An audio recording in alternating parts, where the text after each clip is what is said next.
heart of our operation. This is the nerve center. It keeps going. Look at this. This is gigantic. He gave us a tour of the company's command center, where engineers scrutinize and analyze every aspect of the company's operations on a 220-foot digital screen.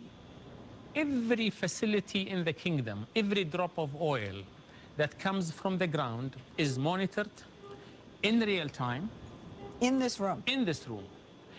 And we have control of each and every facility, each and every pipeline, each and every valve on the pipeline, and therefore we know exactly what is happening in the system from A to Z. What this map shows is all the oil fields in Saudi Arabia. That big green blob in the middle is Ghawar, the largest onshore oil field in the world. And the one on top is Safaniya, the largest offshore oil field in the world. And these green squares are super tankers that are being monitored on the high seas in real time. So there's not anything that goes on with oil, with Saudi Arabian oil, that isn't known in this room right now. Absolutely, absolutely. How much did this facility cost you? A lot of money.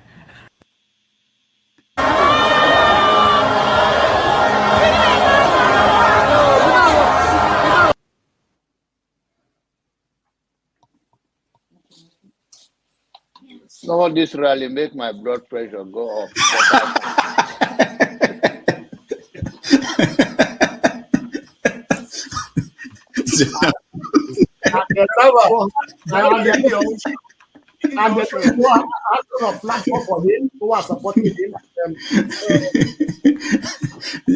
So you should get a filter sometimes, filter your thoughts before you say. I'll continue to take blood pressure medication. Why are you getting high blood pressure, Janaba? Now, I'm not taking medication for myself. I'm taking it for people like some of you guys that after the January, February something, and then people like Soludo, that is a good spoiler. I thank God for his life. He's working for my godfather.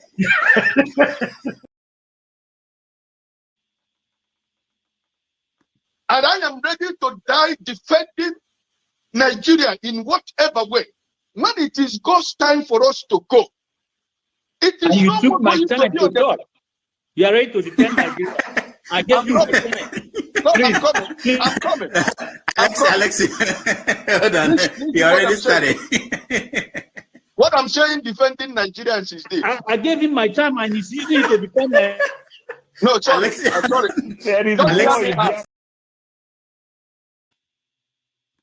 Tinubu is a criminal, yes, of course, a categorical grade 1 criminal. The only person more criminal than Tinubu in Nigeria is probably Babangida.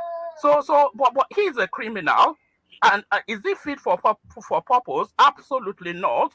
Should Tinubu be the president of Nigeria? Categorical no. Is there a better option than him? That is subjective. So show me who he is.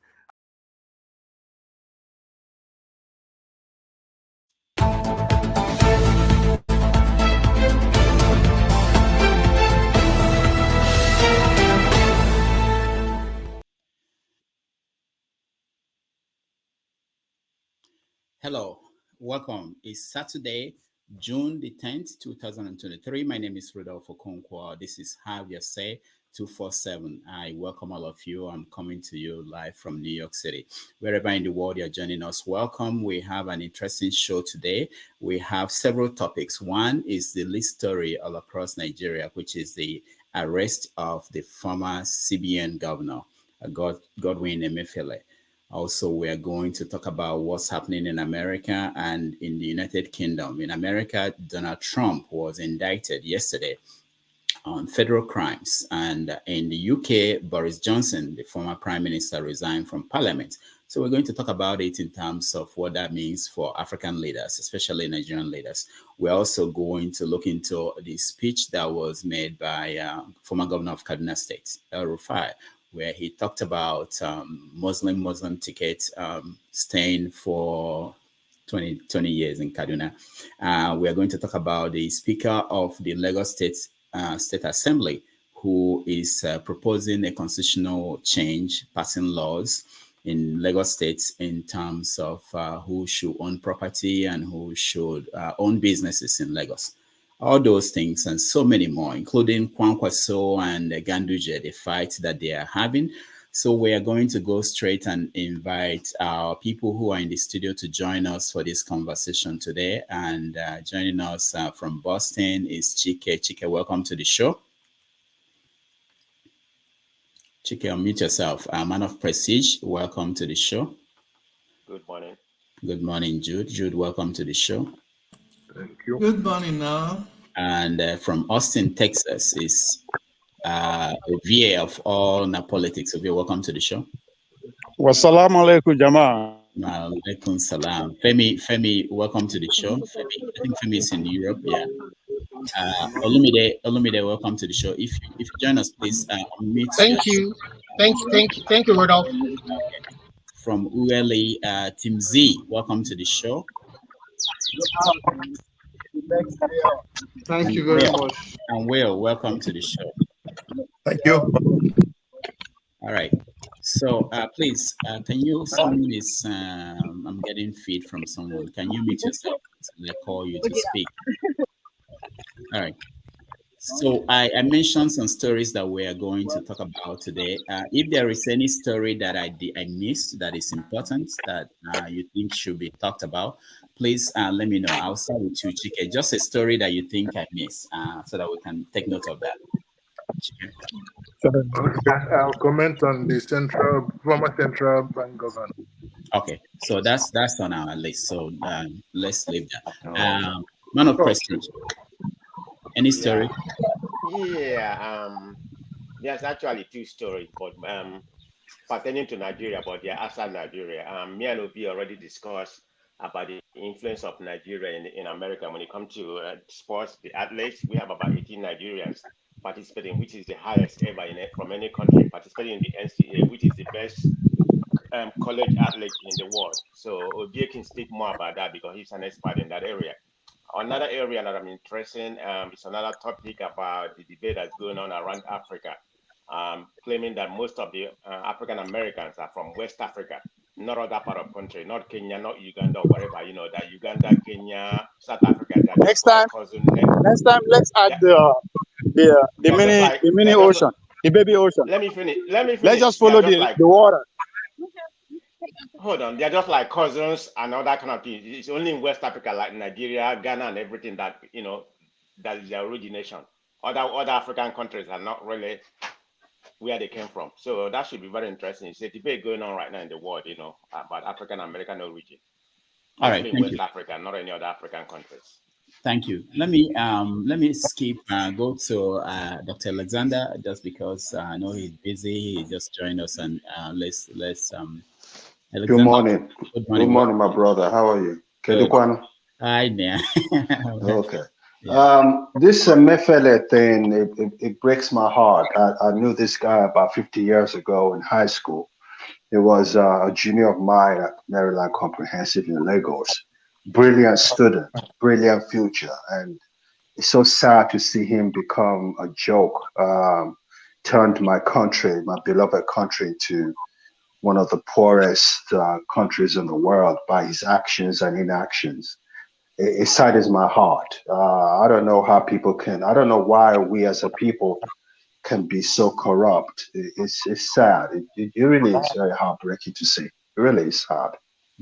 That's why I called it. Thank you so much. That will be our first topic, and we will get everybody to weigh in on that in a few minutes. But let me just go through and see. Is there anybody? Let's not go around everybody. Anybody that has a topic that they feel that should be discussed that I didn't mention at the beginning? If not, we'll go to the discussion on Emefile. Anybody? Good morning, Doctor.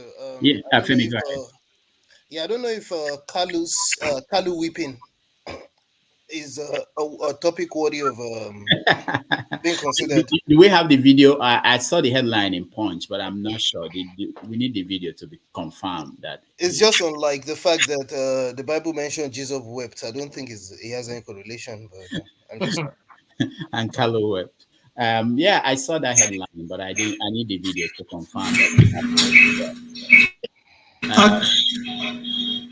Can I? Yeah, Jude, go ahead. If you're can you go ahead, Jude.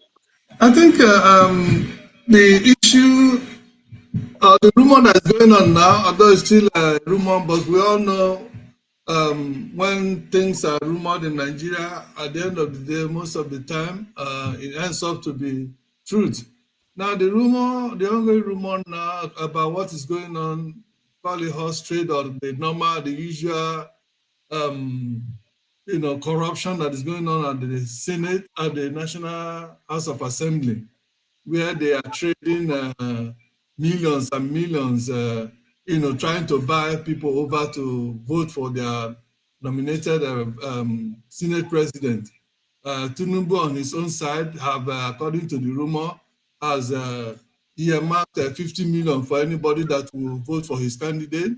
Then Akpabiole on his own side, 100 million. Then the other guy, 200, that his own 200 million for anybody. And then some, I hear that some obedient, in fact, I even have a video of it, of the last session they had with Tinubu, came out to start saying that Tinubu, in fact, almost saying that Tinubu is the best thing that happened to that will happen to Nigeria. This is somebody who have been elected on the platform of LP that have just gone in and is already tasting the corruption in that place. His mind is already twisting. So I believe we should maybe discuss about it. I don't know anybody else who heard about all this. Yesterday, my good talk, it was the whole thing. I mean, I feel so disappointed about Nigeria. And then if you mind also, I know you have just highlighted it. We should talk more about the oil. Well, look at the clip you showed us. Each time I watch that clip about how Saudi, supervise their oil business and everything, my heart bleeds. That even Nigeria, not even a meter, they can't even maintain a meter to know how much oil we get and how much is removed. They can't even maintain a single meter, and it's the only country in the world as I learned that does not have a meter to know how much oil we have drilled and how much oil goes out. All right, thank you, Jude. Yeah, thank you. Olumide, welcome. Hello, Rodolph. Yeah, how are you? I'm good. Did I miss anything that is important to you? No, whatever you go on with as a topic, I think is the relevant issue right now. So all right, I'm good. happy to contribute my own bit to it. Okay, good. Tim Z, is anything happening in ULA that we missed? A lot of things. Like what? Well, I just want to. A lot of things are happening, but I want to talk about the rumor which says Emefile was arrested. I just hope that is not true, because if it's true, that means. All right, don't worry. I'll play the video. Worrisome. Tim Z, I'll play the video again. Tim Z, you never see video. I'll play it again if you didn't say that. Yeah, I've watched the video. I've watched the video. I've watched. You don't believe it. The video. You don't believe it. Yeah. No, I believed it. What I'm saying is, I believe if DSS have interest in arresting him, they will arrest him. What I'm saying is, it is very shameful in our country that after public service, a lot of people are just projecting for the arrest of people. And it's unfair. Emefile is from Delta, yes. But why must in Nigeria, once after public service, because of political interest, you see all of these things happening? But we just hope, because these politicians, they are very smart. Tim Z, and I can't trust them by most of these videos. All right, when we start the conversation, we weigh in on that, okay? NCAA, when we start the conversation, you can weigh in. Ovie, where are you? Are you running? I thought you retired. Yes, I am. Yes, but we have to still stay around the sports to bring innovation to it, but most importantly, to go make it autonomous of the federal government, so that the potential that we are chalking out now can be fully developed. So that's why I'm still around. So where are you now?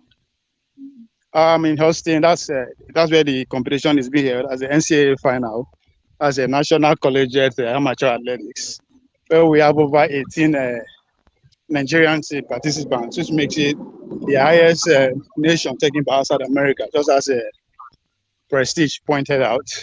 So it's taking place in Austin. Today is the final day.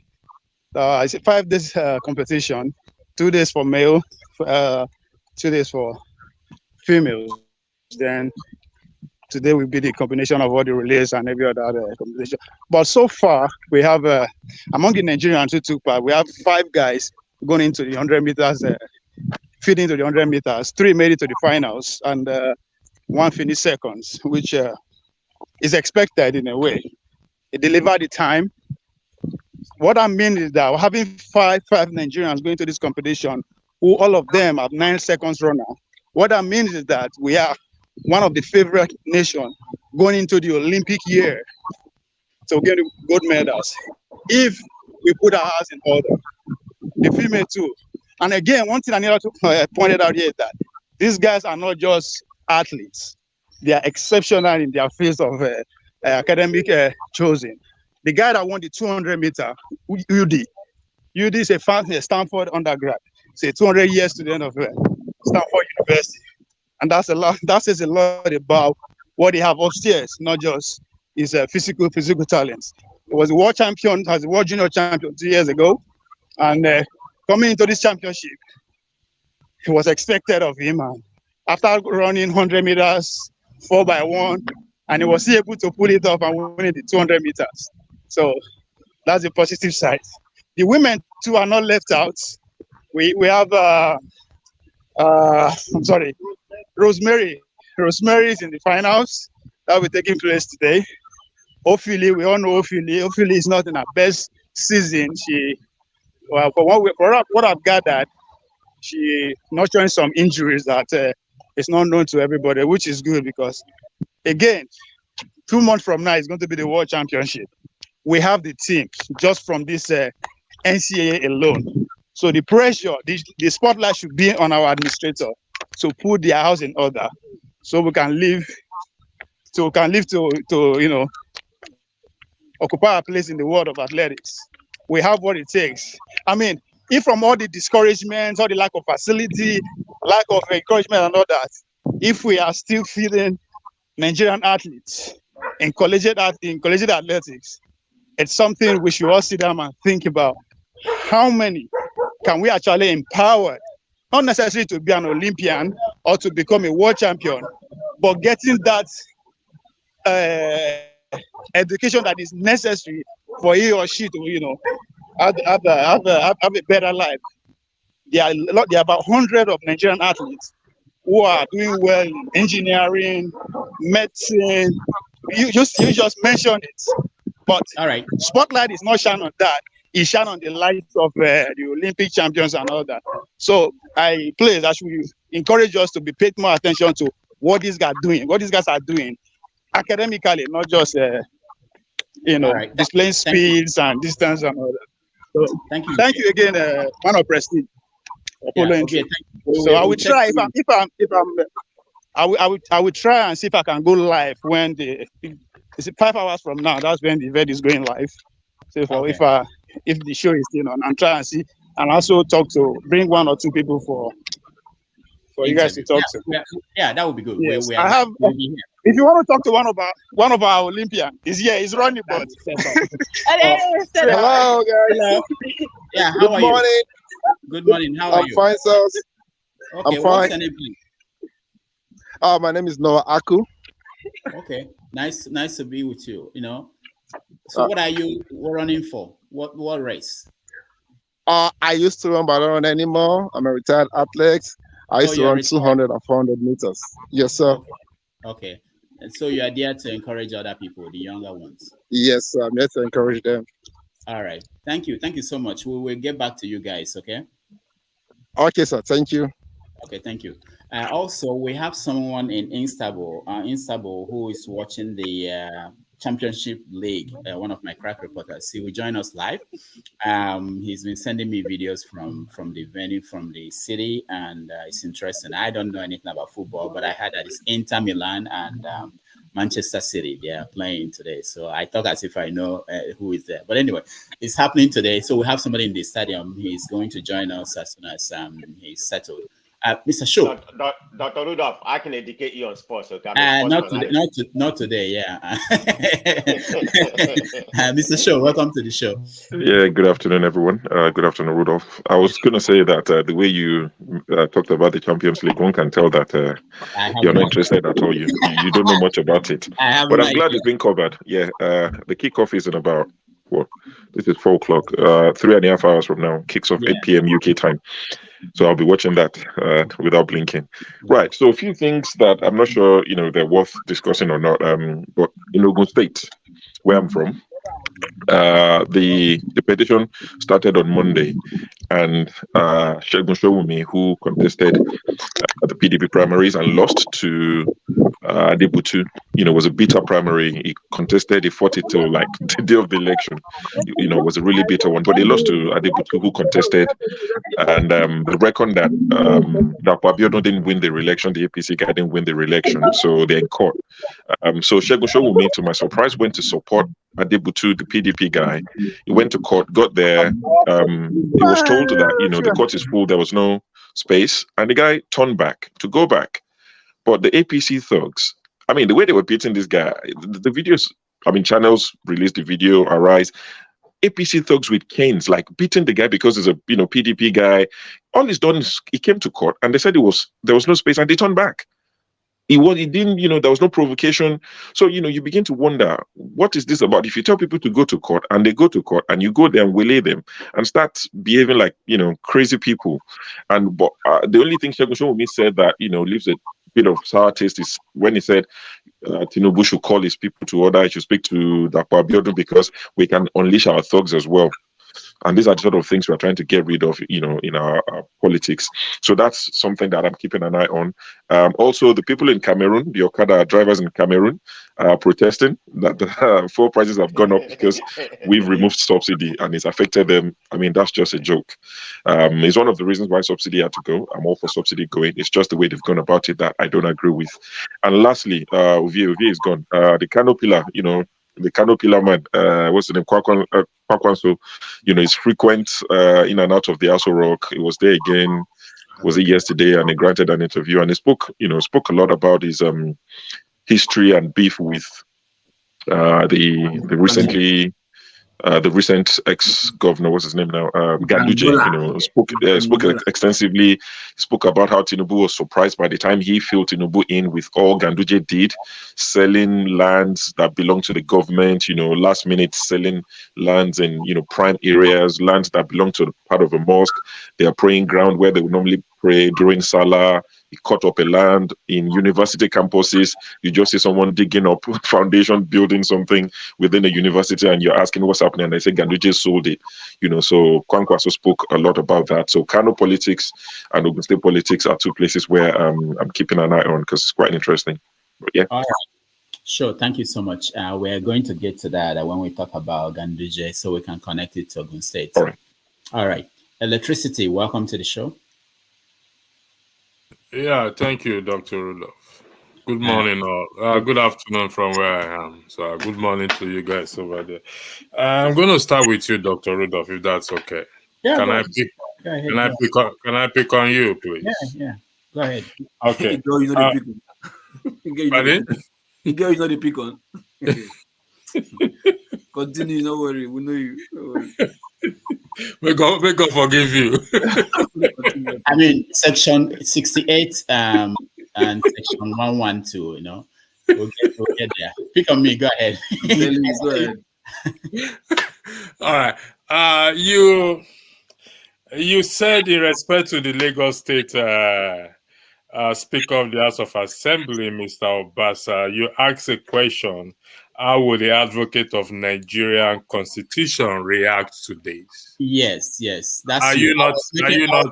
I was making reference to you. Are you not an advocate of the Nigerian Constitution? No, it's for you to air your opinion. I'm not airing my opinion here. So okay, it's for you. It's for me to hear my opinion. Yeah. Okay. Yeah. Really, it's the same thing I've been saying all over again, and that is the most foolish thing so far I have ever heard in my life. And if you listen to Channel's news and when Dr. Abati weighed on it, Dr. Abati actually make reference to the Constitution. And if this is allowed to see the light of the day, or is the man's move to see the light of the day, you're not going to blame the man. I'm not going to blame him at all. I will still put the blame on us citizens that such a thing should be quickly rebutted by the citizens.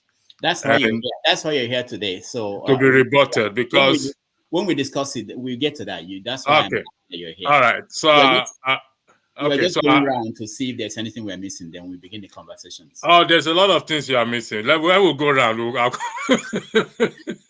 right. We can't touch on everything. Thank you. We're looking at the big things. Yeah. Loco, welcome to the show. All right, sir. Good afternoon, all here from Nigerian time. I'm not saying where I am. I say Nigerian time. Good afternoon, everybody. Due to Nigerian time. So, anyway, what are we missing?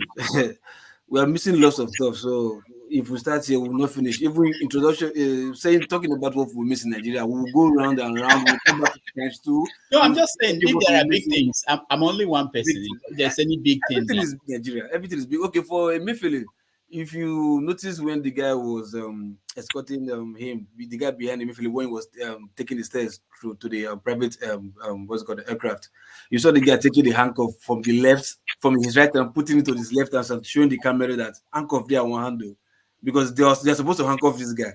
If you know, play that video back, you see handcuff on the guy's hand. He took it from his right, placed it on his left, showing the camera that was recording that, look, handcuff there one hand, we suppose, but more just both the guy based on saying give us more respect.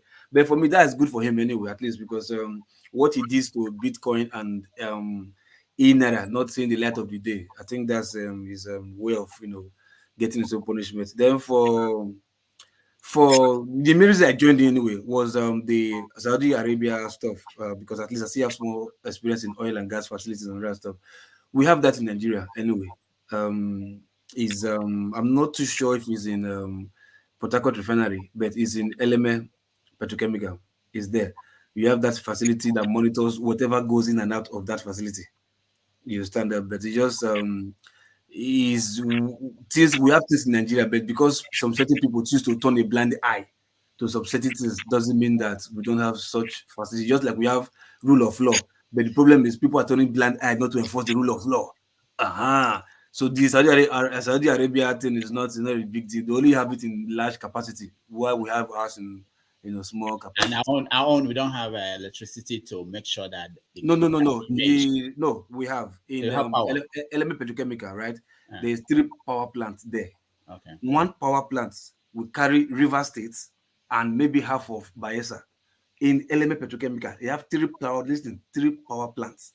When we were building the chemical fertilizer, they still would allow us to use the power plants to power that. They will say, I want us to still build our own. You understand? Another like a mini artificial dam. You understand? In Eleme Petrochemical to power that chemical fertilizer plant that we build. So I think it's just a Nigeria thing. Just don't let it work. Suffer the people and let's make money out of. So all right. That's what I came to say anyway. Yeah. Good. Thank you. We're just talking about what we're missing. Anything we're missing? Yeah. Jesus Christ, where you pass going again? Okay. So speak English. Yeah. No.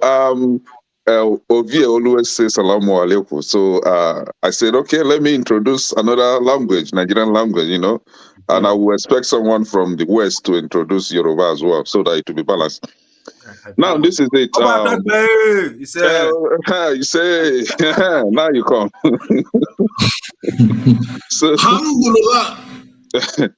So we're talking about something that you must have missed, right, Dr. Damages? Just like every other person has said, a lot. But what actually interests me is the issue with Lagos State against Iyabo Ojo. Knowing quite well that Iyabo Ojo was for Labour Party during the election, and now it seems that the Lagos State government is witch hunting those that were against the APC party, just before the election. And I wonder where the likes of that I have to use this language, that confused boy that calls himself Sheyi Law, the comedian Sheyi Law, that was for APC, and the other one, the broad lady, she's very broad. What is her name? I've forgotten her name, but I'll remember later. So these two people were for APC and they are fine. Nobody's wishing them for their personal income tax, but Iyabo Ojo, because Iyabo Ojo was for Labour Party. I think the Lagos state government is going too far with his style of politics. Can I say something about what Kenneth just said? I'm sorry, hold on. For the Iyabo Ojo case, there is another girl, yeah, that's what I'm saying. He may not the girl from Bende or whatever, from Edo State. I mean, she may not be a Labour Party, so it may be coincidence. We don't really know. Okay, I'm just saying, I don't know. Yeah, no, the girl, she didn't even say anything concerning. Right, she used to be MC Oloma girlfriend. She's an ex-girlfriend of the guy. Right, so it may be coincidence. We don't know. Maybe, so I'm just saying, I can't really put it that far that you went to. You may be right. I don't know. But sorry, we'll talk about that because let's not make any premature judgment on this. The lady in question brought out her tax papers, to prove that she has been paying her taxes. However, what she was questioning is, what about asking for her personal income tax? Which other personal income tax, right?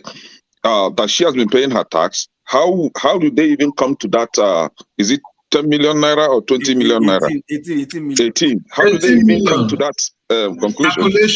It's just a pure witch hunting because she was very vocal. She was against APC during the election.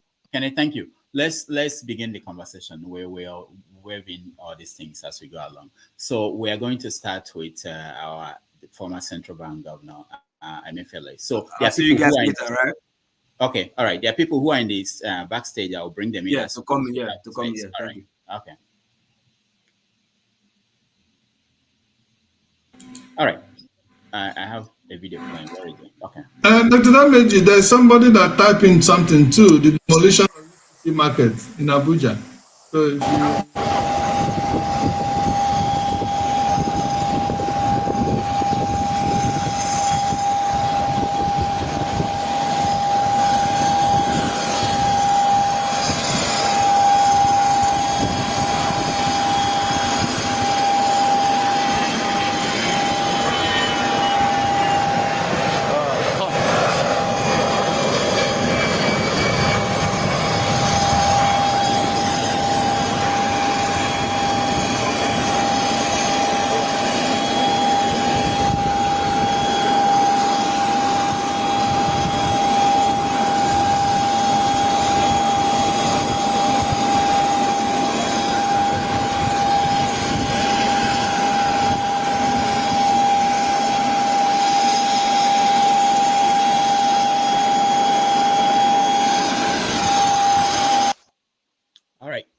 That was the all-powerful central bank governor who was at one point was dreaming of being the president of Nigeria, now arrested. According to Shore, he's in Abuja now. It's been taken from Lagos to Abuja. So let me start with you, man of prestige.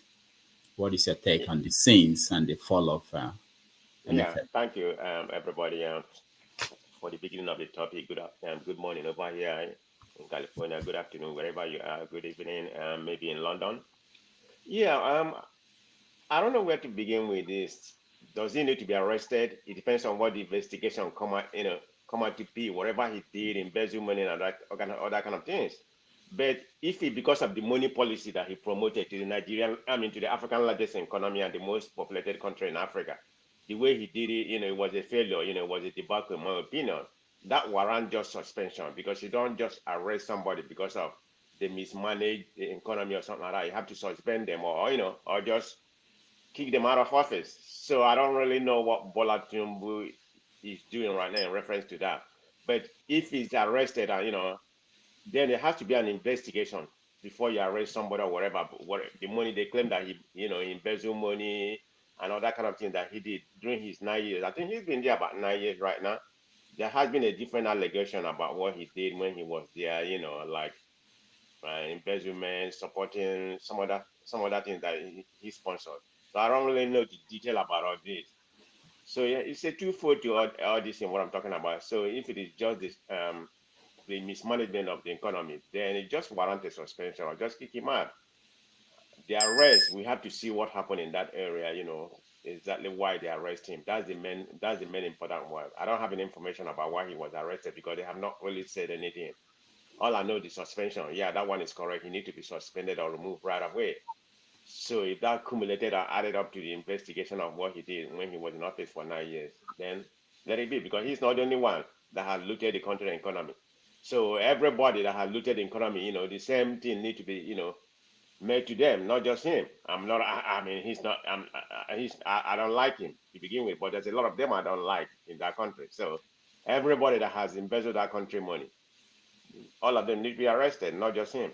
So thank you. All right, thank you so much, Jude. What do you think about the right? My take about it is I wish this would not be just a selective arrest or witch hunt. Yeah, I wouldn't call it witch hunt. A selective arrest by the current president. As is usually the case with almost every Nigerian, president, they use their power to witch hunt whoever that they don't agree with. If this is done in good faith, and then it will also be extended to all that have stolen Nigerian money, including Buhari, including Malamu, including Dandola, including Wike, and all the governors, both past and those that have been that have finished their tenure, and then also the ministers, the House of Senate, and those in connection with the NDDC, this thing, where they were holding a party and say, shut the mic, shut the mic, shut the mic. If they will extend this, arm of arrest to all of those ones, then that would be nice. But to say that Emefile has not done anything, I don't know. I don't know what. Then we can equally say that Anini, the one-time number one, armed robber in Nigeria. One can also, or Evans. One can also say Evans should go home. He's innocent. To exonerate or to say Emefile has not done anything with all the round tripping. Emefile literally made so many of his cronies and the cronies of the government billionaires overnight by by dollar allocation that they will give them, and then they will go and sell it and come back and collect their millions and billions and become billionaire overnight while in their beds. All these are evidence. All these things are out there. Thank you. All right. Thank you so much. Femi, you're next. Yes, there was a couple of things I was looking out for. If you remember last week, Dr. Damage, one of my comments included the fact that we are watching the Tinubu versus Emefile issue, especially in the light of his visits to our own White House in Abuja. So it didn't come as a shock. I'm pretty sure a lot of us kind of like wouldn't be expressing shock. But one thing I quickly want to say is I saw a story about the fact that by virtue of the fact, despite the fact that the president practically picks and recommends to the Senate and probably the House, I think it's the Senate, CBN is CBN governor of choice. Even to remove the governor, it typically should take 2/3 majority of the Senate. But on the same, by the same token, I also thought about the fact that this is Nigeria we're speaking of, where we seem to, the government of the day seems to choose whatever rules we want to follow. But definitely, in terms of the controversies that come with Emefile, I mean, they have enough things that they can use against him. You can start from going all the way back to the Anchors borrower program and the several contradictory regulations that he's had that seemingly points to the fact that it was benefiting his former cohorts. Because of course, remember he was once was he chairman of Zenith Bank. So you see how a lot of friends and party, there's a lot of underhand things that continue to go on. And of course, not to forget how he became an emergency politician overnight. So, and the Naira currency, which obviously he wasn't alone, but it's going to definitely be the poster boy for this. All right, Femi, thank you. Timzi, Emefile from your state, what do you think about what's happening to him? Well, that is an issue that this issue has been on ground for a very long time. But one thing I believe is that the rule of law always takes place. We don't the situation in Nigeria where after anyone serve, after service, you see people wish hunting for the person and trying to bring the because now we notice in Nigeria now, if they do not bring you down, they are not satisfied. Like there's an issue now concerning there was one lady the other time called Obasa, she did one Guinness World Record, stuff like that. Recently, there's another lady which we heard and we have been following up with, which has already started her own and is going to buy a deal. So we are very surprised that as Nigeria is, we know in serving the public is one of the most difficult tasks in every organization, either small, if you are serving small center or big center, whatever unit you are serving, is not a small task. Even nowadays in Nigeria, most of these local government chairman councillor, they are the most criminal than even most of the people that are working in state house and federal house. But because the top are easily targeted, especially sometimes when things do not go in the way of the public. Especially when things do not go in the way of the public, they begin to attack the person. For what I see, well, I know since Tinubu came in, I know they must surely assign new person to his position because Tinubu would, whenever he suspects anybody that is not working with him, he always find this is not the first time, right in Lagos. When he noticed that some persons are not working with him, he find all means to silence them throughout his government and also in Bishop to come, so that he would only be the one declaring and as well doing what he wants to do. But for me, I think it is not right for Nigeria security agencies to just someone who just left office. Some people are saying they show wicked, they show this government, show this government. Timzi, we have to leave it at that. People know the Timzi, we'll come back to you. We'll have to leave it at that. Let me show you guys a tweet from Omoyele Shore about this.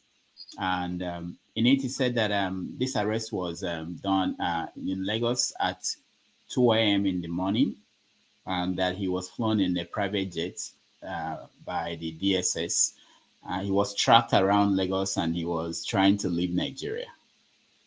Then Showera, of course, went on to say that Buhari should also be arrested with Malami and Buhari's cousin, who was his private secretary, Tunde Sabiu, and the Chief of Defense Staff, General Rabo, whose wife was given a task of printing Naira notes under the pretext of being appointed by the Nigerian Security Printing and Minting Company. Anyway, so that's the story is widening, and people are trying to find out why Emefile only. So let me come to you. Electricity, you are next. Yeah, thank you. I don't think they've printed or they've published the reason why Tinubu suspended him and why DSS arrested. Have they published anything of such, Dr. Damage? No, of course, you know that DSS. Okay, so until such time, we will have to wait. However, beside that, I knew this was coming. Why I said I knew this was coming, in the sense that what this guy said, Showore said, is completely true, because during the Naira issue, it's not just Emefile that orchestrated it. Buhari also was part of it. And if you listen to Dangote's speech during the opening of the refinery, I did a broadcast on it. Dangote thanked Emefile and Buhari in particular. And he said, I quote and unquote, he said, no one has visited this refinery more than Emefile. So I begin to wonder, why would a central bank governor be visiting Dangote's refinery more than any other person? If you go listen to the speech, you will hear him. So if you can thank such a person that plunged the nation into I don't know which word I will use during the Naira scarcity or redesigning, because I was in Nigeria, I said, a day to my living in Nigeria, I was going about looking for money. I didn't get money. Let's say I'm leaving Nigeria on Friday. I didn't get money until Thursday evening, from one filling station to the other. And people use their own money to buy their money. So I need 70,000. I'll use 20,000 to buy 70,000, to buy 50,000. That is how they plunge the nation into. But like somebody said, we have to allow the rule of law to prevail. It will be very sad if Tinubu is after this man on a personal level. It will be a beginning of the downfall of his administration. Like I said, we don't know. I don't know. And I'm not going to say something I don't know. But if it is in that light, it will be the beginning of the downfall of what? Of his administration. I yield the floor. Thank you. All right. Thank you, Electricity. Thank you for that. Kenny, you're next. Yeah, thank you. You see, for the very first time, I will agree with Showore completely, 100%. He captured my thoughts, you know. Emefile, sorry, maybe I didn't get the pronunciation well. The CBN governor wasn't the only one to be arrested, if there should be arrest in the first place, because I don't see any crime committed by that guy. It's just a policy. And he, to the best of my knowledge, he was working with his principal, which is Buhari, right? So if there should be any person that should be arrested, please, that person should be Buhari, right? Not only Buhari, we have one finance minister under Buhari, one Farida, one female finance minister that looted the treasury dry, right? That woman should be arrested. Where is she today, right?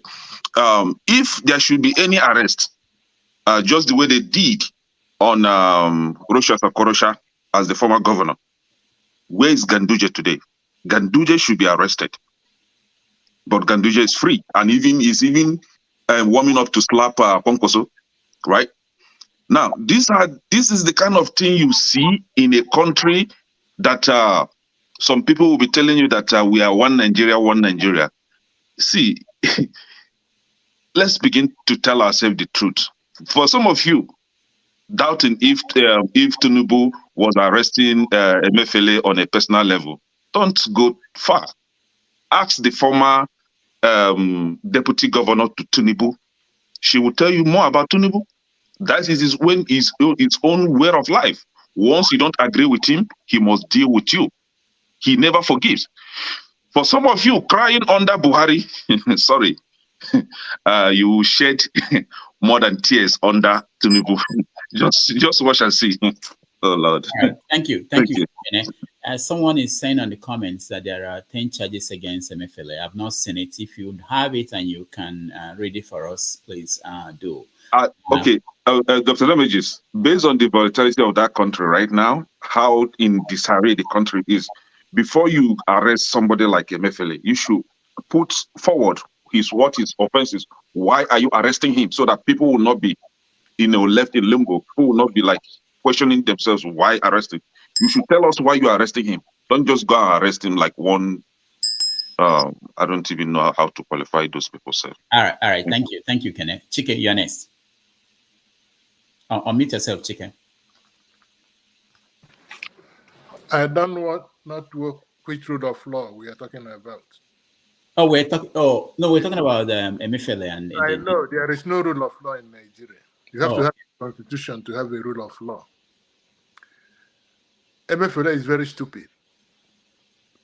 If he did what he did with Buhari and then leave the country before Buhari was left office, whatever is happening to him, he deserves it.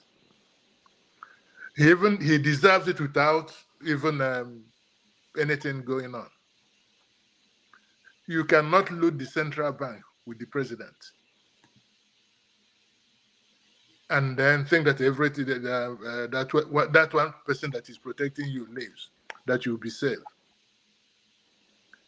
I don't know how many, wherever they do any crackdown in corruption, how many people up north have you seen them prosecute?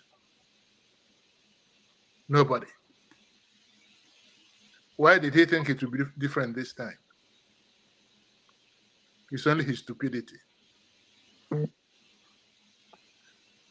So anybody having I don't pity him. And all the people he committed crime with, those are not from the south. Will not even be arrested, not to talk about prosecuted. But every southerner he used in that process, all of them will be prosecuted to the limit of the law, or to over the limit of the law. Not even to the limit of, I don't know if we don't have any law to begin with. All right. Thank you, Chike. Let's go to Olumide. Is Olumide here? Okay, he's not here. KJ, you're next. Thank you, Dr. Damages, and everyone present on the panel this morning. Can I? Sorry if I call you Canada because of another. And then Chike have said most of what I was going to say, but I'll just itemize them. In the first place, there's no rule of law, especially if you're from the south. And I'm sorry to say that maybe sometimes I sound as somebody who is always on the tribal line. No, I'm not, because of what I've seen over the years. Now, what Emefile did is not half of what Sanusi did when he was governor of Central Bank.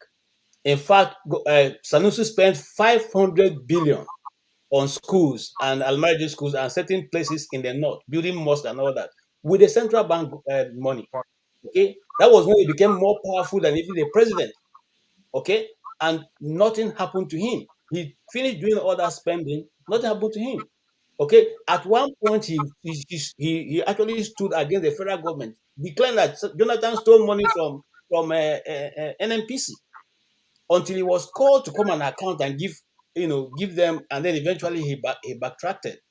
This was the record that we have before Emefile came into the pond. And like I agree with Chike, Emefile is so stupid, because I mean, if you followed Tinubu's and Rufai's campaign, they promised they were going to arrest him. I was going to be dealt with. He's there. So it's not even surprising to me. Okay? And for him to have remained there means that he doesn't even know the policy of Nigeria. All right? And then, of course, all that he did was approved by Buhari's administration. He never acted outside of what the APC government wanted him to do. Okay? The coloring of the Naira, which I agree totally with Shore on that issue, was all planned out. It was a way to try to frustrate those people who are going to campaign, especially Tinubu himself. Okay? And Tinubu himself knew that this was not going to work because, of course, most of them own the people who are the bank managers or who own the bank. So what's the big deal? It didn't work. He only supported the poor people. So this policy that is being held on wasn't because he introduced it himself. There's some people who helped him to introduce it. And so let those people also come to the table with him. It shouldn't be him alone. Okay, it shouldn't be him alone. He had not done as much as, like I said, like Sanesu did. Okay, and they're going to arrest him. You see, this man was the central bank governor. Once appointed, just like somebody pointed out, Femi pointed out, you cannot just remove him like that.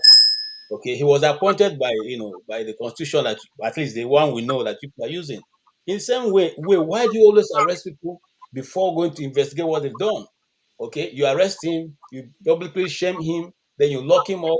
Then at the end of the day, he's not even going to be prosecuted. You just play it, or maybe you just lock him up for many years, just like they've locked up Nnamdi Kanu and many other people. And at the end of the day, nothing to show. Thank you. All right, thank you, KJ. Mama Echo, she's not here. Femi, you weighed in, I think. You did? No? Oh, you did? I did. Okay. Ify, yeah, let me skip you and go to Ify. Ify, go ahead. Good morning, guys. Yeah, good morning. Hi, electricity. Electricity. Yeah, how are you? Sorry, I was trying to unmute myself. I know you're gonna be mad at me, but that's okay. No. I promise you, I will never be mad at anybody. Okay, it's all about love. It seems like Nigeria is a country where rules are made for certain people, and just like Chike said, Sanusi, nothing happened to him. He's a northerner, right? And I think Emefile is from the southeast, or I don't know where exactly he's from.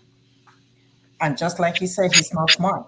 But the question remains, so after stealing from the country, you run away. Is that how we're going to build in Nigeria, the country we call Nigeria?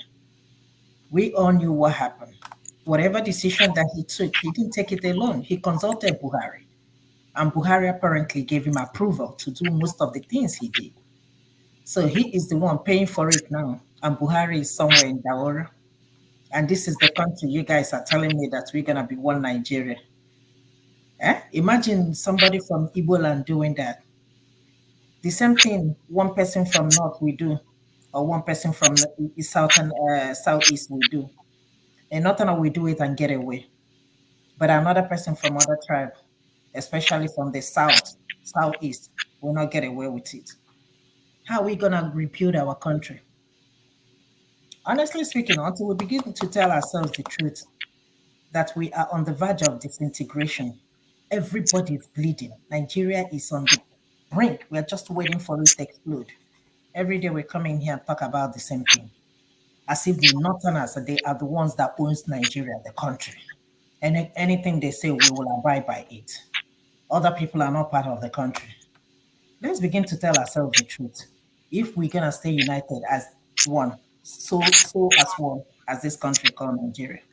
We are watching and we are looking, watching and, gonna see what's gonna happen. Thank you, Papudoka. All right. Hey, if you point of correction, he's from Abo, Delta State. Abo, is it not south? Is it not Delta east State. or southeast? What part of Abo is Igbo land. It's Igbo land, right? So what is Igbo land? Abo. I'm just trying to give you a correction. It doesn't matter. Agbo is Delta State. Agbo na Delta State today. Thank you, man of prestige. All right. Thank you. We never do Biafra, so as far as I'm concerned, Abo is Delta State. Delta is in Delta State, Igbo land. Mama Hecho, nobody's fighting, but I just want to Mama Hecho. Nah, make we defy, say we never get Biafra. We're not talking about Biafra, we're talking about Igbo. Hold on, guys. Where Igbos are. Hold on, guys. I will come to Mama Echo, but I want to hear electricity. You wanted to say something, is it? You already. Yes, I would like to throw a spanner into the wheel. If it be rest assured, I can never be mad at. I've made myself that promise not to be mad at anybody who wants to go away or who wants to break Nigeria into two. But this is it. Whatever you cannot practice in Nigeria, you cannot practice wherever you are going. It ain't gonna work. So now, if we are arguing that Emefile attempt during the Naira issue was to frustrate Tinubu not to achieve his desire of become president. He was appointed by the president, Mahmoud Yakubu also was appointed by the president, the INEC chairman.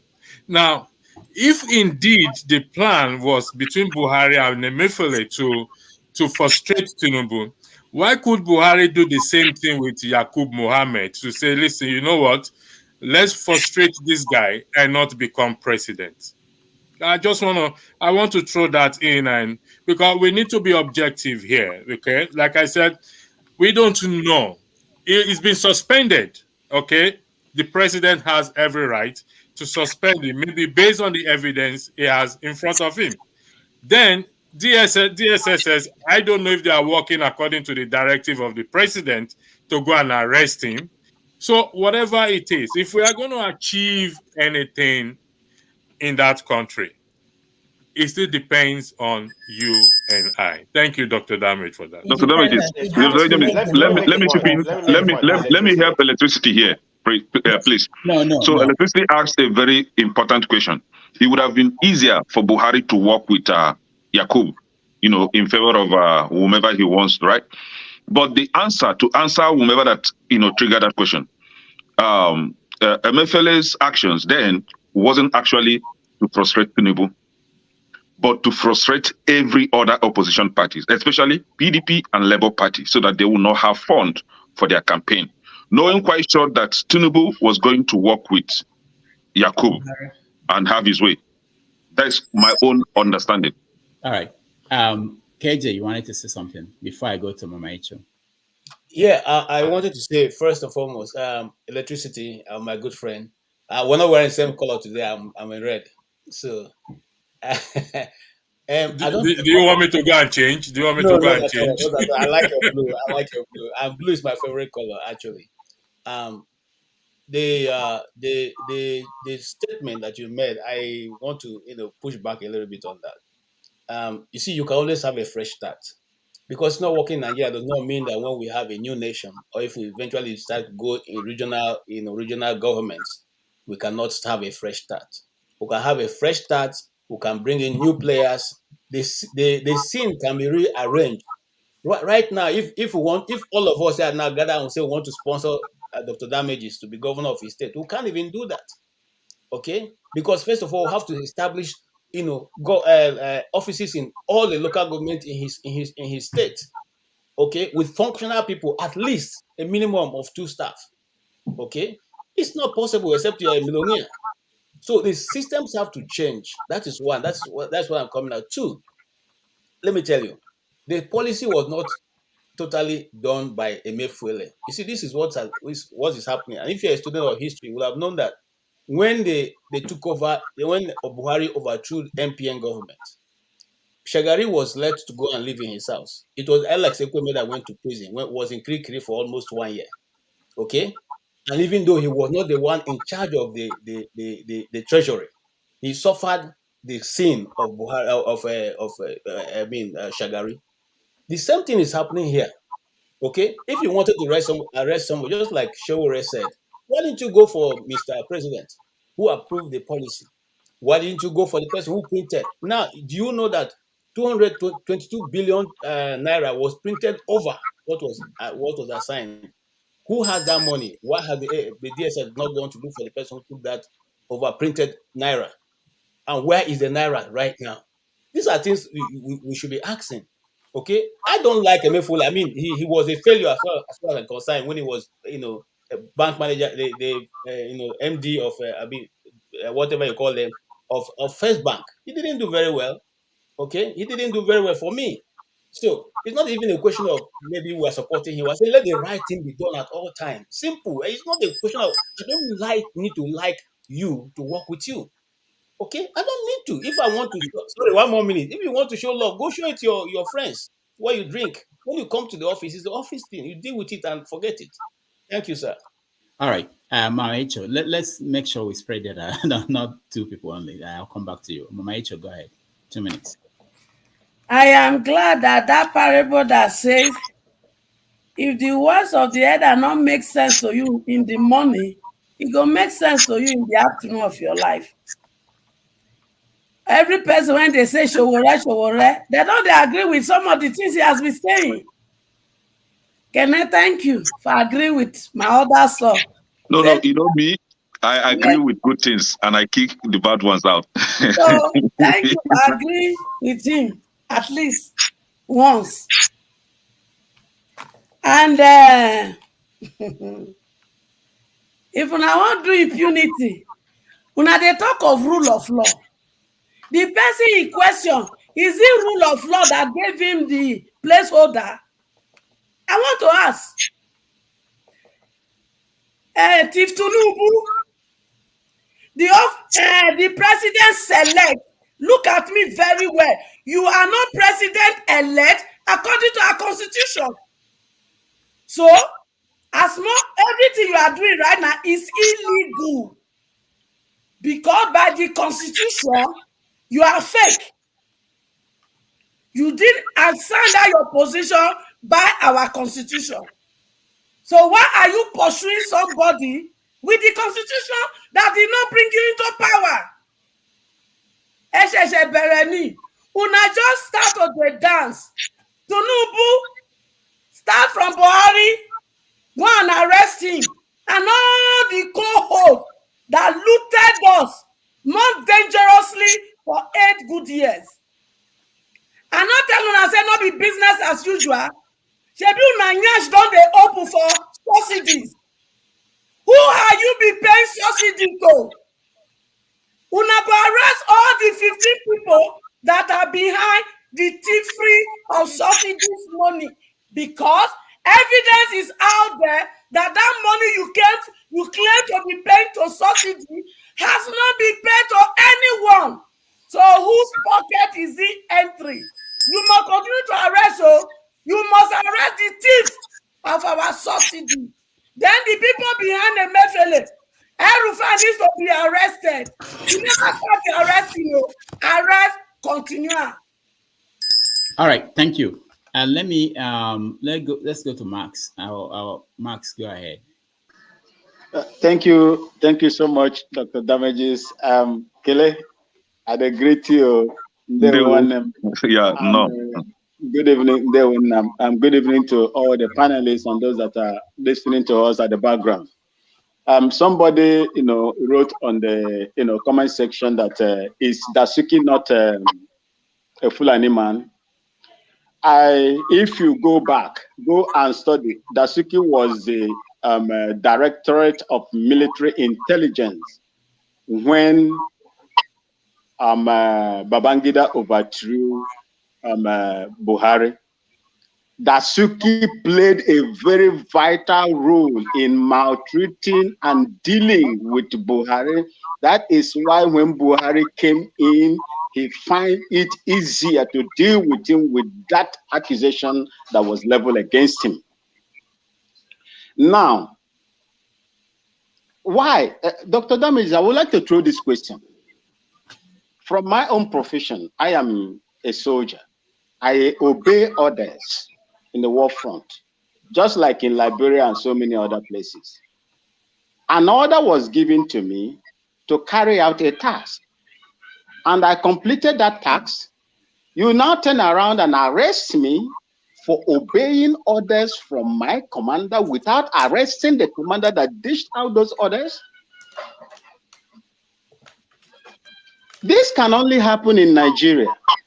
This is the reason why I continue to say that you are not one in that country. The earlier we get this, the better for us. You cannot continue why a particular set of people are being treated like slaves. As far as I'm concerned, old southern Nigeria has been captured. Old southern Nigeria are slaves to the north.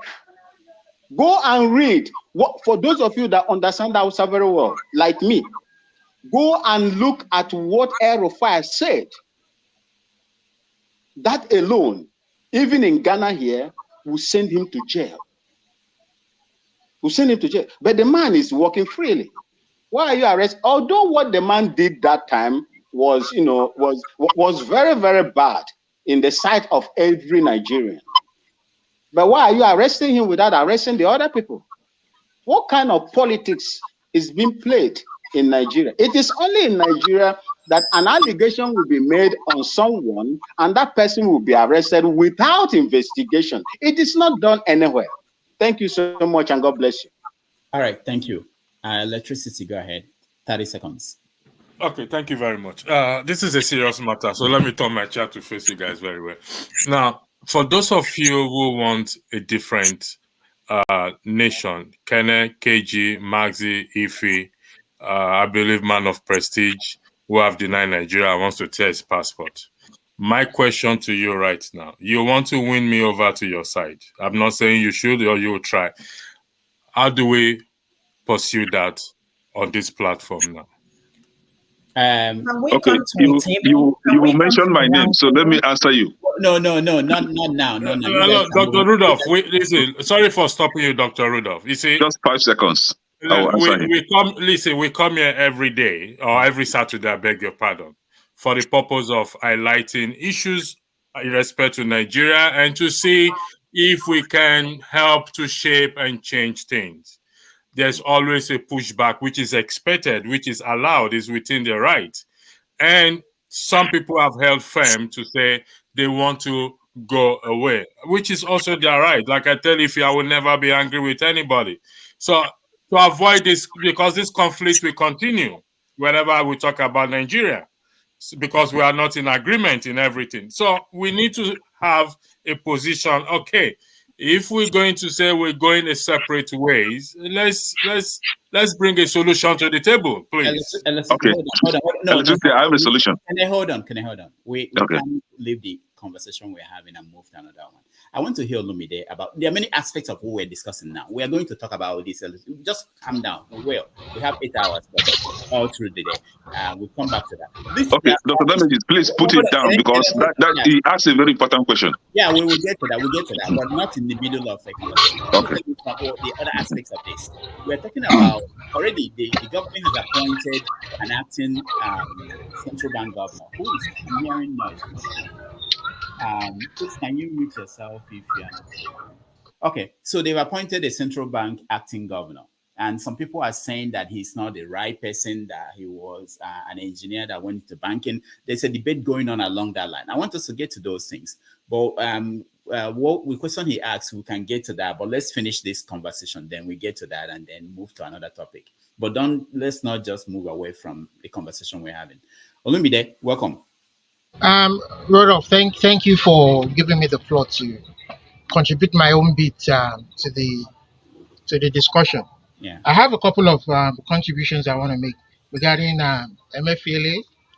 I want to say that I personally don't have any sympathy for what is going through right now, but I want to say that you don't prosecute anyone for exercising their discretion under the law or as a result of their policy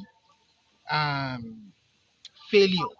As a result of failure of their policy in the exercise of their duty, except you can link these actions to criminality or fraud.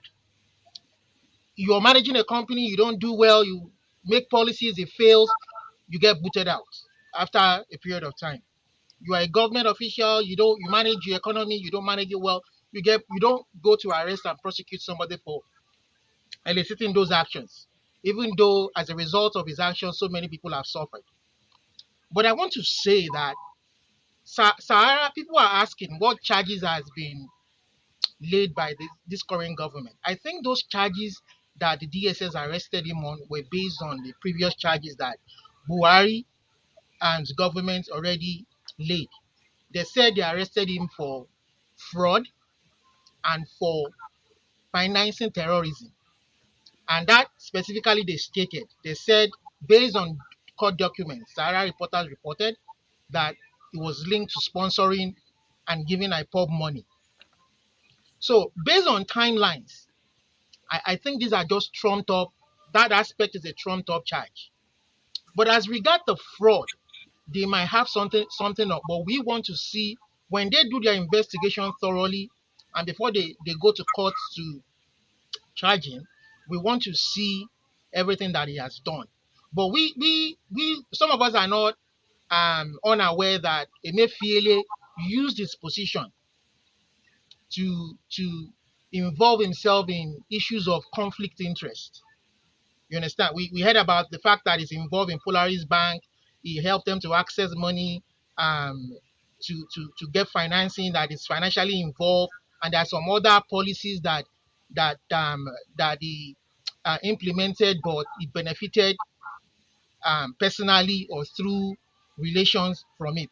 So we need to see all those charges, and he needs to hire a lawyer and go and trash it out. But I don't subscribe, but I don't trust the Nigerian government as it is.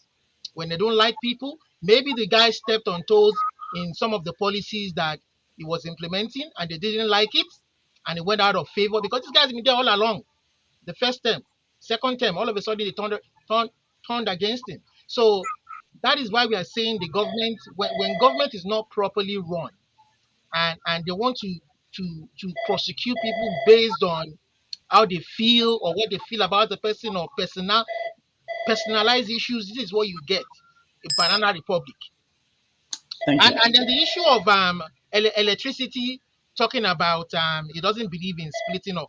I just want to make a quick comment to say electricity, it is the fundamental human right of anyone, any group of people that are indigenous to a land. It is in the United Nations Charter to seek their self-determination. You cannot come out to be absolute and say because Nigeria is a failure, then there will be a failure. That is a lie that I will not accept from you. Because if this morning on Sahara Reporters, the governor of Plateau came out to say that they counted 150 dead bodies, does that matter to you? If that will give peace, if that independence will give them peace and security, I will support it. When are we going to get things right? Dr. Rudolph, sorry, the man mentioned my name, so I need to do some pushback, please. No, hold on. I need to do some pushback. I'm just saying, if we let us come together and talk. Mr. Lumide, I am not upset. If some people are upset because of the way they've been treated over the years, and they want to go, people have lost life, people have been orphans. Mr. Lumide, for point of correction. Electricity, you mentioned my name, but I'm yet to address that issue. Okay, you wait, Kenna, you wait. Yeah, somebody says he wants to go, so be it, let them go and find out. Mr. Lumide, people together and say you must stay together, you must stay together. No, Mr. Lumide. Okay, hold on, Lumide, hold on, everybody, hold on. We are not going to derail this conversation. Not now. We'll get to this conversation you guys want, but not now. Now, one of the things that Emefile did when he was central bank governor is that he spent 22.8 trillion. You guys don't care about this. 22.8 trillion naira that he lent to the federal government. It's called Ways and Means. I never had a faith. I mean, and the Senate approved it a few days before the government left. 22.8 trillion. Your money. But doctor, that wasn't the first time though. Exactly. It's not the first time. Who are you blaming for that? Are you blaming them for that? In Nigeria. The Senate approved it. The Senate approved it. No, they approved it after the fact, not before he did it. This was not brought to the Senate. No, wait. This was not brought. Nobody was aware of it. So he was just giving the money. Giving the money to the. So how will Senate approve something that was not brought to them? Hold on. This is a normal process, okay? It's when Jonathan was in power, they spent about 700 and something billion under this scheme, which means that if the government if they don't have money, they will go to the central bank and say, give us more. Okay. But in this case, under Buhari, nobody knew what was going on, and they never brought it to the Senate. And then at the last minute, before they left, they went to the Senate. And of course, our Lawan, the man that stamps everything, and approved it. And that was it. So what I'm saying hold on. What I'm saying is that there are still some aspects of this conversation I want us to have before we go the normal way. So what I'm trying to add to this is, we all know how monkey and baboon and dogs were stealing billions of dollars in that country, right? Python swallowing, right? Where are those people responsible for that missing funds? Are they in the DSS custody right now? Why must it be only Emefile or whatever he call himself? Why must it be only him? Let those people, they should be arrested first. Let's forget Emefile for one. Okay, right? Let's forget Emefile for one. There is the aspect where termites eat documents where money was spent. Now, all these things leads down to what? To the legislative arms. Because none of them so far has ever stand up to say this should not happen. So if we're talking about what Emefile did with Buhari recently and was already sent to the Senate, it's just a normal thing in the playbook. It's not a new thing. And this is what I have been saying since. Just a pushback to what Mr. Olumide said. I am not saying, I just said earlier that, okay, let me come to the part of those who wants to, because it's like this 90 over 10 now. So I am the 10, you are the 90. So let me move to the section of those who wants to break away. And let's see how, because you are not asking me to go and steal. No, you are not asking me to commit anything against my moral belief or this and that. No, it's to find a new nation where it's going to work. But here is what I keep always saying. I believe in fresh start. Fresh start that is based that things are not working well. Let's go our separate ways. But here we are failing to hold the real people. I mean, that professor that came the other day said that the devil in the country, the number one devil in the country is the legislative arm, not the executive. So if we can focus on the legislative arm and preach this message to start to hold them accountable, then we may see. I'm not saying people should not break up. If you want to break up, please, all well and good. Do it. Electricity. We've been asking questions, right? We've been pushing for a good governance. We've been pushing for the good of that country. We've been asking for a better economy. And each time we ask, we either get killed or we get arrested, right? One of us is in the DSS custody, Nnamdi Kanu. He asked for change. He was on the street of London asking for change, asking for better Nigeria. He got tired of asking. We got tired of voting for criminals because each time we voted for them, they get there, they join the courts, right? And they begin to work against the people. So we've tried everything we could. We even went on the street to protest. We got killed and nothing happened. Right? So now, somebody like me, that everybody here knows that I was even against Nigeria initially because I was tired. But when I saw that somebody was coming to help fix that economy, I didn't want to go. I said, okay, you know what? Let's give it another shot. Let's see if P2B will be able to fix that country. And now we voted for P2B. We all know that P2B won the election, but P2B was denied that mandate. The election was rigged, and they brought out another criminal to pilot the affairs of that country. So that is why we are now saying that. Should we continue to dwell in this kind of misery, in this kind of nonsense that we know that is not going to head anywhere, that is not going to usher in change? Human lives don't even matter. I even said it here. Before the election that if P2B didn't get in to fix that country, then that country is irredeemable. Let everybody go in separate ways. So for you asking that question, we are tired. If there is any other way you think that we should, push for this change that we've not done before, not repeating the same thing all the time and nothing comes out of it. If there is any other way apart from what we've done already, please let us know. Please, thank you for that question. Thank you for putting me on the spot. This is my profession. You asked me a question, a very valid question. Is there any other way? Yes. Proud to the ones you've done. That is, you are referencing to Nnamdi Kanu, if I'm correct. You are referencing to Peter Obi. For that of Peter Obi, the matter is in court. We've called for a call of our representative, and that never worked.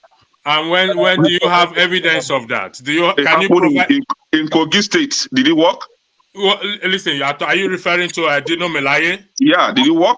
Come on, Kenneth, don't insult our intelligence. The case of Dino Melaye, listen to me. The case of Dino Melaye was an in-house fight. Okay? If you listen to the video, Dino Melaye challenged it. He said when the election was held, 118,000 people voted for that election. The most recent one. Allow me to finish, please. Dino Melaye challenged it. He said when INEC conduct the referendum in his constituency, they had 181,000 people who voted. How did INEC get such amount of numbers? Electricity. Okay. Now you have to question the credibility of INEC to conduct referendum. INEC will never stand for the right thing. You know that, right? Can we focus Let's have a decorum here, please. Let's have a decorum. You asked me a question, so let me provide the solution. It may not be the solution you want. You all are deviating from the main point. Let's focus. Everybody calm down. Let's focus on the main topic. I know I intentionally left you guys to see how it's going to look like if you go the way you want it to go. I just said, let me just show you what I'm trying to prevent. We're having a conversation and you guys want to make it 2-man conversation. I want everybody involved in what we're talking about. Something planned, something organized. It's not going to be Kene and anyway. All right. So no, not pressing. No. I want to. I'm just going to say on the current topic. I'm focused on the current topic about. Okay. I want to bring in new voices. There are people who are in the back room and they are waiting for their chance to come up and say something on this topic. I promise you, Kene, electricity, and everybody else, we are going to talk about this, their option. But let's finish this, at least one topic. We have several topics. We have to finish one before we jump into another, not in between. I want us to talk about, hold on, man of prestige, hold on. I want us to talk about the replacement, the person that is going to be the acting already named as the acting, and there's a conversation already going on Twitter and everywhere about whether he's the best person, that there were people who were his senior, who were supposed to assistant central bank governors or deputy governors, and they skipped them and picked him. Why was he picked? So there are many conversations about what Emefile did, specifics. Someone that was talking about the charges. The charges were from the old government. We are waiting for the new government to bring up their charges why they arrested him. We're not going to be talking about a conversation that was in the past. And remember, when he was forced, they wanted to force arrest him, that the president was backing him, Buhari was behind him, and there was this conflict between the DSS and the military. Irabo brought out the military to protect him. This is a conversation we should have. If somebody is following us, who is not a Nigerian, following this conversation, and all of a sudden we abandoned the Emefile thing and started talking about Biafra and the breakaway, no, it doesn't think about it. There are people who are watching. All right, so let me go to let me bring in I think there are people inside. Let me bring them in to weigh in, and then we can continue the conversation. Ngozika, welcome to the show.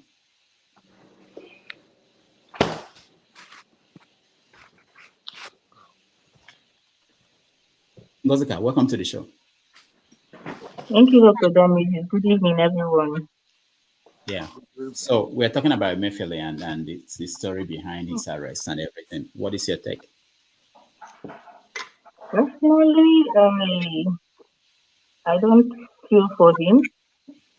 I think he had it coming. I think he should go answer for whatever they're asking him. I mean, the man did us dirty.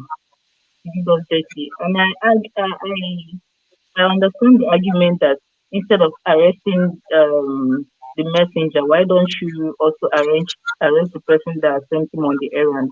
I understand the argument, but I also believe we can start from somewhere.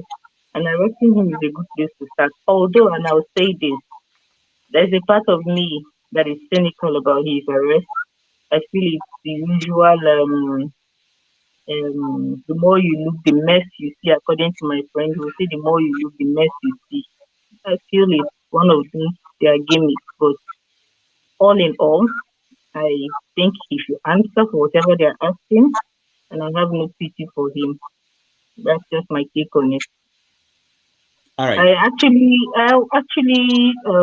saw the arguments about the person that replaced him, and I did a little search, and I don't understand why people are focusing on the fact that he has a background in engineering and he has been in banking. He's not good.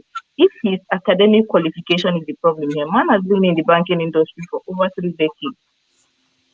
So where is all these arguments about his engineering background coming from? Is it not in Nigeria that a lab scientist, a trained lab scientist, will come out tomorrow and become a project manager? Why would pretend as if people don't change careers, transitions, and actually have the requisite experience or knowledge to do it? Why is it such a big deal? Unless it's a hierarchy thing or something else I'm missing, but the whole academic argument is lost on me. I just wanted to point that out. All right, thank you, Ngozika. Man of Prestige. Yeah. Who is the person? Do you know the name of the person that's supposed to be the acting? Kola Shode Shonubi or something. Shode Wonu. It's Shode. Kola Shade Shonubi, I think. Yeah. Shonubi. Oh, okay.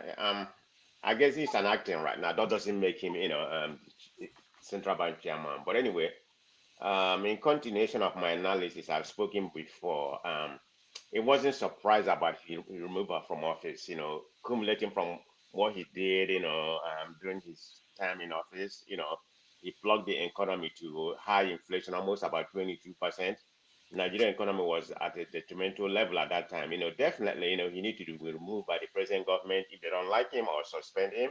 Like I said, arresting him and other kind of things, from what my understanding about, the accumulation of investigation that happened during Buhari regime, something like that, the court to rule him out that, there's no charge, there's no evidence against him. So if they can truncate about what happened from the previous administration and arrest him for what he did before, that's not proper. So I don't really know what behind his arrest. That's the only place I have an issue, not for the replacement. Tinubu has a right to remove him or suspend him, whatever seems fit. After all, he was a dismal chairman, during his time of office. But the arrest is where I have an issue. It seemed a little bit cynical because the investigation that was done before was from the previous administration. After all, it was Buhari that directed him to do whatever he did. So there's no rule of law. Before you arrest somebody, there has to be an investigation. Remove him, take his passport and everything so that he doesn't have, he can't leave the country. That's the way to do things. Then he won't be able to leave the country. But arresting him immediately doesn't make any sense. It just shows where we are, where there's no rule of law, what I call a selective law. Some people have to be prosecuted, selected, or whatever. I don't know. I'm not gonna focus on the tribal basis in which we normally come here and talk, whether he's from South or whatever he is. But we know what's going on. But that's not even my main focus right now. It's the way we do justice in Nigeria, very selective, So the arrest part, that sounds like a banana republic in my own opinion. Thank you. All right, thank you so much. Final thoughts on Emefile. We'll move to another. Yeah. Dr. Damages, quick question. So I understand Dr. Damages' view on this issue, right? But you all know that for you to kill a dog, you have to give that dog a bad name first, right? So they're just like looking for false allegations in order for them to arrest Emefile. Man of prestige. Emefile did not ruin the economy of Nigeria. So they are trying to put it to look as if Emefile was the one that actually ruined the economy. No, it's Buhari. No, he's one of them. His policy helped ruin the country. No, Emefile is just the CBN governor. He's neither the Minister of Economy or Minister of Finance. The policy. If you want to tell Buhari, order him to do that. But so he was the CBN chairman. Yeah, if there is any person to be faulted on this, the economy of Nigeria, it is Buhari. So if Tinubu is trying to arrest somebody, he should go for Buhari. Leave this innocent man alone. For me, Emefile is very innocent. He just propagated or put up a policy. That policy did not work. Just like Buhari, Buhari was pushing out policies to ruin the economy. Can I hold on? Yes, sir. When you say someone is innocent, what is the definition of innocent? Innocent in the sense that Emefile did not ruin the economy of the country. Emefile did not steal any money that I know. How you know? Yeah. And also, wait. Also, investigation was done on him. Because we're having a conversation. It's not just about Emefile, it's about anybody else. It could be about anybody else. If you are part of a government and they are implementing, they're trying to force you to implement a policy you don't agree to. You are the person that will implement it. You don't agree to this. You don't think it will work. You don't think this is a good thing. You resign. But if you stay there, exactly. Hold on. If you stay there and you implement the policy, you're also responsible for that policy. Especially but you and I know that in Nigeria there is no working policy or constitution. If Emefile was to resign because of the negative or foreseen negative effect of the policy, the same Buhari will level allegation against him, get him arrested, and maltreat him. We all know that. So he had to just work with his Oga. And you know the chains of command in Nigeria, both in military and the civil service, right? You have to respect your master. Even if your master is doing the most heinous things, you just have to obey him. This is what I understand Emefile did. And now you are leaving the main perpetrator, the main criminal, and you are arresting the innocent man that just carried an order, right? So if there is anybody to be arrested, I still insist. What about the Minister of Finance that she stole a lot of money and she's working freely? Farida, right? Hold on. I want us to expand this. I don't want these two people. So if there should be arrest, let it go around. That's what I'm saying. Thank you. If you don't go around with the arrest, for me, Emefile is innocent. Leave the young man alone. All right, thank you, Kenneth. KJ. Thank you. Thank you once again. Dr. Damages, is it a crime to be a non-entity when you say somebody is, he doesn't know anything? Is it a crime if you are in a class of 25 and one of the children there does not understand what they're teaching and you decide to make him the prefect? Is it his fault? No. So it is not a crime that the guy who is a central bank governor was just acting a script, or he didn't even know what he was doing, but you appointed him. And so he's implementing what you call him as an expert to do. Now, if you turn out to think he's a non-entity, or what's the best word there? A daft or something like that, okay? Or he's not even intellectually able to carry the position you're giving him, he shouldn't be punished for that. Better name in law, idiot. Better name in law. That's one. And then two, look, this guy was he was part of your cabinet. You guys trusted him. They were talking well of him until he came to the Naira time. When they were using him to do round trippings, where you go to the central bank, collect dollars, go to zone 6 and change it and become a overnight millionaire.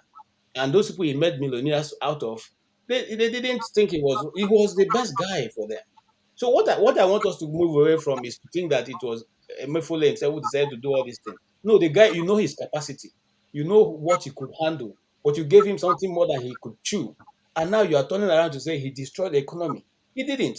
He played the script you wanted him to play. And I'm not, like I said, I'm not one of his fans because I followed him. I knew him when he was in the First Bank. So I'm not somebody who say he was a brilliant scholar when it comes to banking. But those of them who are in banking know that this, and they didn't choose him. They choose this guy for whatever reason, and they reassigned him for whatever reason. So I don't want us to remain in this because there's so many things I want us to capture. So many things have happened in the last 1 week in Nigeria. It's unbelievable, So right. Thank you. Let me say something, KJ. I think you're partially right. In that regard, you're not completely right. I mean, look at US. If a Fed chairman, do something to, here, he'll be partially blamed about the stock market and some other things. So he's partially to be blamed and the government. So he can't, exonerate him because he was the chairman. He played a role for the economy, the inflation and everything. So we should look at it in that angle. Thank you. All right. I'll just hear from Femi and Maicho, and then we'll move on to another topic. Femi, go ahead. Yeah, so a lot of times Mazi wants to leave, Dr. Jamil. You are not reading the comments. Mazi asking for permission to speak so that he can leave. Okay. Oh, I didn't see that. Sorry. Mazi, I'll come to you too. Go ahead, Femi. 1 minute. So a lot of times I try to understand the basic of a subject so as not to act as one is a pro at everything. So first of all, at the time when you had the previous lady that was finance minister, when they manage to find a way to push out of the way. A lot of people do not see the economic implications because ordinarily, even as much as one may not necessarily like Obasanjo, he himself had warned that Buhari wasn't good when it comes to economics. The reason why I bring this up is because I try to distinguish between what the role of even the finance minister is supposed to be, which is supposed to be like the accountant of the nation, Nigeria in this case, and the CBN governor, which we are supposed to focus mostly on the monetary policies, stabilizing the interest rates or what have you. But what we actually saw for the most part was even a government that was confused, because at some point we didn't even know who the finance minister was. It was almost as if Emefile was actually the minister of finance, and there was a lot of things he was doing that was actually supposed to be controlled by. Basically, we had no economy, so a lot of things were already wrong in the first place. I just thought to chip that in. All right, Maxi, go ahead before I go to Moisha. Yeah, thank you so much. I just want to, say a little thing, then I go out. So you can see my backyard there. It is my improvised ranch where I keep my cattle. So you see, coming to the appointment. The last time we saw you, how many heads of cattle did you have? You said right now, like I told you, I say I have the last time. What was it? The last time you came? 258 heads, and right now 258 heads. Now, how many do you have? And right now I have 65 calves. 65 calves. That's what I have now. So you reduce 65 additional? No, additional 65. No, most of the times there are ones we keep for beef. We inject them and prepare them for beef. Then we sell them out. So I cannot count those ones as part of it. Okay, my people, you see. So you're better than Buhari? I inherited it. I'm just managing it. And nobody is killed because of it. They are where they are, feeding very well. See, I'm acting CBN. Bola Ahmed Tinubu, the selected president of Nigeria, has every right to appoint anybody he feels that he can work with. It's just like in the military. When a military man takes over, he will only appoint, if he doesn't like you, he will just appoint your junior and force you, the senior ones, to get out. The senior one will be forced to retire compulsorily once your junior is appointed. But this is a civil line. I do not know how those that are senior to this acting CBN will behave right now. You see, so that is how I see it. The man has the power of, appointing and disappointing. So let's just give it to him. As long as Nigerians has given him the opportunity to rule, well, I do not know what the election tribunal their verdict will be. But if it is going to go the same way the Imo State, a gubernatorial election went, then you make sure that Tinubu is going to be the president of Nigeria for about 8 years. Just zero your mind and belt up, fasten up, because there is no new government that will be better than the past. That is how it is. Thank you so much, my people, and may God continue to bless you all. Bye-bye. All right. Thank you. Sorry. Let me just one correction on my part. I said Emefile was managing director for First Bank. It's not. It's Zenith Bank, actually. So let that be on record. Yeah. All right. Thank you. Mama Icho, before you speak, I have someone who will join us from the stadium in Istanbul, watching he's watching the game. So I want to just for us to hear him and see him talk to us on what's going on there. The Inter Milan and Manchester City. Yes. But the game hasn't started. It's at 3 o'clock. I know. No, now me you go make put on hold. Make you the hear about Inter Milan. When my country is in Zobu Kerewa, I beg you. No, he's not here yet. I'm just saying that when he comes, I will put you on hold. Yeah, it's very important. Live report. You're in your bedroom or you're in your living room giving us a report from your head. He's out there in the field giving us reports from the field. So I want people. I don't know what to talk about, but I think it's something that will interest some people who are watching. Go ahead, Moecho. Okay, Mazi. I know say you dead back, you dey hear me. No be all Nigeria elect am o. some. So when they come here to talk, use the word some Nigeria and selected him. So now they use Nigeria. And not be part. Me and my children, we are not part of this journey. 9-10, they start the story of placeholder. As far as me and my children is concerned, is a placeholder. All right. Mama, and I like as he start this in music by arresting Emefile. Because by the time my children do take their mandate over, we go do serious arresting. And he go be one of him. One, Esoluomo 2. And he's co-hold in Lagos. Mama finish my story. No, Mama, hold on. You are in your home. You are in your living room. Just hold on. We have Michael. The coach don't come. Yeah. Correct, coach. I surrender for Michael. Welcome to the show. Can you hear me, Michael? Michael, can you hear me? Turn on, unmute yourself, Michael. I know this is live TV. You know, it will be interesting. Michael, can you hear me? Unmute yourself. Oh, I'm sorry. Okay, good. So Michael, what's happening? Where are you now? Is that what? I'm in Turkey live at the Olympics. Are you inside the stadium? Live in Turkey. Okay. I'm at the... Go ahead. Tell us what you are seeing. What's going on? Go ahead. Yes, I'm at the Man City fan zone in Turkey, Olympic Stadium, Turkey. Live Champions League final live. It's very electrifying. The whole place is shut down. Traffic is shut down. So everywhere. So who are the teams playing? Are they important teams? Inter Milan and Man City. I'm putting all my money on Inter. Inter Milan. Where is Inter Milan from? For those who may not know, people like us. Inter is from Milan in Milan City from Italy. Okay. And Manchester City, they are from England, I guess. UK. Yes, they are from Manchester. Yeah. Are they that good?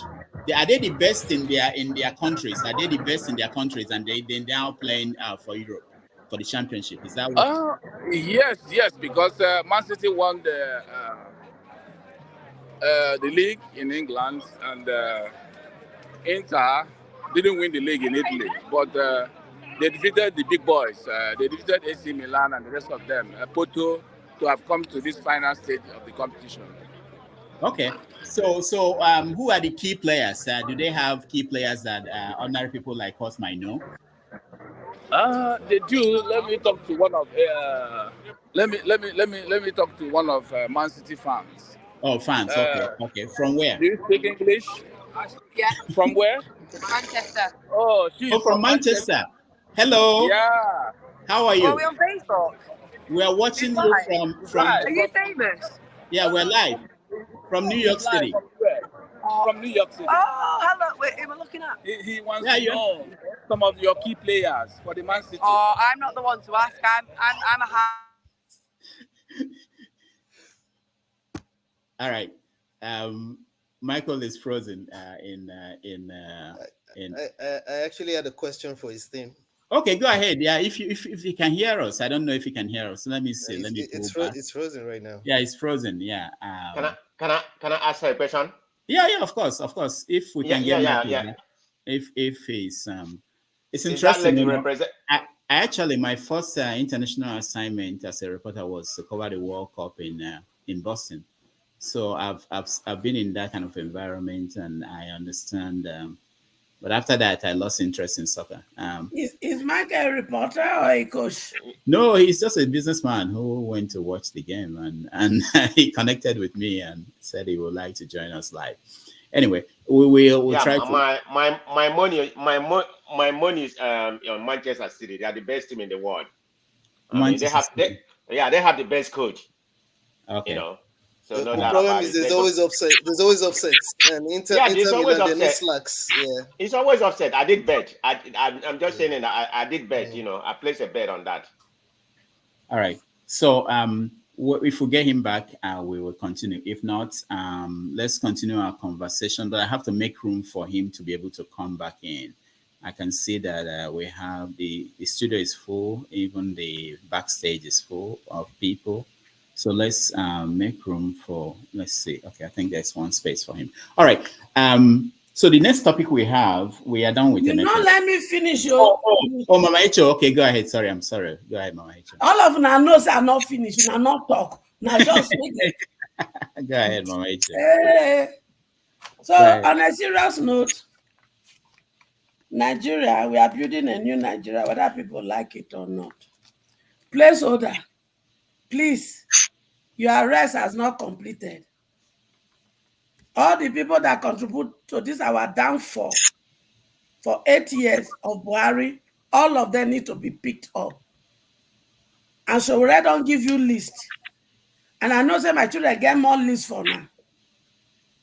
Because how na take feed people for during COVID, when everybody dey inside house, want to spend billion. The person dey in charge of that too.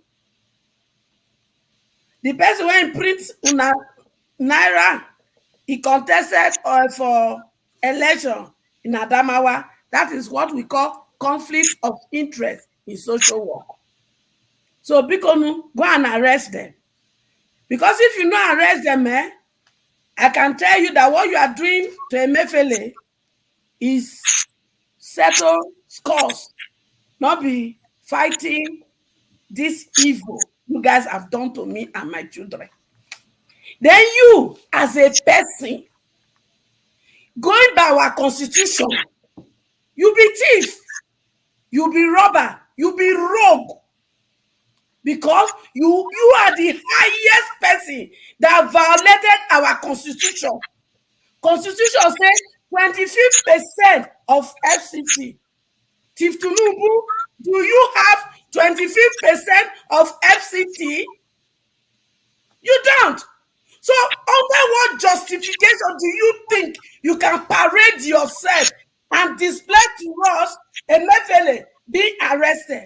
And if you want to play by the rule of law, the only thing you qualify to do is suspension.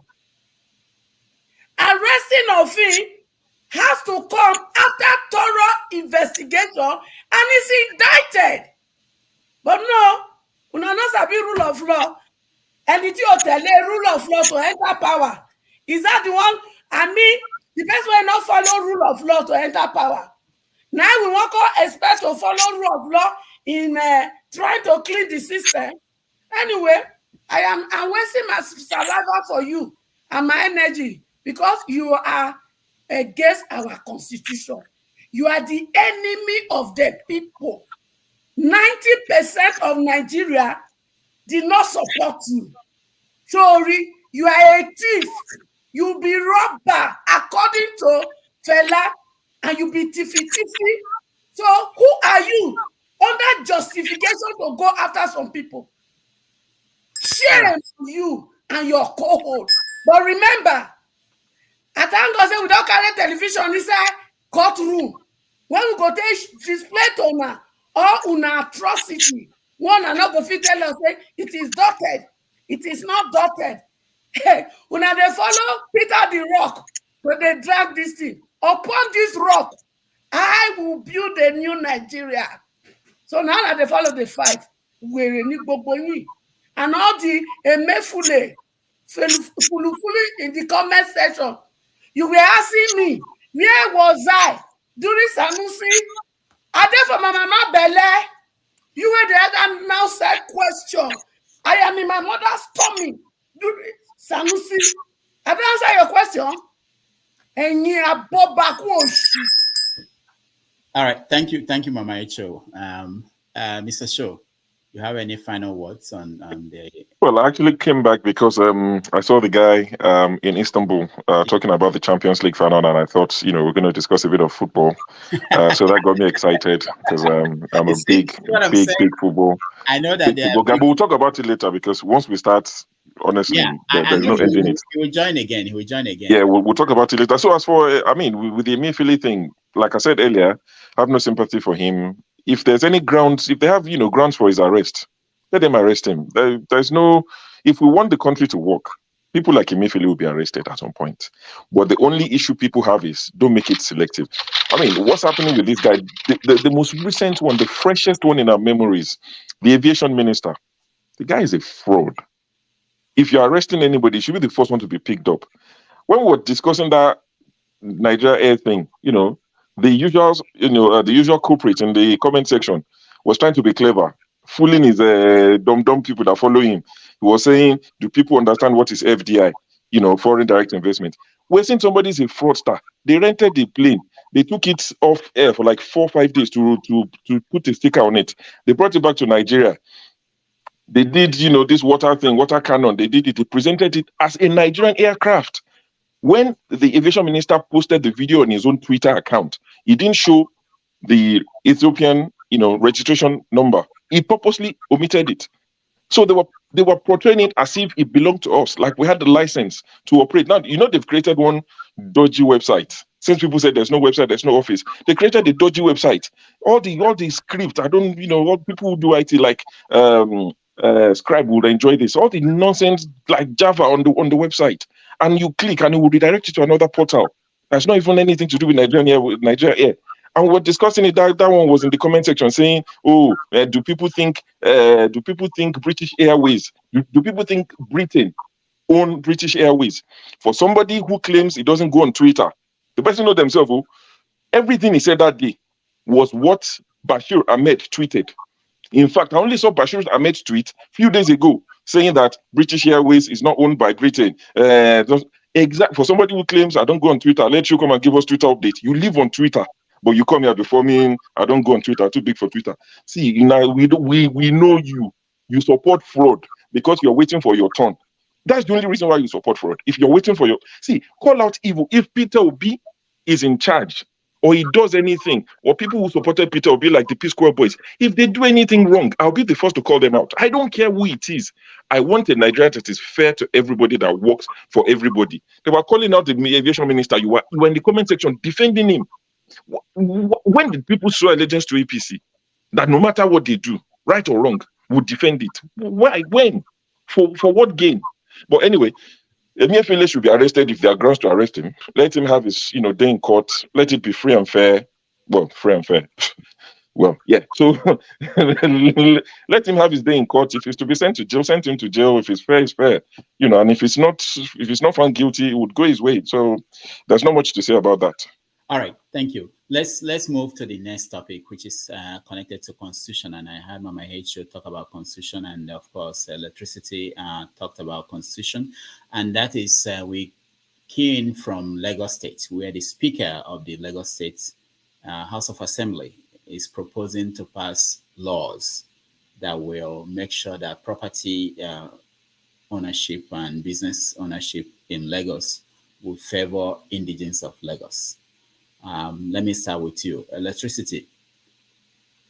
This is your world. Yeah, no, it's not my world. It's our world because this this channel has a constitution that we have to follow.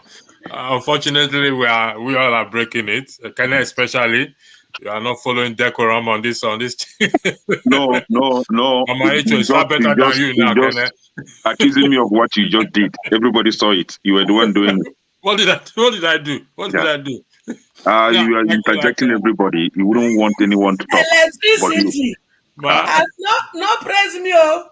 No, you are better than Kenneth. Just for today. When this press go there sustain, make any person not press that button. Your time is going on. Okay, sorry. Listen, we can't overemphasize the importance of what constitution is in any part of the world. So I've said it earlier when I came in early. The guy is actually ridiculous. I don't know what possessed him or what is on for saying such a thing. And it's very highlighted in the constitution that every citizen have a right to buy property anywhere they want to buy property. But still down to the same argument I will always hold. I will still blame the citizens because there are citizens that lives in Lagos State who should stand up and challenge and challenge this rhetorics or challenge the speaker through their constituency and their legislators that represent them, that this thing should not be allowed to see the light of the day. It's absolutely foolishness. I think the guy is on something, to be honest. I don't think he's in his right state of mind. I'll give him that benefit of doubt. But honestly speaking, he must be on something, because if you go to Lagos... Hold on. Are you saying that there has not been any attempt to do something like that in the past in Nigeria? I don't think so. I don't think so. If anybody has anything to like that, I don't think so that anyone has attempted. I know the legislative arm are corrupt. They are the most corrupt people in Nigeria there. But I don't think they've all come up to say, honestly speaking, I don't think so. Anyone has ever come up to say such thing, because if there has been, I believe people would have recited, bring it up in the social media or whatever it is, to say, listen, this thing happened in Edo State or in Ebonyi State or in River State by so speaker, this and that. I think it's on something, to be honest, and it has to be stopped. Anyway, that is my own thing. And it's down to the citizen. Oncolos. That's what it's on. All right, KJ. Yeah, can I answer electricity? No, because he asked a question about if similar thing has ever happened. Coming to your time. Okay. KJ, go ahead. After KJ. Okay. Electricity, it's been done before, though it wasn't pronounced. In Abuja, when Rufai took over, he had a policy, though it wasn't pronounced. He gradually took over all the markets, especially the Western markets, and redistributed it to indigenes or people that he chose to. So it's been done. That is one place, and there are other places where it was done. No. He also hold on, sir. In the context of those who make the law. I didn't interrupt you, sir. Just give me. Okay. So, and then he also went ahead to take over the filling stations, what's called the gas station, the filling stations in Abuja. If you go now, there are very few that don't belong to people of the north. So that is what you can see. You can check it out. You can call people in Abuja and find out what I'm saying, if it's true or not. But you see, Dr. Damage, I'm not going to blame the guy. You see what the guy is saying. There's an Igbo adage that says that if an animal is dancing on the road, there must be somebody beating the drum somewhere. So what you are seeing is the outcome of what has been discussed behind. He didn't wake up and just say, I'm going to do this policy by himself. Okay, so he's telling you what is there for those of us who are not indigenes of Lagos, that is going to come. Okay, and I like it. You know why I like it? So that those people who have not been hearing before will hear now, that you are developing a place where you can be asked to live. And my only response to him is that whenever you decide to take over the land, those who have put in 100 million buying land, those who are putting whatever they put in, calculate the amount and give them, and then tell them that you are now buying over. You don't take it over. You don't just drive them and say, or you say now you're taking over. No, pay them what it is, their due value, and then let them, if they want to stay in Lagos and suffer that, okay. But I'm telling the truth, this is what we're going to see going forward. So let nobody be shocked. That's my position. Thank you. All right, thank you so much. Kene, you have 2 minutes.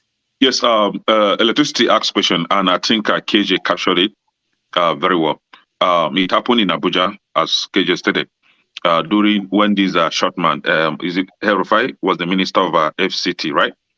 He actually went as far as revoking properties owned by Igbo people. Let's be mentioning name. I don't like us, going around trying to be politically correct. He revoked properties owned by Igbo people and gave it to his own people.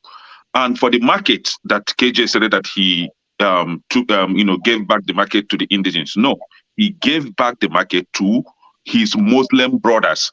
The indigenes of FCT are the Wagi and some part of Nupe people. So those are the indigenes, and they don't own the market today. The market is owned by the Rufai's people. Now, coming to Lagos State speaker, You see, when I saw that news, I actually saw it on Twitter. So for someone that is actually condemning Twitter, and I begin to see that Twitter is where the big deal is when it comes to real-time news. So I'm going to Twitter now. Initially, I don't have Twitter account, but I Welcome think on board. Yeah. So now this is it. The Lagos State speaker is just saying trying to implement what he and the governors and some stakeholders in Lagos State have discussed, right? And these are the kind of people you see in the leadership, right? Stark illiterate. For electricity, I was saying that is on the citizens to revoke to recall them. How are you going to recall the people that you didn't even vote in? We all know what took place in Lagos State during the election, how some people were being targeted, some people were being killed actually, and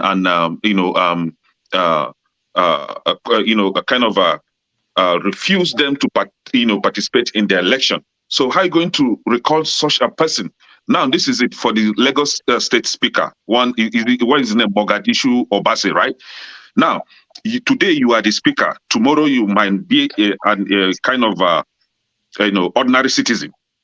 If you use your authority to take my property forcefully, I will come after you personally. Lagos State Governor will not be there to save you when you become an ordinary citizen. I will track your family down from A to Z, and I will come to you personally. Can I stop? Yeah, sometimes we need to really remind these people that they will not stay in that authority forever. They will actually going to come back and stay with us, right? And he's not going to be saved by them. Can I? This is a part. Do I have to say this every week? I understand, Dr. Damages. This is just so painful. No, it's not. No, you don't. It's not right. You can't be doing this. You can if you have. All right. You know how many property can I get for Lagos? No. We don't buy the OVGC finish. I don't buy anything. But this is the point. You don't. What you said now is a threat. You don't speak like that. But he threatened the people. No. You don't speak like that. He has not even passed any law. We are just saying it's based on what he said. He has not passed any law.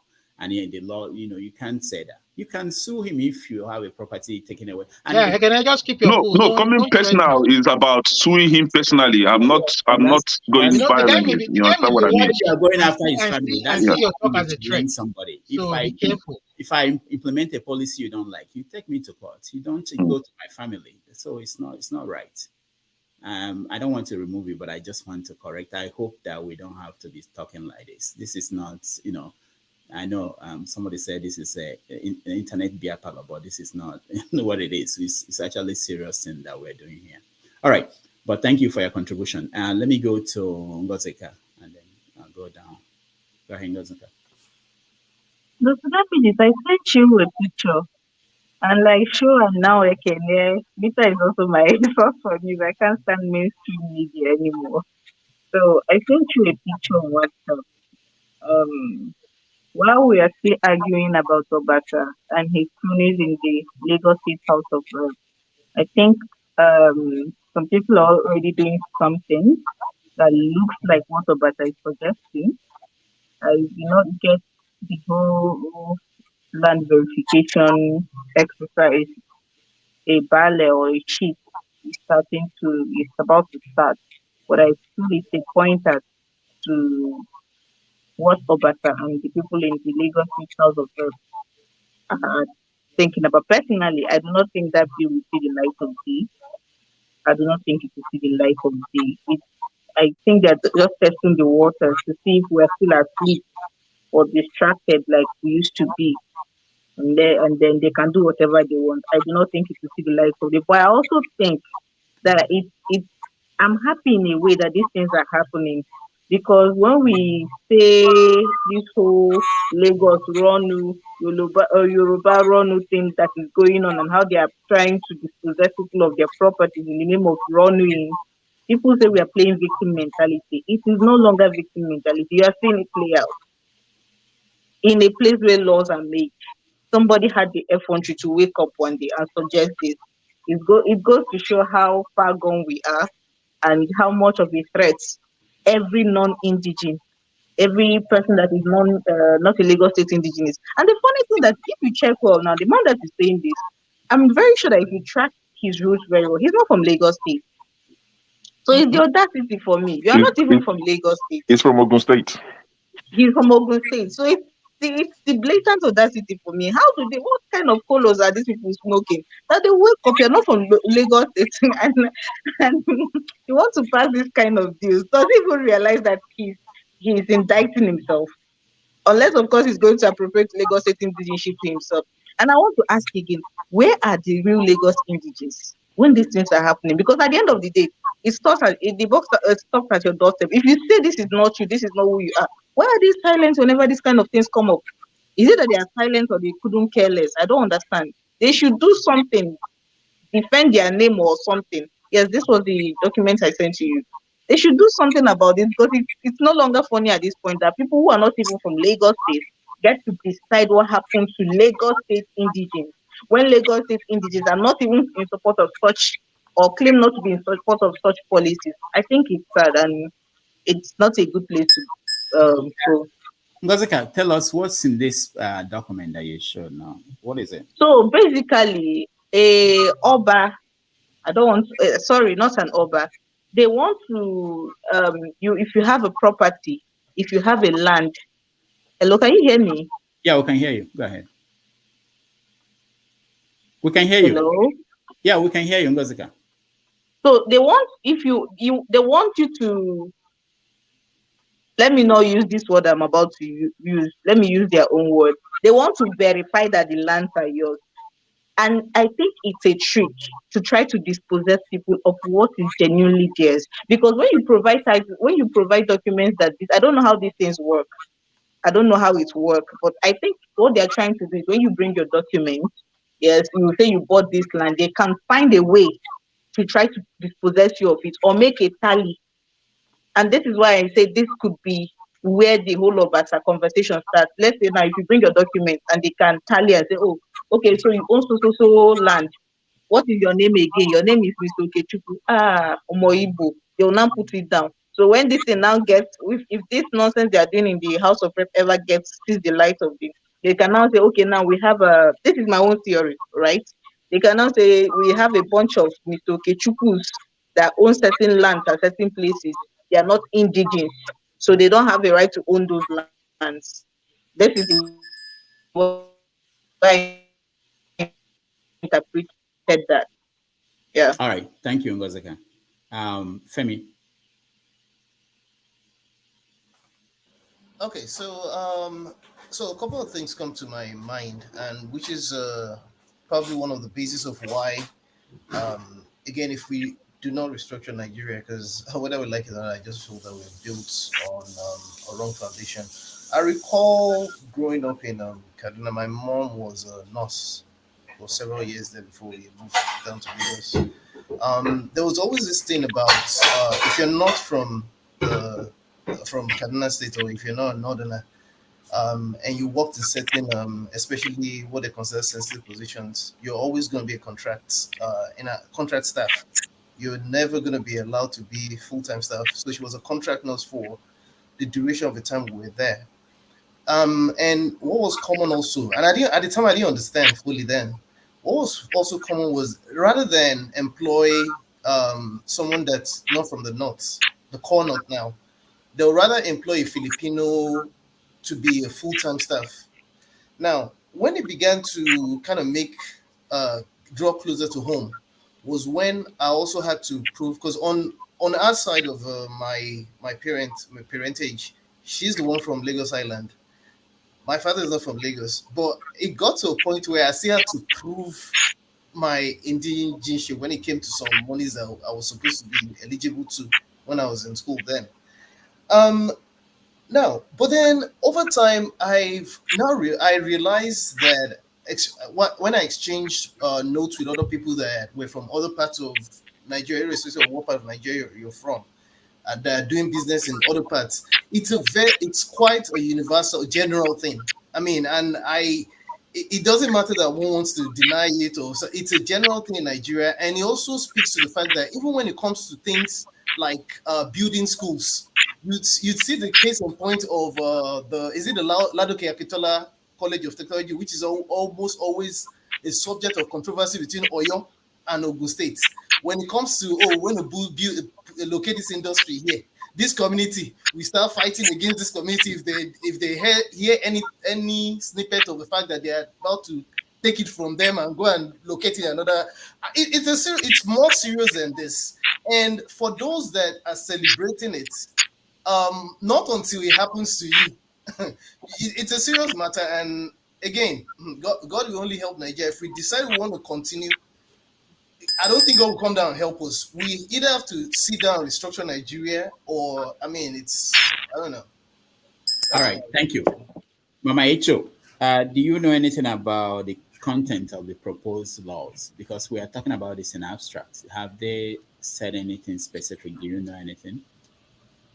I never go that school learn about wetin I no understand be say those of una when they vex because people they buy land, they build house. I wan ask una one question. Na two head they carry come life? Na two head?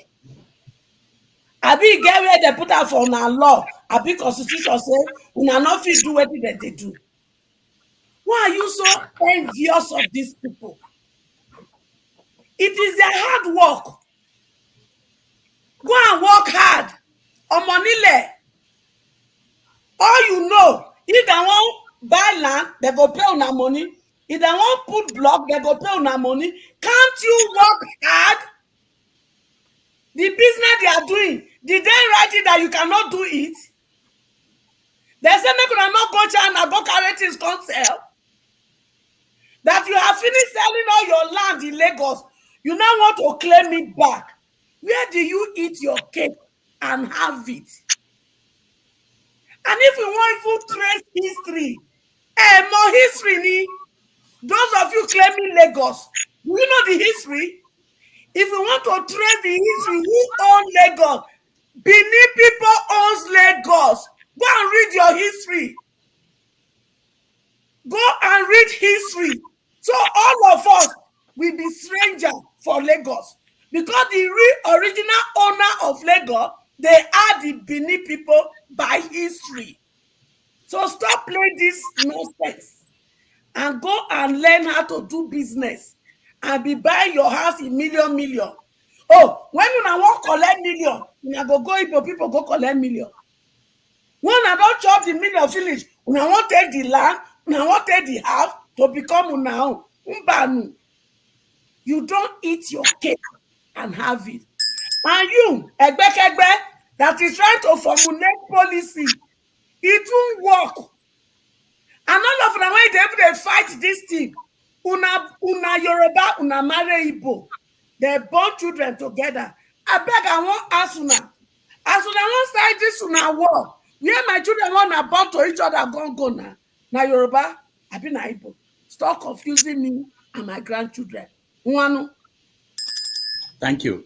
Sure, you're next. Yes, sir. I've seen a few people in the comment section say that Tinubu probably knows about this and someone who knows, they will have discussed it. While I don't have evidence to disagree, I want to think differently. I think Obasa was trying to impress his Ogas by saying that I don't think they would have sent him that message. They are wiser than that. These are astute businessmen. They're clever. They know the implication. There are a few realtors that have already tweeted and said that, that some of their clients are beginning to grow cold feet in buying properties in Lagos. Those are, those who are not Yoruba people. And now this bill, is it going to protect Yoruba people or just Lagosians? These are the sort of things that they'll have to discuss because Obasa himself is not a Lagosian. His deputy, at least last State of Assembly, even his deputy, not a Lagosian. The governor, not a Lagosian. So will Tinubu from Osun State, Fashola, is it Kwara or where's that one from? None of them. The closest they had was GRV, who, has not been voted in. And that's fine. But the closest they came was, they had GRV, they had, what's this gentleman, this last election, ADC, I can't remember his name. Those are Lagosians, but they didn't win the election, or at least... Ambode was Lagosian. Ambode is not Lagosian. His mother is from Ondo State.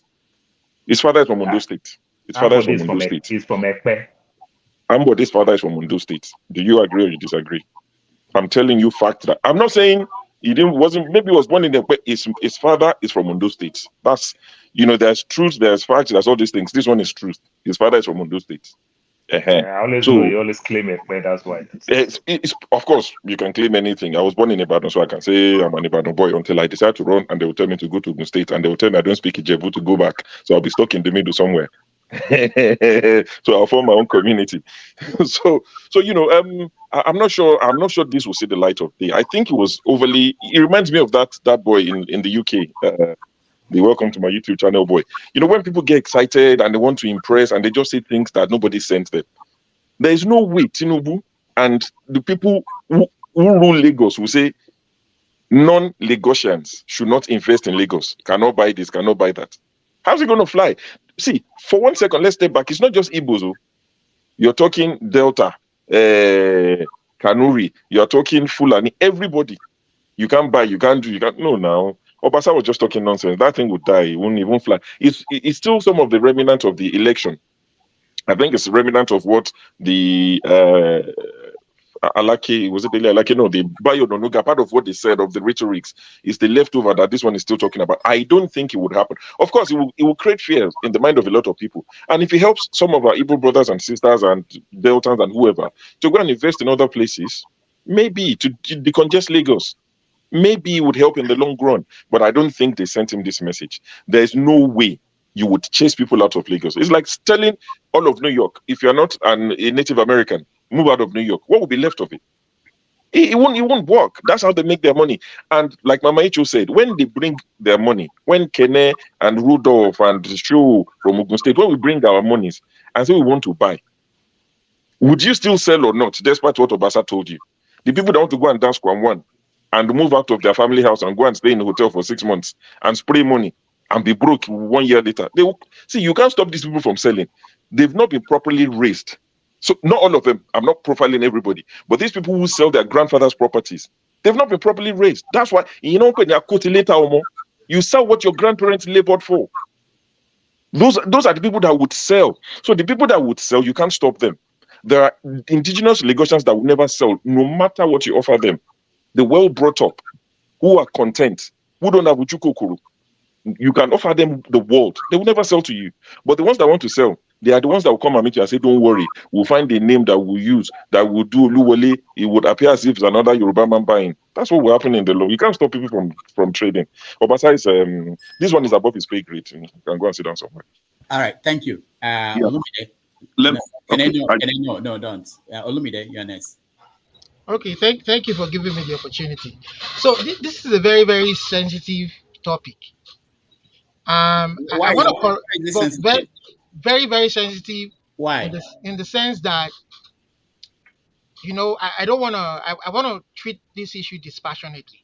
I don't want to be seen as being against the Igbos or trying to support the Yoruba.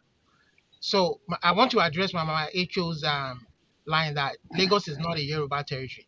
Please perish that thought. Just perish it. Lagos is Yoruba. Okay? That's one. Ogasa, go and read history very well. Ma'am, I don't want to argue with you. When you read, the day when they born you, go read history before they born your great-great-grandfather. Ma'am, don't talk to me that way. Your facts are wrong. You understand? Don't come here and tell us facts. Go and read the history before they whether you like it or not. I'm going to read it to you right now from Wikipedia. Which are Wikipedia? I read history. And I tell people when you read history. Lagos State, listen, just listen and let us educate you, ma'am, before you come with your folktale story. Listen, just listen. Educate yourself. Not be you when they born. Okay, Mama Icho, let him speak, okay? He didn't interfere when you were speaking. The story is that Olofia and his followers, no, not that one, sorry. The settlement of the Awori clan is known to have preceded the establishment of Abeokuta. Sorry, one moment. How do you spell the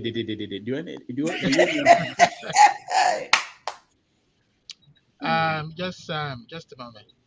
So before the Portuguese name of Lagos had been adopted, Lagos' initial name was Eko, which was referred mainly which referred mainly to the island. The first to settle in the Eko were the Aworis in the 15th century, and the Benis in the 16th century.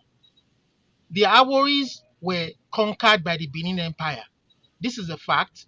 The Aworis were paying taxes to the Benin. But we are telling you that the original indigenes were the Awori people who migrated from Ife to Abeokuta, and you will find them around the Egba, Ogun State area. You understand? That is why they call it the Yoruba name. The Eko was coined by the then Benin who conquered it, and they call it the Yoruba name Ipinle Eko. You Okay, understand? so So Benin because conquered. Benin conquered it doesn't mean it belongs to Benin. Forget it. So don't come and write history here. I'm trying to get you, man. Then I've Una addressed your don issue. sell land finish, una come dey give you for I've addressed your issue. Now let me go on. If Obasa's law, I've not seen the complete dictates of the bill. You understand? If this, I have always said, if this bill is going to be done in bad faith and targeted against a particular ethnic group, you understand, then that thing should not be supported, because people who have worked hard to buy land and build houses and build businesses, you cannot now go around the corner and start to use laws to take it back. That is discrimination. If that law is going to be discriminated towards them, but if the law is going to help protect the indigenous people of Lagos, their Aworis, to protect their culture, to protect their land and their resources, I support it. But people who live in glass houses shouldn't throw stone. I am not an indigene of Lagos by origin. I'm from Ogun State, Abeokuta, and we know that some of the people who are in government in Lagos today are not originally from Lagos. So what kind of laws are they going to make that won't affect them? So they need to think that you don't make laws to target people. Even in the US, we have it where in predominantly white areas they want to make, they call it gerrymandering, where they want to make laws to discriminate against blacks from voting because they want a particular party to win. If it is all about politics and they want to weaponize this, I don't support it, because at the end of the day, it will come back to bite them. And then to finalize again, Mama, Lagos is Yoruba land. Get it? All right. Get your facts right now. Okay? Thank you. Ken, 2 minutes. Yeah, Dr. Damages. Ken, Your submission is not paying my Ken. bills. Okay, I go with Ken as well. I thought you referred to me. Sorry. You cannot sell land. You cannot. Ken, go ahead. Ken, welcome to the show. There are people who have not said anything since they've been here, and people are. Ken, welcome to the show. Is Ken with us? He's looking up, and Ken, can you see me? You have to mute yourself, Ken. Okay, we skip you now. Fix that. We'll come back to you. Paul, welcome to the show. Thank you, Doctor.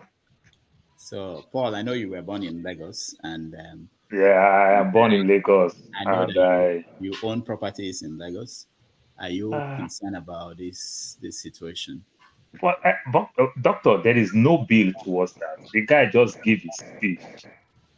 You understand? After they swear him in as the Speaker of the House, he is just a speech that he gives. What did he say in the speech? Did you listen to the speech? Yes, I listened to the speech. What did he say? And he was, to some extent, he was contradicting himself while he was talking. He was talking about the way people said Lagos is not Yoruba land. You understand? So he's fighting for, in general, Lagos is Yoruba land. But somewhere along the line, he started talking about land. So to some extent, he's making a case for himself, even when he's not a Lagosian. But he's making people understand that Lagos is a Yoruba land. Like people use the word then, said Lagos is no man's land. I'm trying to identify with the Yoruba, the Lagosians, as that they are Yoruba people. They have Yoruba heritage. Correct. I'm proud of that heritage. And they are Yoruba. And I agree with you. Ogun State is Yoruba. Ondo is Yoruba. Osun is Yoruba. I identify with them. I identify with my people in Lagos. It is Yoruba land. Get it right. Yes, Don't and I agree with you. History and distort facts. And I agree with you. Maybe you didn't hear what I said. So he said that then when he started going further, that's when he started talking about land. Talking about land can be very, very wrong. Because all tribe, Lagos is like New York. There, everybody, you go to Ijesha towards Lawansi. You see the Akwa Ibom people, they That's own why all I those said areas. I will support the Lagos State people and government or House of Rep or government to weaponize that bill to not target particular people. There is no bill. There is no bill I'm in an that immigrant from direction anyway. Nigeria. I'm an immigrant from Nigeria to Canada here. I'm a citizen after some years. I've been welcome. I've been able to buy my own house. I've been able to live as though I was, born here or as an indigene. But we still recognize the indigenous people, the Indians, who originally owned the land. You understand? We still recognize them, and we still give them some benefits that they enjoy as that people that other people don't enjoy. You understand? Yeah, they do. That's why I want my daughter to marry an Indian too, to go school free. They do. But For I will example, support weaponizing the bill. That's what I'm saying. I'm not going to support that. no, at the first place, there is no bill towards that direction. People is just even taking it further. It's just a speech that he gave. There is no bill. You understand? So But people is just being. it's saying that they want to introduce a bill to the House. Yeah, but that is the fear of other ethnic groups. No. I don't know whether you listed it. It's talking about they're going to start using Yoruba. They're going to start using Yoruba so that to sell the Yoruba culture more. So which means they will translate to Yoruba. They will write in Yoruba. I mean, if you it understand? Is the culture, it is the culture. So that is what he's talking about. They used to do it back then with Tinubu's time. Every Wednesday, they speak in the house with only Yoruba. Every Wednesday, only when Tinubu was governor. So that is what it's taught. So Paul, I think that the media misunderstood what. Yeah, can I ask Mr. Paul a question, please? Hold on, hold on, please. Yeah. Paul, are you saying that the media misunderstood what the man was saying? Yeah, I think the media is. I think the media is just going further, and what the media is doing, so that even if you want to think in that direction, you will know that this one, if I try it, it won't fly. That's what I would say. Then also using those type of words, I don't think as at this time we were preaching healing. That word is very, very wrong. For example, a Yoruba boy who went to school in Ajegule, Dr. Ajegule, has become the mayor of Colorado Springs. Ajegule. He didn't go to good school. Ajegule has become the mayor of Colorado Springs in the US. You understand? So if this system can give every one of us opportunity, my young daughter have full scholarship in the US. Very many Americans don't have their time for student loan. Full scholarship plus cash back. And Paul, you understand? That is where we have to go full circle back to the Constitution. That Constitution that operates now gives room for them to discriminate and do things like this. But you know the bad part of it, talking about these things has been everywhere. But for a Speaker of the House who sits in that hollow chamber to use this type of word can be very, very wrong. In my father's place, they don't even sell land to strangers because they want to preserve the land. For example, the Edo people, part of their culture, whenever they lost maybe the Oba, a top chief and everything, they do some type of sacrifice. I can't use those words here. This is what made the so-called ancient, the Benin Empire, like they call it, they say the old empire. That's why Benin is not well developed today. Because whenever anything happened, all the strangers will travel out, will leave the state immediately. They will leave that place immediately. This affects them tremendously. We all say, I don't know whether it's still there, Ahmed Khan. The most popular city in the world today is London. A Pakistani. You understand? We see the so-called Canada. You understand? The person who had their immigration some years back is from Rwanda. It is time for us to give. Some of us, we pride ourselves whenever Nigeria make all those big records in the US, in the UK, in Europe, and everything. Then me coming from one state to the other state, then you say the person don't have a chance. I think that can be very, very wrong. My father owned a property in Lagos for donkey years. And that property pays us a lot.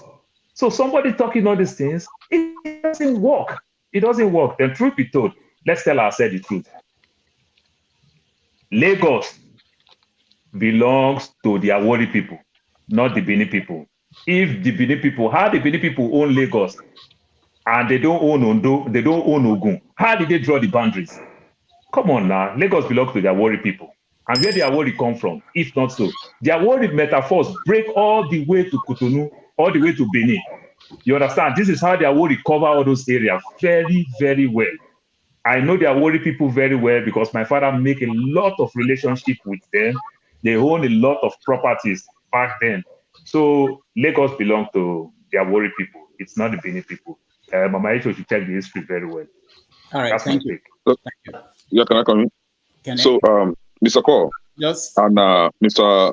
Olumide, see, I'm very happy that you guys are trying to clarify who owns Lagos, and I'm much happy that Igbos were not involved in this contest, right? So the Bini or the Edos are claiming to own Lagos, and the Yorubas are claiming to own Lagos, and Igbos are excluded in this argument. Why then? During the campaign, the electoral election campaign, why were Igbo being targeted, or why were Igbo being accused That is why I of say that if that why? bill is Yeah, done in bad faith, yeah. it's Why wrong, were Igbos totally being wrong. accused You shouldn't of? target any ethnic people. Yes. That is wrong. So why were Igbos being accused, and some were even attacked for claiming to own Lagos?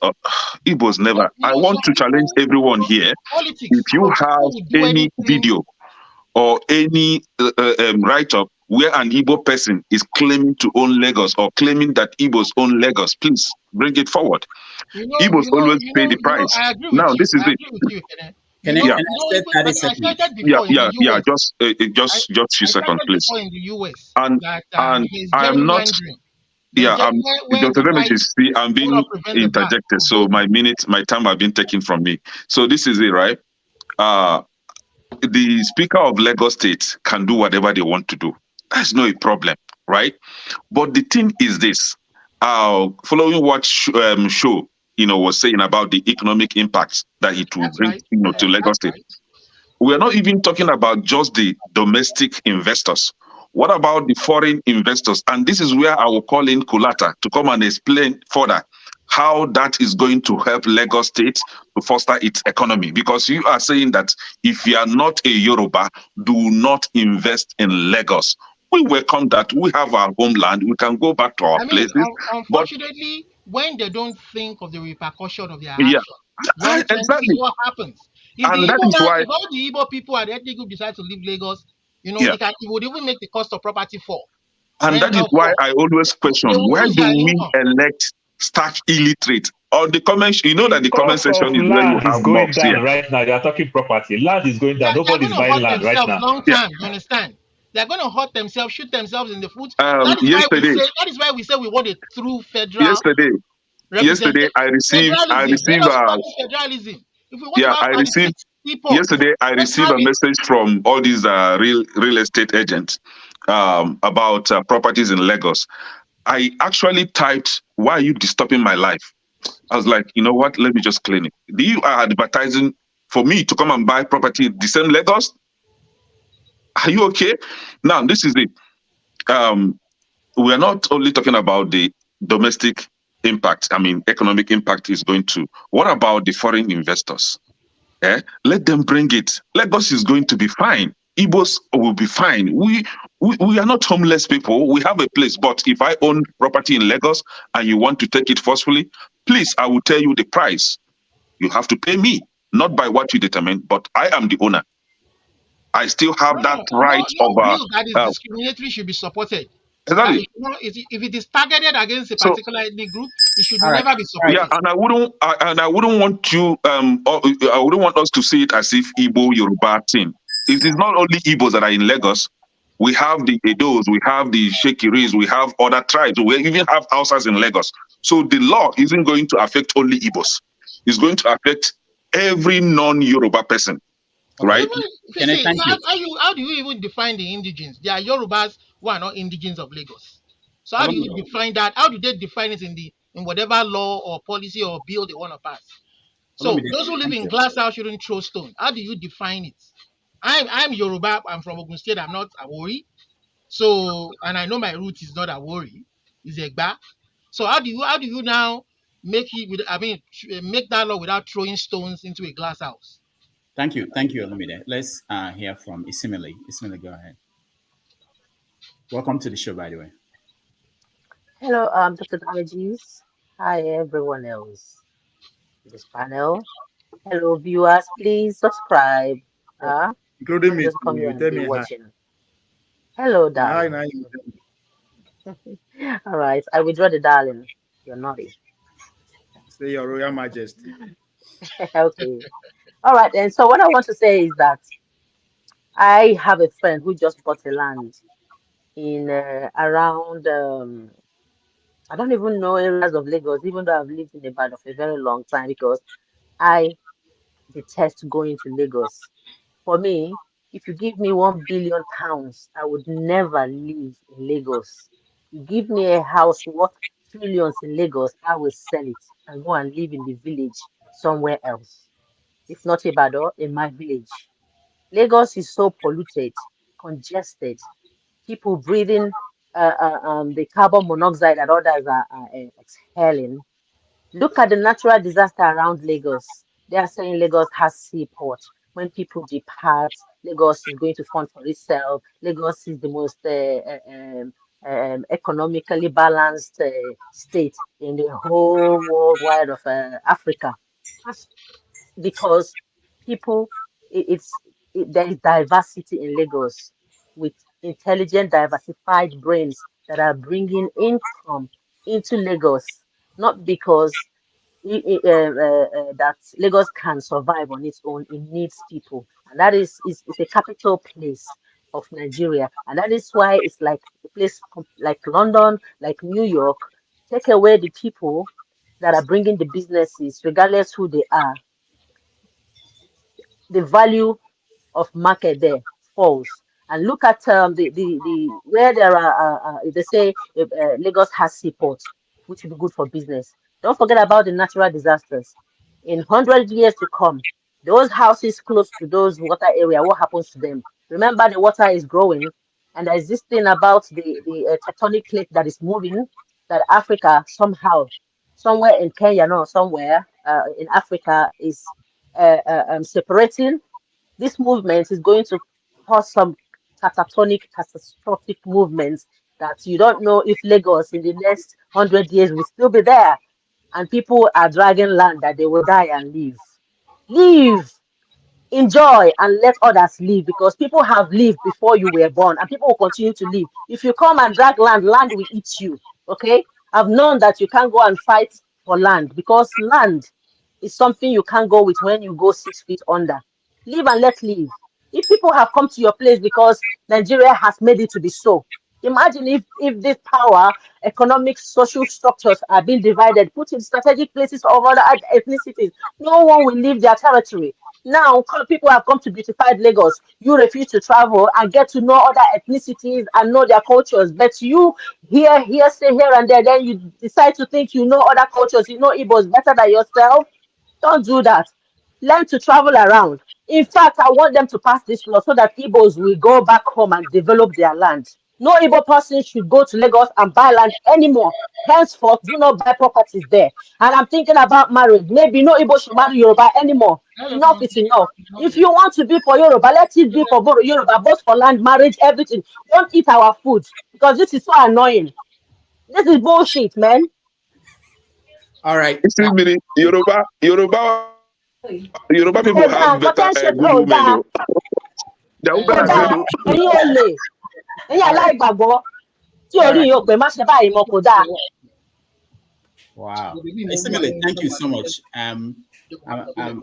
See, Millie, the people who no get visa, I don't take Maro Yubo for Nigeria. Which kind of talk they talk? People who no get visa to go abroad, I don't take marry yellow woman for Nigeria. Not talk that talk. Yeah, I don't know. I don't say marriage is somehow una wan marry yellow woman for Nigeria from Igbo tribe and una go dey insult them like this. Imagine how Yoruba will try crawl on their knees to marry an Igbo person because they are yellow papa. Now you come and tell me, say after you marry us finish, we give you beautiful children that looks like half Oyibo, and then you will say, we should not buy property. You will take our properties. Those children that you are taking properties from are the ones that will fight you one day. You are the owners of your nemesis. Every time Igbo woman to a Yoruba woman is Igbo property, so may we pack our children, may we go. All right. So one man, you too, mind yourself the way you talk on your platform. Respect Igbos. If not, Igbos will come. Look, for me, Yoruba land, Lagos belongs to the Yorubas. I would never in my trillion years to say Lagos belongs to anyone else. No, no one is dragging Lagos. I know Lagos belongs to Yorubas. But don't poke it in our faces that will now start running away from you people, all of you one by one, please. It's All right. disgusting. Thank you. Let me give 30 seconds to Ngozika to raise an objection or something.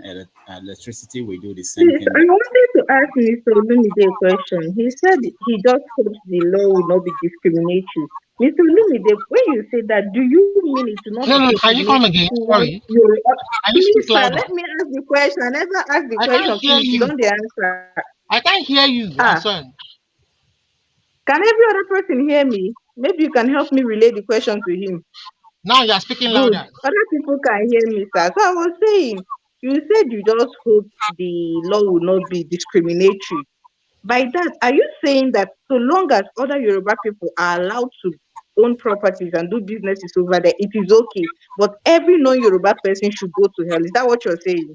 I just want to be clear on that. No. That's not what I'm saying. I'm saying that law should not target any ethnic group, no matter where they come from. That is what I'm saying. It shouldn't be target. You see, there are fears. The Igbos are expressing fears with whatever he has touted now. And I can understand those fears are founded. And if he comes out with a bill that targets a particular, that would be really, really, really, it will be bad. All And right. it will be a sorry thing to do at this present time.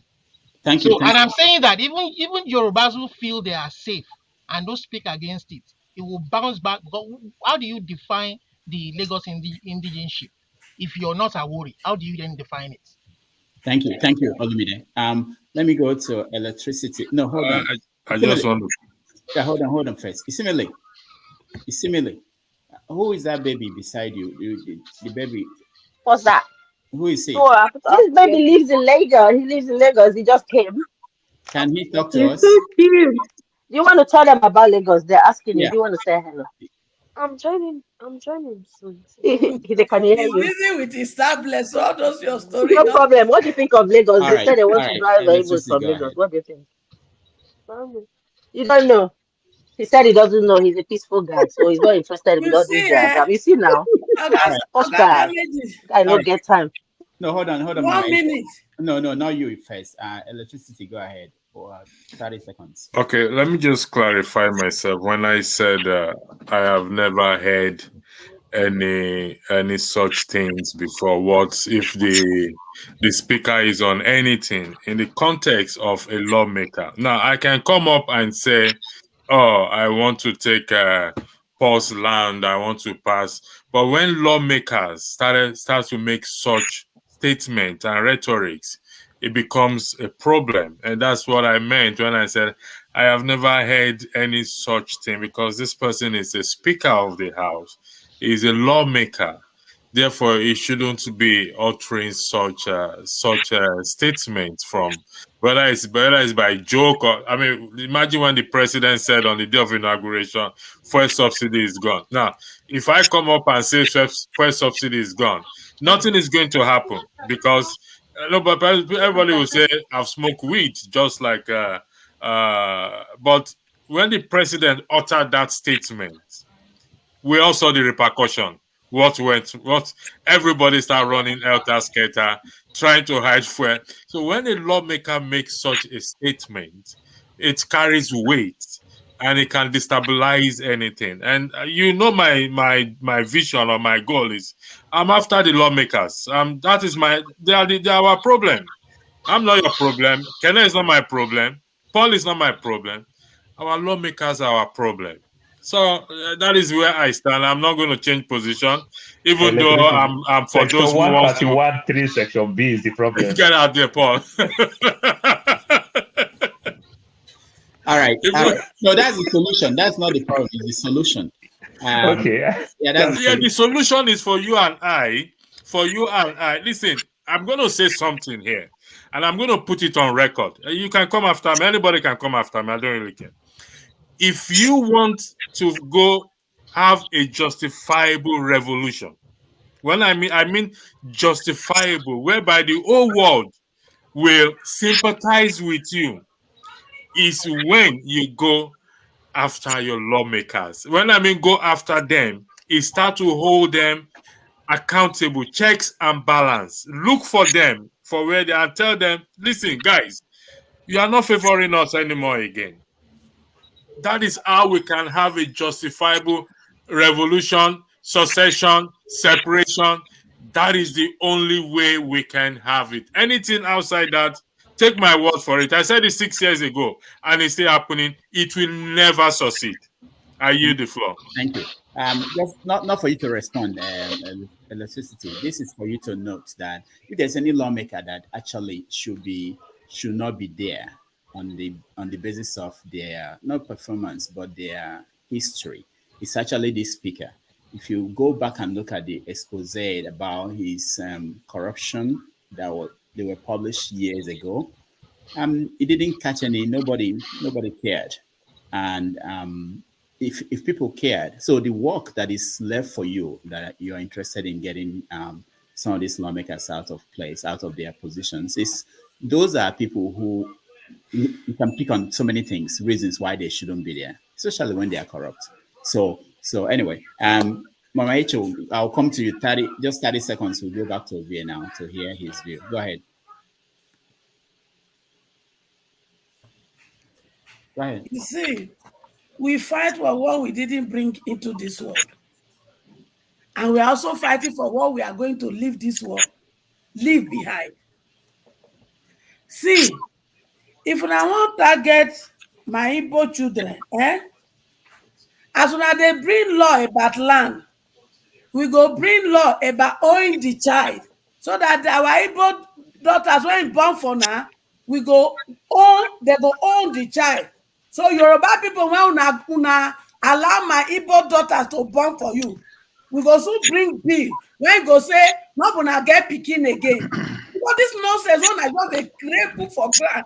Una forget say there are children in between these two tribes, and una they confuse their brain every day because of land one and not come.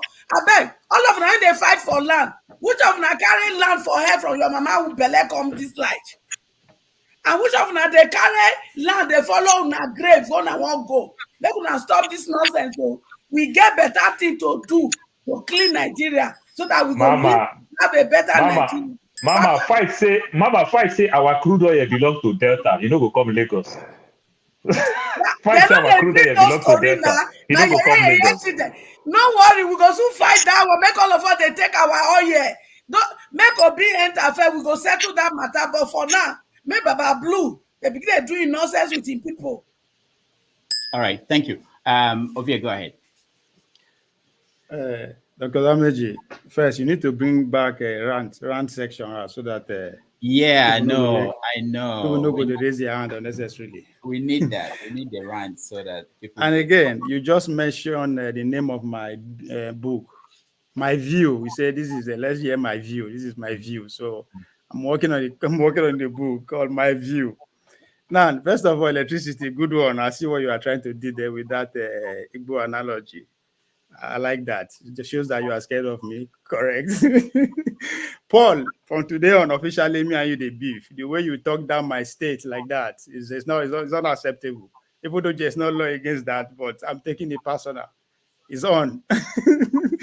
It's on. And show is talking about this idea of selling land and all that. This is not about land sales. I think I'll come to that first.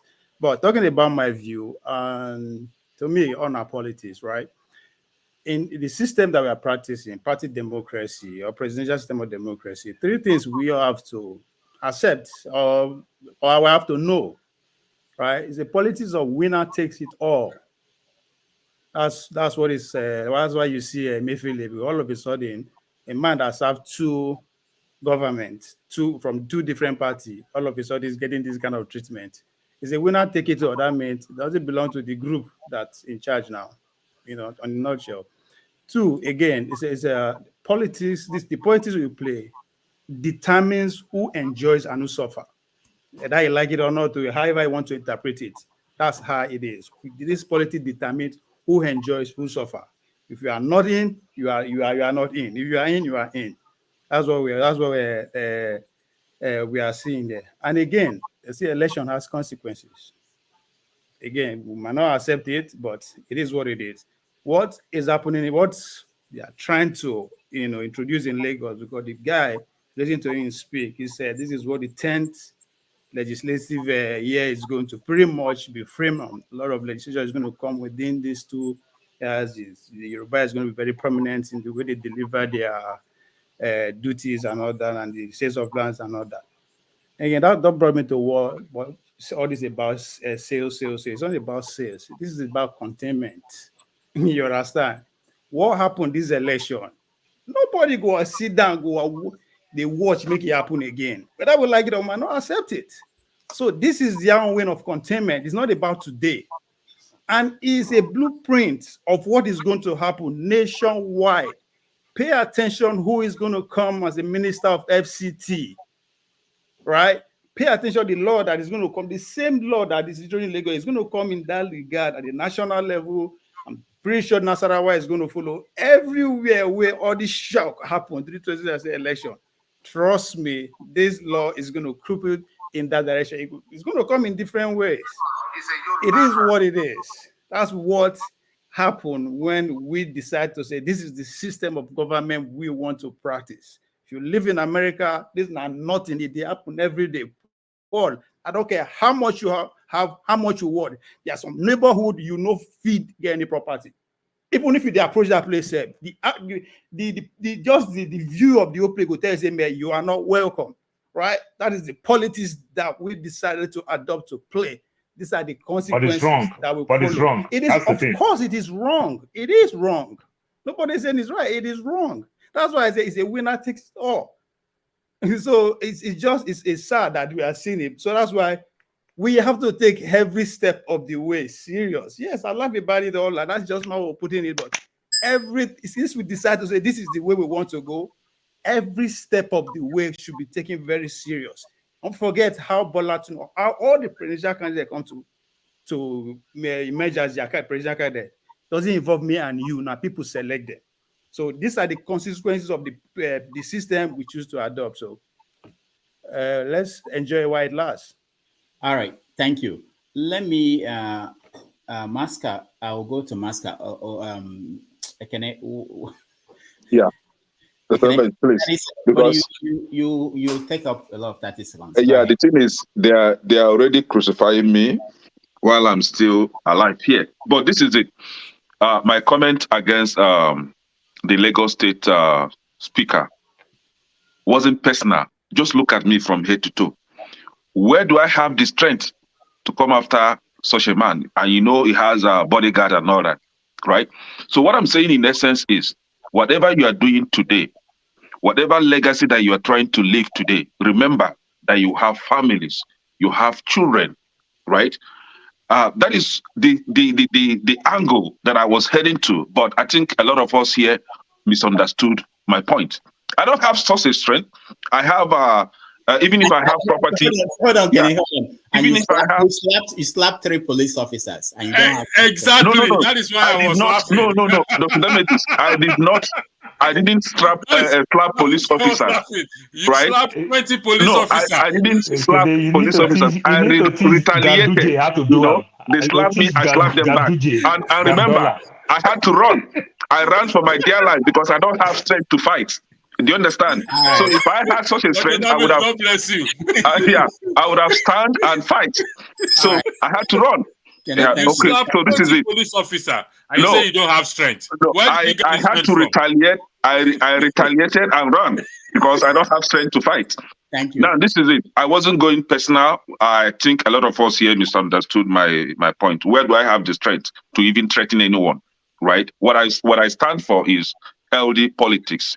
Prayers. The election has come and gone. So let's play healthy politics. Let us not wish hunt others that we think did not vote for us, others that we think that are on the opposition.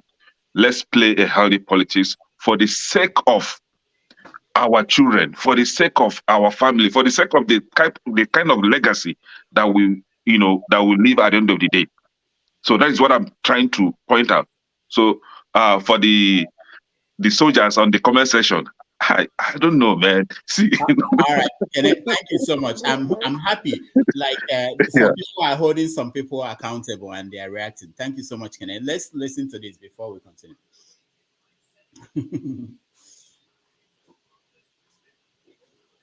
Oh, my video is not playing, is it? Okay.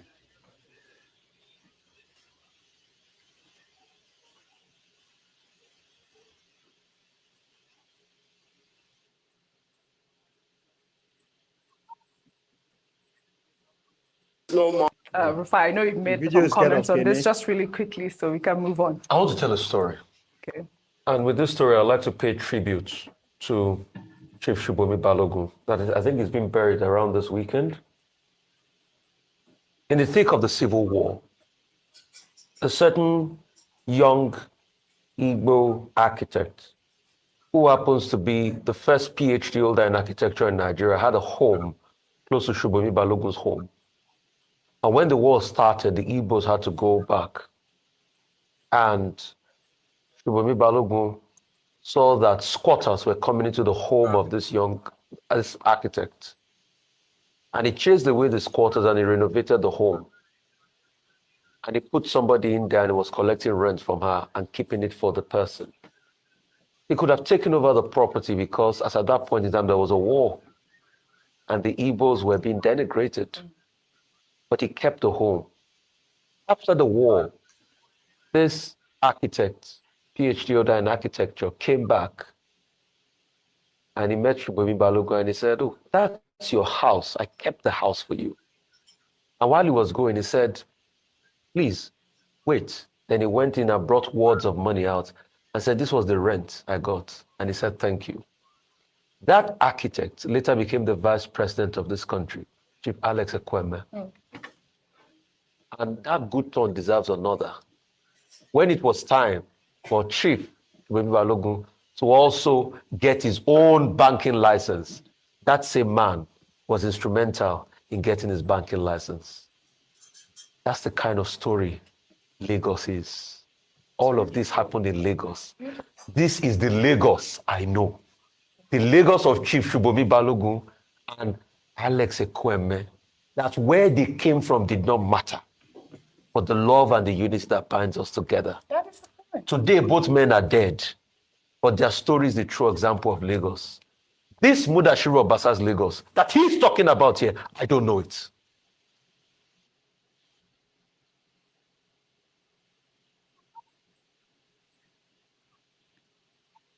So I don't understand how this one the goodwill of individuals they concern the land. I don't understand. What's the correlation, sir? I need somebody to there is a correlation to that. All my politics. Go ahead. Sorry, Kenneth. If you can play it up to when Ruben Abati also weighed in respect to the Constitution, because I sent a private message to you. I mean, in the chat, private chat. I beg your pardon. To the extent where Ruben Abati weighs in and highlighted the section of the Constitution that actually calling out the speaker of the House, please. I will really, so that we have a full, so that the OVA can have a full context of what. Before you please, Rudolph, you have a guest here. You had a guest here 2 weeks ago, if I'm not mistaken, Mohammed, right? Who narrated the story in Onitsha. What is the difference between that story and what the guy said that he thought everybody was dead, all the Hausas were dead, but he found out that somebody was actually having hundreds of them. What's the difference between that story? So I see the story there. My understanding here is that how does that relate the normal goodwill of Nigerian everywhere to the law of the land of when I mean the land of Lagos? What is the correlation? This is a normal story where you go, yeah, across the nation. This story is common across. This is who we are as a people. How does that relate to the law of what they are trying to pass? Okay, let me go to Master. Master, welcome to the show. Well, good evening, everybody. Thank you, Mr. Rudolph. Can you hear me? Yeah, we can hear you. All right. I think I really would want to start by commending you. I know to put things like this together is not easy. So well done and keep up the good work. Thank you. All right. So I have a football match to watch. For those of us that are football fans, we know that there's a Champions League final. So I want to quickly just make one comment. You see, you invited, I think, what's his name? I can't remember his name, but he spoke about Ninas. Tony Nadi. Fantastic. Yes. And I asked him a question, but the thrust of his answer was that, well, if you don't have where you belong to from an indigenous perspective, then, I mean, go fly a kite, go hug a transformer, bottom line. Most of your guests, I think, always exhibit an indigenous tendency. And I think this law that you guys are talking about is a very good indication of where discussions like that will take you to. Bottom line, people talk about Hausa. I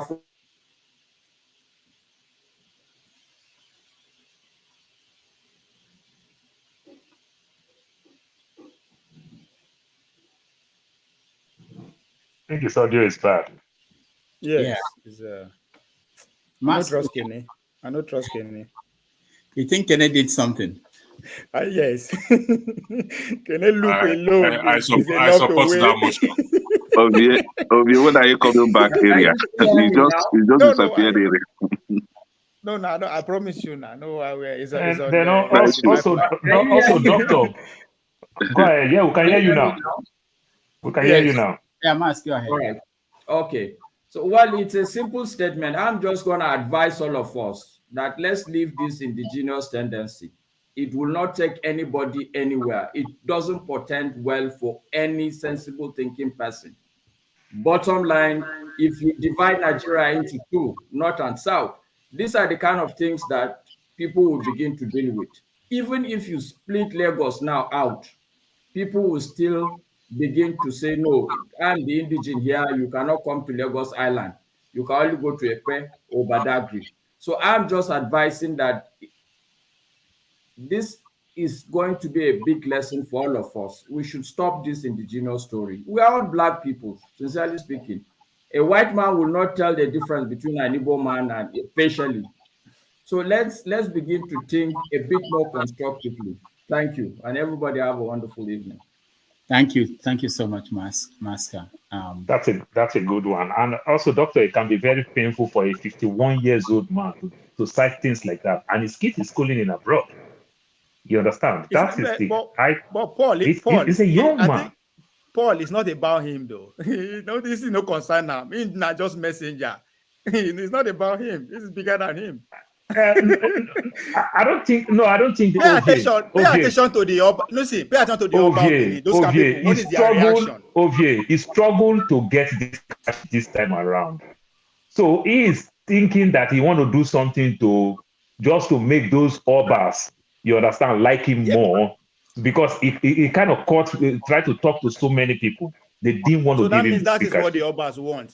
That's what the Obas want. That's what indirectly. I mean, I can't confirm it very well, but I don't understand why he brought that speech.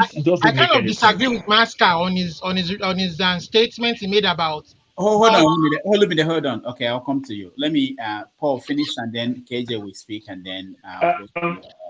So I just believe that he just did that because of the lobby that he lobbies so much to get this speakership. They're talking about this indigene and everything. Look, my brother, Olumide, this indigeneity, let us put it in the back burner.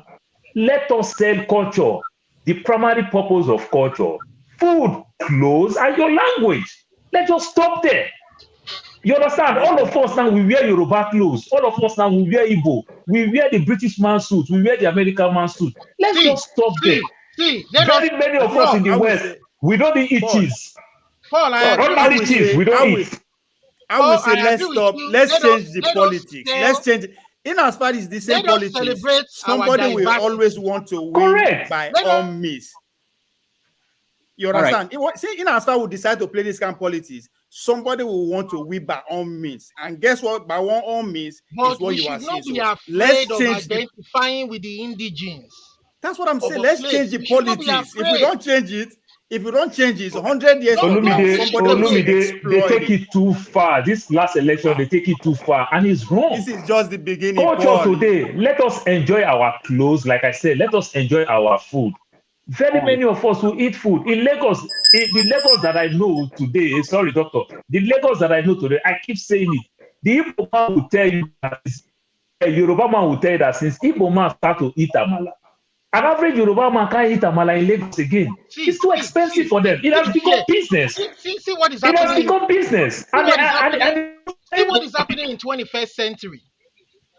Kaduna, El Rufai, they took the lands of the indigenous people of that local area and renamed it and put an emir there and gazetted it. What happened to those people who were originally indigenous people of that area? In this modern 21st century, you are conquering people. Is that not barbaric? When people are self-determining themselves and becoming countries, somebody is conquering people in 21st century and renaming their indigenous land. That is barbaric. We have to celebrate indigenous people. All right, Olumide, let me remind you, we have a rule here that, when someone is talking, don't interject. Sometimes I allow it to make conversations interesting, but not all the time, So KJ, go ahead. Thank you so very much. I hope, Angie, it's not because of what Paul is saying that you are drinking, you are taking the drug you're taking. Okay. Who is taking? Okay. Is Angie drinking drug? No, it's not about Paul. I had a home accident. I moved houses when I had a minor home accident. So I went to see the doctor. They gave me this load of drugs for the pain, but I'm better. What is omasis in Igbo? What is omasis in Igbo? Sorry, Paul. The other time you actually lectured on the. Paul lectured me on the Nigerian Airways stuff. Half market now, sir. But that's just by the way. I still stand on my ground, but maybe we'll get there. And I still stand on my ground. I am an aviator. I went to school for it, and I've been doing it. What I tell you, and I keep telling you, we don't have any business right now, the way Nigeria is, in investing in airline. Most countries don't do it. You understand? We can invest in managing, maintaining of aircraft. That's what I said. It's going to come. We'll get there. We'll get there. You see, Dr. Damage, where do you want me to wedge you? Because I've been trying to run away from one of the topics that they are discussing, because it is not really going to change. My view may not change their opinion here. So where are we weighing in now? I mean, wedging in on what just give the president shout out and move on. Can we talk on the electricity bill, please? That is something for us to talk about. No, hold on. No, it's not even on our list, but we're talking about Dr. Damage. Sorry, Dr. Damage, you missed one topic this week. What? The first bill that the president signed, the first bill is very important. Nobody pay attention to that. He increased the ages of the Nigerian judges by 5 years. Yeah, I saw that. I saw that. And you want beat them for court. I don't understand though. It's not going to work. Hold on. We'll talk about this. I want to also know, when did they pass these new bills that were signed? Were they passed? It was during Buhari administration, okay, when they were all in waiting to be ascended to. So why did he choose that one first? Hold on. Buhari didn't have the time to sign it. Buhari didn't hear about it. His ear was blocked. He didn't hear about it. Why did he choose that one? Out of the hundreds of bill before him, why he picked that one? Why that one first? All right, so let's round up on this one more. Yeah, Simile, go ahead. Yeah, so I'm waiting. What are we waiting on? The speaker. What's going on in Lagos? Okay, I've actually made my point, and I think I'm still standing very strongly on that. The people who are not indigenes should get ready. That's what is coming. And someone is saying that we should go away from indigeneship. It's not going to go away. It's not going to go away. So we better know how to manage it and move on. It's not going to go away. We are made up of different languages, ethnicity, and those, as long as one ethnic group seems to be doing better or looks more larger or is more in number in a particular area, and the area that does not belong to them certain elements in that society are going to come up and say, you are the problem of the society. Even though when they look around and there are 20 houses there, and they find out that the indigenes here who have helped them to develop are probably, they are not probably indigenes. This conflict is always going to come in. And Lagos being the excellent state, they say Lagos is the word of excellence. And this is Center of excellence. home of excellence. And this is part of the excellency that they are bringing to governance in Nigeria. So, and I'm praying that all other states in the north will adopt it so that those of us from the south will learn a very bitter lesson in a very hard way. Thank you. All right. Thank you. Yeah, Isimile, go ahead.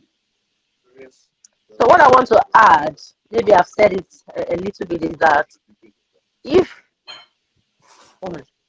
this law they're about to pass in Lagos. The audio is bad, Isimile. Can you hear me? Your audio is not very good, but go ahead in 1 minute, if you can speak in 1 minute. Can you hear me now? Hello? Hello? Yeah, we can hear you. Okay, Change so your network. Leave Tinubu network. Come to use your network. Use your real voice. This is your sexy voice. Is it not Tinubu that comes there to buy all the houses in London? What do you mean? Use your network, Let me just, you can hear me. Okay, this is my real voice now. Go, manage. If this law is being passed in Lagos and other states in Nigeria decide to copy Lagos, perhaps the politicians in Lagos do not know how much the Lagosians own properties or land in other places in Nigeria as well. It looks as if maybe everyone is tripping into Lagos, but I'm sure there are other Yorubas in other parts of Nigeria, even in Igbo land, that own land and businesses that are booming. So what about if they pass that law and there is retail, other people do the same to them? Then there is katakata. There are a lot of the people with the oil wells that the other people from other parts of Nigeria are owning in Ijaw land. They put laws that this oil belongs to indigenous people. Dangote or whoever you are, any politician, you're not supposed to own any land here. And the indigenous people there get angry and begin to bust the pipeline. Then there is katakata in Nigeria. So they should think carefully before they voice things that they are not sure they are going to do. Before they voice things out, they should absolutely make sure that they are going to pass that law. They shouldn't come out saying such divisive words that are threatening to other ethnicities in Nigeria. After all, we're supposed to be one. They are going to be more inclusive. It's better for them to be inclusive, though. All right, thank you. So what we're going to do now, let's take a break. Doctor, I'm so sorry. I'll still say it again because I watched Obasa when he said it. There is no bill towards this thing that we keep talking about. There's no bill. But the way we are talking about it, it is good, even if they are considering it. But there is no bill. Yeah, we know. Towards this thing at all. We know there's no bill. Let's take a break. Just to let some of us know. Okay, when we come back, we go to El Rufai and his comments out of Kaduna. But let's take a break. All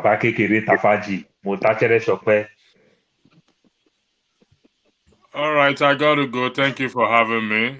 If time permits, I will come back again. But if not, don't forget, those of you that are going to a different nation, you are going to write a constitution. And if you don't uphold it, you come back to the same level. I'm with you. Electricity, we'll hold it. There's no problem. KJ, I'm with you on this now. Electricity. If you happen to say Nigeria is not for you and me. Life is all about. You understand? Nigeria is not for you and me. If you happen here. So, Dr. Damage, I'm only saying goodbye. We're very pleased to welcome Majek Feshek.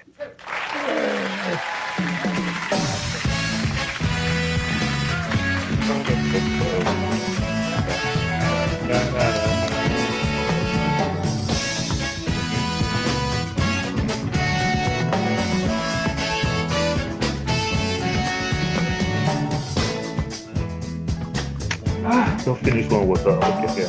Arise from your sleep, Africa. Rise from your sleep, America. There's work to be done, Africa. There's work to be done, America. But if we unite, we will be free so long.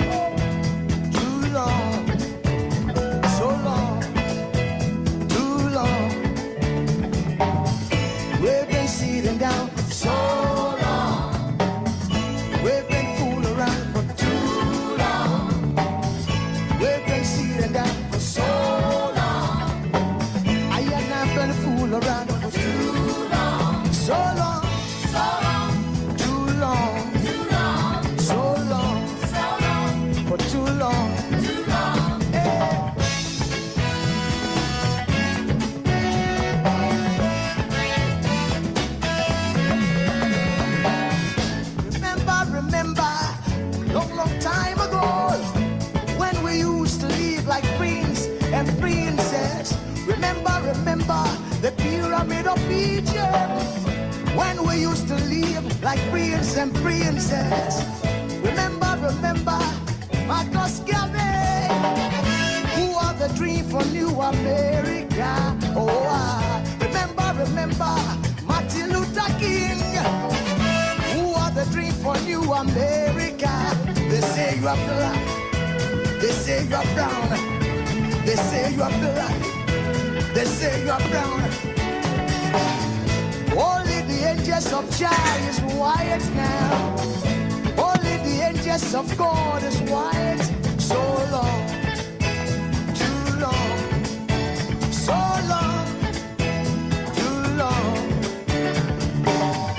We've been sitting down so long. We've been a fool around for too long.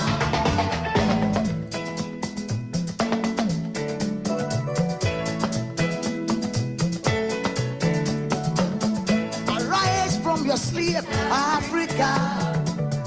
Arise from your sleep, America. There's work to be done, Africa. So much work to be done, America.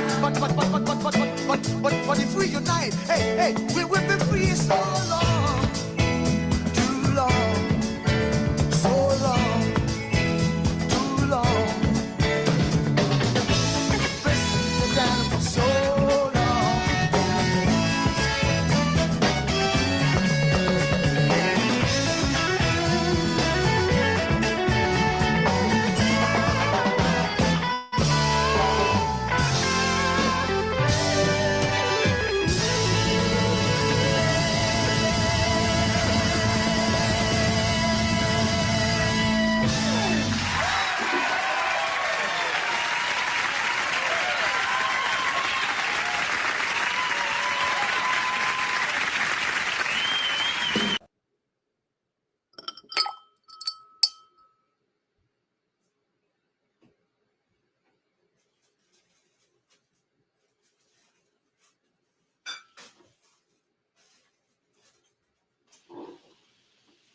It's been an interesting week and several stories, and let's have a conversation on the former governor of Kaduna State, Nasser El-Rufai. He made a speech recently that became controversial, where he essentially talked about the Muslim ticket, which he helped to put in place in Kaduna. Let's listen in.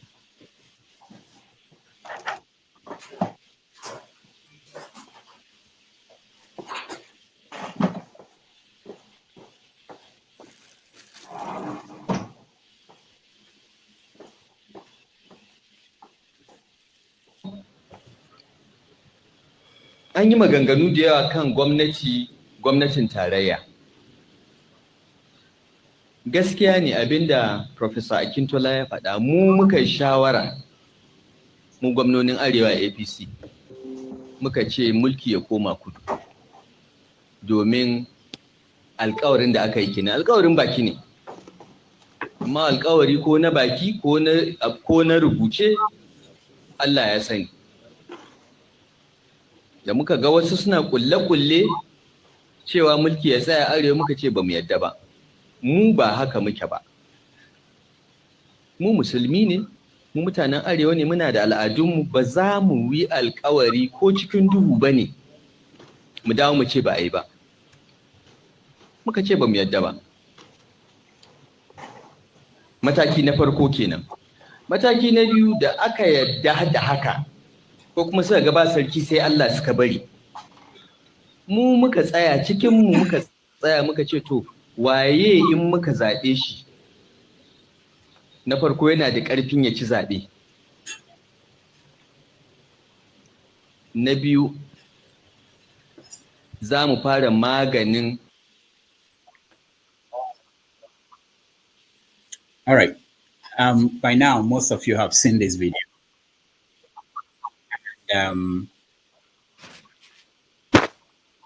So most of you have seen this video. Well, if you want to go by For those who have not seen the video. If you want to go by just days, then he didn't cover the main thing.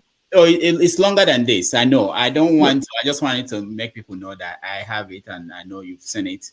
I want those that speak Hausa first who understand original, because when these things are translated, a lot of things are lost. A lot of people. That's why I want you to play it, because so far the guy hasn't said anything that nothing. I can continue to play, but I don't want us to waste time listening to it. If most of our viewers waste time, we are going to be here for like 10 hours. Ovi, are you telling me that you've not watched the video before? I've seen the video. Because see, the interpretation varies. Let's hear from Ovi. I'm telling you. I want to hear from those who speak Hausa first, and then we can go. Okay, go ahead.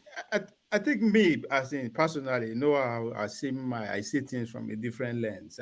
Don't translate. Just tell us what is. Don't give us your opinion. Tell us first what he said from your own understanding. That's why I was begging for you to play. I can actually only record this vividly, what I just said now. The rest of it is something I just summarized of it. That's why I actually want you to play it again, so I listen to it in detail. Because me, actually, I didn't pay attention to it because it's all politics. This is 2031, not even 2027, as far as I'm concerned. Because the presidency is going to go to the south. You are going to face between Dr. Rabi Mutakonkozo and Dr. Rufai. The man is going to go get his PhD, either from one of these Ivy League, whether we like it or not. That's what we are going to contend with. So instead of reacting, they could condemn the guy. Start strategizing. The guy has laid out his plans. Whether I want Islamized Nigeria, I want to have Muslims. That is a plan. It's a future plan in motion. How are you going to contain it? Is what you should be thinking of, not reacting the way we are reacting. Well, as far as I'm concerned, this is a man who wants to position himself. Okay, hold on. I know. This is, you're doing analysis now. Let's start from the beginning. Let's first hear what we think he said, what you think he said, and then without your opinion. Well, please, can you play the video? It's like 5 minutes. Okay, I'll play the video. Okay, all right. I'll play the video. Please. Let's watch more. Yes, thank you. All right.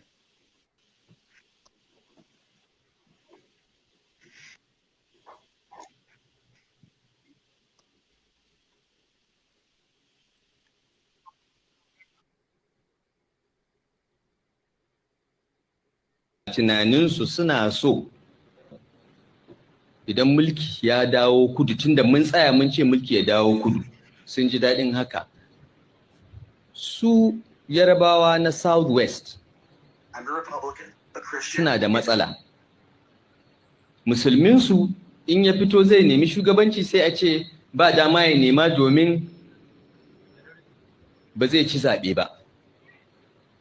Ba zai ci zaɓe ba don dole sai Kirista daga Southwest ne zai iya fitowa ya nemi shugabancin Najeriya don a ɗauki musulmi daga Arewa ya zama Vice President. Suka ce tun Abiola ba a sake yi ba. Suna son haka. Na ce to ku je ku kawo mana wanda za mu bi. Ya ce Asiwaju, na ce ba ma shiri da shi. Ya ce ku shirya don addinin musulunci. Na ce za mu shirya. To muka fito aka yi haka, Asiwaju ya samu tiket ɗin. Kuma da ya samu mun san ba yadda zai yi. Babu yadda zai yi in ya samu tiket, dole ya ɗauki musulmi mataimakinsa. In ba haka ba zai ci zaɓe ba. Kamar yadda na ce siyasa sai ka tsaya kayan lissafinka, ba wani maganan tunanin haka. To Allah subhanahu wata'ala ya ga zuciyarmu, kuma wallahi mu da muka tsaya muka yi haka, wallahi ba don kanmu muka yi ba. Ni dai na san ni da gwamnan Zamfara Bello Matawalle ba don muna son wani abu muka yi ba. Kila sauran suna son wani abu, amma wallahi ni da Bello Matawalle mun ce kawai a yi haka don a yi maganin wannan matsalan na addini. Sannan musulmin Southwest su ma mu ba su sense of belonging, su shugabancin nan. To Allah, duk da taron dangin da aka yi, duk da addini da aka yi amfani da shi, Allah ya ba Asiwaju nasara. Abinda muka samu muka yi a Kaduna yanzu an yi shi a ƙasa gaba daya. Babu wani makaryaci da zai zo ya ce zai fito ya ce shi zai yi siyasa na Kiristanci ya ci zaɓe. Peter Obi ya yi ga inda yake. An yi maganin wannan, dole suka yi shuru. Tun da Asiwaju ya ci zaɓe kan tsit. To da haka ne za a samu zaman lafiya a ƙasar nan. To shi ma ka gani aka sake aka ƙara sai komi sai ya. Wallahi abinda muka yi kenan. Kuma ni da wasu daga cikinmu mu a ganinmu mun gama aikin. Asiwaju ya ci zaɓe mun gama aiki. Roƙon da muke muku shine a yi masa addu'a. Ya samu mutane na kirki ya aiki da su.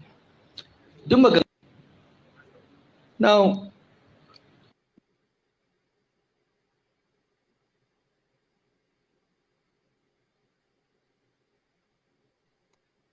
all right. Yeah, So I think that's done. I think you've captured it very well now. Yeah, All right. that's enough here. All right. So Ovie, let's start. Now, you started by saying that the Southwest people in particular have issue, have problem producing a president, a presidential candidate who is a Muslim. That the first and last time they tried was during Abiola. So what he's trying to say is that the Southwest people prefer to produce a Christian president from their extraction rather than a Muslim. So when they came to them, the Rufai group, that they want a Southwest person to be president, and they said, okay, they should go and bring who they want. They now produce Asuwaju. They said no, they cannot work with Asuwaju. But they convinced them that they should accept Asuwaju because he's a Muslim. So without that, there's no need of thinking it twice. They just buy into the idea. And further by saying that him in particular and Matawale, that's the former governor of Zamfara, that they did not do whatever they did out of their personal interests. But they just want to actually make it clear, yes, that the Yorubas can produce a Muslim president. That is why they jumped in and did whatever they could. And he further saying that whoever want to, now that, why they did that now to shut everybody up, that since after that happened, Khans have not come out to say anything. That anybody that would try to play that religion policy will backfire. That Obi tried it, and this is what happened to him. So, and again, it makes sense to them to do that because they know that Tinubu will have no choice if you really want to win than to pick a Muslim running mate, which is where those that will analyze Nigeria as okay, yes, the South have majority of Christian, while the North have majority of Muslim. So if you have successfully produced a number one citizen as a minority Muslim from the South, it only makes sense for it to take a majority Muslim as a running mate. So that's basically what he's trying to say. So that's what said the president of what they did. So that's why I was saying that it's a plan, and nobody can disagree with what it's a plan. But how are you going to do? Are you going to just be complaining, or you say start mapping out your own plan to make sure it no happen again? Because they don't set foundation, and it's telling you this is it. The game is on. All right. Okay, so thank you. Also find a way to say now start time. Yeah. Okay, thank you. I just want your view and not your view, the interpretation of what he said. Can I go ahead? Okay. Rufai started off by saying that the Southwest people have problem, and their problem is not being able to give them a Muslim candidate, right? And so that was why he and his people refused to allow them produce one, because they will always come with a Christian candidate. However, when they brought Tinubu to him, for the northern Muslim leaders, and being that Tinubu is a Muslim, he told them, regardless, that they will not accept Tinubu because they are having issues and they can't work together. But they assured them that they should go ahead and reconcile with Tinubu. And he now accepts to reconciling with Tinubu, however, on the condition that his vice must be a Muslim. And that was why Shetima came in. And this thing that has happened today, according to Rufai, by having Muslim ticket, has been done in Kaduna State, where I will explain that later. So that has been done in Kaduna State, and now it has extended to Nigeria as in general. Now, for those that we're trying to campaign against them, he made mention of P2B and all that, or using religion to campaign against them. That is Christian religion. He didn't want to call the name Christianity, but I know where he was referring to, that they failed, that even the Khan could not say anything. Now, he also made, stated that having the Muslim ticket or extending the Muslim agenda is the only thing that will bring peace in this country. And the reputation of it, like the ongoing implementing Muslim agenda to take over the entire country, is the only way forward. Now, this is, I will try to counter what Ovia said, that is a plan. It's not a plan. According to his statement, that has been done in Kaduna State already. And now it is time to extend it in Nigeria as a whole. So this Rufai is a very big threat to that country. Hold on. Don't weigh in yet. I just want interpretation. We weigh in later. KJ, Rudolph, sorry. Or again, I want to put something in context too.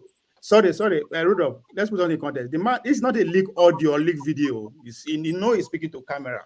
So that we should put that into context too. It's not that he's hiding whatever that he's saying. He's speaking before the Muslim cleric. This is it was right. You know that it's been video. It's not that somebody leak him. No, this is a well-documented event. Yeah. Let's put that into context too. Okay. KJ, if there's, go ahead. Yes, I'm not going to also wait, but I'm going to say something. Earlier on, once I was saying that they tell you what they want to do and they go ahead and do it. And that's exactly what Rufai is telling all of us here. Remember, he said that in that same speech, he said they're going to hold down this very plan for the next 20 years. And after that, any other person will never have an opportunity to be in the seat of government. There are many. He mentioned something that I've said here. Many, said it before, and I'm going to say it again. And most times people ignore it. When a state capture for them, okay, he mentioned the offices that take when he's taking over. That's total a state capture. In this same speech he gave, and that's what he gave example of what he was able to replicate in Kaduna State, which has now extended to the general to Nigeria as a whole. Now, I don't know if there's still. I have the speech here. Unfortunately, it's not. The thing is not agreeing to be pasted on that, so everybody can see word for word translation of what he said. And so that's it. He said they're going to do this for the next 20 years. Thank you. All right, thank you. Let me show you because it's good sometimes because I'm beginning to question the media that I work with too. Is it only me or I can't hear him? Oh, hear Rudolph. You can't hear me. It's only you. It's only you. How is that possible? We can hear him. I'll come to you. How is that even possible? I like that. Take yourself out go again. ask your forefathers. Forefather now. If you ask us, take yourself out. All right. So the reason why I did what I did now is so I want to hear original translation from people who speak the language. But sometimes when the media report it, it may not be in full, and people question the agenda and whether the media is saying this is what most of the newspapers in Nigeria, the headline they got from that is Muslim ticket will be sustained beyond 20 years in Kaduna by God's grace, says former Governor Rufai. that is from Sahara Reporters. Most of the press that follow the same line. All right. No, but it's not far from. It's not. I think the continuation of that stated that it's not far from. That's why I said it's a plan. I would not want to stop the plan. It depends on us. No, be always one way with the react. So it's a plan that is already in activation. It's already on the bunch of drain. That should use that one according to my issue. He said it. The press is not inferring. He said it. Yeah, that's what I want to confirm from what they say, the people who speak. Yeah, I think continuation of that video, there's a part that he said that, but again, there's all context. It's like he's telling a story, right? Right. A story that he's telling. He has the beginning, body, and the end. All right, we're waiting now, everybody. But let me, Mama Echo, do you speak Hausa or did you hear something different? I want to ask one question. Go ahead. Where the Rufai talk? Where the Rufai talk so? Now, which one wants scatter Nigeria compared to the one when they say Nnamdi Kanu talk when they take lock out? If una fit travel go Kenya, no wait, let me finish my statement. Let me start with Fofadas. Igbo basic understand. If una fit go, do you speak Hausa? Yes. I finish my statement now, guy. No, you are not answering my question. The question I asked. Let me finish my statement to answer your question. We're not weighing in yet. We'll come back. Wait, now I just want to ask me because you are taking us off the topic. Una go carry Emefile. Una go carry Nnamdi for Kenya. Mama you went there for Kaduna here and another figure. Mama Echo, when we come to your time, you can talk about that. That's not what we're talking now. I'm just trying to find people who may have a different understanding of what El Rufai said, and you obviously don't. So yes, the two things I picked out of his commentary. Yeah.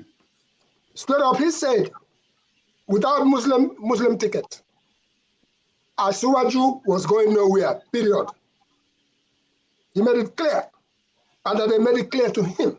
So for that reason, they gave him the ticket. That's number one.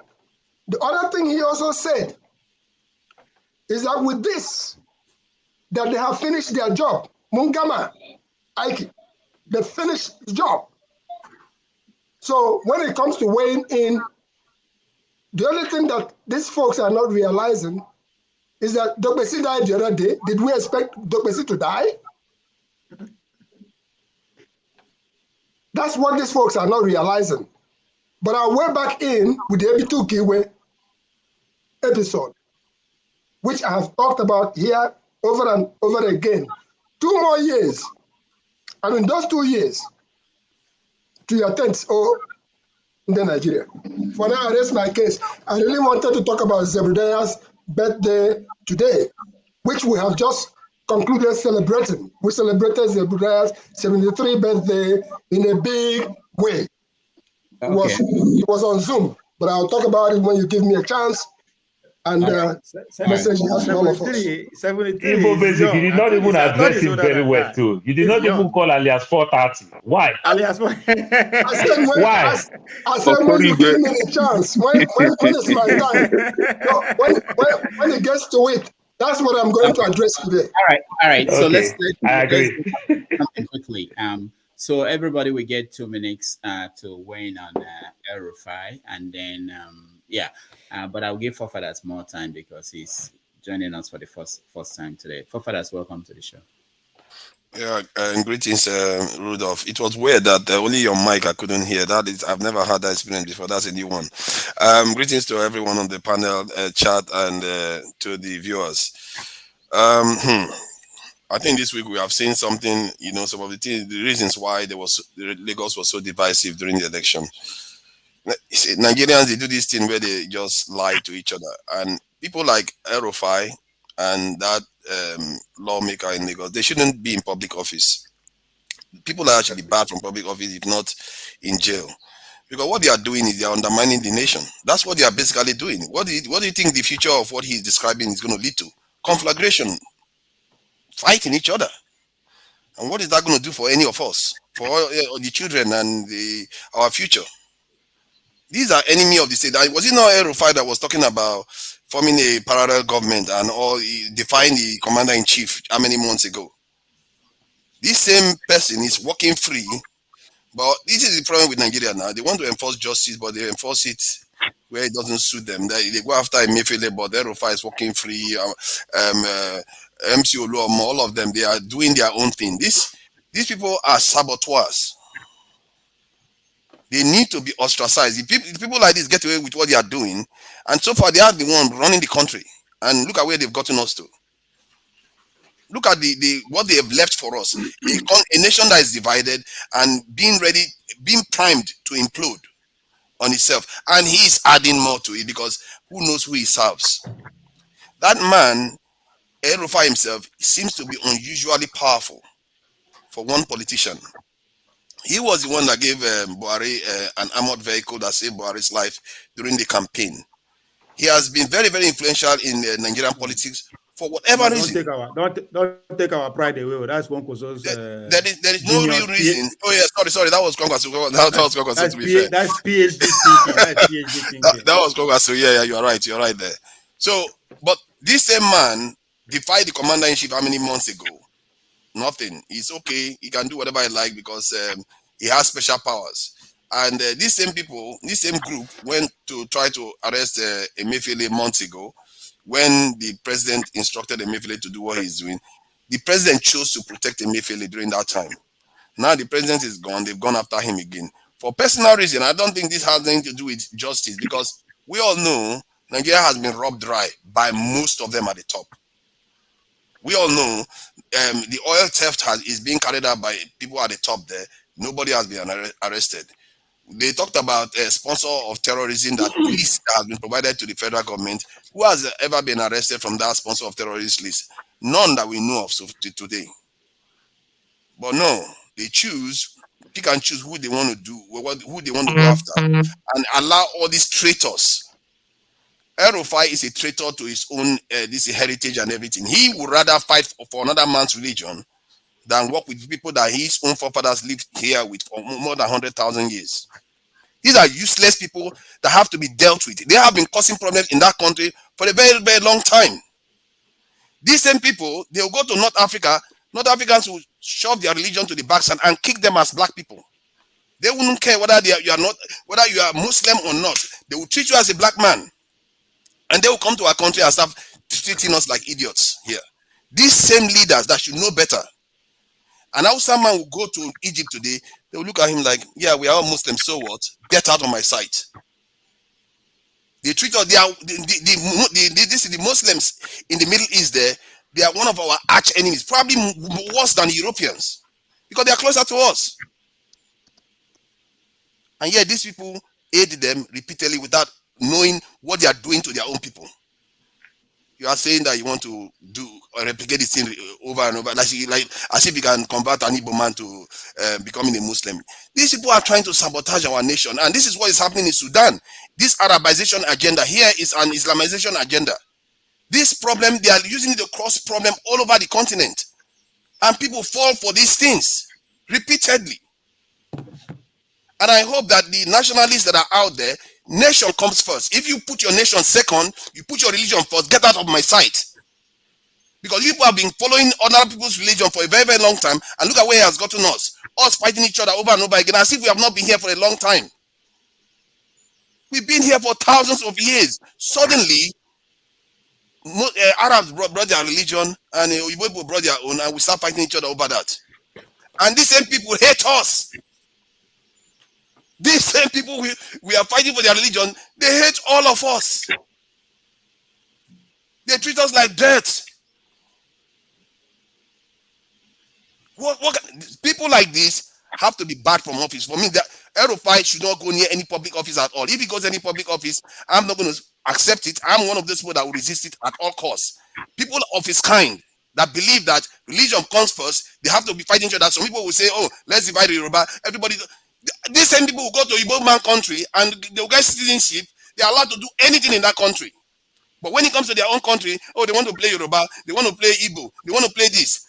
No, your nation first, because if your nation does well, everybody will do better. Everybody will do better. Does anybody know about Liechtenstein in Europe? Because the entire Europe is doing well. Other European countries are benefiting because their next door neighbor is doing better. This is how it works. If the nation does well, everybody does well. This idea that we can fight each other and somehow beat each other to submission and we prosper, that is a dream that will never come true. Believe you me, if I was sitting on the other side of the fence of the Igbo side and the Chinese and the other people, I would like, look at them, they're just making our job easy. These people can wake up to the truth of their situation.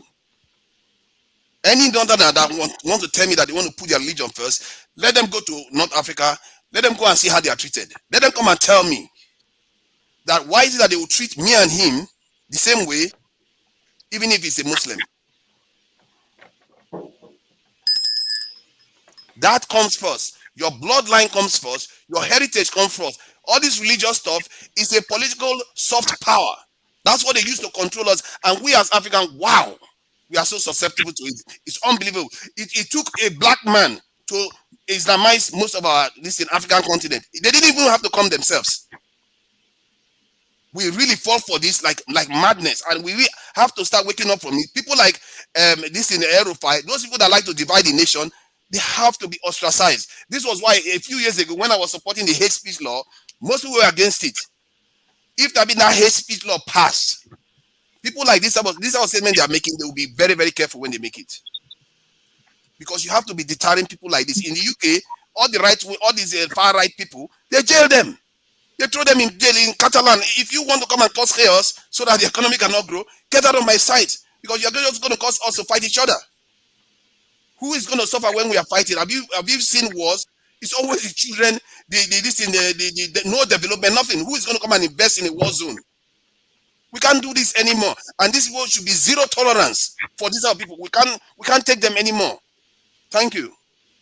All right. Thank you so much, Forefathers. Forefathers, for your information, on Sunday, after the show on Sundays, we now have Sunday school. So maybe we need you there also to preach. But thank you so much. Paul, Papa, he just said you said nothing. That's exactly what you said. No. I said that. What will he be preaching, please?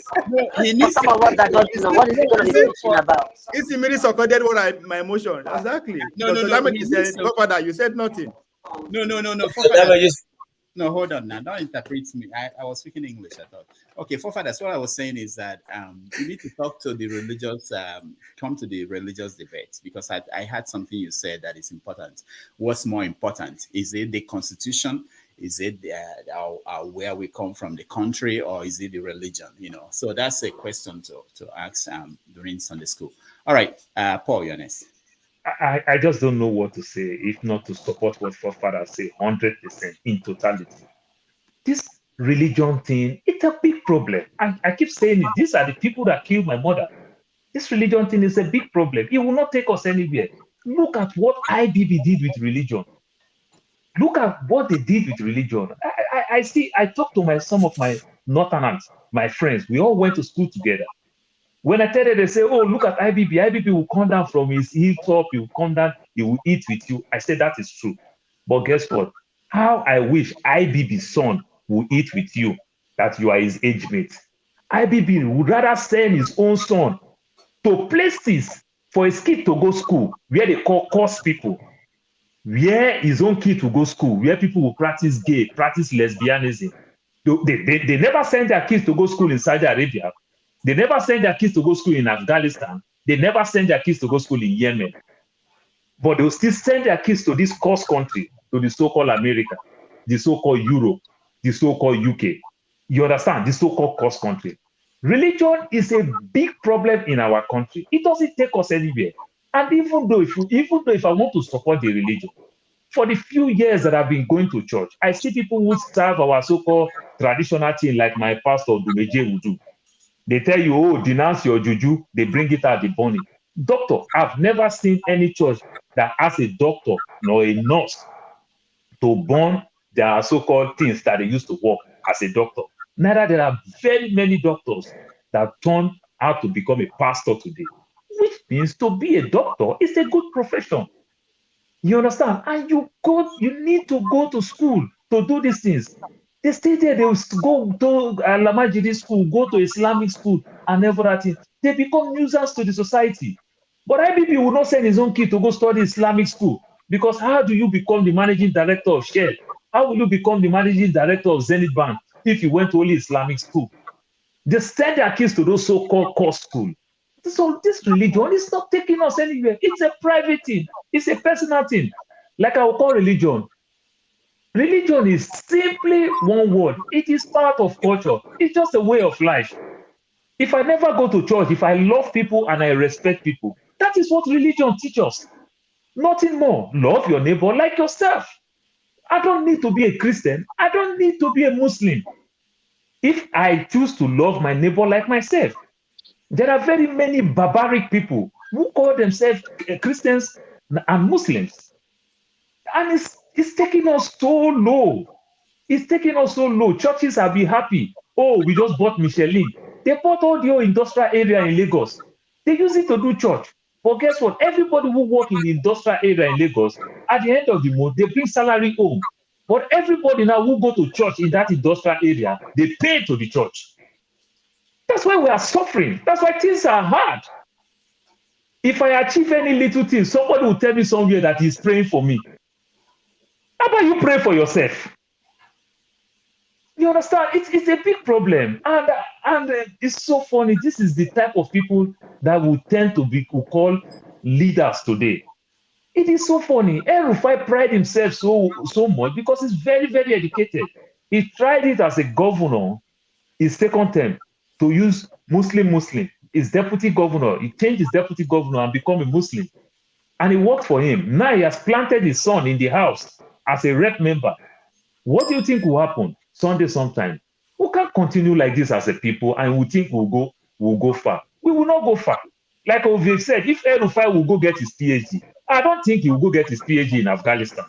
I don't think he will go get it in Yemen. And I don't think he will go get it in Saudi Arabia. You understand? This is the height of stupidity. We should stop this. I like what China is doing. This God. It will not take us far. This religion thing will not take us. It's a personal thing. It's a simple culture. My mother said the only thing that she regrets for my father to be a Jehovah's Witness is not to follow us there. And that makes my mother die an illiterate. All her age mates that join Jehovah's Witness, they know how to read and write. You understand? They teach you life. They teach you everything. But these people, they make them dumb. My pastor say, my imam say, my alpha say, my woli say, my prophet say. Who can continue like this? The money that I'm making now, is it my prophet that give it to me? Me that is causing all this prophet. Me that they call sinner. But guess what? If I send my money to these sinner people, they go take up. Thank you. I tire, doctor. Thank you, Paul. I don't go. KJ, you want a minute? I don't, because I'm sorry. I'm trying to break the protocol. That's because I want to run off, and I just want to make my little contribution, and I'll run off. I think the last speaker is taking us away. It is not about trying to judge the church. It's not the church that has spoken here. It's a man called Rufai. He has given us his what he thinks that the rest of Nigeria should be doing, and so we can either accept what he has said or we can rebuff it, and we will rebuff it. The truth, the thing still remains, just like forefather have said. These people make this statement and we allow them go free.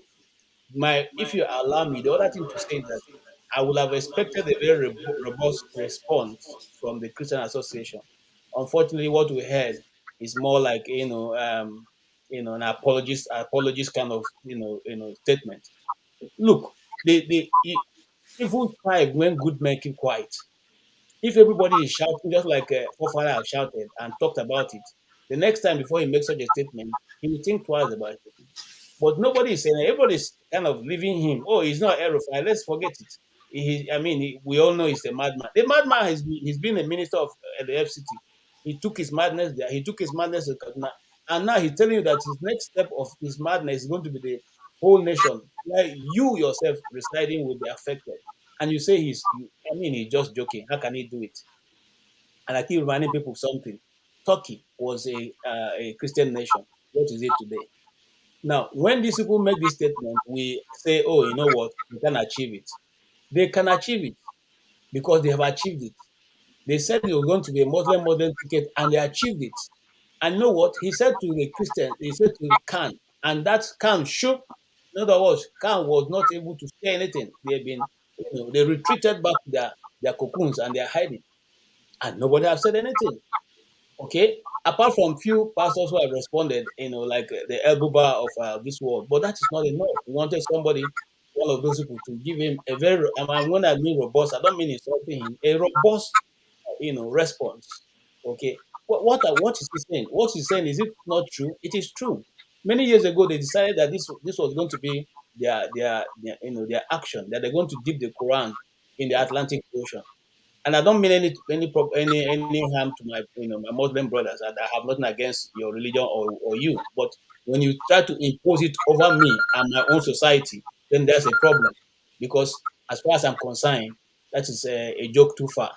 You can do that for your people, but don't think that you're going to do that in the East. It will never work. We have never been and we will not be.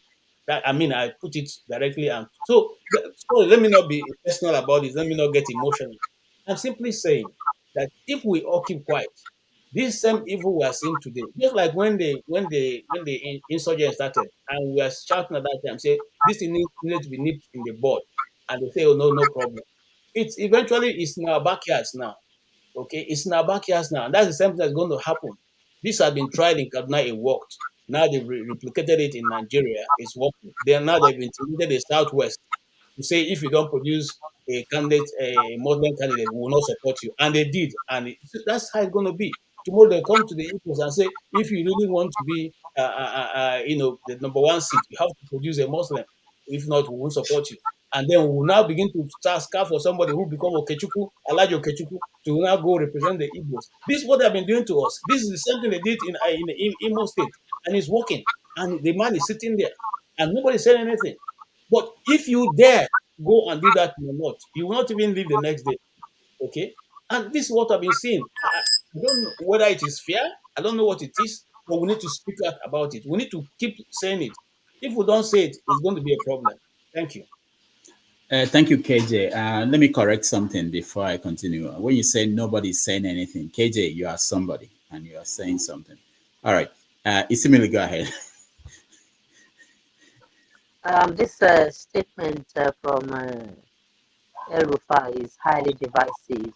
Such a person in a position of power, they said he's very intelligent, and I begin to question his type of intelligence, where he's coming from. Is his intelligence coming from based on his religion, and is Nigerian constitution written as a religion? He trading people to be thinking in such a way, the people who speak to that are even giving him ears are being brainwashed. Religion can be good when it's personal. Religion is supposed to make you a better person, as in personal between you and whoever you believe in. I'm not against Christianity or Muslim, but let it be between you. It's a spiritual thing to make you a better person. They used to checkmate the way people behave in the society, the way you treat your fellow human being. When you come to a national level where you're supposed to represent every clan and ethnicity in Nigeria, you know that people hold whatever they believe personal. You should not even tread on their emotions or belittle people talking in such manner. It is totally brainwashing, and I disagree with that. He will never succeed. He can do whatever he wants in the north, like other people have said. I'm sure when it comes to certain places in the south, it will meet a lot of resistance. It doesn't matter who they install in the east as a tool, the ordinary people in the east, most of them, majority of them know what they believe in. And people that have got what they believe in, whether they are Shogo or they believe in God, whatever they believe in, for donkey of years, you can't just come one day and sweep it away. So when you're in position of power in politics in Nigeria, there should be no religion, regardless be it Christianity or Islam. It's brainwashing. Imagine going to a pastor praying, they are telling you that your mother is a witch and that, and then you actually, they cause division in families and make you not to believe in your own abilities. You're hoping on someone as a God to answer your prayer. Your pastor, your imam controls your mind and your behavior. You're not going to succeed. Then you're hungry. You come and ask people to give you money. Nobody's going to give you money. Know what you are doing and have your own mind. Don't be fooled, please. Thank you. You are muted, Rudolph. Computer is slow. Rudolph, I wish you are muted again. You keep muting yourself. Lots of damages. Rudolph, I wish you are not AI. It's not muted. His audio is not coming through. That's all. Yeah. All right. So, Isimile, thank you so much. But I wanted you to know that your audio was very bad, so you may want to log out and come back in, and we can see if that will be better. Ovie, you are next. Look at my hands. I'm not the one. Yes, as they say in London, God bless the king. Hey, God bless President Tinubu. That's what Rufai is praying for, to stay for 8 years. And forefather said those people like that should be dealt with. Yes, I agree. But as it stands now, being them now, then they in charge, the only way to deal with him is to make sure come 2031 doesn't get the ticket of APC. Or if he gets a ticket, the story, we don't know how it will turn out, right? Because that's exactly what this man is doing. He needs a constituency. I mean, which constituency at this point is larger than the Muslim constituency? That is it. That's what he's fighting for. Now, he is going to give Konko's run for his money. I'm not saying other people are not going to spring up within the northern axis, but as it stands now, that's what the guy is fighting for. He's fighting to get a space. So what he's saying there is, well, it all depends on how you want to interpret it, but he's speaking to his constituency. And whether I like it or not, they got the message. So that's why I said it is a plan that was already in motion. If you don't want that to repeat itself on 2031, get to work. Make sure it doesn't get a ticket. And whatever you want to do, because he's coming. That's exactly, it's just what, 63? At 8 years, John, he's going to be 31. How old is your president? If you think, oh, he's going to be too old just because of what he's saying, oh, I'm not going to serve, I'm too old today. No, all this is a normal thing. It's not going to come out to tell you that I want this, I want that. But just see from that angle, he is speaking to a constituency. So how do you dilute that message to take it to your advantage is what everyone should be thinking about. It's politics. You understand? We disagree that everything is said, but guess what? It's already out. He has said it. It's not that he's planning to say you are not reading his mind. He don't put them out there. And guess what? As you interpret them, so that the people that he delivered the message to, as Igbo Basic pointed out, he said they have done their part. I don't do my own. I done my own when I was an opportunity to do. This is what I do at that level. If you give me the power 8 years from now, what do you think I can do? That's how other people will interpret the message, right? But you, the verse, you have the right to verse. But the people who interpret the message as they see their narrative. But how is it going to see your narrative to know that, okay, this plan is already in motion? How do we make sure it doesn't replicate itself? Because it's all about winning. That is what they will inch on. He said it. Tinubu cannot win unless he did that. And that's the reality before us today. So I will advise we should not say, oh yeah, we have the right to be hungry. But after anger, what next? Because it is reality before us. All right. Thank you. Thank you, Ovie. Kenneth? Yeah, thank you. Forefathers, I will really commend you today because you actually spoke like a forefather that you are. But this is it. Mr. Paul stated that Rufai is educated, and I disagree with Mr. Paul on that. Rufai is ill educated. He is not educated. And being a terrorist that he is, what Rufai just stated, he said that he has done his part in Kaduna State. Let me remind us here, what Rufai did in Kaduna State was to bring in his terrorist brothers, send them down to the southern Kaduna where the Christians are domiciled, killed them and pushed them out of their ancestral land. The same Rufai brought his Fulani brother and made him an emir, or made them emirs in those villages, and enforced Islamic agenda in those villages. He didn't stop at that. He came to the state government level and made sure that his vice is a Muslim. So this is the agenda that Rufai pushed in Kaduna State, and that made him a religious extremist. Not only that, a terrorist. He exhibited that in Kaduna State. Now, and this is the same agenda that he's pushing for Nigeria, which they did. Right? And that is where I really, really get angry with my southern brothers, because we've been letting us to know that in Nigeria, there is nothing like one Nigeria. You can never preach to me that you and I are the same in Nigeria, and I will agree with you. No, we are not one. Reason that in the northern Nigeria, the Islamic agenda of the northern politicians in Nigeria is purely on religious basis. Their politics is for Islam to dominate the country. But when you come to the south, I don't know, maybe because of our limited knowledge of the politics in Nigeria, we tend to believe that we are the same with these people. And some of us who tend to support the Islamic candidate. I would never support anybody that is a Muslim in that country, because I know how it is played. We tend to go against our fellow Christian candidates. But in the north, they don't play that language. The Islamic northern politics is for Islam alone. That is their agenda. And in the south, we tend to play, to be civil in our operations, trying to be more educated than the people we are dealing with. No, they don't care where you're coming from. Provided you are not from the same religion with, they will be against you and they will vote against you. And that is what Rufai stated in that comment, and we all heard him. Thank you, Kenneth.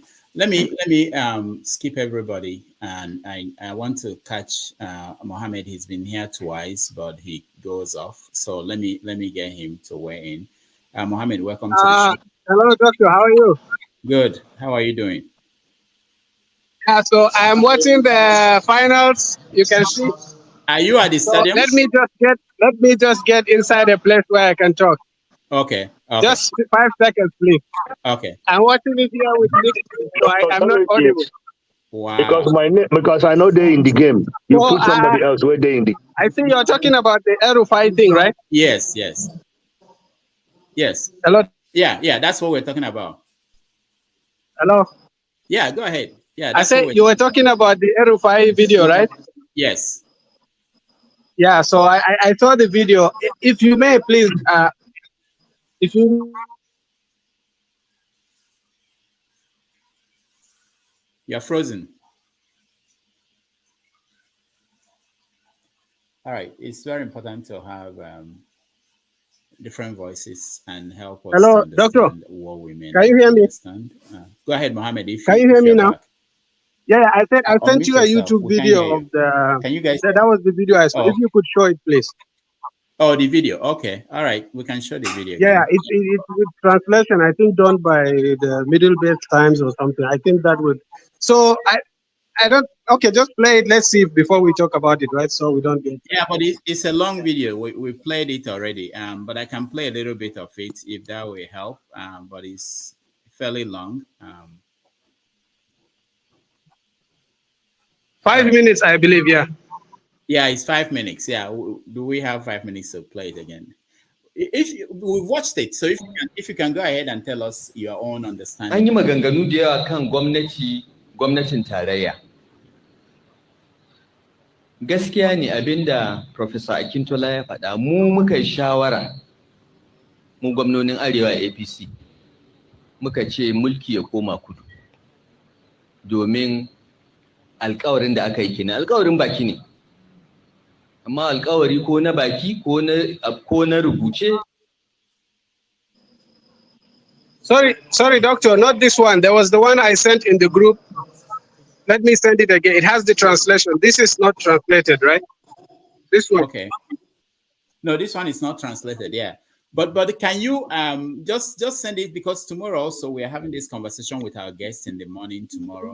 Can you just send it to me and then just tell us what you think that people are not understanding from your own understanding of the what he was saying? Yeah. So this is this. I don't know if people saw another video, but this is what I saw. I'm just pasting it on the chat. Okay. Anybody can see it. Okay. So I just put it on the chat now. Yeah. Yeah, I just put the link. It's clearly translated and it's very well translated. Done by, of course, Christians. It's Middle Belt Times or something like that. Even from the title, you can see it's very, very fair, accurate translation. That's why I want people to read it, so we don't talk about something else. I heard that he's a terrorist, but I just don't see from the video anything that he said that would suggest that to me. That's why I wanted people to just see it first. Sorry, can I see that? Mohammed, some of us did Hausa language in secondary school. I actually got A in Hausa language in my WAEC, so I understand Hausa more than that translator. Please don't come here to wash us. Okay, so what did he say that is terroristic? Just tell me, please. He said that he implemented Islamic agenda in Kaduna State, and now that has been extended to Nigeria. He implemented Muslim candidacy in Kaduna State, and today they have it in Nigeria. And he prayed that will keep on going in other part of Nigeria. That's what he said. Okay, so what do you think about that? What I heard, if you yeah. All right. Let me play that. What he said, I'll just summarize it. Okay. Even me, actually, a friend of mine told me about the video. Okay, just look at that video first. Let's ce zama mataimakiya ta 2019. Ina gaya musu cewa na ɗaya na tsaya na yi lissafi. Yawanci waɗanda ba musulmi ba su zaɓen jam'iyyarmu. Yawanci. Saboda haka me yasa zan ba su mataimaki? Na yi lissafi za mu iya cin zaɓen ba tare da mun ba su ba. Na ɗaya kenan. Wannan siyasa ne, so kake ka ci zaɓe.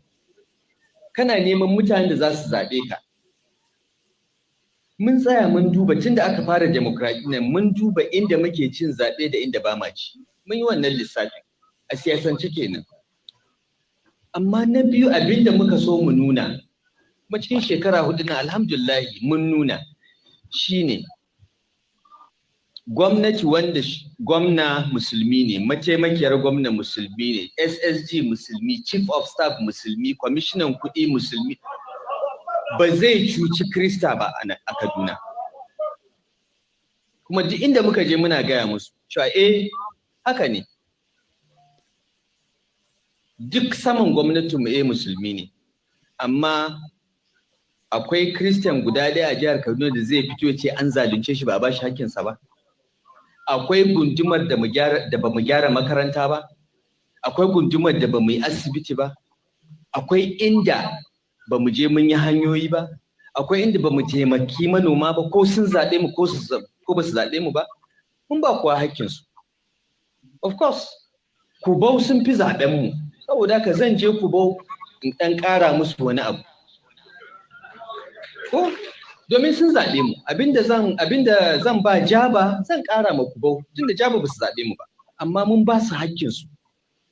Kuma abinda ku limamai da ulama kuka koya mana kenan. Shugabancin musulunci na adalci ne. Annabi sallallahu alaihi wasallam da sahabbai ya zauna da wayanda ba musulmi ba, da Yahudawa, da Kirista, da wayanda ma kafirai ne, amma suna ce mishi amin don yi musu adalci. Sayyidina Abubakar, Umar, Uthman, Ali, dukkansu sun yi musu adalci. Ba wanda zai ce don shi ba musulmi ba ne an take hakkinsa, sai dai dama wanda ya fi son ka za ka ɗan ƙara mishi, amma ba za ka ɗauki hakkin wani ba. Kullum ina tambayar su, ko da muka je muna kamfen wannan zaɓen, suka ce kaza in ce gaskiya ne, muna neman wanda za su yi aiki ne, ba mu duba addinin, of course muna duba addini amma ba zan faɗa haka ba. Okay. Amma abin da nake tambaya, wa aka zalunta? Ka tashi ka gaya mana in gwamnatin nan ta zalunce ka. Ba ansa. Sai dai kawai ka ce da ka saba iskanci, ka saba kashe mutane mun taka ma birki, ko ka saba rufe hanya mun ce in kai haka ga abin da zai biyo baya kuma ka san za mu yi. Abin da muka yi kenan shekara 4 nan. Da ni da abokan aikina. Kuma abin da muka sake nunawa kenan tun da Sanata Obasa da Dr. Ji Sabo Albar sun sake cin zaɓensu duk da taron dangin addini da aka yi mana, kuma ku malaman da ke nan da limamai ku kuka yi aikin, ba ma 'yan siyasan ba. 'Yan siyasan cutanmu suka yi, wallahi ku ne. Kuma shi da Sanata Obasani ya san haka, mun sani. Mun san waɗanda suka karɓi kuɗi ranar zaɓe suka kashe wayan suka kwanta gida ba su ma fito ba.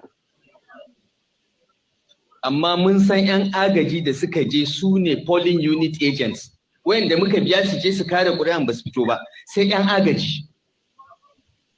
Saboda haka mun sani kuma mun gode, Allah ya saka muku da alheri, kuma yadda kuka jajirce kuka ba mu goyon baya, don Allah don Annabi ina roƙon ku ƙara jajircewa domin a ba Sanata Obasani goyon baya in ya gama wannan shekara 4 ya sake, sannan mu ci gaba mu nuna ma mutane cewa shugabancin musulunci bai nuna bambanci, amma baya son izgili, baya son rashin mutunci.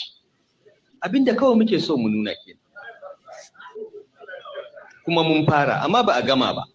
Sai an kaman shekara 20 ana haka sai kowa ya gane.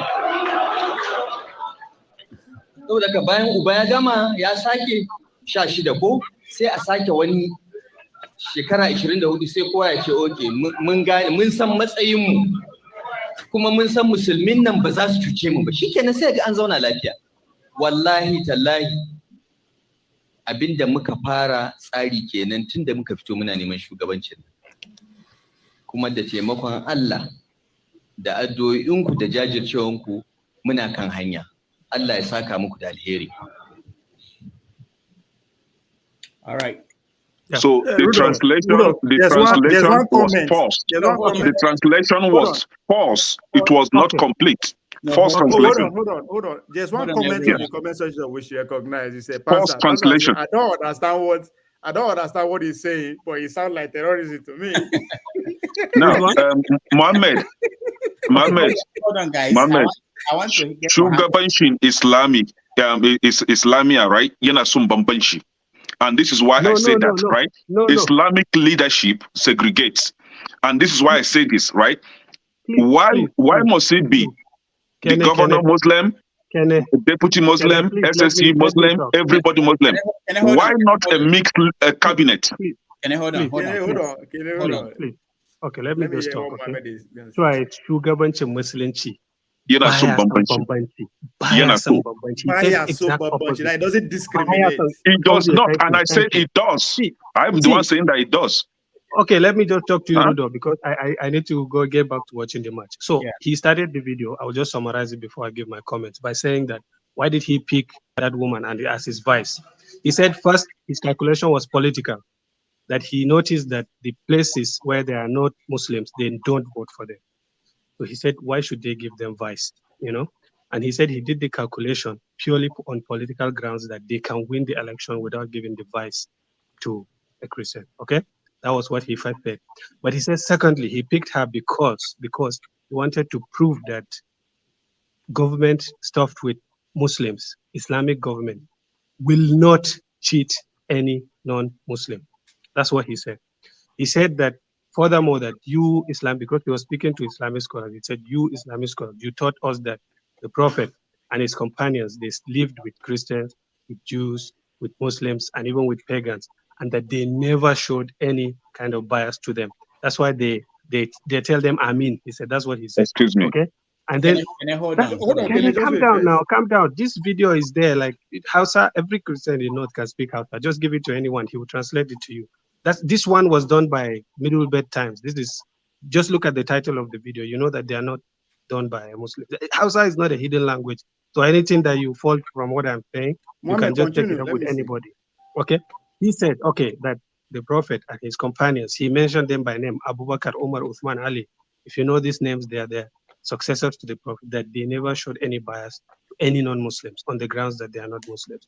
So he said that's it. He said the second reason he chose that woman is that he wanted to show the Christians in Kaduna that a government that is dominated by Muslims. He said that we never hide the fact that we dominate the Kaduna government the hierarchy is dominated by Muslims. He said we never hide that fact.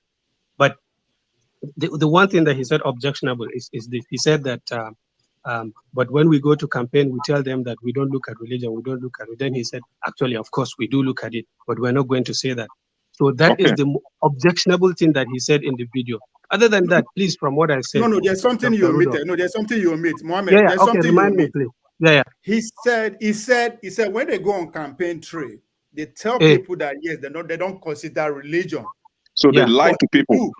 But we Thank do. you. You see that? I think that is the cardinal thing there. They go And outside again, Mohammed, the second that's thing, what I just said. the second thing, the second thing now. he said that you are omitting is he said that if you voted for the Muslim candidacy. Oh, wait. Let me just finish. I said this is the objectionable thing from what he said. He said when we go on campaign, we tell people that we don't consider religion, but actually we do, but we don't say it. That is objectionable. Then I'm continuing. He said that is what we wanted to show. He said, but we have not finished showing it, okay? That if Obasani does it 8 years, that's 16. Another one does it, that's 20. Then these people will understand that really the government can be dominated by... Okay? He said the government can be dominated by Muslims, but still that they will show to the Christians that they will not be unjust to them by any measure. So basically, this is what he said. I don't think I'm omitting anything. Yeah, so let me just say the objectionable things. Let me just say the objectionable things. You can accuse him, one, of stopping the government with Muslims. One, yes, that is very clear. And you can accuse him, okay, of saying, for example, that they tell people that they don't consider religion, but in fact they do. But other than that, you cannot tell me that there is anything objectionable here. He's not saying that we're fighting war with the Christians or anything, you know. What is the objectionable thing there? He said that we will not treat them with injustice. That's what he emphasized. No, you have to agree with Kene that yes, Kene said that yes, he discriminates, that religion discriminates. So you have to agree with him. No, he did not say discriminate. No. He did not say discriminate. He did not say, but what he just said. That we lie to people, we don't discriminate, but we do. That's what he said. No, that's not discriminate. That's not what he said. That we say that we don't consider. We lie. That means he's lying. He's lying. That means he lies to people, but he's doing the opposite. I granted you that. I granted you that. So that is objectionable. I said that. I said that. I said that. Room for us to interpret it as we deem fit. You Wait, understand by the way, I said it too. I'm not disagreeing with you. But Kene just said that he just opposite of what he said. That he said that Islamic government is biased. He said it's unbiased. That's what he said. He said the opposite. He's biased. See, hold on. I think you are Mohammed. Dr. Demedi, can I help Mohammed here? Can I help Mohammed a little bit? Hold on. When you want to dispute, let me be honest. Like for me, one at a time now. One at a time. Let me see. Obvious, he's making some points. You are making some points. But what I don't like with your approach, Kenneth, you are willing to twist what he said. Maybe you didn't hear it well, but at least Obvious, he sticks to the text and then finds it. I told you, I also don't like the fact that he said we tell them that we don't consider religion, but we do. He said this. This is objectionable. I said it. But other than that, like see, you need to calm down. Let's hold on, Mohammed. Yeah. You cannot, please let me straighten this. I don't want Mohammed to go with this. Forefathers, please allow me. Forefathers, allow me, please. Forefathers, allow me, please. You are going to have your say. Please allow me, forefathers. I'm involved in this matter. He's not going anywhere. You're going to go at him. You are I need to address a point that he made. Your guy here, please allow me just a minute. Let me. Okay, why? I started talking first, and you just wanted to just. Forefathers, go ahead. See, and okay, so regarding this, you have to be careful, because if you just say, "Oh, that's the only thing that he said that was wrong," it's like somebody saying, said a lot of nice things, but you know what? We're going to massacre all of them. You're like, "Oh, that's the only thing he said." No, that only thing that he said is very, very grievous. And then he goes on to talk about stacking the government of a certain group of this in a certain religion. Oh, that too is benign. And then he said he's going to favor the people that voted for him, whom were targeted to be the same religion again. He's going to do that. Then they want to do it for 20 straight years. Jesus Christ. You can't sit there and act as if that is not very serious statement that he just made. He tried to sugarcoat it so that it is palatable for the public. But what he's just said is very, very dangerous. You can't have that kind of. We can't have that kind of situation in our country. People like that should not serve in public office. And those imams that are buying into it, why are they not in Saudi Arabia bringing all the big contracts to us? Look at the North. Look at what they've served us with, all this nonsense that they're doing. Muslim. What has Muslim ever done for us? Let me come in, please. Dr. Remedies, let me come in. Mohammed. Hold on. No. I don't like when people start excusing this our behavior, saying it's just normal. Okay. Let me. Not very dangerous. Dr. Remedies, let me come in. Mohammed, let me just it's very dangerous. Period. Mohammed, you know, when I started off, I said that translation wasn't complete, right? If I were to grade that translation, I will give that translation 60%. And this is it. If you want to translate, you translate verbatim. You don't sugarcoat things, right? This is what Rufai stated, that when they want to compensate or give dividend of democracy to the voters or the people that voted for them, those that voted for Muslim ticket, those that did not vote for Muslim ticket will be compensated or given dividend of democracy. But those that voted for Muslim ticket will be given more. The second thing that he said was that when they go out to campaign, they don't tell people that they consider religion, but they do, of course. So when you do consider religion, right, what does that tell? You segregate. You bring in differences. That was why when I said that Islamic leadership recognize discrimination to against what he claimed. So what he claimed is not relevant here, but what he said. We are working with what he said. Now this is it. If you are confused when I say that Rufai is a terrorist, please go to Southern Kaduna and ask them what he did to them. This is the same person that called himself a governor, but he sent out terrorists to go and kill people in the Southern Kaduna, and he imposed leadership, Islamic leadership in those villages. Let's not go to Southern Kaduna and verify.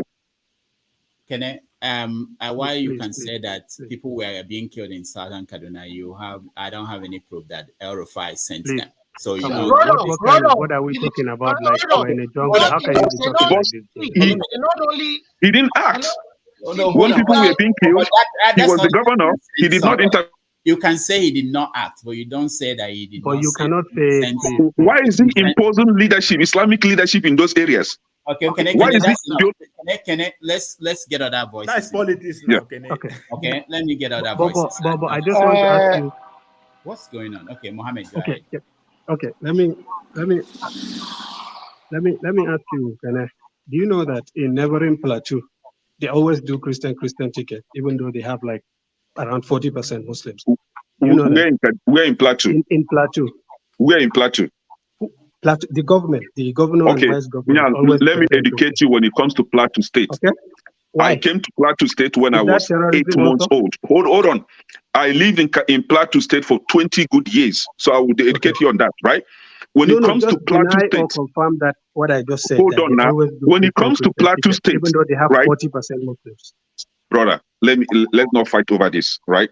When it comes to Plateau State, before now, when I was in Plateau State is Christian state, like predominantly Christians. Please, The only places, let's let me highlight where you will see Muslims in Plateau State.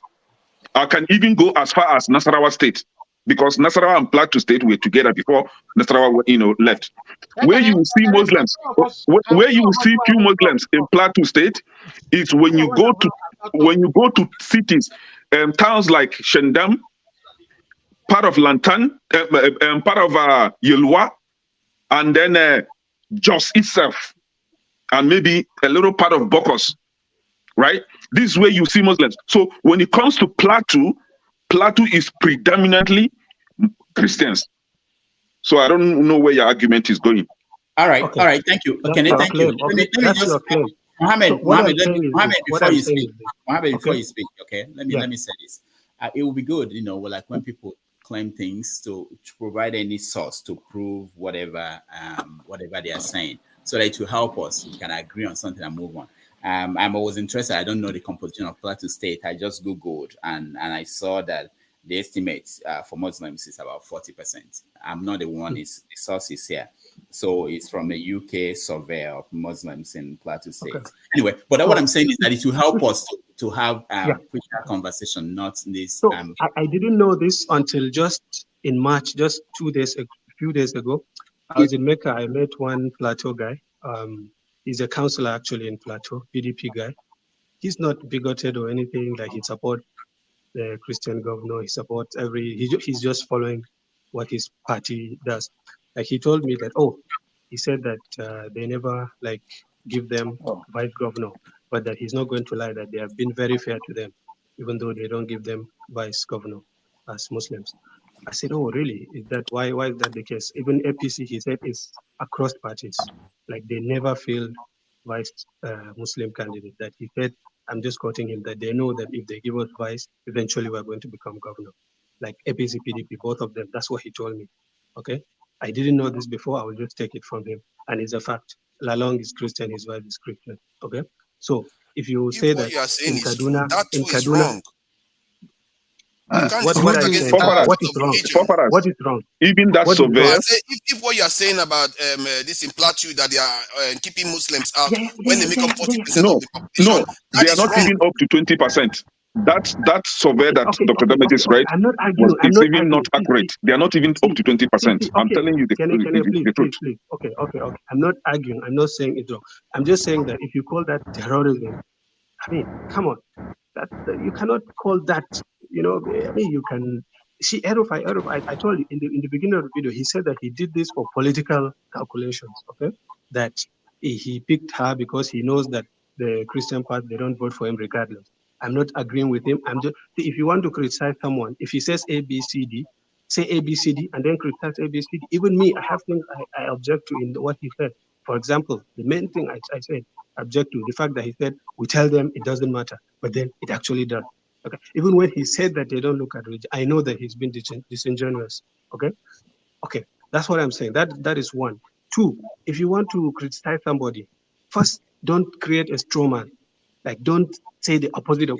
He said that Islamic government is that of justice, that the Prophet, that he said, you scholars, that's what you taught us, that the Prophet and his companions, they lived with non-Muslims and they have never been unjust to them. That's what he's saying in the video. Just look at it. Okay, there's a transcript to it if you prefer reading it like this. Okay. Read it and then object to it fairly. That's what I'm saying. Fairly. Okay. So I object to some things that he said. I object to some things that he said. But Kene, where you lose me? Injustice. Okay. I don't know why you saying that. Kene, where you lose me is because you are not being consistent morally with your arguments. Like, I remember, I did not see the show when of this Yes Daddy thing came out, but I know you, the type of person you are, you will defend that. You will defend that Yes Daddy thing, even though Peter Obi can say religious war, but he's not a terrorist. Okay? But Rufai says that I put Muslims, that will be a terrorist. So you're not being consistent with your argumentation. Even though I did not see that video, I'm certain that you supported that or you tried to explain it away. Do you, for example, agree with the religious Yes Daddy thing that Peter Obi said? I'm just asking you a question. Yeah, Said even before Peter Obi stated, I've been saying it, that the politics in Nigeria is a religious war. I've been saying it. Then, It's a religious then war. you and Rufai think alike. Then why are you No, we objecting don't to what think he's saying? alike. What I advocate for is giving everybody fair chance to participate. And that is why I call it religious war, because I see that your Muslim brothers are trying to dominate others, right? And that is why I'm kicking against that move or that movement. And that was the same way P2B is kicking against that. You shouldn't dominate everybody. You are not the only one in the I could country. throw that back at you and say Yeah. the exact opposite. I can say that, okay, I don't, this is not the type, I don't speak like that, so I'm not even say it, but let me just, but you know what I'm saying. So if Muslim No, I don't is know what bad, you're saying. Christian is also bad in Plateau, for example, or even in Osun State, where it's Muslim majority, but they have Christian, I believe, or Adeleke and his wives, I think, are Christian. I'm not sure about this, but I think that is the case. But we never say that this is In terrorism. We never Castina, call that terrorism. in Why are Castina, you do we saying have that? Muslim ticket in Castina? Okay, how many? Okay, in No, Omwa in here, Sokoto, do we Abia, have Muslim ticket in Sokoto? Okay, then say Is the that same. is See, that a people religious like war? people. Okay, No, let's in okay. Medupuri, in Okay, this is Kebi, in do we have Maiduguri. That's where Muslim I'm from. tickets? You can All ask right, me about all right. Maiduguri. I can Listen, tell you listen, anything. I don't know where okay. they are driving this at. Listen, guys. Okay, I want to get other voices involved in this conversation. John Abba, Yeah. welcome to the show. All right, Dr. Rudy, thank you for having me, and thank you, fellow panelists. It's a privilege to be here once again. I'm not a Muslim. I grew up in the Muslim community. I understand a little bit of Islam. There is no doubt that Rufai is a religious bigotry, but what he stated there, from what I heard here and I've been hearing from other places, it's not that they intend to Islamize Nigeria as some people intend to. The percentage of the Muslims in Kaduna and other states, like for instance, in Benue State, the governor is a Christian. The deputy governor is a Christian, and so also in many eastern states. I don't have problem with Muslim ticket. I heard that what he said on that tape, that what he implemented in Kaduna State, Muslim ticket, is working, and he believed that Peter Obi want to bring religious politics, but it doesn't work for him.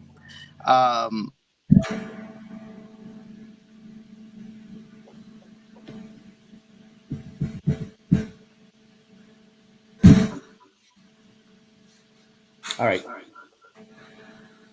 Can you guys hear John Abba? I can't hear him.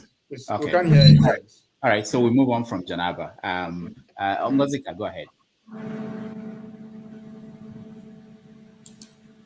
Unmute. Hello, can you hear me? Yeah, go ahead.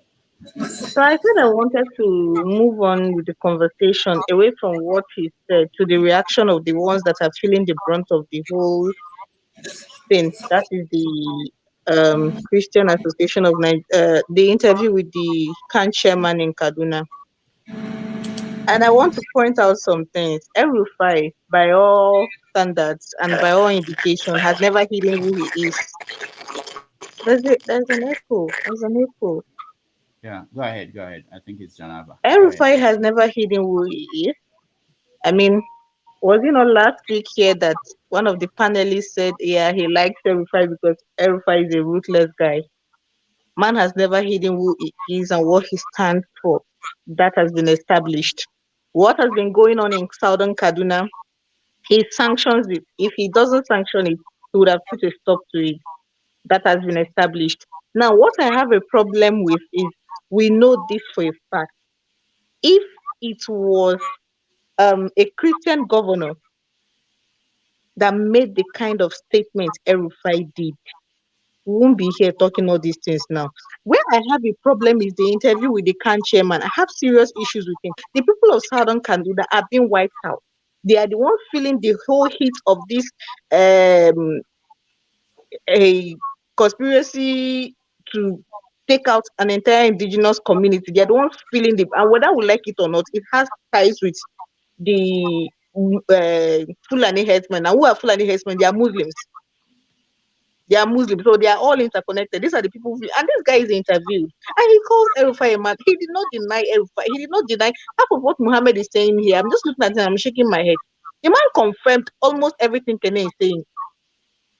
And he said he said he Rufai is playing a religious war and he's bidding for 2031. Now the problem I have with him is you guys realize what this man is planning to do, and yet you call him a madman.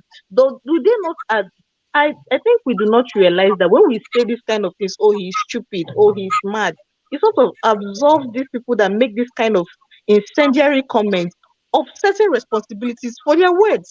He is not a madman. He's deliberate. He knows exactly what he's doing. He's intentional with what he's saying. He is not a madman. Everybody is not a madman. He's a deliberate disruptor. I mean, it was a panelist here that called him disruptive, not me. Somebody here said he's ruthless and disruptive in a good way, and that's why he likes him. So why are we pretending like we don't know who Rufai is and what he stands for? He's been clear from day one. Argue with announces from now till tomorrow whether the translations are verbatim or whether they are literal, whether they are not. He said what he said, and he has not even defended it. He has not What even did come he out say? to say no. What did he say? All right, thank you, Ngozika. Ngozika, do you, let me ask you, Mohammed. Maybe this will help to move the conversation in a different direction. So, our forefathers said that someone like El Rufai should not hold public office because of statements like this, that they are not helpful to the nation. Do you think that the statements, whatever interpretation based on your own understanding of what he said, that is helpful to the nation, or that we are moving in, if we have politicians all operating that way, that we're moving in the right direction? No, I don't think so. Okay, I don't think so. Actually, for me, I listened to what he said. I don't know if there's more to it, but from what I heard, like he said things that were objectionable. I said objectionable. But on the standard, by the stand, and whether or not he should hold public office, I mean, that's for the voters to decide. Sorry, Mohammed, why are you deliberately using the word objectionable? Why are you not using the word that you should use to address him and using the word objectionable? Which is that? Why? Okay, what should I use? What word should I use? Said incendiary remarks, call it what it is. He was deliberate. He made religious incendiary remarks. It is what it is. It is not objectionable. There is nothing objectionable about what he said. Incendiary part? Just say the incendiary he part. lied to people that the Muslim case was not deliberate, that it was not a religious agenda. He lied. Okay. But it okay, was. Okay. That is deception. Okay. Yeah. So to your point, Doctor, I don't think that this is helpful for the nation. This kind of comment should be kept away. And I said the part that I object to from what he said, it was a 5-minute thing. Like most of it was fine by me, but the fact that he said we tell people that religion, we don't look at religion, but of course we do, but we don't say it. That I object to. I said it. Okay. Those kind of things, like to be deliberately using religion, and what you guys have not mentioned that I also find objectionable in that video is the fact that the use of religious scholars and all this to campaign. Really, this part to me is the worst part, but I don't see people check that off. Like he said that the people that they paid to do campaign for them betrayed them, but that the religious people, they're the ones that really did the actual work and helped the ticket win. That I object to very strongly. I objected to it when Peter Obi was jumping from community. Mohammed, what about the one who said that they give preferential treatment? You always like to interrupt. Please. If I don't speak what I'm saying, if I don't finish my thought process, whatever you say, you are just cutting it in half. I said I objected to the use of religious people for campaigning. When Obi was doing it, I object to it now with Peter, Rufai as well. He said that the politicians that they gave money to, first of all, he said they gave money to, like money politics again, okay? Yeah. Then that they did not work, that they did not do, they took their money and switched off their phone and supported another candidate. And then secondly, the religious people, they are the one that stood and guided them.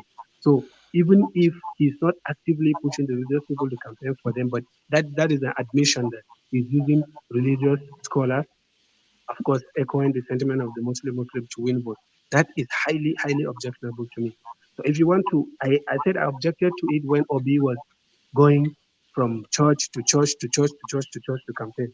He comes to Kano, he will gather Christians in a church, campaign and leave. He goes to Maiduguri, go to Biu, go to a church and leave.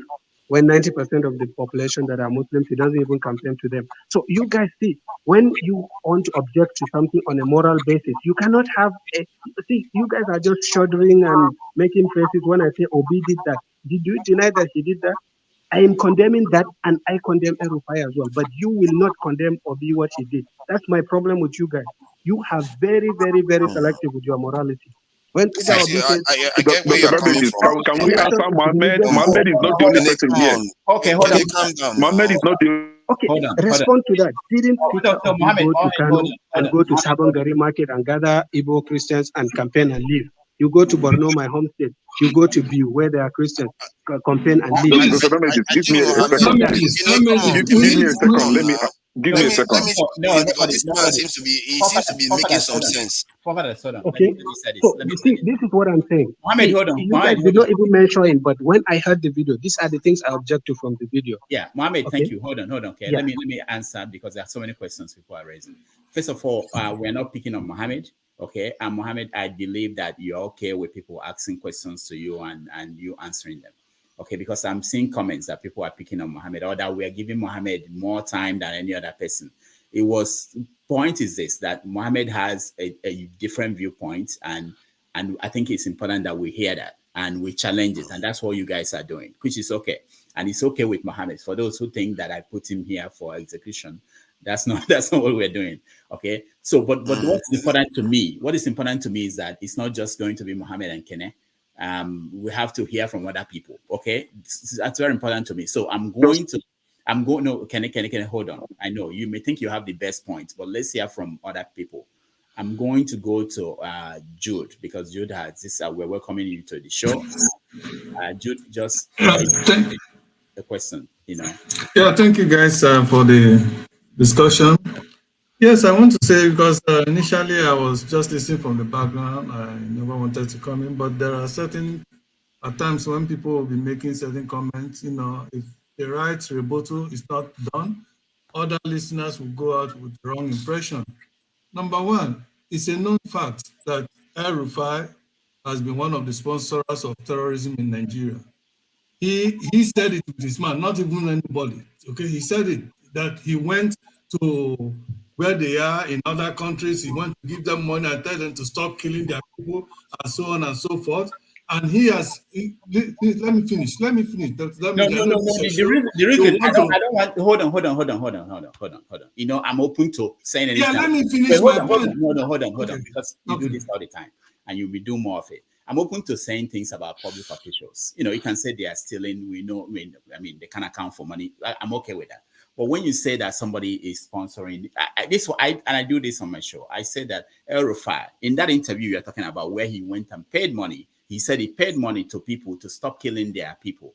And the journalist asked him, is that the best thing you can do? I know his answer. He said, if you know a better solution, tell us. But that doesn't mean that he sponsors what you can say. And I'll say that on my show, that he is not helping matters. He's not solving the problem. But it doesn't mean that when you say this categorical statement, you defeat the argument you want to make. If you have an argument, you can make the argument. But I haven't finished. I only made out of my numerous points to buttress my by saying things like that. Go straight to your argument. Don't. Okay. I'm finding it very hard to explain the fact that in Kaduna, where you have about 50% Christian population, that many Christians have been killed, their communities taken away, handed over to the Muslims, and Muslim leaders are appointed in those states, and the names of those areas are changed. I am finding it hard to believe that we have a governor there who's supposed to be the chief security in that state, and nothing is done. And also finding it difficult to believe that in Kaduna,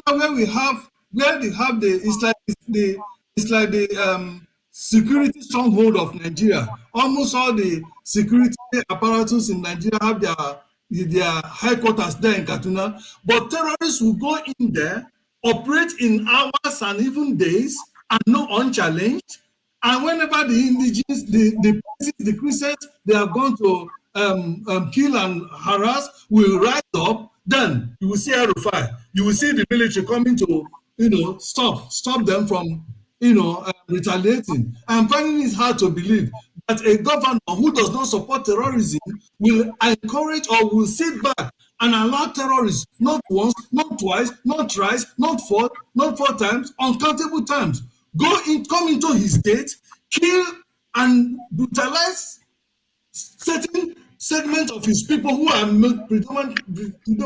predominantly Christians, and nothing is done, and no one has been brought to book. I'm finding it hard to understand if that person, just like Buhari, I'm finding it hard to understand also how Buhari, if he's not a terrorist, could allow the things he allowed. Many Nigerians, 100 and something, if not to 200 and something people in Nigeria being killed during his tenure. I'm finding, and also how Christian terrorists are being forgiven in the name of through Operation Safe Corridor, being forgiven as repentant Boko Haram. I'm finding it very hard to observe, to understand. And then I'm also finding it very hard to understand that somebody who had made a statement that said Obi is a very good candidate. He's actually a good candidate. He's going to win this election. But to imagine an Igbo man really ruling Nigeria, that they're not going to allow that.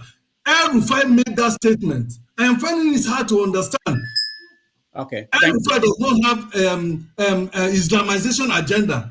There are so many things I can continue on and on to say to support that. So I know this is a platform, right? You are saving your platform, and many other people. And Mohammed comes here, try to water down the atrocity that his own people are committing every time here he comes to this platform. Please. And yet we all want us to become one Nigeria. I'm finding it hard to understand. People are committed. What kind of statement is that? Yes, Dr. Damages. Young people. Who are my people? Dr. Damages, can I respond? Because Mohammed put something. Please, not yet. I don't want to forget. Let's hear from other people. I'm interested in making sure that it's fairly distributed. Electricity, go ahead. Dr. Damages, I'll soon be leaving. Okay, I know. Mr. Igbo Basic, please don't leave. Let me finish asking my question, because you are an expert in this area, please. In the line of I'm staying in the line of religion. I'm not leaving, please. I'm staying in the line of religion. Rufai. Ngozika, thank you. You happen to be the only female on this platform. Now, a pastor said wives should go and learn from their side chick how to take care of their husband. This is religion, no, please. Don't condemn my own. No. Hold on. Wait now, Dr. Damage. Why? Don't like when we go far away from. We're talking about Rufai. We're not going far away. It's the issue of religion, isn't it? All right, go ahead. Okay, I withdraw that. Okay, let me stay. Don't let me upset Dr. Damage before he kicks me out. Okay. If you can connect it to what we were talking about, okay. No, I can't. But it's gonna take it away from it. That's all. No, I'm not moving away, because we stay in the line of religion. Listen, no matter what Mr. Mohammed, with due respect, there's something they always say that there's no point to come and defend the indefensible. I understand that you also said what Rufai said. It's wrong. No matter how he puts it, it's let's call black and white, so that we condemn what the Speaker of the House in Lagos State said during the week. What Rufai said, it's wrong. It doesn't promote unity, or it creates this which is not fair. So to me, I don't think this issue worth overflogging. That's number one. And number two, if in a line of religion or Christians, if Christians feels that they are being persecuted, really in the true sense of persecution, based on their belief in Jesus Christ, then they should take it with a chin, according to the scripture.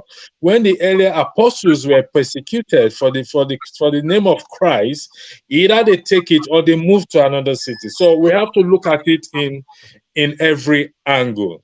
But that rhetoric has to be condemned, number one, because it's not helpful. But if I am being persecuted for Christ, for holding on to Christ, or my belief as a Christian, I don't think we should overflog that, because it comes with believing in Jesus Christ, that if you are to proclaim his name, they're going to persecute you. So when we pray to God and we do what is right, as the early apostles did, Paul defended himself before Julius. You can shake your head all you want, please. With due respect, Mr. Lumide, you can't be right all the time, okay? I'm talking about Christianity here and persecution. I'm not talking about indigenous people, as you've defended all along. You are being insensitive with what you're saying to Christians. We are telling them to move to another place, move away from their ancestral land. When the apostles, listen, will you listen to me, please? Will you listen to me? Will you listen to me? Stop saying Will you listen to me? You don't tell me not to say that. What right have you got to tell me not to say that? All right. I don't understand. What audacity do you have to tell me not to say my mind? Who are you? Audacity do you have? All right. No, I don't. Who is he? What audacity does he have? I respected everyone. I don't. When you were talking about your indigenous this thing, I am saying when Christians are persecuted according to the scripture, in their belief, even Jesus Christ said that persecution comes with the job, with believing in him. Now, like I said, Rufai comment has to be condemned, must not be allowed to see the light of the day, just like the rhetoric of the Speaker of the House of the Lagos State House of Assembly. But as a Christian, when you are persecuted and you know you are being persecuted for your faith in Christ, the scripture tells you what to do. It says rejoice. It's there in the Bible. All right. Thank you. Thank you. Igbo Basics. Hey, oh Lord. Okay. Can I have a show between you and Mohammed? Just two. I don't want to forget this thing. That's not what we have. Write it down. Folks, it's people like Mohammed. I didn't mean to start from there. It actually pains me that when I see young men who are being contaminated, you come with purity in your mind, but as a result of what the old cargoes are doing, they keep contaminating the young ones who will do otherwise.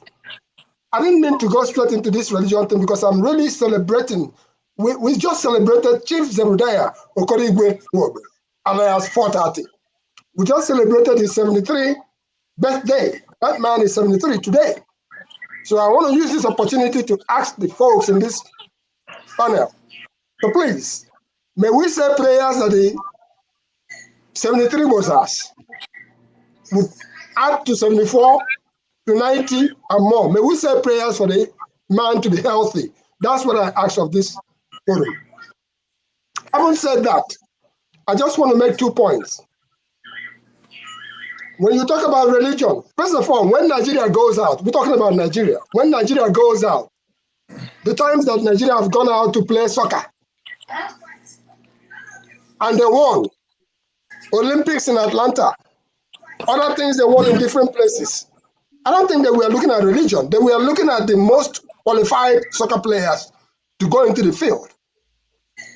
And by the same token, today, I can dare say, if a group of northern young folks, the age bracket of Mohammed and rest, come out, they're not going to condone what the elders have done, which kept them in the dark for so long a time.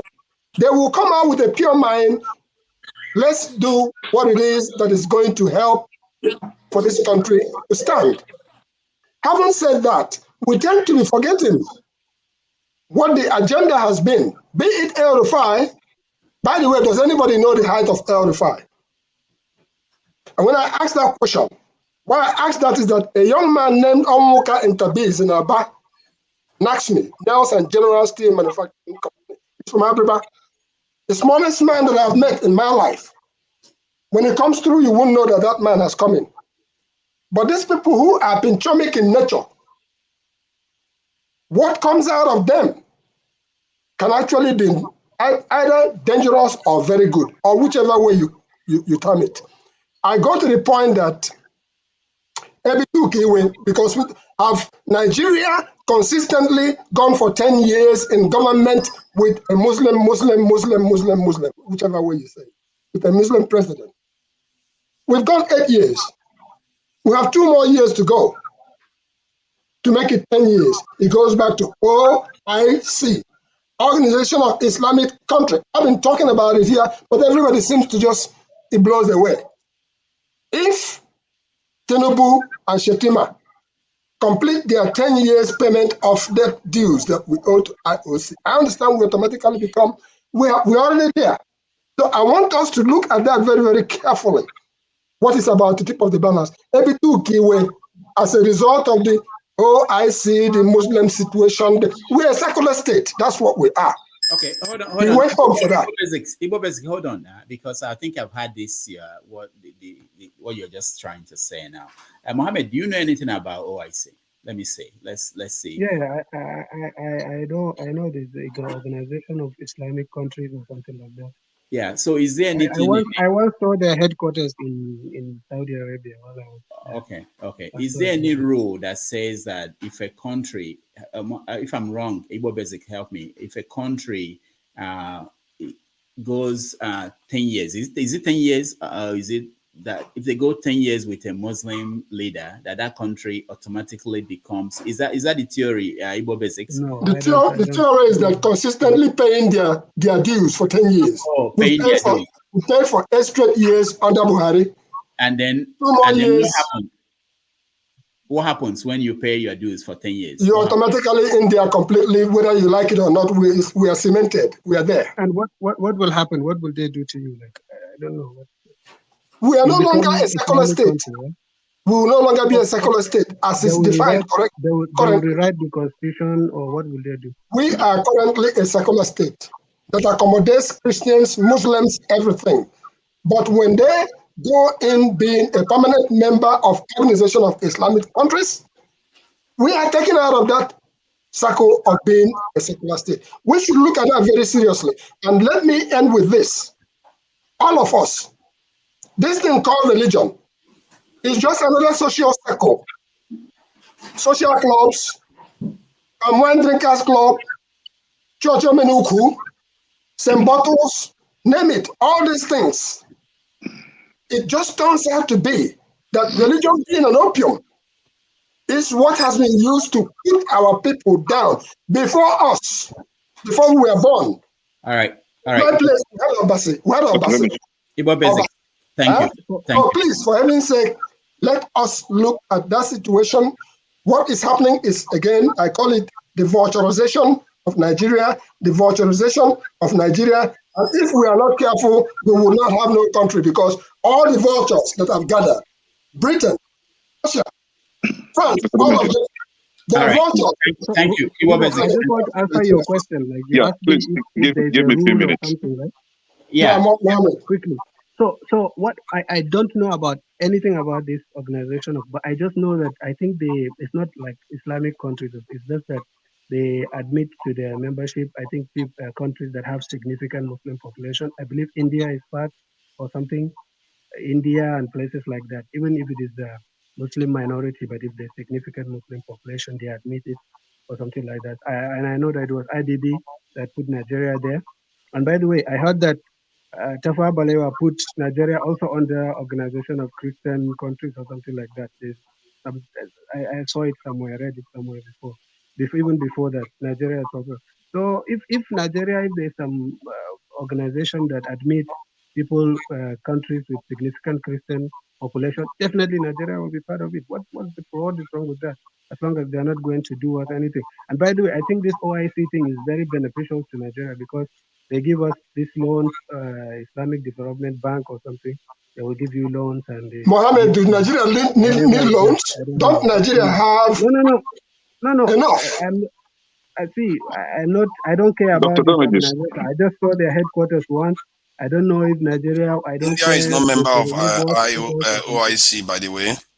Okay, just confirm it. But okay, I'm not sure, but just confirm it. Like the countries that are there, not all of them are Muslim like countries. There are some countries that I was, so I'm not sure anyway. Like I think I thought India was there because I saw it somewhere, but then you can confirm it. All right. So it's not some, but this propaganda of some nefarious thing, 10 years and these things, I don't believe any of that. Like, 10 years they'll become Muslim So go country, then study what it. will happen? So go study it so that when we come back talking about it, we'll talk. What will they do to us? 10 years? Basic. What you should be more concerned about is that generally when nations exist between a balance of Christian and Islam, generally the Islamic religion goes on to overwhelm that nation or stay still. But the other way never happens. We've never seen it happen in the last 100 years or so. That is what should concern the southern part of the country because there's a demographic. I said it before, months ago.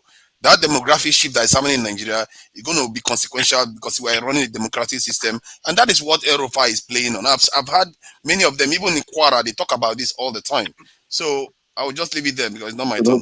Dr. Damages, Yeah, let me come in here. Every other to person is Wikipedia. chipping in. Hold Yeah, on can I one come in? No. Yeah, every other person is chipping in. Can I come in with According what I want to to say? Wikipedia on OIC, according to Wikipedia on OIC, it listed the countries that are members of the member state of OIC, and Nigeria is part of it. There is listed here from Algeria, Benin Republic, Burkina Faso, Cameroon, Chad, Djibouti, Egypt, Nigeria, Mauritania. In Asia, certainly Indian is not there, Azerbaijan, and in Europe, Albania, in Americas, Guyana, and Suriname. I'm not pronouncing it well. And Thank you. I yeah. like. Sorry about that, Kenneth. My apologies. I just needed to bring it. No problem. Yeah. Let's just take it on that very Dr. swift. Damages, It's not a subject that we can finish today. Let's take it on that very swift. Let me say before I go. I want to hear. Hold on, guys. I want to hear from Will. Will, welcome to the show. Thank you for having me again. Yeah. I just want to respond to my brother Mohammed. He was saying earlier on, he was responding to Mr. Ibu Basic that if Nigeria become OIC, and so what? That statement is hypocritical. Is that fair? Nigerian is a divided country in religion. Many Christian as much as Muslim. So when you say that if you become OIC, what's the big deal? It's a big deal. We have to be a neutral country. So for you to just respond to him as such that no big deal. If you're OIC, what bad would it be? I said if there was a Christian organization, that's what I said actually. Even if there's benefit there. And I think, please, somebody should confirm it. Like, I think I read somewhere before that Tafawa Balewa put us as part of the list of Christian countries or something. There is no such thing. Just confirm. I don't know. I saw it somewhere. There is no such thing. My point is that Nigeria shouldn't be. It's very difficult to deny something. It's easier to affirm it. So, Mohammed, I'm telling you what I know. I know how far I've gone with all these issues, right? But this is it. You guys are getting confused with what is playing out here. When electricity was surprised that Mohammed is trying to cover up for Rufai, and Will also is surprised the way Mohammed was trying to answer the question. See, there is an ibadi in Islam called Kitman. Kitman. Everybody should look it up.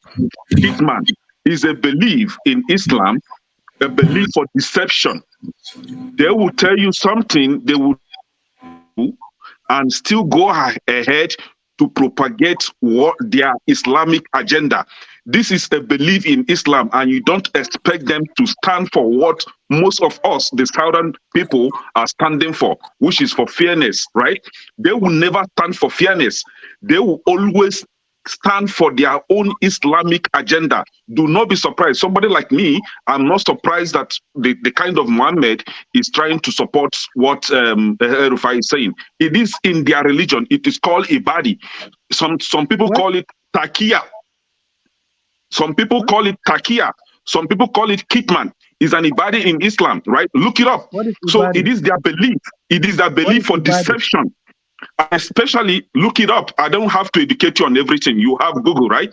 So this is it. You are saying nonsense. You're saying something that's completely false. What is Okay, Ibadi? hold on. We have people here. Everybody should look it up. What is Mohammed, do not Ibadi? interject me, please. Dr. Damages, can you put him on mute, please? Because when he was talking, nobody interjected him. Now, somebody like me will never be surprised with Mohammed's position on this issue, right? Now, you are saying that in Kaduna State, that somebody said there's about 50-50 Muslim, Christian in Kaduna State. Not true. The population of Kaduna State is false. I participated in a census, 2006 census, so I know what played out in the northern states, right? When it comes to Kaduna State, the population of Christians outnumbers that of the Muslims, and also not only Christian and Muslim that are in Kaduna State. We have traditional believers in Kaduna State, and they're of significant number as well, right?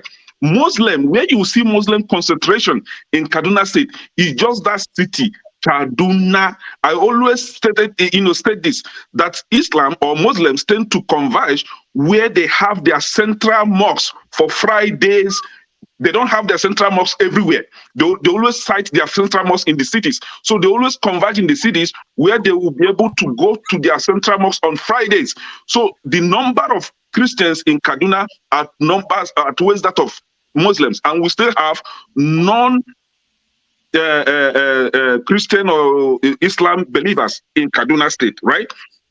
For IOS, is Organization of Islamic Countries that what they call him, Babangida forced Nigeria into, right? On what basis did he do that, right? But because you and I know that Christians, the number of Christians in Nigeria outweighs that of Muslims. Muslims are very significant, minute in Nigeria. But today they are claiming, if you go to Wikipedia, they are claiming that Nigeria is the Islamic country. How? How did you get to that number, right? And what Igbo Basic is saying, this is what some of us from the South are not really looking at, putting into consideration. For 10 straight good years, if they keep paying their dues as Islamic states, after that 10 years, you and I will cease to be Christians in Nigeria. Nigeria will cease to be a secular state. Just like what happened in Pakistan and Jordan, it will replicate itself in Nigeria. And we're here talking about one Nigeria. One Nigeria, you and who are one Nigeria? If we are one Nigeria, why not have a Christian and Muslim candidate in APC? Mohammed, you are trying to use P2B of playing religious game. How? P2B's advice is a Muslim. P2B went to campaign in northern states. P2B went everywhere in northern states. He came to southern states. Now let me ask you, where did you see Tinubu in the southeast campaigning? All right. You guys are playing Kickman and Pakia here, deceiving yourself. Not somebody like me. Okay, thank you. So, Dr. What is bothersome to me? Hold on. What is bothersome to me is the idea of money. No. Basic, no. I can't let you speak. Anybody. I'm worried about us, our people, our country, and I'm worried about things I hear. Can I just say that Tinubu did not campaign anywhere in the East? Is it that Ekene didn't see Tinubu campaigning, or that Ekene needed to say that to make his point? That's what kind of thing that worry me. You don't need to say that to make your point. Tinubu was in Imo State, at least. Other than Imo State, where else? Oh, but even if it's only Imo State, why will you say he did not campaign in the East? I want these fundamental things so that we can get it, because we're going to be having this conversation. No. I was trying to offset Mohammed's claim that P2B was playing political game. It's not just about you. It's a common thing I see here. You don't have to invent things. You don't have to. There are enough information for any position you want to take. I can actually take any position in any debate going on here, but you have enough, and you stick with the facts so that we can. It makes sense for me and for people who are watching at home. If anybody hears you now saying that Tinubu did not campaign anywhere in the East, and they know he campaigned, how would they go on with any other thing you are saying? I think you are doing yourself injustice. That's what I'm saying. And it's not just you. A lot of people do that here. Just to make a point, you go to something that is even obvious to anybody who is listening.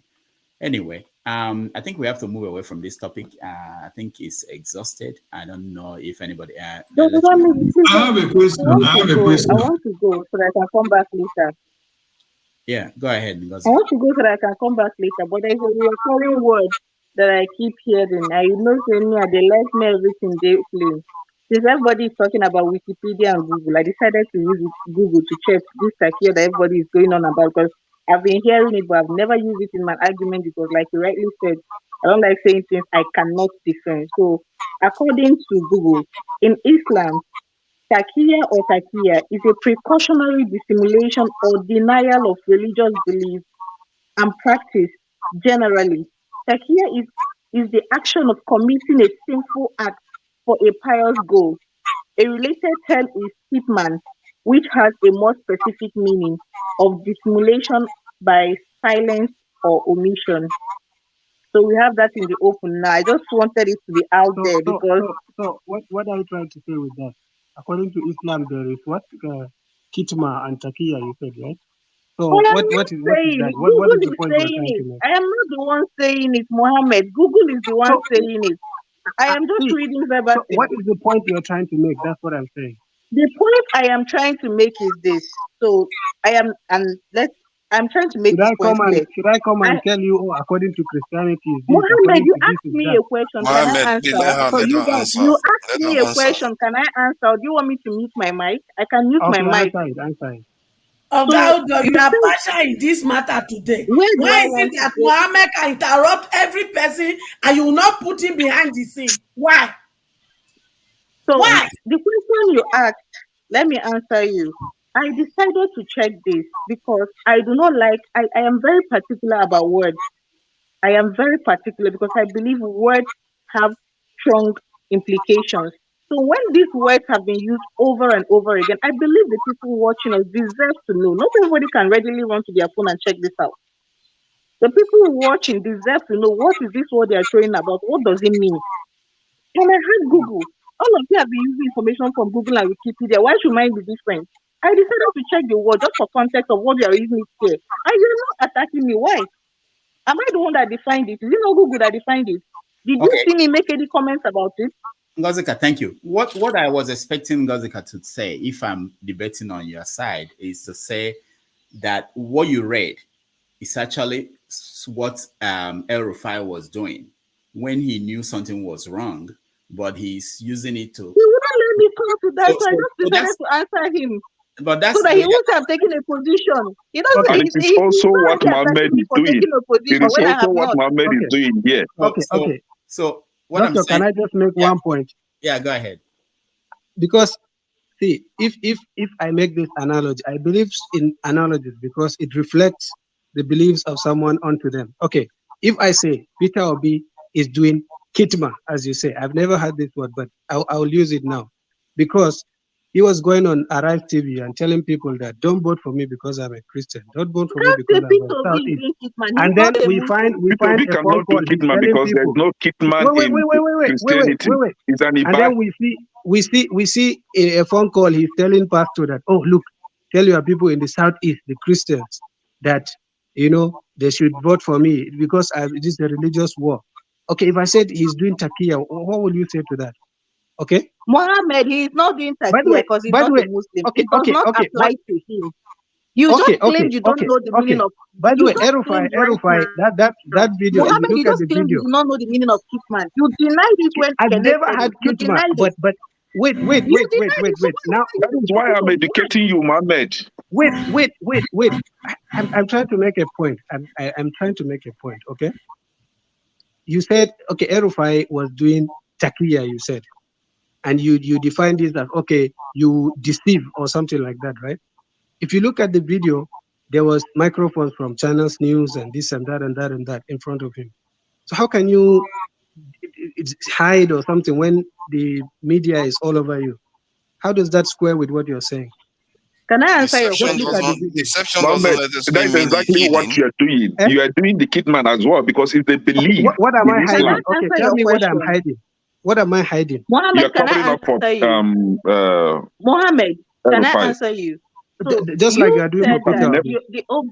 you said that the only problem you have with Erufai's statement which you termed objectionable, is where he said that the Muslim ticket did not matter, but it did matter. Please, having defined takia, does that not correlate? Does that not translate to takia or not? Per our definition using Google, does it or does it not? See, what I'm saying, I told you that I found it Does objectionable, it right? or does That's it what I not? said. It's a simple question. It shouldn't be so hard. That's what you need to go and ask Rufai about that. But I said I Mohammed, found it oh come on, objectionable. come on! You're not even answering a straight question. That's not What polite. is that? What are you saying? She asked you whether that was not takia based on the definition of takia, and you're Based saying on you should go and ask definition of El-Rufai. takia from Yes. the Wikipedia that she saw. Is that okay? What is your definition of takia? From the same Wikipedia, Google, all of you have been using Let's all ask night. him what's his definition of Let takia. us let me expose another thing. Hold on, let's get another thing. Let's get his own definition of takia so we get somewhere. This is not since this is not a religious Somebody spell it takia became for me, religious please. thing, then Can let you me spell take it, time to Ngozi? explain this. You're not Let me giving take us your time to explain. definition. Let me take time to explain. Okay. I told you I've never heard of anything Kitma. Okay. Wait. Let me explain it. You asked me a question. What is it, right? See, wait. I told you first you use be Kitma. specific. Right? You okay. can please Kitma. answer. Okay, you said Kitma first. Okay. Then she read a definition takia or something like that. Okay. Mm-hmm. Now I know what this is about. You said I should explain it. Let me explain it. Okay. Define what I asked you to define what takia means. Okay. There is a chapter in the Quran, chapter 3, Al Imran, if you can check it. In it there is a verse, okay, referring to one of the companions of our prophet when he became Muslim, okay, in Mecca amongst idolaters, okay. He's Ammar bin Yasir is his name. I'm giving you full details so that you can confirm it. Okay? No, I don't want to hear Ammar the bin story. Yasir. What does it mean? Okay, you're asking me religious question. I want to answer it religiously. You're saying you don't want stories. I'm not getting an Islamic lesson here. I want to get the meaning of the word. That's what I'm taking you to. Okay? Ammar bin Yasir, he became Muslim. Okay? They were persecuted at that time. Okay? He was being persecuted. He was asked. If I jump in and I'm please, trouble, let me talk now. Let me talk. Let him finish his definition, please. You like asking questions, but you don't like the response. You only like yes and no responses. I'm taking you to it. He was asked. He was being persecuted to denounce his religion. Okay. He said, okay, he left Islam. He came and he told our prophet what he did, but then that verse was referring to him. It's in chapter 3 of the Quran. That see, if you're on the verge of death, you renounce something. Let's say you say that you are not a Muslim, just to get away from that. That is fine, as long as it's not in your heart. Like, okay, if I come and put a gun to your head and say, Ngozika, you must say that you are a Jew.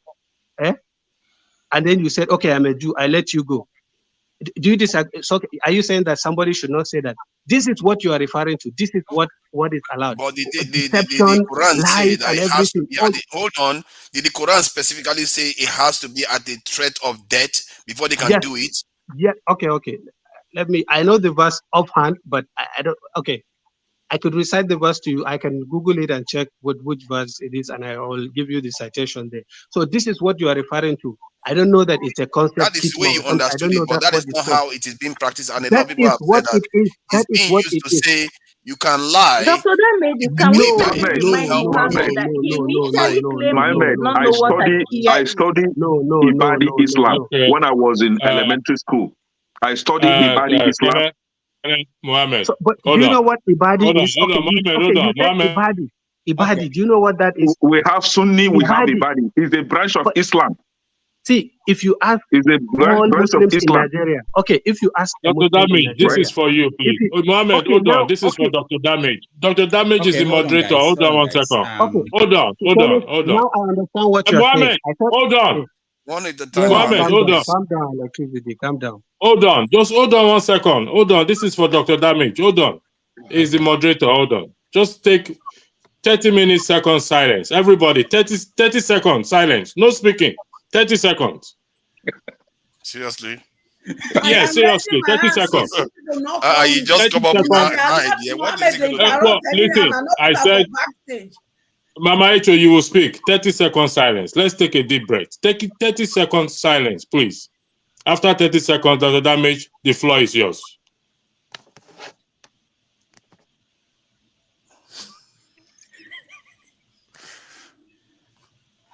Okay, the floor is back and everybody's silent now. I like that. But let me say this.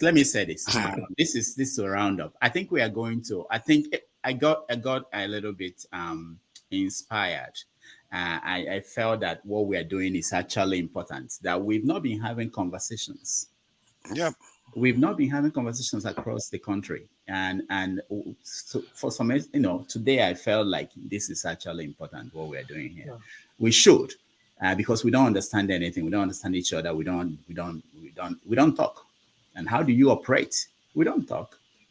We need to. Over time, if we continue to have this conversation, over time, people we begin to know that I don't know it all, you don't know it all, and what I'm doing I may not have a bad intention, but it may not be the same way that other people will say it.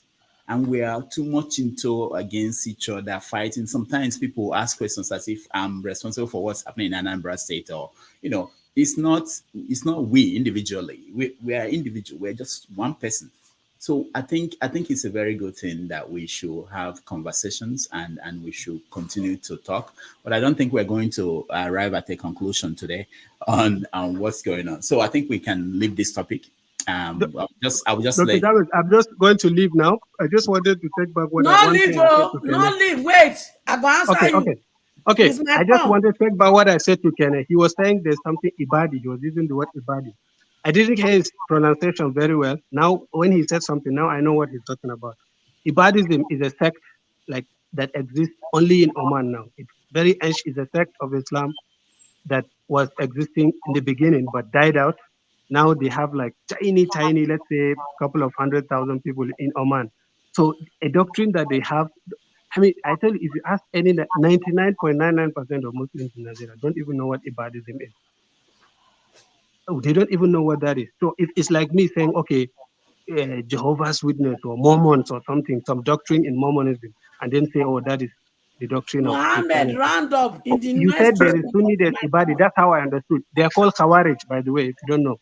The real name that people will know is Khawarij. Ibadism, apart from in Oman, that they have tiny couple of 100,000. They don't even exist now in Islamic world. So if that is the doctrine that they have, you should know, at least if it is a Sunni doctrine, then that's the 95% of Muslims. But if you believe Ibadis believe that, let me do my talk. It was founded by the Ibadinism, right? It was founded by Ibadinism, but it is in Islamic belief. Is in that Quran. Is in the Islamic belief. Let me tell you, Muhammad, right? In Islam believe that you as an Islam, you can use any deceitful means to gain power, to assume power, and you can continue to use any deceitful means to keep power to yourself. That is a belief in Islam. I know that. So this is why our southern brothers, they don't really understand the belief of the Islamic belief. They can use every deceptive means to keep power. They don't believe in fairness. That's Islam. Tell yourself the truth, Muhammad. We're here to understand ourselves. Pardon me? You believe in fairness, Abi? All right. Yes, I do. Thank you, everybody. That's what I advocate for. Thank you. Thank you, Mohammed. That's what I advocate for, bro. Mama Echo, go ahead. You are the last person on this. Go ahead. It is so sad that some people who are in Kaduna, they are indigenous of Kaduna, and the only offense they committed is because they are Christian. Now to Muhammad, they deserved to die. In the presence of Rufai, and he did nothing. And he said nothing. And somebody is here defending what? It's so sad that in the midst of the important religions we brought to Nigeria, both Christian and Muslim, What you people are able to bet out of it in the younger generation are kidnappers, and Yahoo boys and girls, are Boko Haram, and banditry, or no government. Shame on us. Religion was supposed to project us in a better perspective in life. But no, people like Rufai will turn religion to become what this younger generation has inherited from you people, from all the religious teaching you people gave to them. And yet you don't see anything wrong.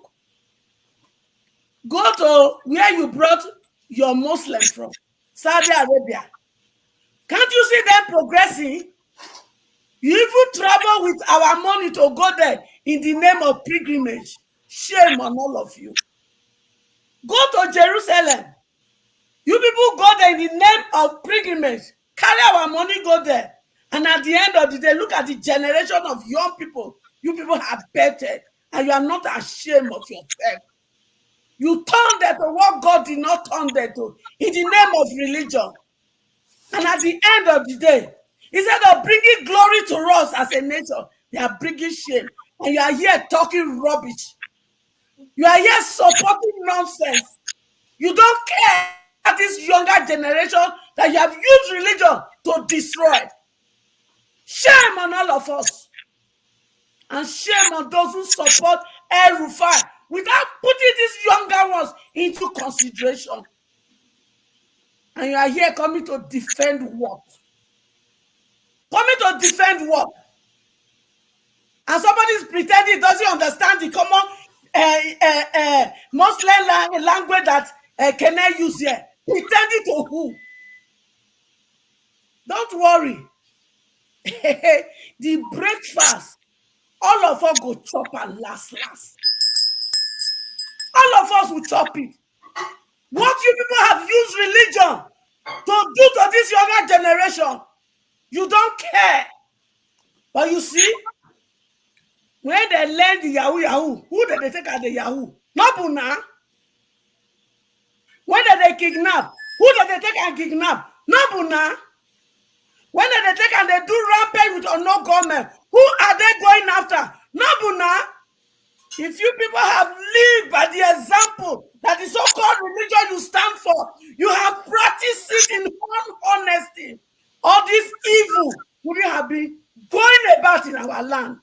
And people like Muhammad will come before me and be defending Rufai for his evil and wickedness that he has done some people in Kaduna just because they call themselves Christian. As nobody, people like Muhammad, it's not seen anything wrong with that. And it's not even seen anything wrong with the statement. All If right. it's did you know the kind of say something like that before he was caged up? Did he? Mama Echo, thank you. So some set of people, they get to here when they go talk anything for Nigeria, they go scot-free. You see, I don't tell you now one thing. You see that thing I do for my father's time when I go scot-free. In this generation with me and my children, you will never go scot-free with it if you don't stop it. We will stop it. Thank This you. impunity and bigotry must stop. Mama Echo, thank you so much. We appreciate that. Let me play this video and then we'll go on. Just a few minutes.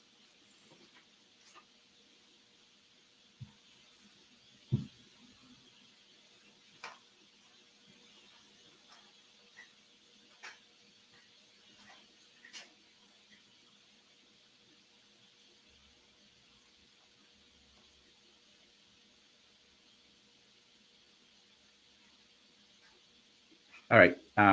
While we wait for that, I'm not sure why it's taking.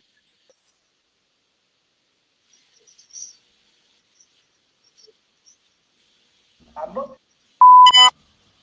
Those that put me in prison know the reason they put me in prison. They took over all my businesses, and when I survived it, I'm in the Senate with you people. It's not the end to what we have done. It's not the end to United Nigeria. It's not the end to Brothers Keeper. But these senators I call,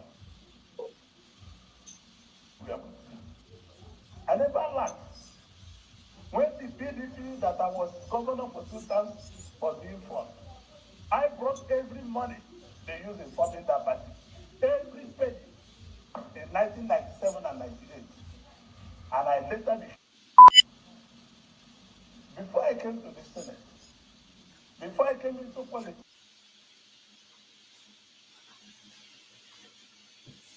All right. That's Ojizo Kalu, Senator, giving his farewell speech at the Senate,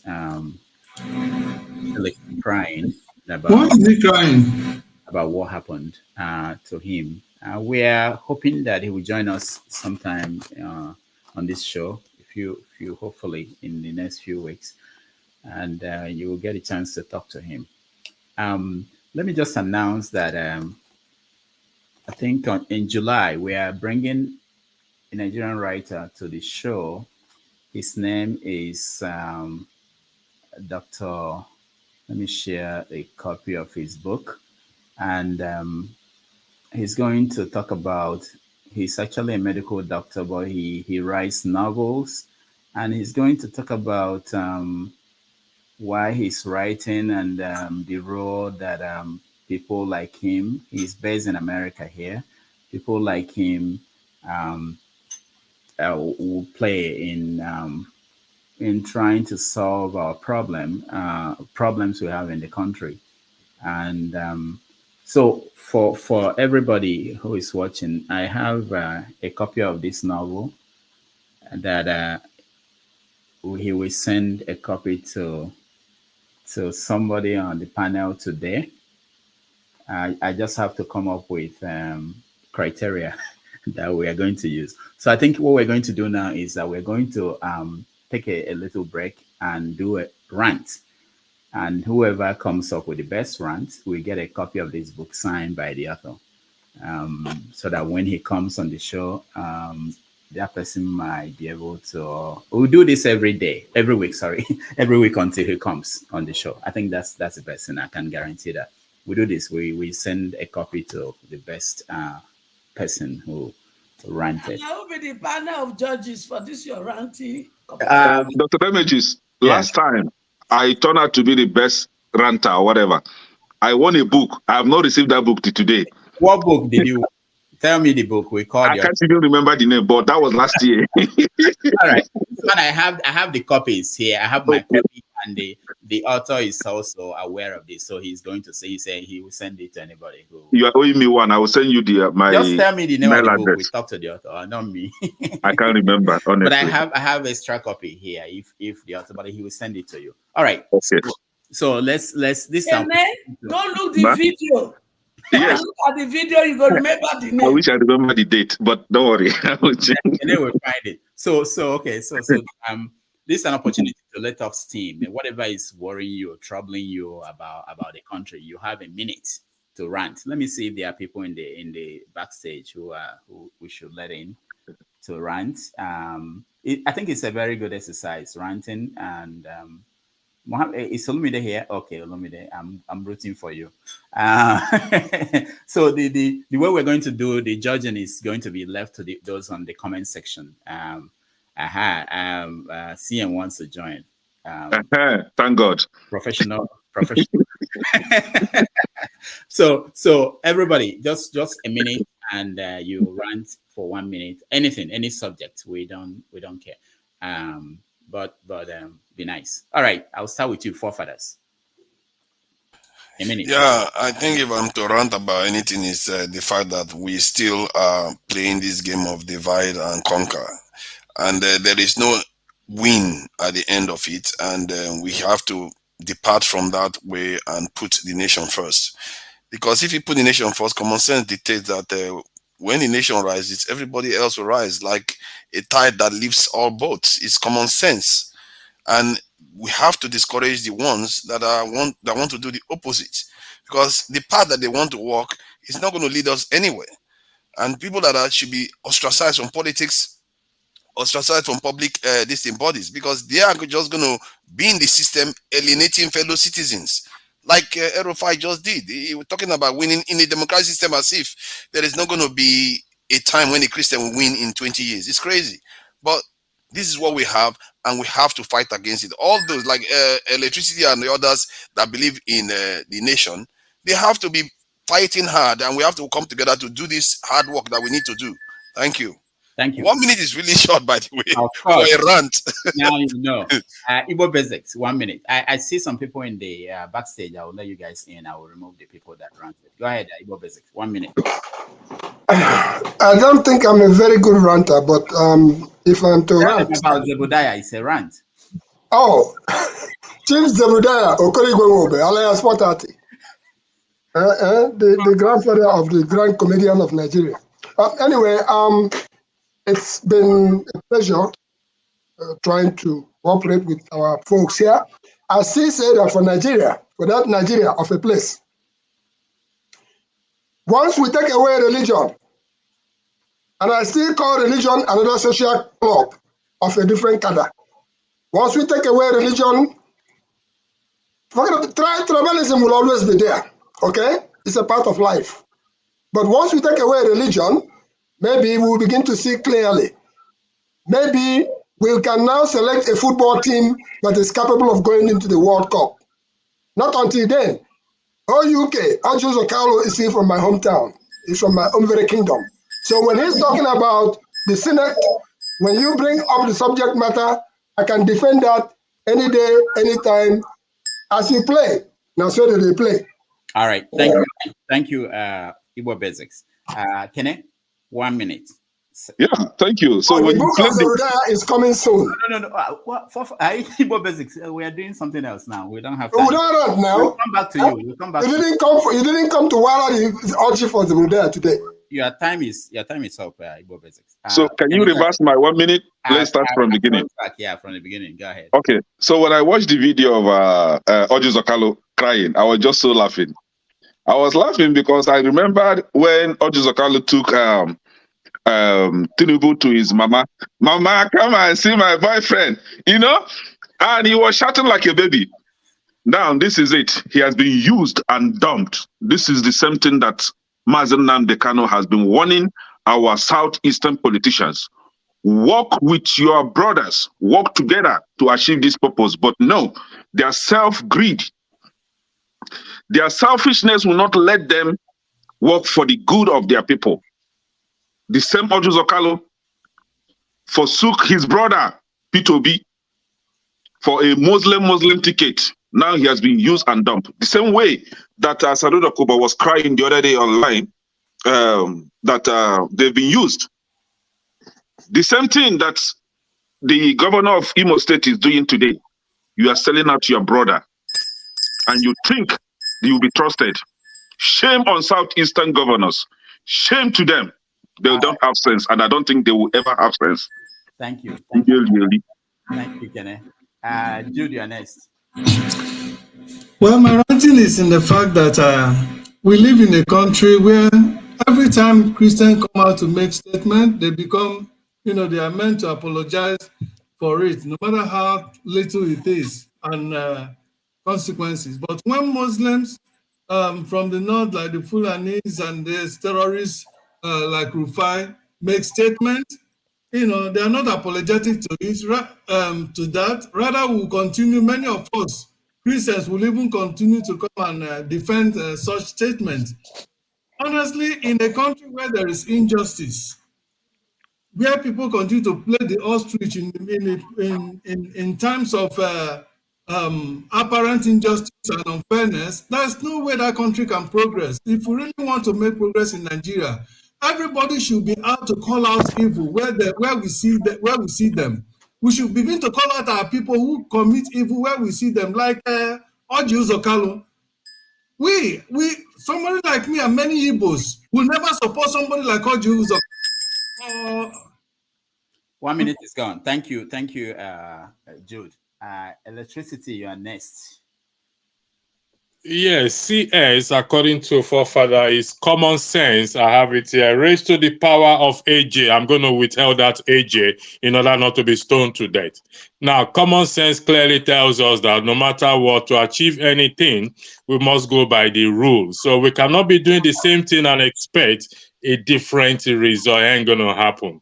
No matter what you say, Constitution is the only way to the answer to our problem, religion or not. Take it to the market, to the sky and back. You'll come back and meet me here. I yield the floor. Thank you. All right, thank you so much. The next person is Mama Echo. The wealth of every nation is the human capital of the nation. The youth happens to be our human capital. But instead of building them up to become productive, to give us wealth, we are destroying them with religion. We are destroying them with lawlessness. We are destroying them with environment that cannot even make them to strive and compete with the Western world. What a shameful country. It is high time for us to understand that these children, they need an environment that is healthy for them to strive and compete. Let us stop this nonsense about impunity, religious bigotry, and let us give them an environment to fulfill destiny. And that is what I ask for on behalf of my younger children. Thank you. Wow, Mama Echo, thank you so much. That was nice. Queen, African Queen. Welcome. I didn't see you. How did you sneak in here? Who brought you in? Not me. Welcome to the show. So I give you 1 minute to rant on any subject. Thank you, Dr. Damages. Good to see everyone. Okay. Good day on my HO. God see every forefathers. Good to see everyone. What am I going to rant about? First off, let me just go with what is happening, the subject at hand. And that is this issue with El Rufai and what he said. I see, sorry about my background, sorry. I see I see someone coming here trying to, pull a fast one on everybody else. More like trying to hoodwink us. What he said is what he said. And if we know, we know. Is it in play? It's in play. So what our father said is the truth. Oh no, this is what obvious enough of us. What do we do about it? So, and I think it's there, it's there. What are we going to do about it? Trying to create an idealistic world in our heads, it's not going to help us. That's the truth. We might say all that we would want to hear. It's not going to help us. The truth is, everybody should know that everyone should wake up. Everyone should wake up and fight for their rights. That's my own. Everybody should wake up and fight for their rights. So by the time you know that I'm not going to be docile and you poke me, then you will not poke me the next time. Then all of us will now learn to respect each other's boundaries. Because right now it is lack of respect for the next person, and because they are calm. So our religious leaders should stop tying our hands and our legs, because that is not going to work. The church of old, they were not tied like that. The church of old actually fought. So if religion is not the basic thing that we need God, yes, but we need also the basic amenities of life. So at the end of the day, for us to get what we actually need, everybody has to respect each other. You are not going to try to dominate me. I'm not going to try to dominate you. We will now live peacefully and now try to harmonize the way forward. And that is just that. So until we do that, it's not going to work. All right.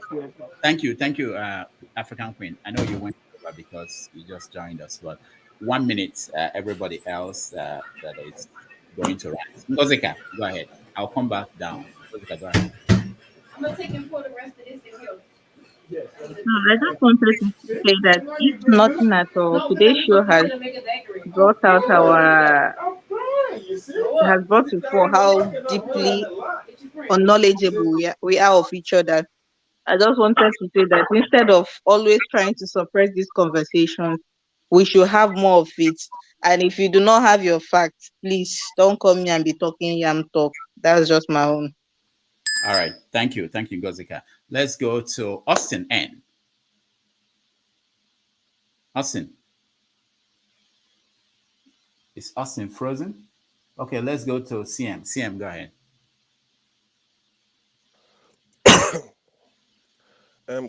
Good evening, Dr. Damages. Welcome. And good evening, everybody. Anyway, so I came in purposely for this rant, and I want to win because I need I need the book already. You've called me a professional. By fire by force. So So, so you've rigged it in my favor. If you go to court again, I will refuse. Anyway, so let me put it this way. On a more serious note, my rant is about the opportunity for Nigeria to benefit from the use of technology, which was indigenous. I mean, I'm talking about beavers. Beavers is an ingenuity, it's an in-house ingenuity of INEC. Rather than Nigeria benefit from it, Professor Mahmoud Yakubu bungled it.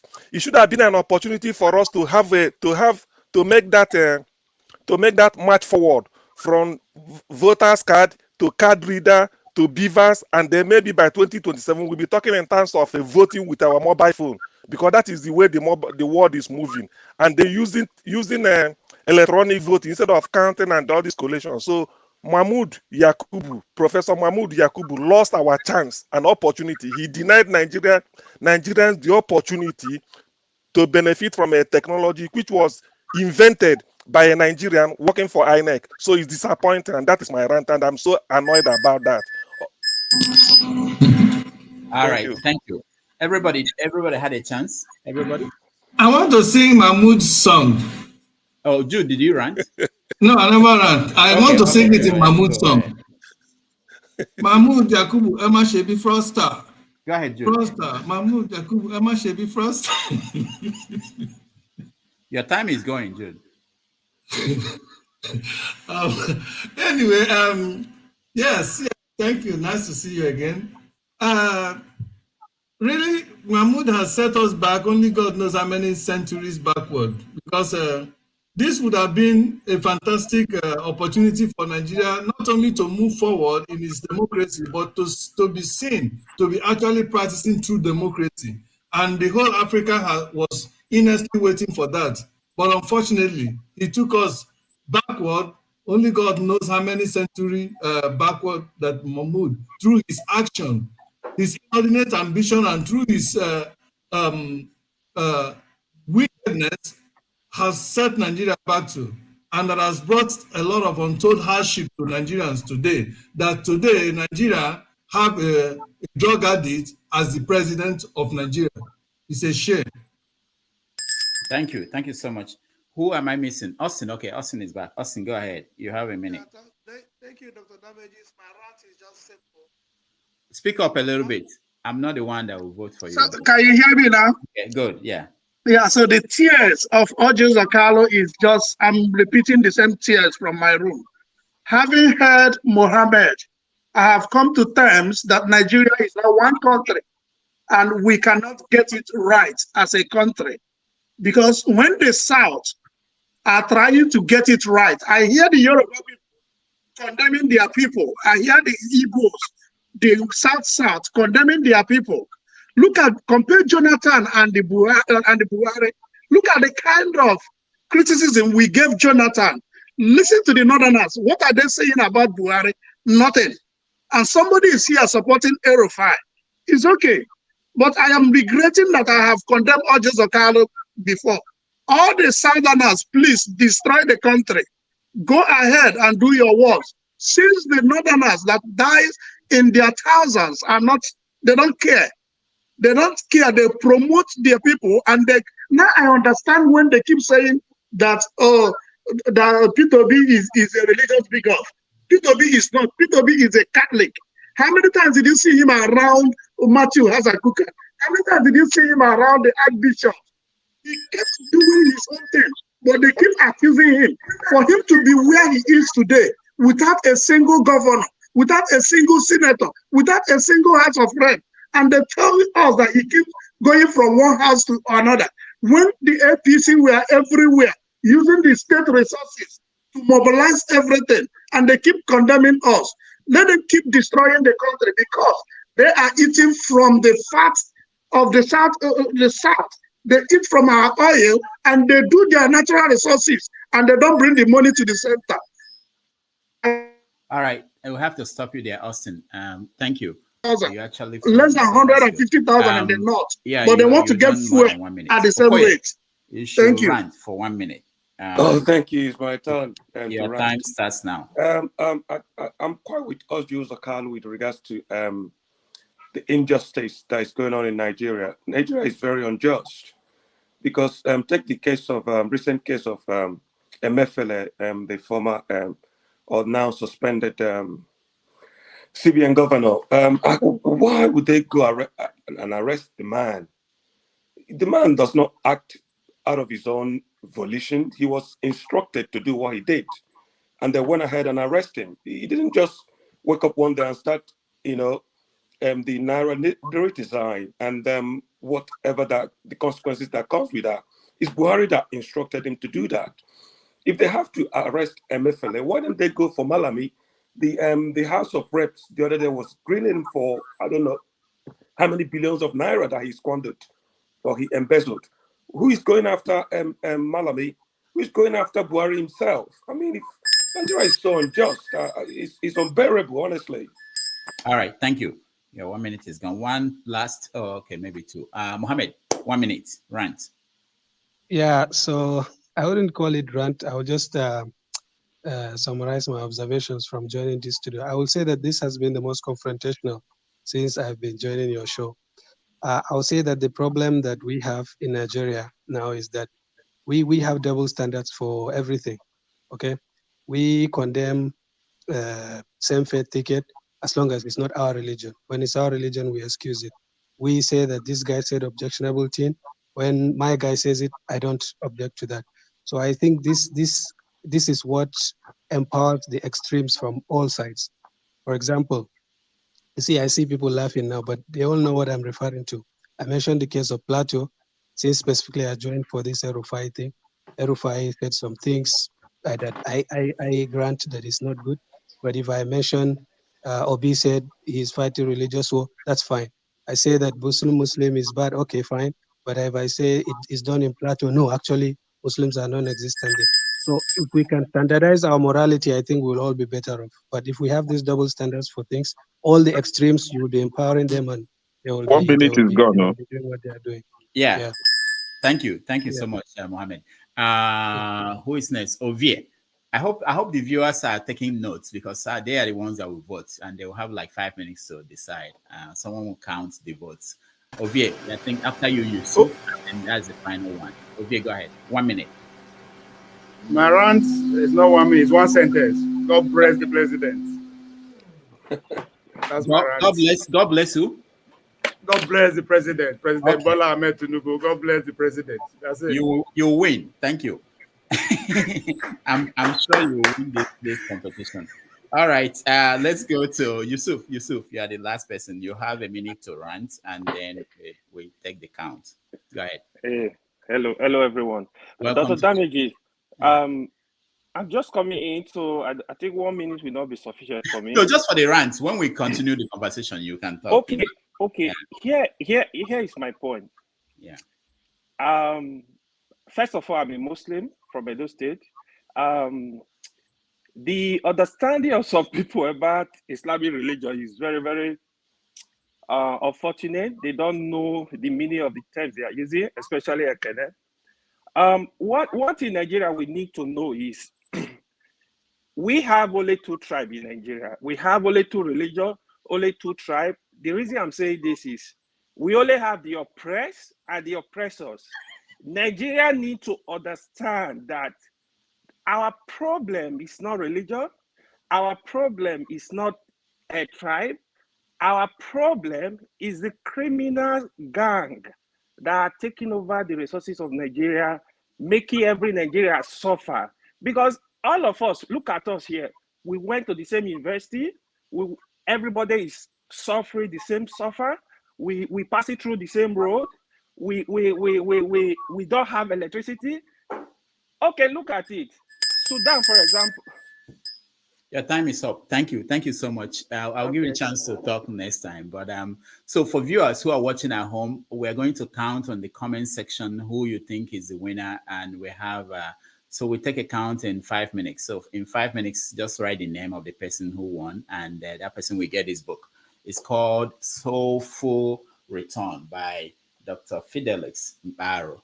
So he will be a guest on our show sometime in July, and we'll be giving out this book one every week or twice a week until he comes on the show. All right. Thank you, guys, everybody. Thank you so much. Let's go to the next topic of our conversation today. Okay, so I wanted the Producer Carlos thing to be a topic, but I don't think it's worth talking about. But there's something to be said about that in the sense that, he felt, was it that he had an epiphany, like a moment where, because sometimes we may think that these people are understanding, seeing things the way we are seeing it, that they're not. And I've been around some of them. Nobody tells them the truth about the state of things in the country. And until it happens to them, because his whole goal was that he will be the next Senate president. And when that did not happen, he was shocked. Anyway, let's maybe we should have a conversation around that. Let me go around. I'll start with you, Ovie. I'll go down and go up. Ovie, go ahead. 2 minutes. Meanwhile, for those watching at home, please can you vote? Just write the name of who you think won the round so that we can. And someone should help me count. If you are one of the moderators, you are outside, please count so that you tell me. Go ahead, Ovie.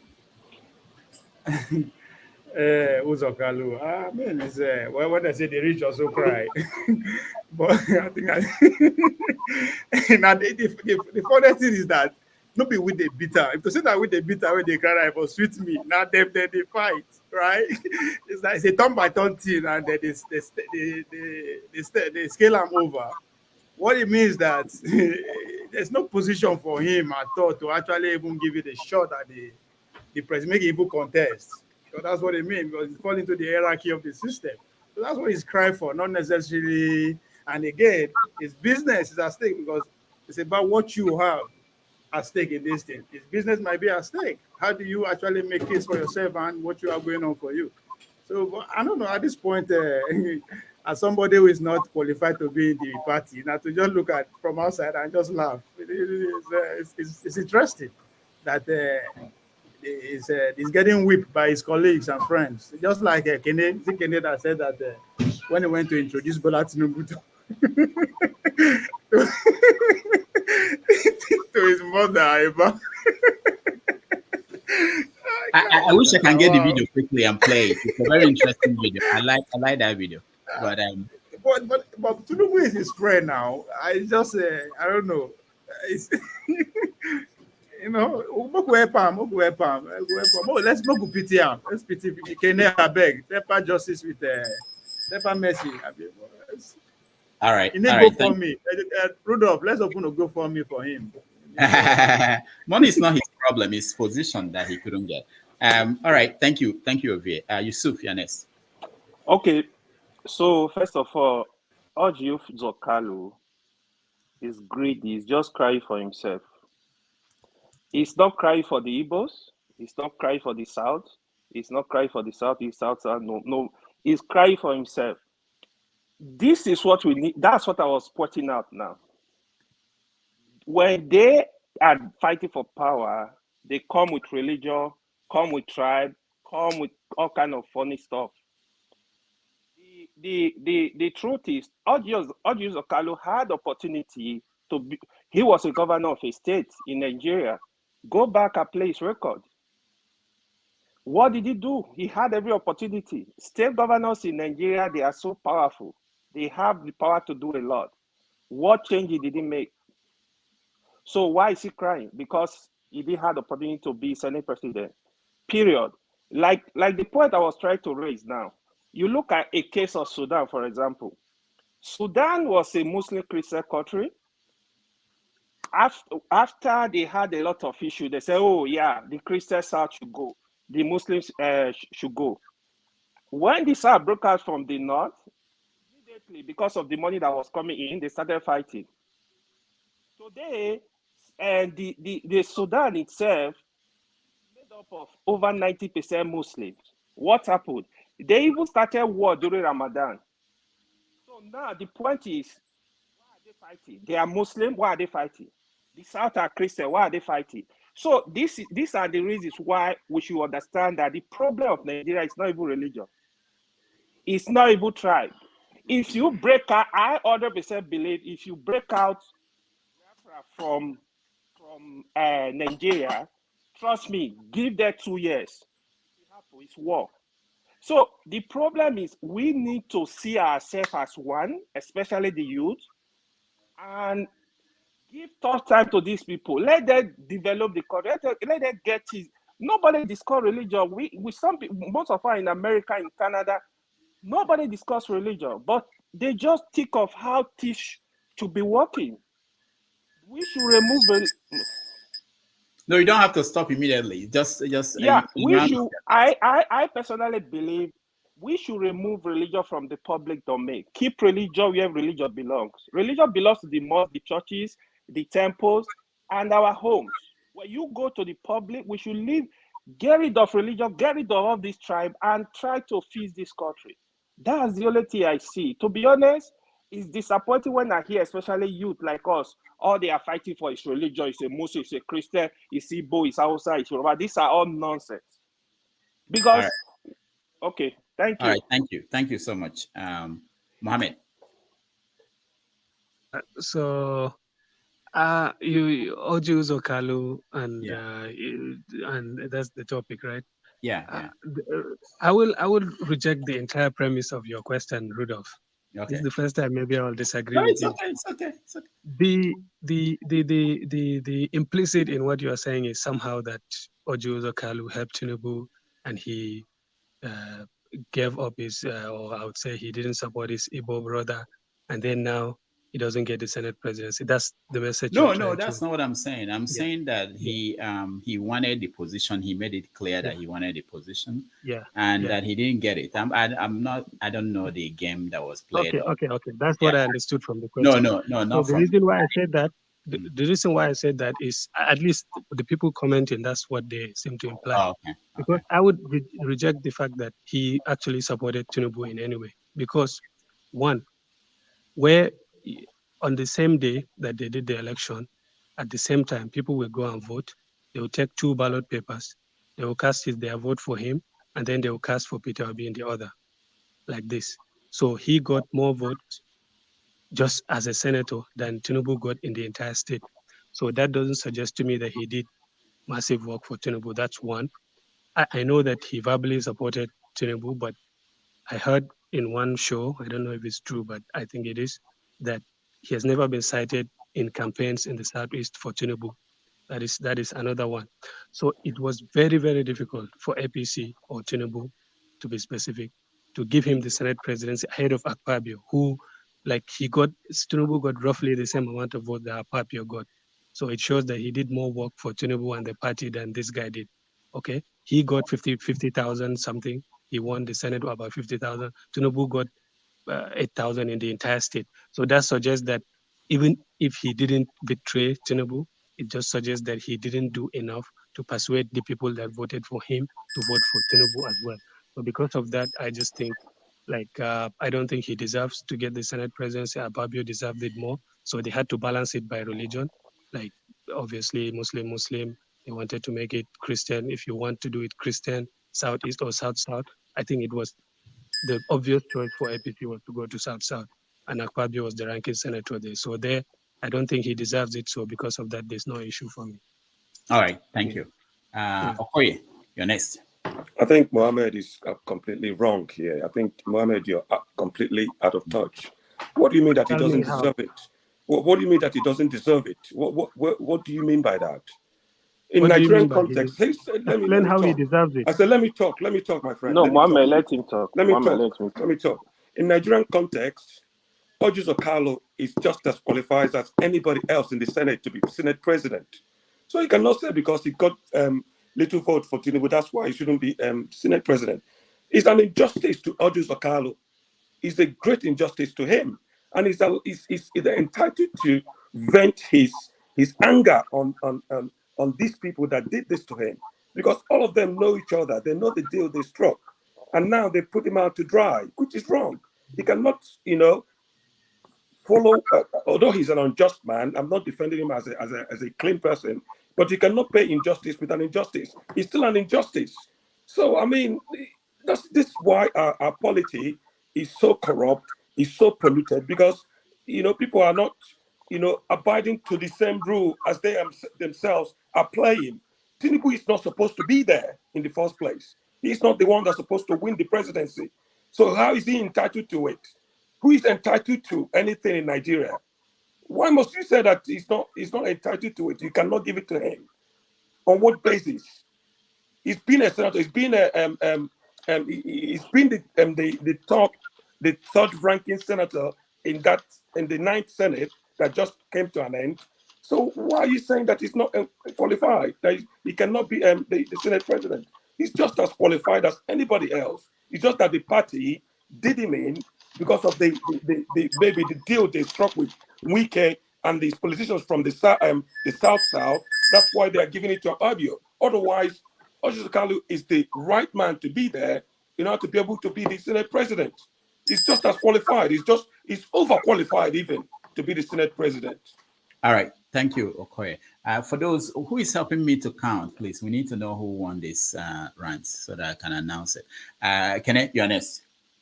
Yes, Yusuf, you say that there are that we only have two languages in Nigeria, the oppressed and the oppressors. No, I disagree. My language is Igbo. I speak Igbo. In northern Nigeria, they will call me Inyamri. In the southeast, I will call you the northern Aboki, and we'll call Yoruba people Ofemanu, and they will call us I don't know what they call us, I can't remember. But this is it. My language is Igbo. Right? And then, but when it comes to politics in Nigeria, there are two languages in politics in Nigeria. In the north, they practice, or maybe in the Islamic side, they practice Islam. If you are not a Muslim, nothing for you. In the south, we practice tribal, sentiment. Now, that is it. My brother Okoye, I understand what you're saying. Tinubu is not qualified to be the president, and so therefore, Kalu should be the Senate president. Who is he representing in the first place? See, there is a saying in Igbo, "Opeke amaghị mgbe ekere nkụ ụkwa," meaning a simple thing does not know when they share the scoop of breadfruit, right? Orji Kalu is not fighting for his people. He is not representing his people. He is against his people. When I mean his people, the southeastern people. Orji Kalu did not learn from Tambuwal when PDP were doing their primary election. Tambuwal betrayed Wike and supported his brother, a Muslim brother. They don't learn from these people. They are just being selfish.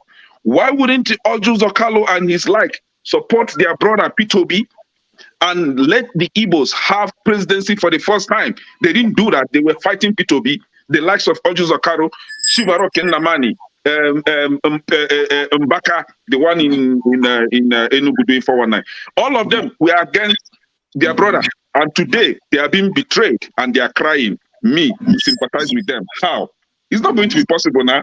So this karma is coming against them. They should see. They've not even started crying. I wish they will even wish hunt all of them and deal with them one by one, so that tomorrow they will know that charity begins at home. Support your own. That is Nigerian politics. There is not fairness in Nigerian politics. So therefore, you don't play mumu all the time. Sorry, I have to put it that way. Thank you. Thank you, Kenneth. Julia next. Yes, Orji Kalu, I think, deserve every bit of the thing he is getting from Agbado and the Agbadomites. I think he did a permutation. His permutation was that, if I support Obi, and if Obi win, Obi will not elect or give a position or an office of importance, or any office to crooks like him. So he knows that outrightly. So he said, you know what? Let me support my fellow crook. I believe we know ourselves. So when I support him and he gets there, definitely he's going to ignore my criminality and will give a position of senator to me. That was what he did. You could even see that when he invited Agbado to his house and was telling his mother, "See my friend," he was like where a man brought his sweetheart woman came to visit her. and then he's showing the sweetheart to the parents. I see my girlfriend, see my sweetheart. That was the picture, we saw that day. I said, all because of favor. That is why a whole man has reduced himself to this Yahoo Yahoo. So eventually, he has gotten what he wants. And then these people should know that this politician does not represent them at all. Whether you are Hausa, whether you are Igbo, whether you are Yoruba, these people don't care any bit about you at all. They are all seeking for their self-interest and that of their cronies. Because if Ojo Kalu was actually representing his people, he wouldn't even mind whether Obi will give him position or not. He would have supported Obi, at least knowing that not because he's an Igbo man, but because he's the most credible candidate that will move Nigeria forward, so that at the end of the day, Nigeria will get into its rightful position in the countries of nations in the world. But no, he wants position for himself. But anyway, there is a good news for him and his delight and all the Abadomites. They are only temporary position place holders. When the rightful owner of that position comes in, and is definitely going to take over his position, all of them will be kicked out. That is it. So they should not cry. All hope is not lost. All of them will lose all of whatever they have now. That is my support. Thank you, Jude. Let me go to CM.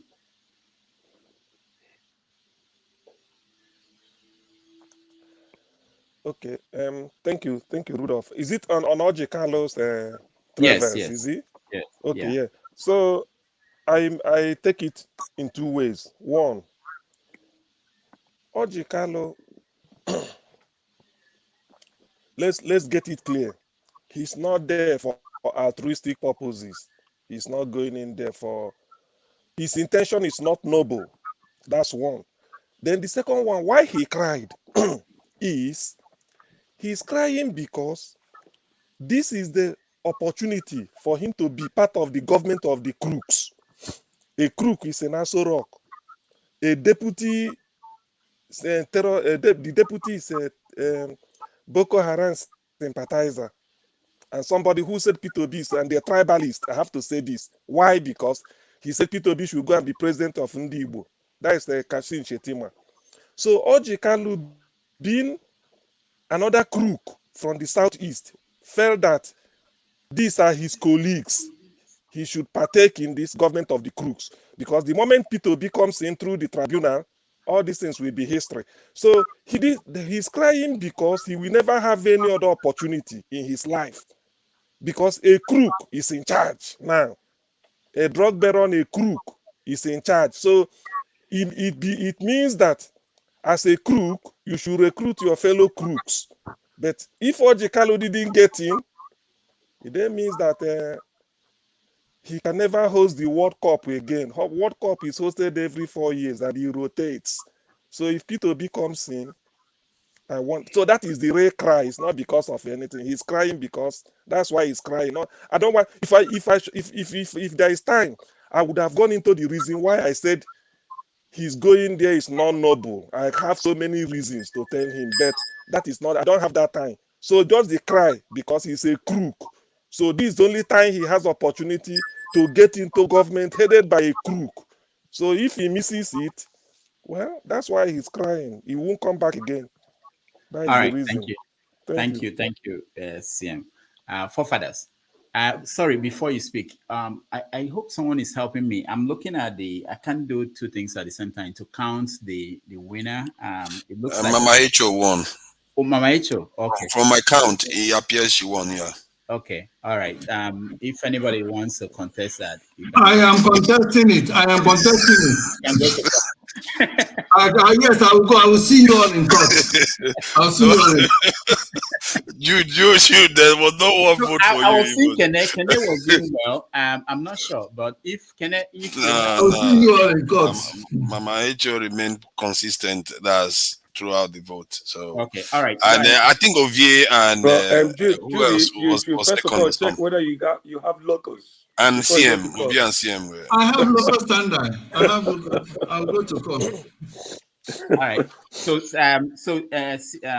fathers, go ahead now. You are talking about what do you have to say? Yeah, Vanity upon vanity, isn't it? Fighting for office as if you're going to die for it.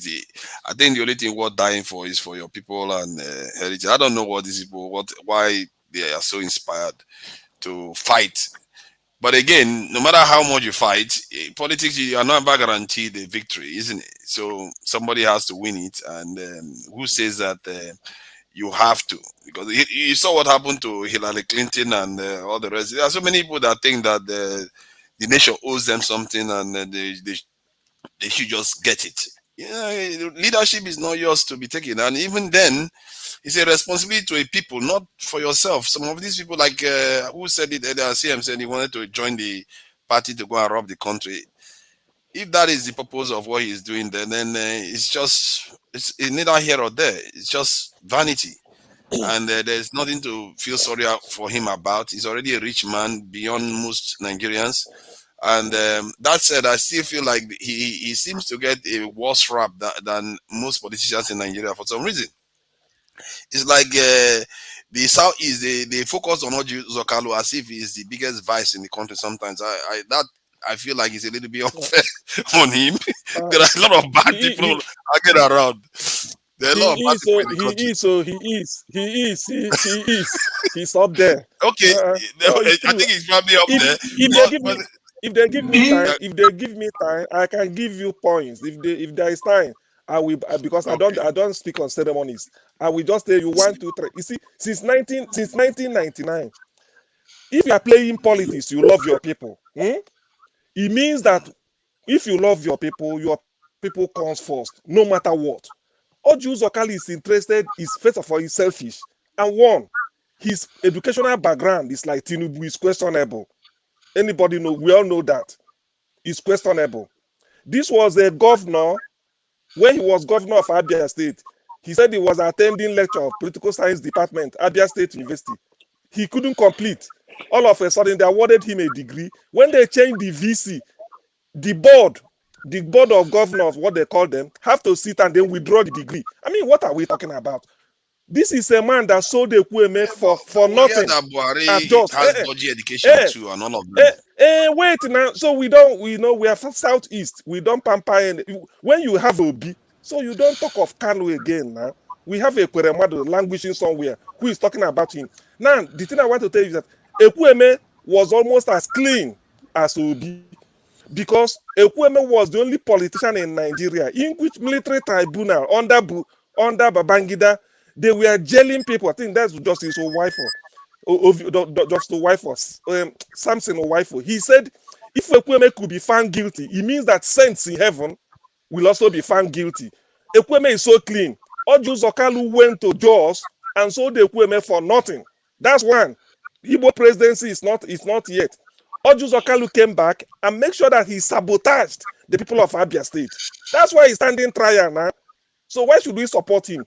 That is one. Oju Zokalu said Ndi Igbo are not ripe for presidency, but they may be ripe for Senate presidency because he wants it. Who is he fooling?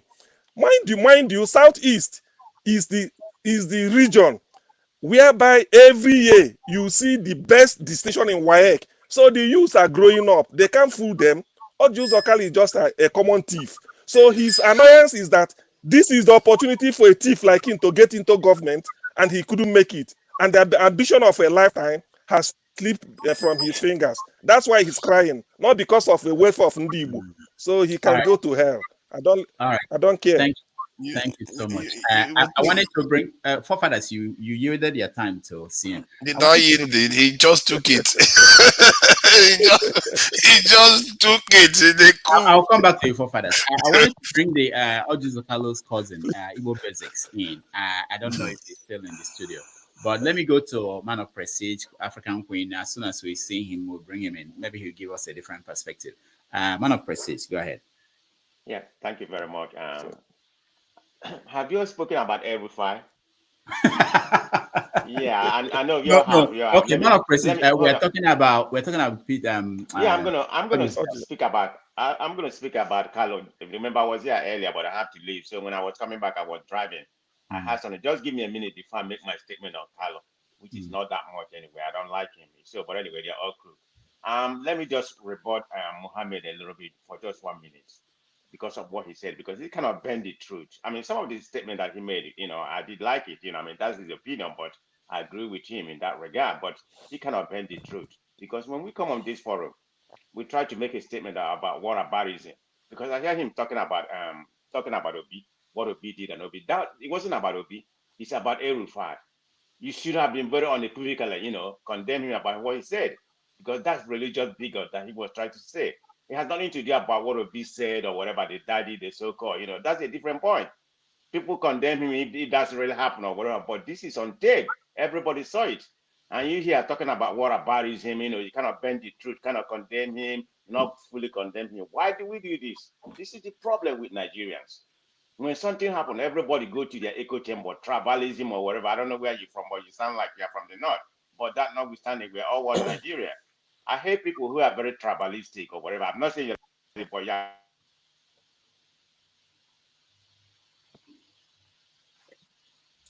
Wow, he's gone. All right. The epitome of Nigeria. Well, can you hear me? Okay, go ahead. Yeah, thank you. Yeah, comment to exemplify the epitome of Nigeria, where we're coming from. Because everything we make it about tribe instead of coming here, to say the right thing. Rufai is a very dangerous man. Let's call it what it is. It is unfortunately that in Nigeria we just have to be realizing the stuff that he made of. It is very disappointing that he has to make such a speech dividing the country. I mean, Tinubu is the president. Let's call it what it is. This is time to heal. It's not time to divide. I'm like, what's going on in Lagos about property and all that kind of things. I know you all have commented on that.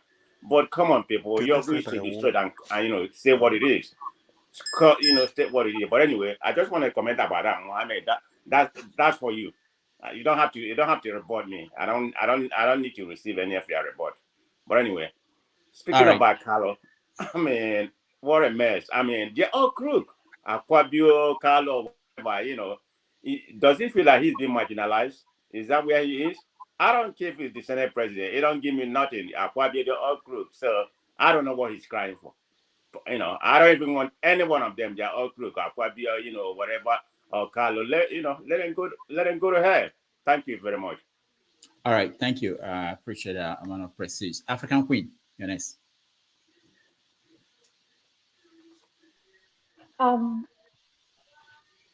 For me, this Ojuza Carlos case, I'm actually very happy. I relished seeing him cry, and I'm actually looking forward to seeing Omahe cry too. That will really make my day. So, well, and we're still waiting for the next person. The thing is, I saw someone in the comment section say that well, people supported P2B because he was an Igbo man. I said, maybe you don't even understand the Igbo. Switch P2B for Ojus Okalo today. And I'll tell you that nobody we will not bother because we know our good and bad eggs. That one is a bad egg. And when someone comes here to try to defend him that he deserves anything, he deserves nothing. He doesn't deserve anything. He deserves what he's getting. Look at what he did in Abia State as a governor. I grew up in Abia State. This man came and destroyed the best primary schools we had there because he had no vision. He had nothing. So when you see what he's getting is what we want him to get. This is what he deserves. He should be at the bottom part where he deserves to be. So everybody, like, look at you now. Someone like Mohammed is here making excuses for El Rufai, who is actually, if El Rufai, a Southerner, says 1/10 of what El Rufai has said, everywhere will be on fire. And you're trying to liken it, try to draw reference with Yes Daddy. If we actually want to be very honest, you would know that whatever Yes Daddy, No Daddy is in response to what has the agenda that has been in place. So if you would want to dominate people and due to your religious preference or your religious background, and you want them to just be subservient to you and that you'll be fair to them, and then someone else says, oh, this is a religious war, why would you even be angry with that? Why would that be an issue? No, no, no, you can't do this. You can't do this. This is what we know. So you can't come up here and try to hoodwink anyone. Okay? So you can do this all you like. That's what I want you to understand. You're here. So yeah, I understand. I'm making my point. So you don't just be calm and listen. So we all know what is at play, and everybody should Sorry, actually my also gesture was follow not through. you. I was actually communicating with somebody here, not you. Sorry, no verse. I'm Not actually you, talking to Ovie. somebody. Not Ovie. It was Mohammed. It was Muhammad, yeah. All I've right. seen that his gesture a couple of times. So the bottom line is this: Ojus Akalu doesn't deserve anything. What he's getting is what he deserves, and we are very happy with it. We don't want any of them to get any Senate, nothing. Not they shouldn't get nothing. Not even committee chairman. They should just be the floor members and just be there. And there's something else I wanted to clarify that Mohammed said. He said Ojus Akalu didn't work for Tinubu. He actually did, actually. He did. But do you know the thing? He should, Ojus Okalo, actually, we're trying to find, we know how he got those votes, in quotes, that you think he got. Ojus Okalo shouldn't be there. You know, what happened to Chimark Namani was actually his faith. So there's something he did that we know. So don't worry, that 8,000, whatever vote he got for Tinubu, he scratched it because he didn't even get as much as what you think he got. Nobody voted, people didn't vote for Joseph. All right. Just know this. Nobody voted for Joseph. All right. Thank you. Thank you, African Queen. You're welcome. Mama Thank H. you.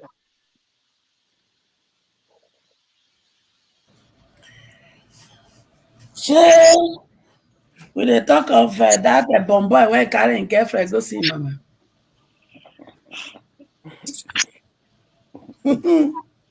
Ojo Ogalu, nto. Shame on you, bomb boy wey carry im boyfriend go show im mama so that he go buy am puff puff for house for senate floor. Shame. Shebi when you dey down kerefiri, they carry your bomb boy boyfriend to go introduce to your mama so that they go give you senate president. It's just they look you, they laugh. Only they dobale say, Epele iya. Ito. Shame. Shame. People like you is why they are looking down on Igbo politicians. You never cry, oh. That's my idiot. Abekare bucket giver. Because now you they do bucket to watch hand during COVID. Your brother they need bucket to cry put. So I beg, where you import that your bucket, I beg import one to give her. So that he go cry and full. Make him give him mama, make it do drinking water. Mumu person. People like you are supposed to una not get any example to live for a younger generation. Una just bring shame to the Easterners if they not sabi politics. You dey cry. That's my idiot. Carry one bucket, give her, make it full and with it tears, make it give him mama. They do breakfast because he doesn't deserve anything more than what he just got. Shame on you people. Or you know why? Thank God say people like Obi, they don't come redeem una. You know, see, huh? Every day they go court. Every day they go court. You did they run and down. If you come tell yourself, say, una not qualified to become president until una do bribing and corruption to become Senate president. Now we are una mentality qualified reach. Shame. So me, I'm not very surprised. I like the game when he play for you. Oh. You see, so when he carry and go your mama house, when he chop Ukwobi, he go come go back, go give you Senate president on top of Ukwobi when you give her. It's not gonna happen. He can't play una. You know, say tell una say he can't continue from where Buhari stop. He good. Thank you. True. You don't make her cry, good. But don't worry, you are a placeholder. Very soon, my children will take over. Okay? Thank you, Mama Echo. And congrats on winning the book. A copy of the book will be sent to you. Hey, children, thank you. Rudolph, that's Ojoro. Now Ojoro be that. Now me win that thing. Ojoro. I'm not marginalization. marginalizing. This is Go marginalization. to court. So Go to court. Forefathers don't turn to I illegal will activity. definitely contest it in court. Mama Hecho, you will see me in court. All right. Okay. You don't do guy. Adamawa politics for here, forefathers. Okay, You go didn't ahead. say by how many votes she won. In the spirit of Forefathers Konkosea, I will didn't leave to actually party. tell us the votes count. Forefathers, Exactly. anyway. The only person I'm worried about Papa is that was Kenny. bribed. Papa was bribed. Papa na INEC chairman. They bribe him. Kenny was the only one I saw the name. It was a clear vote, man. She won. Come on, she won hands down. Show us the result. He was there. He was there. We went to the IRAVE. We didn't see it. Forefathers did not upload it to the IRAVE. So. Why did Papa they say that? I check it. There was one person that was uploading Mama Hecho multiple times. I still made sure I counted him out. Those are the people that wanted to rig it. So, all right. But I think she won fair and square. To be fair. Okay. All right. Tomorrow there will be another one. We do one more tomorrow. Mm-hmm. Okay. Go ahead. Well, in the Konkosea spirit, I will leave to fight another day. I won't go to court. So let's leave it at that. And before, I actually commented on this Kalu before. That was before I watched the video. So I went back to watch the clip. In a way, I feel, but again, this is it's a classic definition of the rich also cry. Now them then they fight. When he was measuring all he has done for the country and all that, it's understandable. This is power here, not be by money now. Now power pass power. But I take one thing to heart. He's saying that people who cannot explain their wealth, are there now. Him that is a labor provider, done so well for the country. So what does that mean going forward? Is he going to, go against his, according to Mama Hecho, his boyfriend that he introduced to his mother? Because that's what I'm seeing here. For him to, it was very, he laid so much emphasis on saying that even in Lagos, I get 3 factories. Even here, I get 3 factories. I can see people who cannot explain the source of wealth in Lagos. I was like, what happened? They know they explain their source of wealth, but he carried them go introduce to their mama. And the people wait. Now, pull up van. How they enter to Nubu house? Emefile, you better open your mouth. Tell us how you take say pull up van to Tunubu house. We gonna know the secret now. Yeah, so Rudolph, so that was just one thing where you kind of take my attention with that. Is it that it's going to now turn against the administration and fight, which will be interesting? I'm here to watch when the powerful fight, we'll go buy popcorn and enjoy them as they kill themselves and cry. Because he can. He cry among his friends too, which is interesting. You anyway, can't. That's my take on that. Nigeria president is just too powerful to fight. Nobody. You can't. That's just the truth. All right. So let's go to who is next. Jude, you're next. Have you spoken on this, Jude? Hello? Have you said anything on Orji's Kalu? Jude. Yes, I've made a few comments, like everybody else have said. Okay, so let's keep you now. No, I mean, it was in passing. I just want to make my comment now. Okay. So, like we're all saying, Orji Kalu, I don't know why most of us Nigerians cannot understand that. For instance, people supporting Peter today, especially the Igbos, they are not supporting Peter because he's an Igbo man. Okay? They are supporting him because he's a good man. Because he's a man that have shown from all indication that he has the interest of Nigeria at heart, to move Nigeria forward, to rescue Nigeria from these scavengers that has held Nigeria, grave bound for many years. Okay, if Orji Kalu were to be Peter today, I don't know any Iboma will support him. And there is one thing that many people have not realized, that in the whole tribes in Nigeria, I think I make boast to say it's only the Igbos that hold their own accountable, no matter who they are. It's only the Igbo man that has been it's on record today that even in a foreign land they beat up their own man, Senate man, who has been found wanting. And that same Senate man was also arrested in foreign land, and every Igbo man was happy because we don't hide thieves. No good man hides thief. If you are a good person and you have a moral, you have at least the fear of God in your heart, there's no way you can hide or support any thief, either directly or indirectly. Like some people come out here to support their own thieves. That is it. That is an Igbo man. That's what we are. We don't hide our thieves. We expose them. Like a Benibalism, like hopeless Usodinjo, like even what this useless man is doing in Anambra today. I hope he retraces his step. Otherwise, he will be a one-time governor. That is what do they call him? In Anambra State, the current governor. And like that devil Umani, we don't support them. It's only in Igbo land that we don't support our thieves. All right, thank you, Joe. Just to announce that. What I wanted to.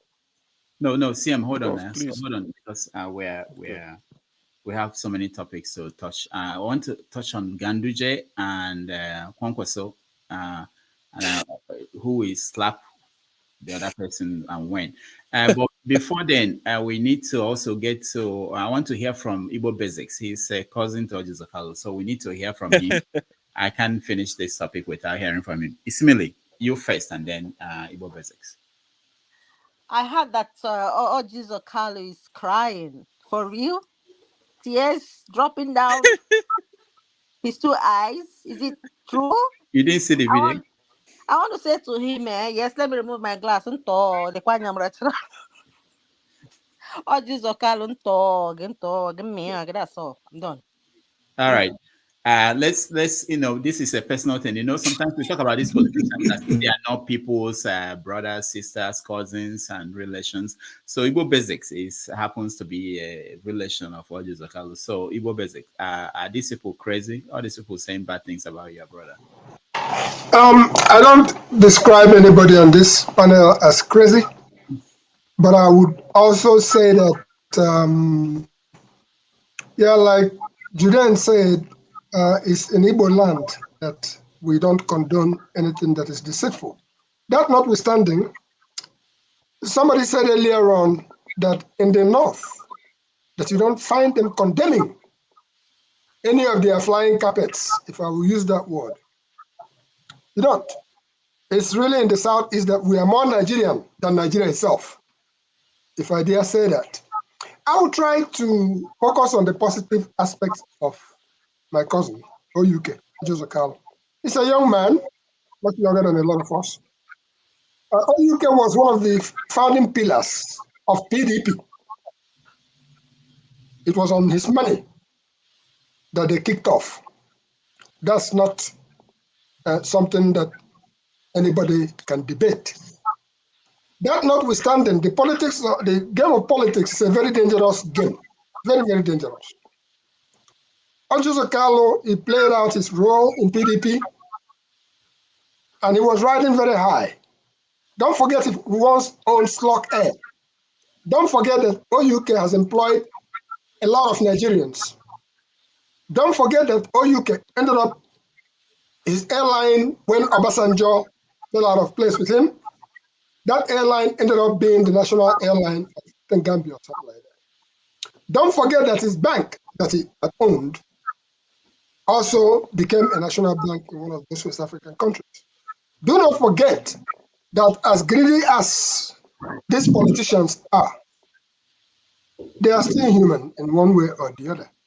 All I'm going to submit, as far as OUK is concerned, as a young man, don't forget that at one point his PPA party ran 2 states during the other time. It was Imo State and Abia State. And then he had continued with a somersault of survival, self-survival, if you may, in that politics that they play.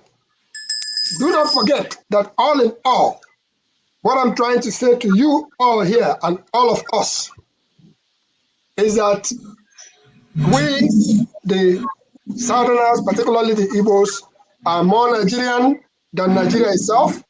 But that notwithstanding, OUK was a billionaire on his own before he got into politics. But it looks like when they get into politics, the young man has other businesses, palm oil, all the rest of it, before he even got into. Do you know where he made his money before he got into politics? It's unfortunate that only one thing. Let me sum it up this way.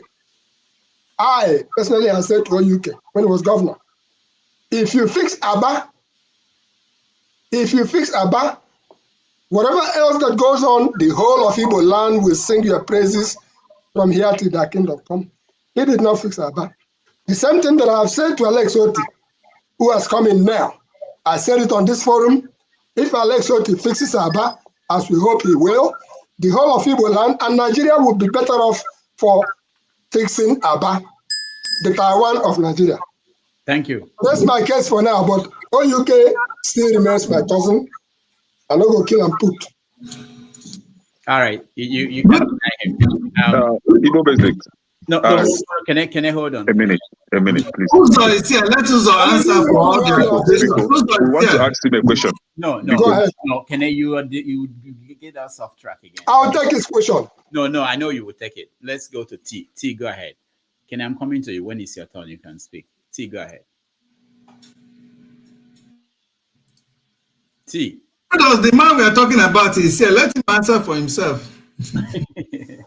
T, go ahead. Okay, T, I don't know if his connection is, he can hear me. Can I now? It's your turn. Thank you. Elder Igbo Basics. Yeah. Thank you for highlighting those good things that you claim Ojizo Kalu did. His airline and all that, right? But you and I know that Ojizo Kalu was the governor of Abia State between 1999 to 2007. And there was no single dividend of democracy. Abia people benefited from this guy as a governor. The new Port Harcourt Aba Road was a dumpster during his regime. There was nothing. The Ariari market was a dumpster, smelling everywhere. Nothing. What Ojizo Kalu simply did was to loot Abia State to stupor. The money he looted from Abia State was what he used to acquire those slot airline and all those things that you are listing now. Ojizo Kalu, though his mother was rich, but I don't know about him. Prior to him becoming a governor, we all know that he uses, I don't know how he imagined it, but his mother was rich. But he looted the Abia State governor. If he was that rich, why didn't he use the Abia State money to build Abia State instead of looting the money? We had Peter Obi in Anambra State, who was also rich when he became a governor, but he used Anambra State money to build Anambra State. Why didn't Ojizo Kalu replicate same? Or why didn't he even leave change? Yeah, and he did not change. He looted the state to stupor. I was not. See, Peter Obi left change. Exactly. Then if I was flying through Abia State to Port Harcourt, I'd be like, do they actually have a governor in this state? They will mention one Ojizo Kalu. I was like, this thing, a governor? Sorry, I'm using this thing again to qualify him. But sorry, I know he's your cousin, but let's tell ourselves the truth. The guy did not do well. He is not going to do well. He is part of those criminals that we have in Nigeria. He's not going to represent the interests of Ndibo. All right. No. Thank you, Kene. I'll skip you, Uzo. Just for a minute. Let me get KJ. Don't skip Uzo. Uzo has enough to say on this Uzo account. I know. Before KJ is in the car, so let's hear him before I go back to Uzo. KJ, go ahead. And that's the last person will be KJ. We'll move to another topic. Go ahead, KJ. I want to get to that. Thank you so much. Yes, if you see behind me, there's a serious, Offensala and Issei were going on, but the topic was so hard I needed to abandon it and come out and talk to gentlemen and ladies. I have enjoyed the discussion so far. It's been heated. Today has been very heated, and I like it that way. Straight to your point, Uzo Basic, Igbo Basics, you are my very good brother, and we all loved Uzo Jokano. But I have to say the truth. Once in this program, I said I went to Zambia, and I was seeing some planes parked, and I saw Slot Airline, and I thought, oh, finally, this thing Obasanjo did to my brother. At least the planes are in use here. Only for the plane to land, and I noticed that those planes were, like parked inside the bush where you bury planes. So even in Gambia, it wasn't being used as we are told that it was a national carrier for Gambia. It wasn't true. However, it's like there's a conspiracy with all the past governors of Abia State, not to do anything in Aba. Ojuzo Kalu was giving a lot of advice on how to help develop Aba and Umuahia. You notice that if you go to Umuahia, which is state capital of Abia State, you find out what is in development, what we are using, maybe even to this moment, is what Okpara did in his days. That's what has still remained in Umuahia till tomorrow, except for a few places where the road were being made, and before 1 year, the roads are all gone. But the ones Okpara did are still in use. So I have no pity for my uncle. And I mean, like I said, we Igbos, we don't hide when somebody is doing something wrong. We will advise you. We will tell you right in front of you that what you are doing is not good. It's left for you to correct yourself, because it's not with us you are going to judge. It's with you and your God. He had the opportunity. He would have put Abia in a good steady, in a good footing, but he didn't do that. And so now he's crying. He's crying to who? The same Igbo people will say we are not ready for presidency. The same Igbo people will say that it's better for Muslim ticket than Muslim Christian. No, we can't have pity for you now. You go follow when you finish crying, clean your eyes, and politics continue. Thank you, Dr. Damages. All right, thank you so much. Uzo. Doctor. And they talk now, CM. Are you going to be all called you? Because I don't know the number there. Kendi mo kenda bia kenda Hausa na kwa Mohammed. I never. Mohammed. Please, I've been listening to you guys since we have been saying something here. I have one problem with us, when we see impunity, we see the wrong people are doing, because it's my brother, we like to support it and back it. That's where Nigeria are today. According to Osabanjo, he said that's where we are today. We are here today because we come here, we talk. So one Nigeria to Ubera. The way somebody do bad, we don't condemn it. We come here to defend it. Something like undefensible. That's not good though.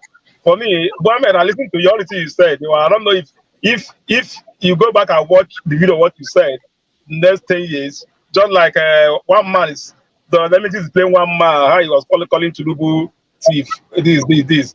One man will like dream for a life, but he never said that.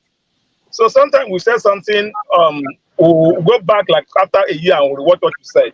It will surprise that I'm not the one that said this. All right. Coming to Addis Akano, I will tell you, with the eastern parts, I'm proud to be from Eastern East. If other regions are dragging what we are dragging our politicians now, if every region start dragging a position like that, Nigeria will be right. Next, the coming election, most politicians in eastern parts, they will buckle up. They know that if they don't do good, they are not going back. So if all of us, the south, the west, the north, start dragging the position out to the mud, tell them, hey, what you do, you're not going back, they will not support you. Let somebody from the north come and do something to do, from the east come and do something to loss. You'll be better. So also kind of his own self, he brought a championship to Abia State. At least first Nigeria club to win champions anybody of Aba. He put anybody on the world map. That's the only thing he did in Abia State. And see that man crying. What did make man cry for public of his mother? That him pass Senate seat His wife die, he no cry. When you make that man cry for people to get mad, that is not believe celestial too. It's deep. He don't hit you when he Very knelt deep. down. A whole chief with a red cap stand in front of the whole world and start crying. My God. I What want the about thing, the man. time he was kneeling down? There was a time he knelt down begging Buhari. I said, is it like the village gods are they after him? Because that was the only thing that will make a man to do that. If your village gods is after you, you wear a red cap, you come on no matter how it is. Go and send a seat, you start crying. It's deep. It's very deep. So I just say this. Let everybody, let's try to be start holding our position accountable according to electricity. We'll drag them, they will not go back there. We'll be better. Thank you. Okay, Dr. Damages, if you may allow me to cap up this OUK issue. Again, like I said, you know, when in summary, in summary, somebody mentioned Dr. M. Akbara, I think it was KJ. Somebody mentioned Dr. M. Akbara's accomplishments. The infrastructure he left behind is what we are still working on today. I would dare mention, and maybe you guys don't know it, and when we had the first Nigerian National Flag Day in New Jersey, in which Governor Jim McGreevey of New Jersey raised the Nigerian flag at his mansion in honor of Nigeria's independence. The offshoot of that was an invitation that I extended to OUK to come to the state of New Jersey, which he did. He came to the state of New Jersey. And listen to this very carefully. This is where we all part ways sometime. The idea of me bringing OUK to New Jersey was for, Cook College of Agriculture in New Jersey is one of the biggest in agricultural research around here. The concept was very simple. Come here, we are working by legislation in New Jersey to have a sister state relationship with Abia State. What for? So that we can have technical relationship between the Cook College of Agriculture and the College of Agriculture, Umudike, Dr. M. Akbara's foundation. That did not happen. When he came, everybody pursued their own ways. I'm saying this so that for the record, but let us all know that particularly our Eastern politicians, the Northern politicians have not paid too much mind to what is happening right now as they are stealing the country blind. Nobody is questioning the lithiums, nobody's questioning the what you call it, the forest, the Boko Haram forest, the Sambisa forest. Nobody is questioning what is coming out of those areas. And we are talking about one Nigeria. These people are players in politics. All the crying that you have seen that has happened, when they go back behind, they know, because follow them, no there, they're there when they chop the water. So that's my case on that. Let's leave Ojo Kalu to posterity. He has done Doctor, what he has I to have do. to leave now. It's been late. My wife is calling me, but I just want to say quick things and then I'll leave. Okay, So go ahead. I wanted to respond to what like 5 people said. Now I think 5 or 6 I've been counting, including the last speaker, man of prestige and everything. So they made the point that, either I or like they say, North, many people said North, we don't condemn our bad people, but you guys condemn your bad people. Look, we're condemning Uzo Kalu. Look, we're condemning Soludo. Look, we're condemning Devumahi. Look, but did you notice that all these names are those that are not with Peter Obi? Like, did you ever condemn Peter Obi for, let's say, investing state money into his family business, or for saying that it's a religious war, that the election is Come on now, this guy. I said, Where are you coming up please with let this? me speak. Let me speak. Come on now, this guy. Mohammed, you don't come up. Doctor, I have problem. to leave. There's Can you no guys point in you this kind got of. a problem, Mohammed? You know the composition and nature of your audience, Doctor, is just pro Biafra, that kind of Igbo dominated kind of things. So they don't like to hear anything that will tickle them. Okay, people here have said categorical statement: our Northerners are this, Muslims are this. Muslims believe that categorical. I'm just telling you, all the people that all you. By the way, Soludo, Mohammed, I've not never had everyone anybody please. condemn Soludo. until after Not he came out everyone and on said this this thing platform. I'm about. not one of them. Please don't Okay, make me feel, please. majority, Thank you. 90%. Okay. Soludo, it will never be, I've never heard anybody say anything about him until after he came out and said something Oh, about I've been doing from the A. I never supported Okay. Soludo's emergence Anyway, as the governor. so that's my point. So I even today, doctor, if you remember, I said that I found objectionable. So I mentioned like three things that Rufai said that I found objectionable. When I put the same to him, like if somebody says that he's engaged in religious war in an election, and then said, oh, he agrees with that. Even before then, he believes that. So who is having double standards here? That's what I'm saying. You are guilty of something, but then you flip it at somebody, and you say that that's what the person is doing. I condemned what Peter Rufai said today, okay? But I did not hear anybody say that No, Peter you say Obi it's made a mistake objective. or You anything. did not literally condemn it. Anyway, that's the point I'm trying to make. Or northern people don't hold their thieves to account. Okay, have you heard about Samba Dasuki? Anybody supporting Samba Dasuki? Eh? Mohammed, when have you condemned Buhari for his terrorism in Nigeria? Mohammed, have you ever condemned? Did you condemn Just shut Buhari? up, Did you please. condemn Everybody is terrorism, but governor of not Kano Peter Obi. State? Sirika. Nonsense. Sirika. Okay. By the way, yeah, Sirika. Okay. Sirika, you just mentioned Sirika today. Abdul. Just today. Okay, just today. When in somebody sent me text message that who was suspended, I think Emefile. We said, now they should suspend. Now remaining Sirika. Let them catch him. That guy. I heard that he did some funny things with this Nigerian Airlines. Let them catch him and take him to court today. I support that fully. But even I condemned Buhari many times for many things. So we don't, like you guys, you seem to have like a sacred cow that you don't touch in Peter Obi and his supporters.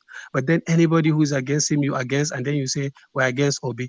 I will tell you, before the election, I didn't support anybody. Just But say some of you, not you guys. Don't generalize.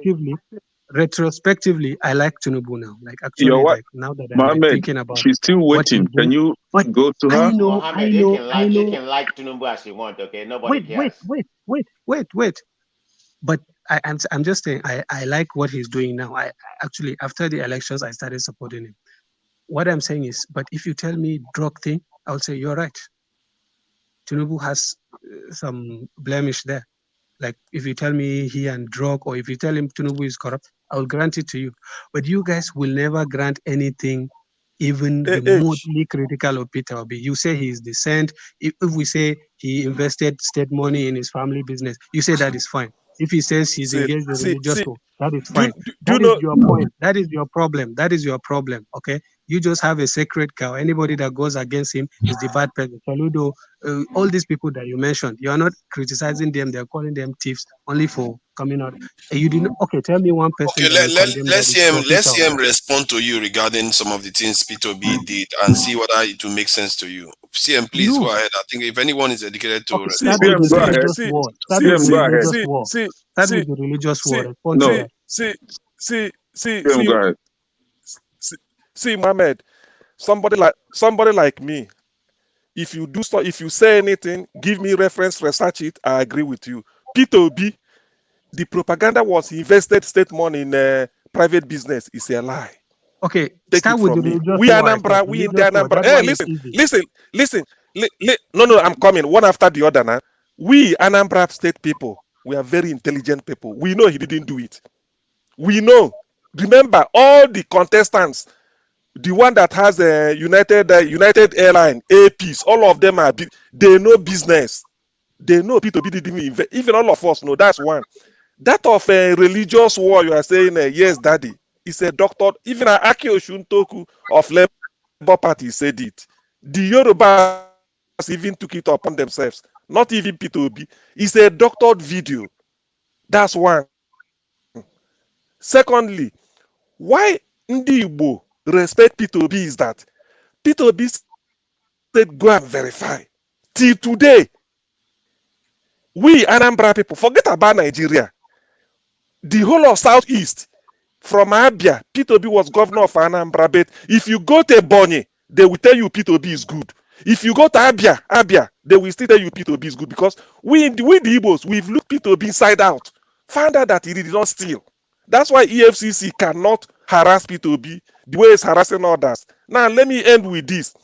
You see, if you allow Ndi Igbo to choose politicians, all these brigades you are seeing, Rochas Okorocha, Oji Kalu, Chimaroke, these people are having nomination in Igbo land because some of their friends from the north and southwest will collude and use party machinery to hoist them.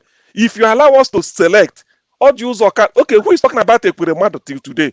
Well, if he died there, nobody cares. Do you see Ndi Igbo losing sleep? P2B is the only person close to Kweme, Emwayo Bara, and Sam Bakwe. These are the people Igbo man we respect. I'm telling you the truth. Go and verify and come back here next week and tell me. Sam Bakwe, Emwayo Bara, Okay. P2B, Okay, I get your point. Ojuku You is a didn't do leader. well It's like from that with these are the everybody. four. All right, thank Yes. you. Thank you. Okay, Okay, Mohammed, now, bye bye. okay, Mohammed, what you about told me that Otherwise, your what wife about was EFCC. people calling that you. did not You get told us that your wife elected? was calling you. That was why you were giving time to talk. Please, Okay, can you you know what? go? I'm Because leaving that is that the part trick. alone. You guys That is don't the like trick what I'm that you saying. guys use all. Go and talk about your Biafra, beg. Let me leave. Please, bye bye. That is the Wait, trick. wait, The wait. same thick man that I was Why talking are about you running? is the same I, takia, the same thick I man that I'm don't want talking to about. answer the question. I Always just very told you all the deceitful. Igbo people that you Always. are those that did not support Peter Obi. Give me one person that you condemned that support Peter Let's Obi. have Give a me to one and person. fro instead of everybody having a go, because That's the there point. are Yeah. not that many people from the north here. If you have more people from the south, you have Okay. to have dialogue where Exactly. one person says their piece and the other person. That way we can Yes. learn something Very here. true. I I don't know agree. why we can't do The that person, Forefathers, the platform is open one for person, all one Nigerians person. to call in. No, because what If will you want happen to Do you speak, eventually is that understand? if they you will want feel to like, speak, raise hold up on, your they will Let feel hand. them like, call in. this in Kenya, Mohammed. if you carry on like this, they will feel like you don't want them here. Then everybody Yeah, will go. Then only exactly. Exactly. Southeasterners will be talking here. Is that what you want? Yes. This Exactly. is They for don't the come entire here to nation, and that lie. is not what That is, Dr. Damage Mohammed, is all about. nobody comes here to lie. Mohammed, That is what we Mohammed, are trying to You guys, correct. He came Mohammed, here to lie. One you at a guys time. hate, That's why we what we have are Mohammed, time. saying. One at a You Mohammed. don't time. like It's the okay. truth. It's Just okay. give me one It's okay. politician It's that you it's condemn it's okay. that supports Yes, Peter yes, Obi. yes. Let me tell you. Number one. Let me give you one. Number one. Yes. Rochas Okorocha. Rochas He was supports governor of Peter Imo Obi. State. Imo call. He supports Peter Obi. No, come here. You do Rochas I support said Peter. those No, that no. support You can't Peter support Peter Obi, Obi now. obedient. Oh, You okay, don't criticize Obi okay, and those he supports okay. amongst the Igbos. And anybody who takes any sides against them, you say he's a sellout, he's selling out his brother. That's your line. No. Saludo Do you know? for even Do you know why? We know our corrupt politicians more than Do you you know do, why? Do Mohammed. you know? Do you know? Do you know why? Do you know why? Do you know one thing, Mohammed? We see so P2B. I have to go, guys. I have There to are go. many You're not answering corrupt. my There questions. are. I don't want to waste my time. See, bye bye. Mohammed, answer my Okay, question okay, first, Being please. rude All right. okay. Later. Okay, it's okay. Thank you, Please, Mohammed. can I say Thank you. something? I wanted It's to okay. ask a question. So have you guys Okay. achieved the game? Is that the purpose? All right. No. Thank you all. I don't know why people don't let people talk. Just because you feel you are Yes. correct doesn't mean you shouldn't allow the other side have a say. This is a Exactly. conversation. We have to Our encourage everybody forefather to be on the Mohammed platform. has spoken quite a lot of time here. Okay, No, don't yeah, say that. but Not that's more not what than is happening everybody. now. That's not what is happening now. When his Let CM was talking everybody to him, he talk. was to and fro, but we just keep badgering and badgering and No, badgering. he will just come and throw lies and throw up lies like a bait. And then when people No. start to We don't respond, know you can't that. come here and be You can throwing up pin lies. them Come down. on. People are watching. All if you people Hello, don't see is hello. people if you shouting don't at each hold on, other. guys. Can Kelly, I hold say on first. something? Can I say something? Nobody Wait, say Peter is the hold saint. on, Joe. I think we've done this many times now. This if we get someone who is has a view that is different from what most of the guys in the platform are pushing, and people just don't. The way we approach it doesn't. I don't know what we achieve at the end. I think if I see someone who has a different viewpoint from me, I want to listen to the person. I want to have Yes. a conversation. Maybe the person will hear me out. But when people are fighting, thinking that this is the end of the world, as if you are, this is, I don't understand that. That is the approach. Yes. What do we achieve at the end? I agree. Yeah. If I you want to have something to say, raise up your hold hand. on, guys. I want to talk about Trump and Boris Johnson. When we raise that topic now, if you divide everybody here, people will be on different camps. Things will change. But anyway, we're going to talk about that next. But let me hear from Isimile and KJ. And me. Okay, and Yusuf, because I've been raising up my hand. Yeah, Yusuf, I know. I've been raising up my hand since. You've been hearing your voice interjecting. Isimile first. Let's hear you. Yeah, what I want to say is that. Okay, she's gone. Yusuf, go ahead. I'm here. Yusuf. Dr. Damage is still here. I'm still here and I'm talking. Okay. Dr. Damage is not hearing me. What's going on? So what I want to say is that there are many platforms on YouTube, and you will go to some platforms that 80% of their discussions will always land in Igbo this, Igbo that. I used to go there, and it will be raining on me, and I still stayed. When the Northerners come here, they need to own their space. No one is attacking them. People have their own opinions. You can't control people like kids. Like, for example, on this platform, I've said the election has happened.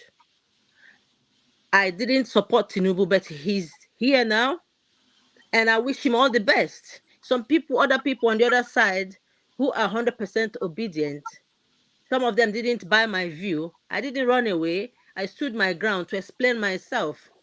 No fighting. We are all Nigerians. We are one. There is no division. But when you keep coming, expecting for people to treat you like as if you're the king of Nigeria, you're the owner of Nigeria, people should treat you differently, because all Nigerians bash each other and we still make up. We are one. We love one another. But this is emotional stuff. So we can't pet Northerners to stay, because me, I get bashed as a woman. Even see now, I should feel intimidated that how many women are here. But I have the gut to come and still stay, regardless that sometimes they shake me. I stayed. So Mohammed is a man. No one is chasing, no one is attacking him, no one is speaking over him. But he comes and he trickishly uses some words, to that deserves an answer. And then when someone is trying to answer him, it looks as if he's being attacked. No one is attacking any Northerner. We're all Nigerians. How many platforms have you seen Northerners come into? When they come with cold feet, and then if you raise your point the way you feel exactly, then it looks as if someone is throwing stones at them, as if someone owns Nigeria.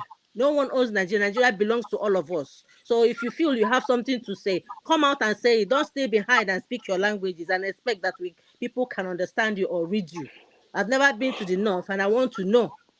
Thank you. Thank you. I like that. I have never been to the north and I want to know. So Pansat asked the question, why do you want Northerners to be here for us to have a conversation? Can someone answer that for me? Hold on. I'll name the person. Yusuf, can you answer that for me? I honestly believe, like what she said, she made a very good statement. This platform belongs to Nigeria. That's my whole belief.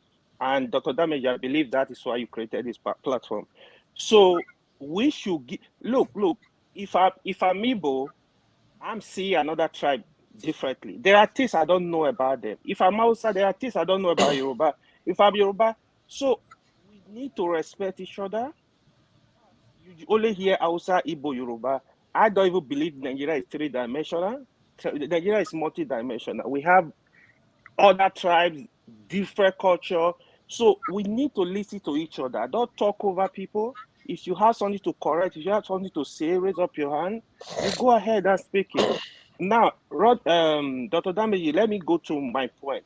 Is this CM or CN? First of all, the tape, yes, Daddy. Peter Obi confirmed that tape was real, and most of the journalists confirmed the tape was real. Now, wait, let me finish. Now, do I believe Peter Obi is a religious bigot? I don't believe so. I believe Peter Obi was the best candidate in the election. I don't believe he's a religious bigot. What I know about politicians don't think the way we think. They look for where to get vote. If it's church, if it's mosque, if it's tribe, they look for where to get this vote. Peter Obi, I believe he was a good candidate, but when you look at what happened in this election, the election was so divided because we have three 3 candidates from 3 major tribes. That was why you see the election was very divided. So the other thing I want to point out is, let's give credit to some of these people. We should not always criticize. For example, a governor like Dave Umahi, I'm not from Ebonyi State. I have people from Ebonyi State that have said Dave Umahi did very well. A governor like River State governor, you like him or you don't like him, he did very well. I'm not his fan. Somebody like Soludo, when he was CBN governor, he did very well. The fact that Soludo did not support Peter Obi does not make him a devil right now.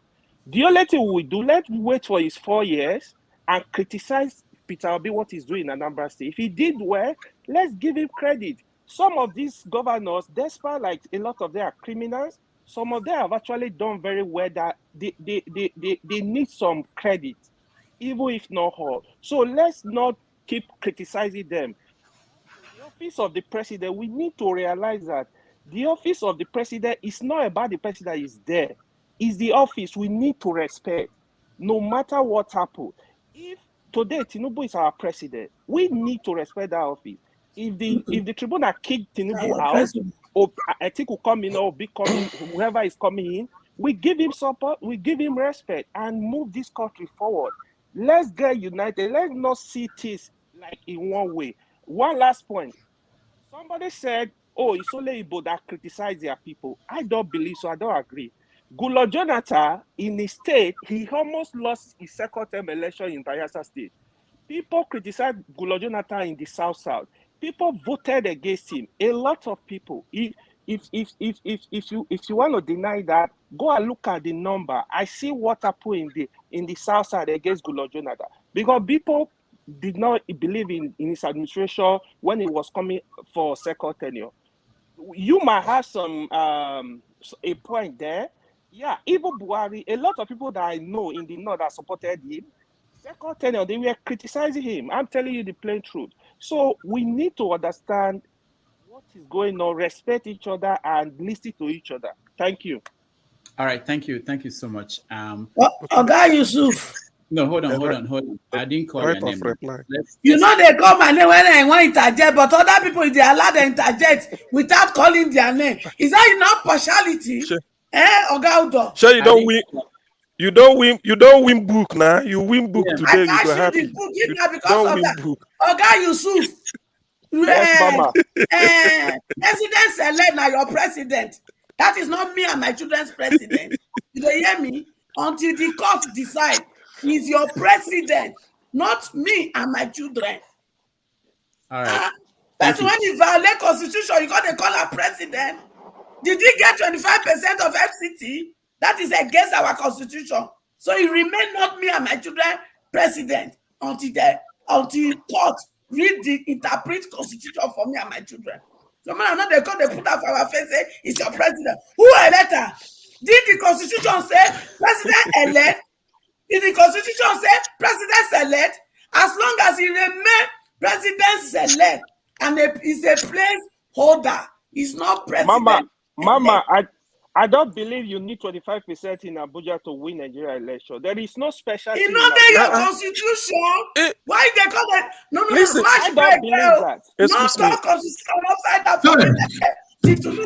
Rufus, we don't allow this kind of argument because people like us now, I'm getting irritated when people are coming here to lie. What do you mean that there's not 25%? It's not. I don't read English. They say 25%. Go and read your constitution. If you never read your constitution, go and read it. Let one person speak. Let one person speak. I will reply. All right. Can I speak now? No. Hold on, guys. First of all, when this is a case that is in court, I don't know why people think that you by shouting here you win the case. It's not shouting. Wait. Now, I'm not finished. 25%. Mama Echo, I'm not finished. Papa Echo. There's no reason for this kind of argument and bring it. This is in court. By September, September, the case will be settled. Why are we talking? Why are we making this? Are you the one that will define it? Yeah, I read that constitution. I'm not the reader before, but that 25%, I read that for constitution. Yeah. So Mama Icho, lawyers are disagreeing on what it is. Just let that, just calm down. Let Dr. Rudolph, don't you think it's okay that when people come in here on this platform, right, for a case that is still in court that has not been decided, and when they are talking about Tinubu, that is now the president, everybody should move on to stop them because the case has not been decided. Yeah. So you can't come out here and say he's not the president, everybody go home, begin to pray for him, take it up, and then that's it. No, Jude, Dr. Rudolph, can I speak? No, hold on. Can I speak now? No, not yet, KJ. Hold on. Jude, the president, Tinubu is the president. He's signing checks. He's now controlling the money. He's firing people. Military. It doesn't matter. He controls everything. It doesn't matter but what you say. Still acknowledge that the case is still in court. It's in court. Yeah, that's okay. Yes, yeah. We acknowledge. The point is that shouting that he didn't win 25% or that doesn't mean anything. It's not in your power anymore. It's in the court. It means anything. Even if the court today pronounces that it's okay for him not to win 25%, and that does not still make it right. I believe I don't need to be a lawyer. Okay, you don't need to be a judge to interpret a simple word. Jude, we have a bigger problem. If you think that the Supreme Court will say something and it's still not right, I mean, at that point, what are they going to do? Okay, wait. Is it not the same court that exonerated Kalu, and is he not still in jail? No, not the Supreme Court. But it's the court is. But it's not the Supreme Court. If you actually look at that case, you have the right to take any case to the Supreme Court. But look at, you should mention the guy in Hope Uzodinma. You know what happened? He's there. Okay, is it not the Supreme Court that appointed? Yeah, and he's there. Fine. And he's does he make it right? Does he not make it right? Right? What I'm saying is that nobody is going to stop him or stay from moving. He's signing checks. What I'm saying is we shouldn't take this as if you or Mama H decide with that what you are saying. The fact is that we should all still acknowledge the fact that this man is an illegitimate government. He's not legitimate. We're wasting time now. We have other topics to talk about. But I want KJ to answer the question that Pansat is so important to me. Why do you want Northerners to be here for us to have a discussion? KJ, can you answer that?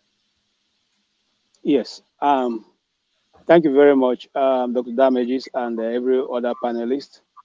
It would be good if we give room to accommodate other people's view. No, not even we can room. Always agree. I'm coming. Yeah. We can always agree to disagree. Now, why do we need Northerners? The more you interact with them, the more you can understand their mindset, their understanding of how things should work.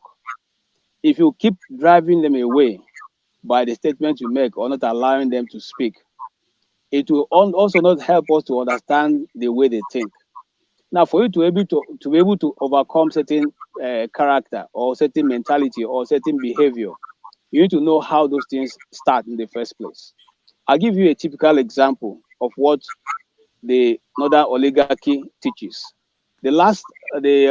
Mohammed is a typical example. You see, while you are shouting their head off, they're just cool and looking at you. I said this to people some time ago. They're just cool and telling you what they will think you should hear. And they keep hammering on it. And as you are jumping up and down, they keep telling you, and they will not make noise about it. Because they've been taught the art of controlling their emotion. You can hardly get them to be annoyed. You can hardly. And you saw a typical example of it just displayed some minutes ago. The South do not have a clear understanding of how they view what is their worldview. Okay, what's their view about Nigeria? What's their view about governance? What's their view about your own tribe? Because some of us think that what we are doing, especially those people who are more in number from the Southeast, which is the Igbos, they classify every other person, whether you are Akwa Ibom, whether you are Tiv, whether you are Idoma, whatever you have come from, they classify you as Igbo. They classify you as Igbo. Forget the people who say that they are this, another. No, you are all Igbos, okay? And that is their worldview. That is how they see it, and that's how they've been taught. And they've been taught to believe that they are going to be the ones who should continuously dominate the power in Nigeria, and they should be able to decide for whoever should be at whatever place. And that is why, if you doubt me, majority of what we have been saying so far Most of our leaders from the Southeast, why are they not developing the Southeast? Because they have to go to the North, the Northern oligarchies. I want to be specific. The Northern oligarchies to get the authority, to be rigged into politics. And so that is why they will always defer to whatever they are saying in that end. You see, let's be careful, because sometimes when we say the North, some of them begin to say, but it's not all the North. No, it is a certain ruling class. They may not necessarily be Fulanis, they may not necessarily be Hausas, but they are oligarchies that determine who becomes who. And that is why majority, like I said here the other time, I said that the power tussles are 3 of them in the North that you must have to get to support you. And by Rufai's video today that has also come out, he came to them and they said, if you want to be president, you must give us a what? A Muslim ticket. That's the only way we can make you president. And what are we sitting on today? I want to help us understand something, what Dr. Rudolph said a few minutes ago. You see, whether we like it or not, if the Supreme Court says this is how it is, that is why it's going to be. You see, let me shock you. Maybe some of us are not understanding actually where Tinubu stands today. Tinubu can tomorrow sack all those people who are in the court of appeal, who are handling this case. Nothing will happen.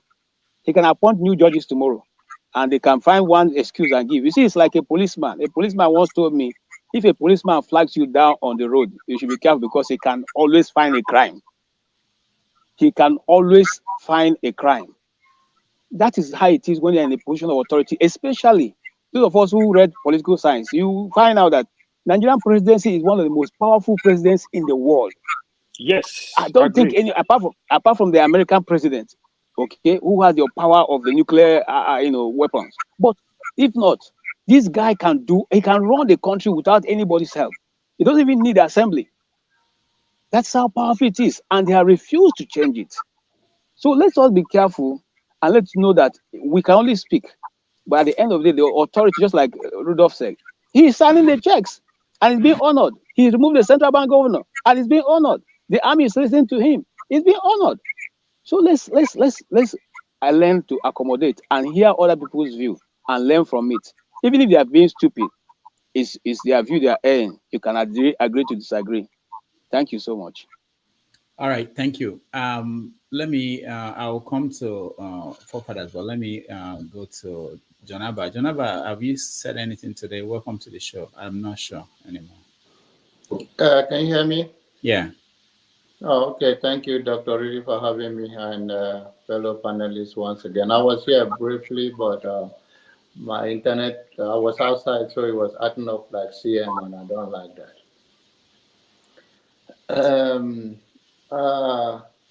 Well, if we are to address what you said, the view of the Northern, or to why do you want Northerners to be here for us to have a discussion?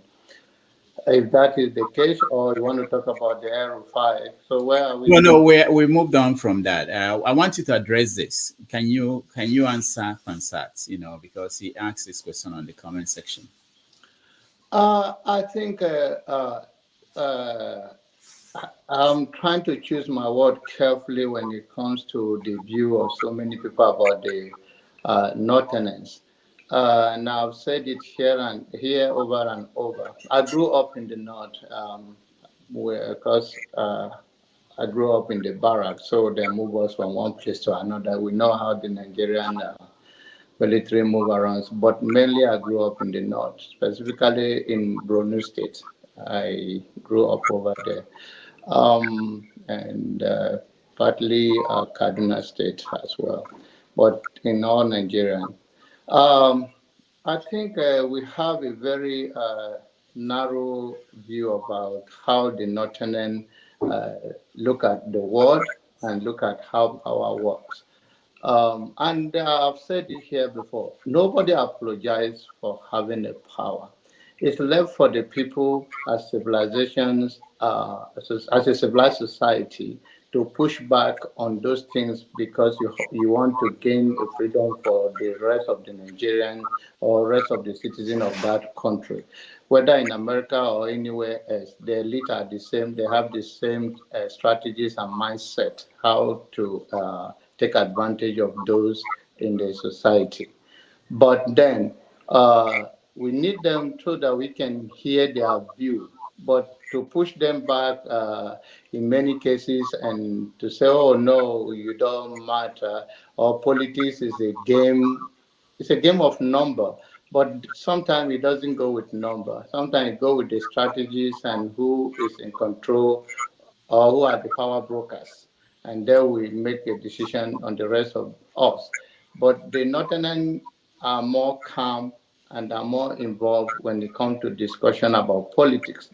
Politics is their number one thing, then followed by religion, because they believe that being the dominant to give them advantage in the table to negotiate. And it's good to pay attention to them. Is it because they are fanatics? Is it because the religion told them that they have that hold over the country? Or what is their perception? Is it a basic human right they think that they're entitled to it by religious base, or they think they have the population and they can push back or play religion politics? So it's good to hear their view, and we can all have a dialogue in order to move this country forward as far as we are one country for now. All right, thank you, Jonaba. Forefathers. Yeah, regarding having the conversation, I think obviously you can't have a family meeting with only a certain group of this in cousins showing up and keeping the others away. And if we are to fix the nation, you have to have discussion with all those involved in the country. We can't exclude them at all. And I think we okay. I hear what Ismail said about they have to learn to hold their ground. But I also think that sometimes when they come on these panels, because they just generalize, just like sometimes we generalize too, they will come and they will just find that everybody's just talking like against them. Some of them calling them Fulani and all kinds of stuff. So then they don't want to engage because they feel like nobody's going to listen to them. So that may be part of it. The person has to be very, very stubborn-minded to just hang on. That said, I think they value politics a lot because they understand that is one of their only tool they have to hold on, to have influence in the country. What else? Most of the natural resources before now was mostly in the south, and the educated people were mostly in the south. Most of the development was mostly in the south. Everything was in the south, so they didn't have much going for them other than politics. And any group that has that kind of incentive, they will hold on to it. Just like Ethiopians, they dominate the long distance race because that's one of the quickest ways to this popularity and wealth. So everybody there will have to start jogging and making sure that if Nigeria wins World Cup today, you see football pitches all over the place in the south or whatever, and everybody will be playing football. That's what you see in the north. The north is motivated to participate in politics because that is one of the sources that makes them most relevant in the country. That is why they do that. But that said, we should encourage them to join the conversation because and that's what that also helps you understand them. You now begin to understand why do you think they know a lot about politics? Because you think you know more, we think we know more, but they understand politics more. I don't subscribe to the idea that Nigerian president is so powerful and all the rest of it. When El Rufai was able to defy them, governors have been defeating them left and right, doing whatever they like in the country. Nigerian presidents have not proven to be that powerful. Maybe Obasa was quite powerful, and not to mention the people that all of them are answering to foreigners. How possibly powerful can they be when they are all saying yes sir, yes sir to all the foreigners? These leaders are not powerful. You take them too seriously. And I think that that's another thing that the Northerners have to open their eyes to, that these leaders are all betraying them. And we need to wake them up to realize that we all need to kick all these leaders out and take charge of the country. Thank you. All right. And they have to participate in the conversation, otherwise they won't know, or we will not be in sync in what we believe in. Thank you. Thank you so much. Let me announce that tomorrow on 90 Minutes Africa, we have Professor Obinwakama is joining us.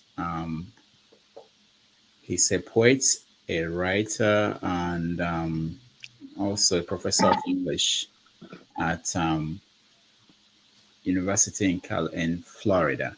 So he will join us and talk about some of the topics that we talked about today, but in an expanded version and from the, let me see, historical perspective. So he will talk about the potential laws that they are trying to pass in Lagos. He will talk about Rufai. He will talk about all the issues in the news. So he's been here before, and with us on a Sunday. So he's joining us again this Sunday, which is tomorrow. So if you can join us, that would be wonderful. He wrote a book on Christopher Kibo, for those of you who know him, the poet that died during the war. So he's he writes a column for the Vanguard newspaper for more than 30 years. So he will be our guest tomorrow. So if you can join us at 11:30 a.m. New York time or 4:30 p.m. Nigerian time, you will enlighten us on some of these topics. All right. Thank you, Dr. Genesis. Can I come in now? Okay, go ahead. I will first and foremost use this opportunity to recognize and appreciate Dr. Alexander and Pansat for their super sticker. Thank you very much. I think the platform appreciates that, right?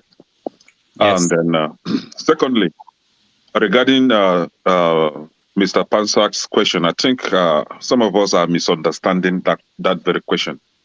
And this is why I say that. He said, why do we want Northerners to be here to have a conversation, right? This platform is open for everybody, all Nigerians. We have one Nigerian, Ghanaian, Maxi, cousin from Ghana. That's to show you how interested he is to making sure that Nigeria moves forward, right? We have Nigerians from everywhere calling in, right? So the platform is open for everybody. However, Mr. Pansak, I think his question culminated from when or due to the fact that whenever a northerner comes on this platform, we tend to give him more hearing, we tend to give him more time, right? As if without his viewpoint, we cannot move forward with our conversation. I don't know why I'm having feedback. Yeah, hold on. Yes, Mama Ishu. No, no more T, I think. Somebody that was brought in now. Go ahead. Okay. So we tend to give them more airtime to say a lot, while those from the southern part are being limited. Now, this is it. 100 Muslims or Northerners can come on this platform. Nobody's stopping them. But everybody, we all Nigerians should have equal rights to participate in the discussion.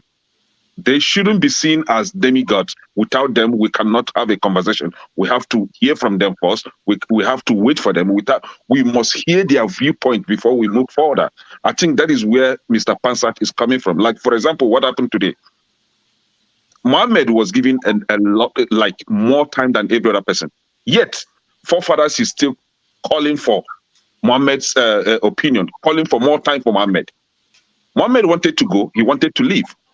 He took a permission, which I think we don't do it here, right? But he said that his wife was calling him. Then Dr. Damages gave him time to talk. He kept on talking.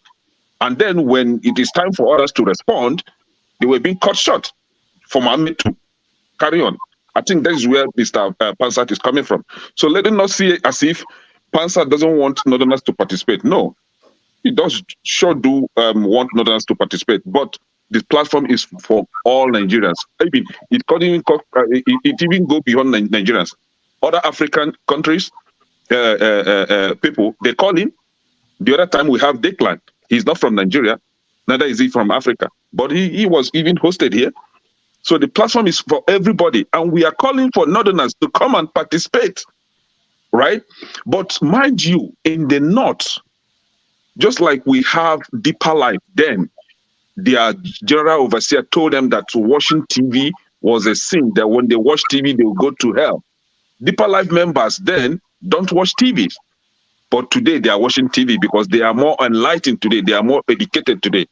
On the same hand, when you go to northern part, their leaders, religious leaders, in collusion with the politicians, lied to them that social media will make them behave like Arnas. Arnas mean those that don't believe in God. That social media is going to corrupt them. So they are running away from social media. Let's tell ourselves the truth. It's only the few educated ones that are getting involved in social media. These people are being deceived. And that is why we are calling for those educated and enlightened ones to participate and also help us to educate their people that social media is not haram. Social media is not going to corrupt you. All right. Thank you, Kenneth. So just who I want to hear T. T, can you hear me? We've been trying to get you to talk, but I feel bad. Yes, I can hear Okay. you. Okay, Can you good. hear me? Okay, yeah.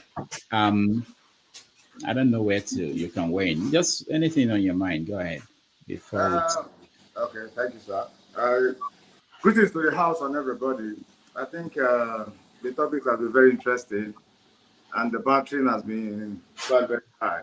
I think I will start with that of the contribution from the Northerners. I think basically on this platform, rather, there are lots of more Igbos than other nationality. I mean, other ethnic factions of Nigeria. So I think it's I will go with forefathers on this because you see we all have different views. We cannot always agree on each point at the same time. You know, and as educated people, we always learn that there are people that are weak, there are people that are strong, either in argument, either in deliberation, either in submissions. And when you listen to people, when I was reading, there was a country, China Chibe. He gave himself, he used himself as an example that when he went to his in-laws' house, he was having a conversation with his wife, who was then about to be in the presence of his father. So they were just having normal chit-chat talk as a man and woman. And then the father was sitting close by. And he overheard the daughter said something, and he kind of intruded like, what's happening there? And Achibe said, no, don't worry, she's saying nothing. Then the man got furious. I said, don't ever say somebody's saying nothing. Don't ever say whatever anybody's saying has no meaning. You see, the Northerners don't have our own kind of deliberation. They don't see things the way we see it. You know, watch cities from different prisons. So it's always good, and I think it's more matured and responsible.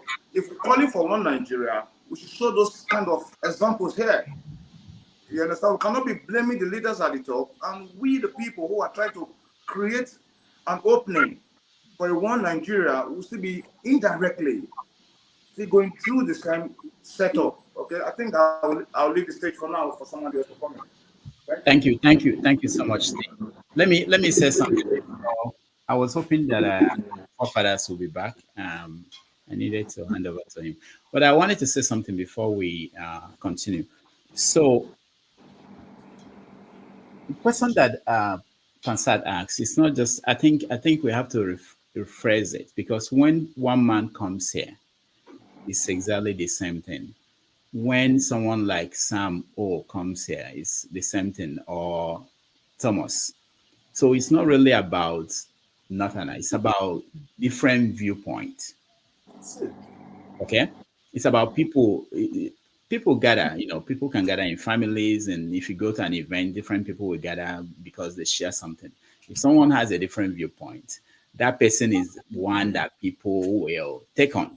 Now, when you said that Mohammed had more time to speak, it's because people were asking him questions. If John Abba speaks and he leaves, and nobody is saying, John Abba, you must answer my question, John Abba will not speak more than the necessary. But if everybody wants to ask John Abba a question, John Abba will speak longer than any other person. So I want people to understand the dynamics. It's not that this is set up in any particular way. You're right. This is open to anybody to come in, and whoever wants to come in will come in and have a conversation with us. Mm-hmm. Well, go ahead, CM. I think you have a problem with what I'm saying. Go ahead. I think basically, from my own point of view, there are things people say which basically is not correct, and you want to tell the person this is not correct. That is the way I was trying to react to what Mohammed said about P2B. This propaganda that he put his money, Anambra money, in family business, we know it's a lie. Anambra people they are business wise. They know the language of the street more than any ethnic group in Nigeria. I'm not boasting. So if you take Anambra and put it in any business, they know. So they've used it and it's not sticking. What is EFCC there for? Peter Obi said, if you know anything, any command I have, bring it up. I will stop campaigning. Tell EFCC. Has he have they done it? So that's why when they bring it here as propaganda and I want to correct him because of a lot of people trying to, because it's just like everybody wanting to correct him, and then proper. I wouldn't blame you. You can't give everybody time at the same time. But that is basically from the angle most people are coming from. When they mention, because he asked a question, why is it that P2B, when they say anything about Igbo politicians, other ones, we don't defend them because they are thieves. You and I, every Igbo man knows that if you allow Ndi Igbo to bring out in fact, let me say it here. Since the beginning of Igbo civilization, 4, Ojukwu, Emayo Okpara, Sam Bakwe, and P2B, no other person. There are Igbos here. Let them tell me it's a lie. No other person has come close. So when we see P2B, we compare him with Mbakwe and Emayo Okpara because till today, you can never point to any plot of land owned by Mbakwe. You can't point to any plot of land owned by Emayo Okpara. That is the angle Igbo man sees P2B. Every other person, is it Okorocha or Jiozo Kalu that is crying? Ekwere Mmadụ na Chimaroke Nnamani. And I start mentioning them. The person that could have come close will be Ngige in Anambra State. Ngige did something. But because of the circumstances which he came in, he's just like Tinubu is also he didn't satisfy the condition before being sworn in. So what we are saying is this: when people come here, why every Igbo man from Abia State, P2B was only governor in Anambra, but if you go and ask Ebonyi, they will tell you P2B is good. Go to Abia, go to Enugu, even the state he did not govern, they will tell you. We know it. I'm from Anambra, but if you mention Rocha Sokrocha from Imo State, have you seen his speaking? These are thieves. Ordinarily, those people will never have opportunity of becoming a councillor in Igbo land, if not for the gang up of their northern friends and Yoruba friends that will use party machinery to force them. Say he's the candidate of our party in Imo North, or he's the candidate of our party in Enugu East. If you allow Ndi Igbo to choose, none of this, they will use P2B as a template. They will tell them, because Igbo man believes that you can't buy him with money. Every family must have got a millionaire, at least, maybe, or a distant family. So when you come to play politics of money, that's a different thing. Then as for the question Pansat asked, do you know that the answer to that about northern political political knowledge is what Dr. What is the name? Haruna Goro said here. Haruna said they in the north, he's from Kaduna. He said from childhood they were taught that do not trust the Christians. Don't vote for Arune. Vote for we the Muslims in the north, that without power we are doomed. The Southerner, you saw it here. I think you interviewed him, Rudolph. He said without power we in the north are doomed, but in the south, without power, they can go abroad, do any type of job, get money, do all these things. Our own, when we don't have power, we are finished. It's better you vote for your brother in the north so that we do it. I'm not making it up. Haruna Goro said it here. In fact, I was shocked. So it's like a revelation, and the guy is educated. So when they come and tell you that the north understand politics, it's what they are told. You can't tell a Yoruba man today to queue that without this, they must follow this person. Yoruba will some will say you know, because of their political understanding and uprightness, the way they understand it. You can't tell an Igbo man to follow you. He will look at you after he said this is a criminal. He can, even if you give money, some may take and disguise you. But in the north, They always tell them that because Haruna Goro said it here, that is their lifespan. Without politics, they are finished. The man said it here. I'm not making it up. So when he said that's why when they saw P2B, they said, but we've been trying our brothers. Look at where Buhari kept us. So when they saw P2B, they said, no, we won't follow it. This time, we want to vote for this man. He's different. What you people in the north cannot do, look at our farmland. He said he want to make us cultivate and then produce food and export. And you people are telling us that they have oil to drink. Your own is to make tomato for them so that they can be enjoying. Haruna Goro said all these things here. Go and listen to it again. In fact, that day it was a shocker. So it is the ideology they put in their brain. That is what is holding the North back. They don't allow them to something like say, let me break away and reason. So that is what Haruna Goro is saying. They so control the thought that goes into them. That's why when they tell you that don't vote for a Christian, don't vote for them. If you vote for unbeliever, you are not doing what is in the Quran and all those things. Haruna Goro said it here. You are not making it up. So that is actually what we're trying to stress with Mohammed. And I learned a lot from the man. That is it. It's not that we don't need them here. If they come, we debate as brothers. But when they say something that I know is not a fact. I condemn all Jews or Kalona. No Igbo man, if all Jews or Kalu make him Senate president, if I have opportunity, I go and sabotage it. Because he's not going there. He's only going there for his pocket. Or like Peter Obi or something like Sam Bakwe. So that is the politics in the Igbo play. We have a lot of thieves in Igbo politicians, but we don't help them. We condemn them from A to Z. If anyone comes out, you see the way we boo them. We all know this. You saw them. It happens before everybody. So we don't condemn them. Let the North come. Let us debate. Let us talk as brothers, so that there are certain things they will learn from us. We learn from them. Thank you. All right. Thank you. Ike, welcome to the show. Thank you, Dr. Rudolph. Listen, I've been trying to. I have only 3 minutes to say something. It's only about the issue of Dr. Ojus Okalo.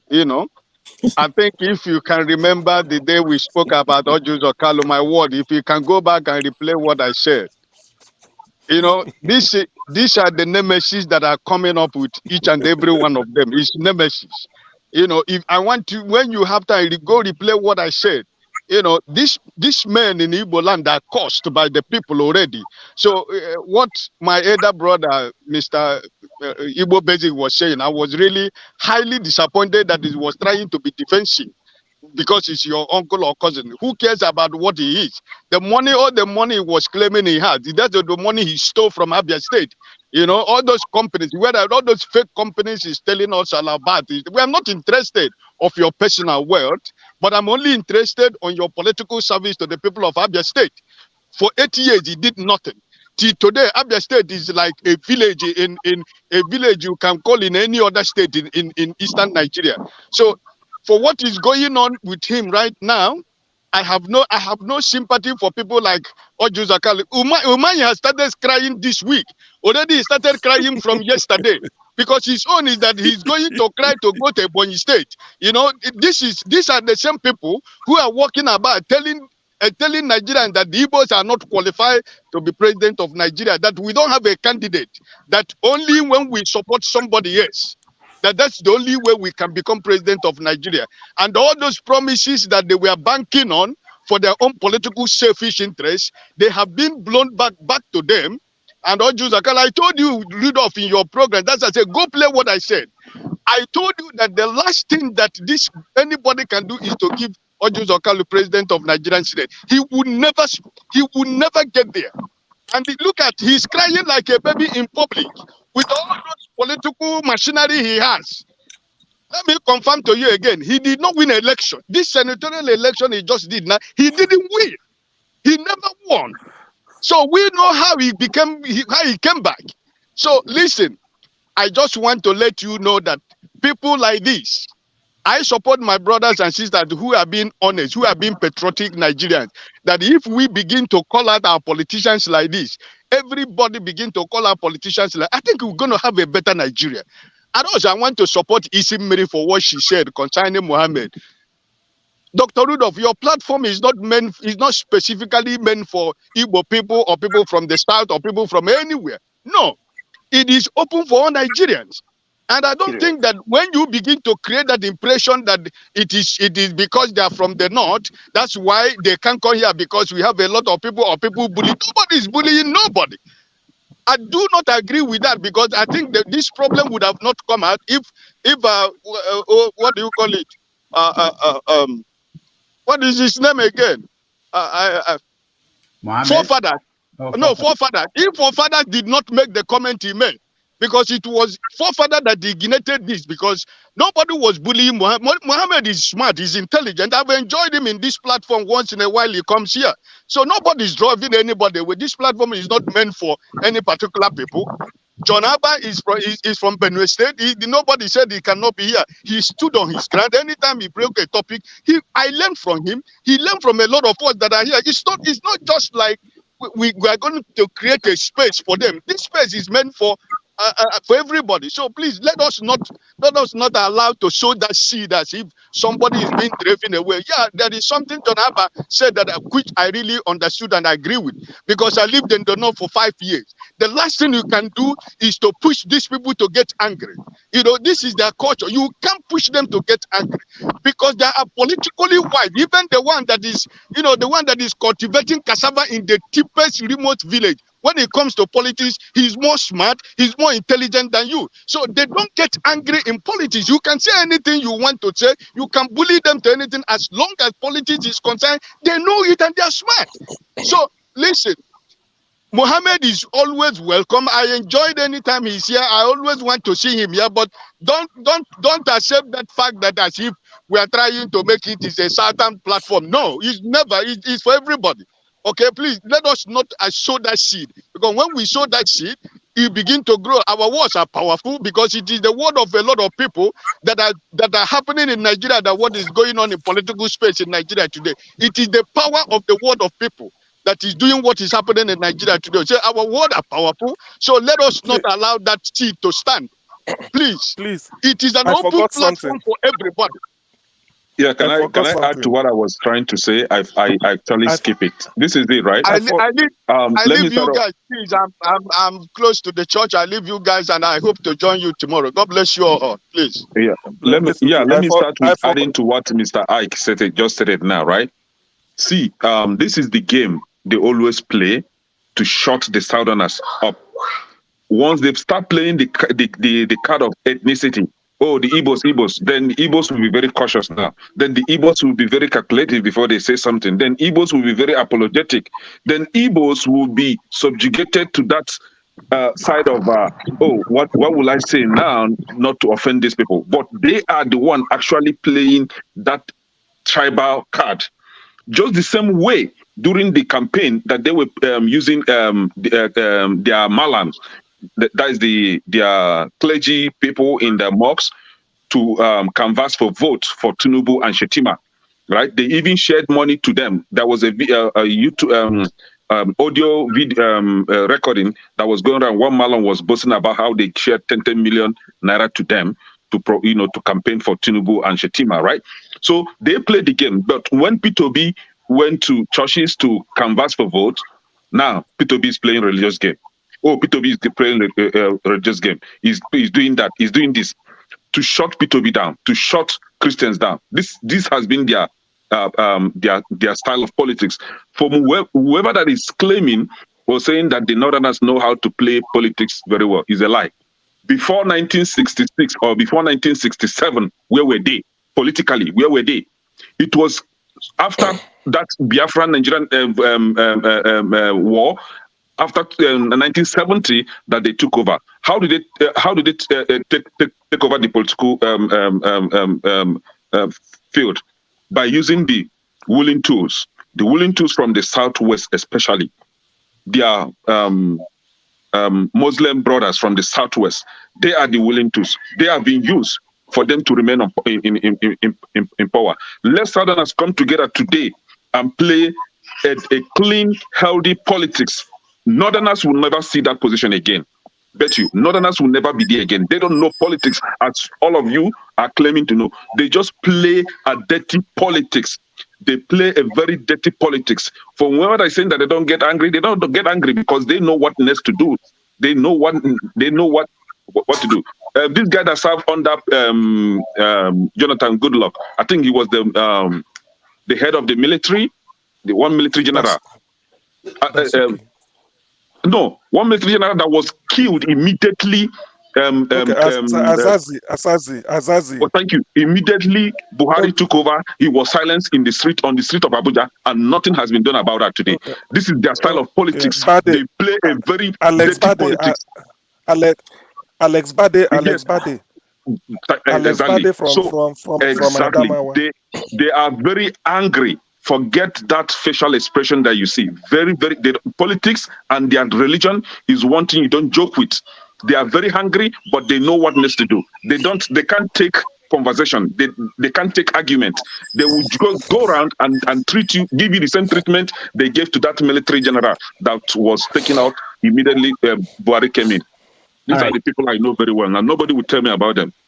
All right, thank you. We have to move on. I forgot something. I forgot something. Can I say something? What I forgot is this.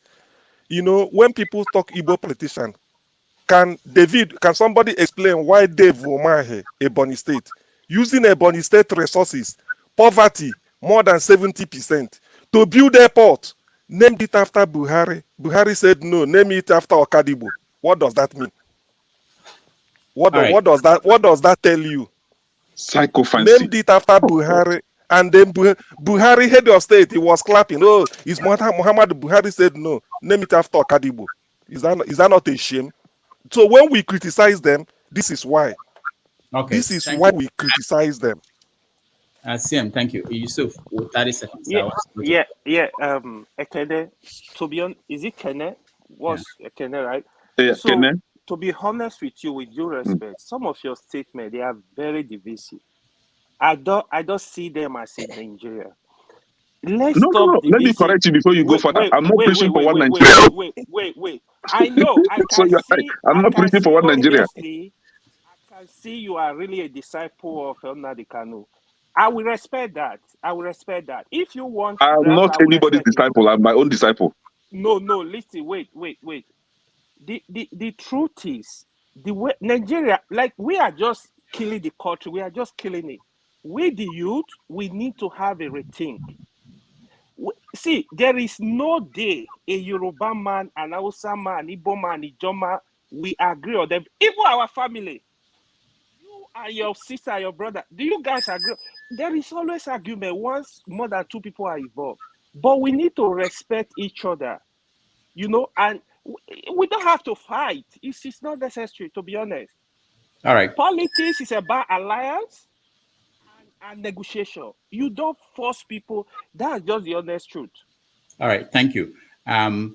Chris, before you speak, welcome. I was hoping that there will be another moderator that will take over from me at this point.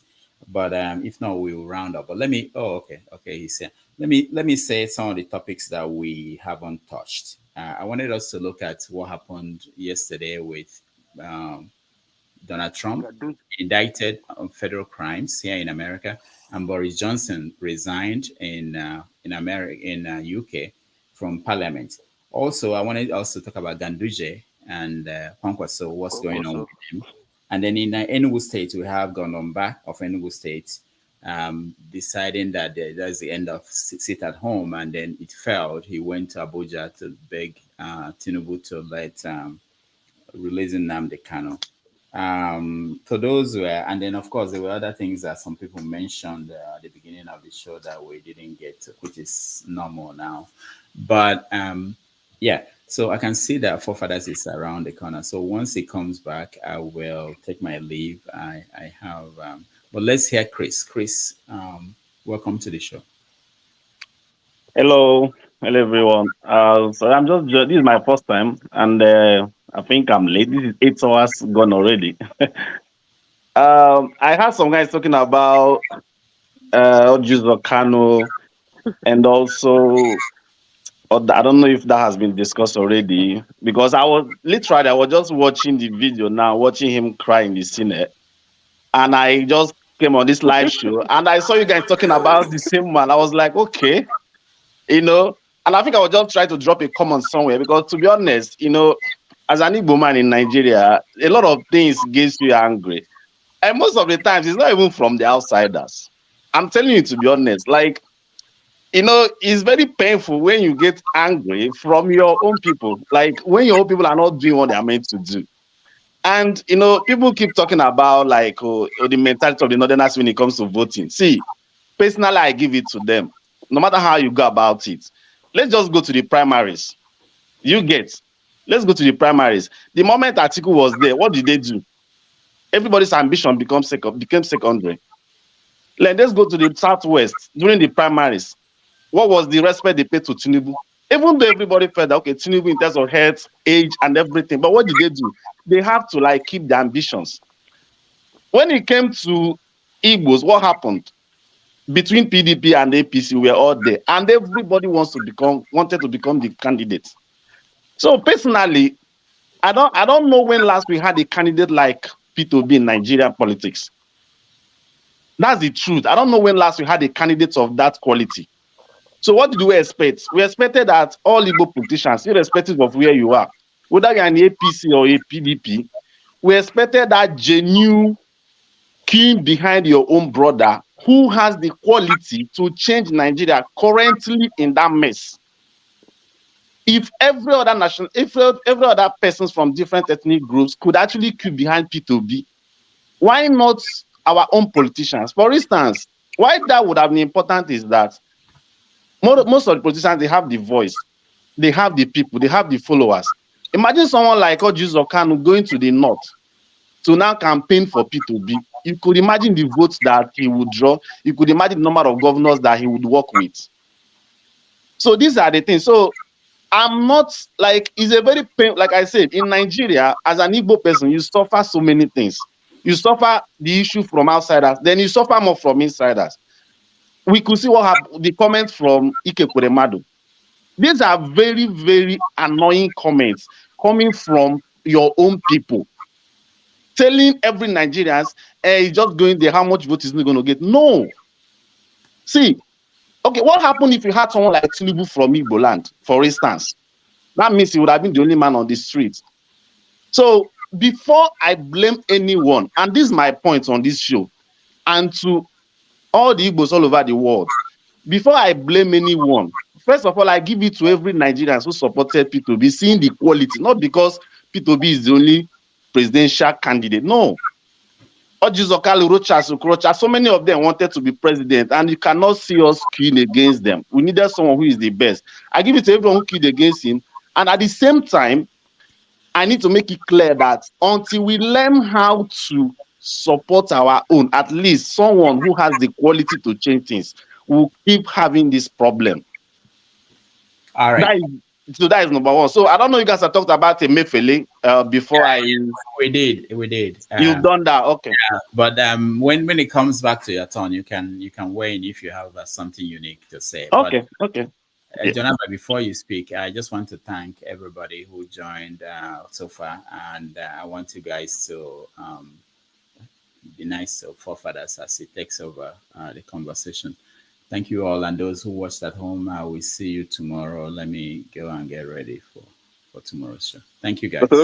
There's a damages before you go. Tell forefathers to be nice to us too. Forefathers is a military guy. Come on, I'm very, very nice. All right, forefathers, over to you. Thank you, guys. Thanks. So where were we regarding whether we should be having conversations between the... Okay, I wanted to add something to what Kene said just before I start, because I wanted to say something. The Northerners, we misunderstand them quite a bit. They are somewhat less expressive than we are.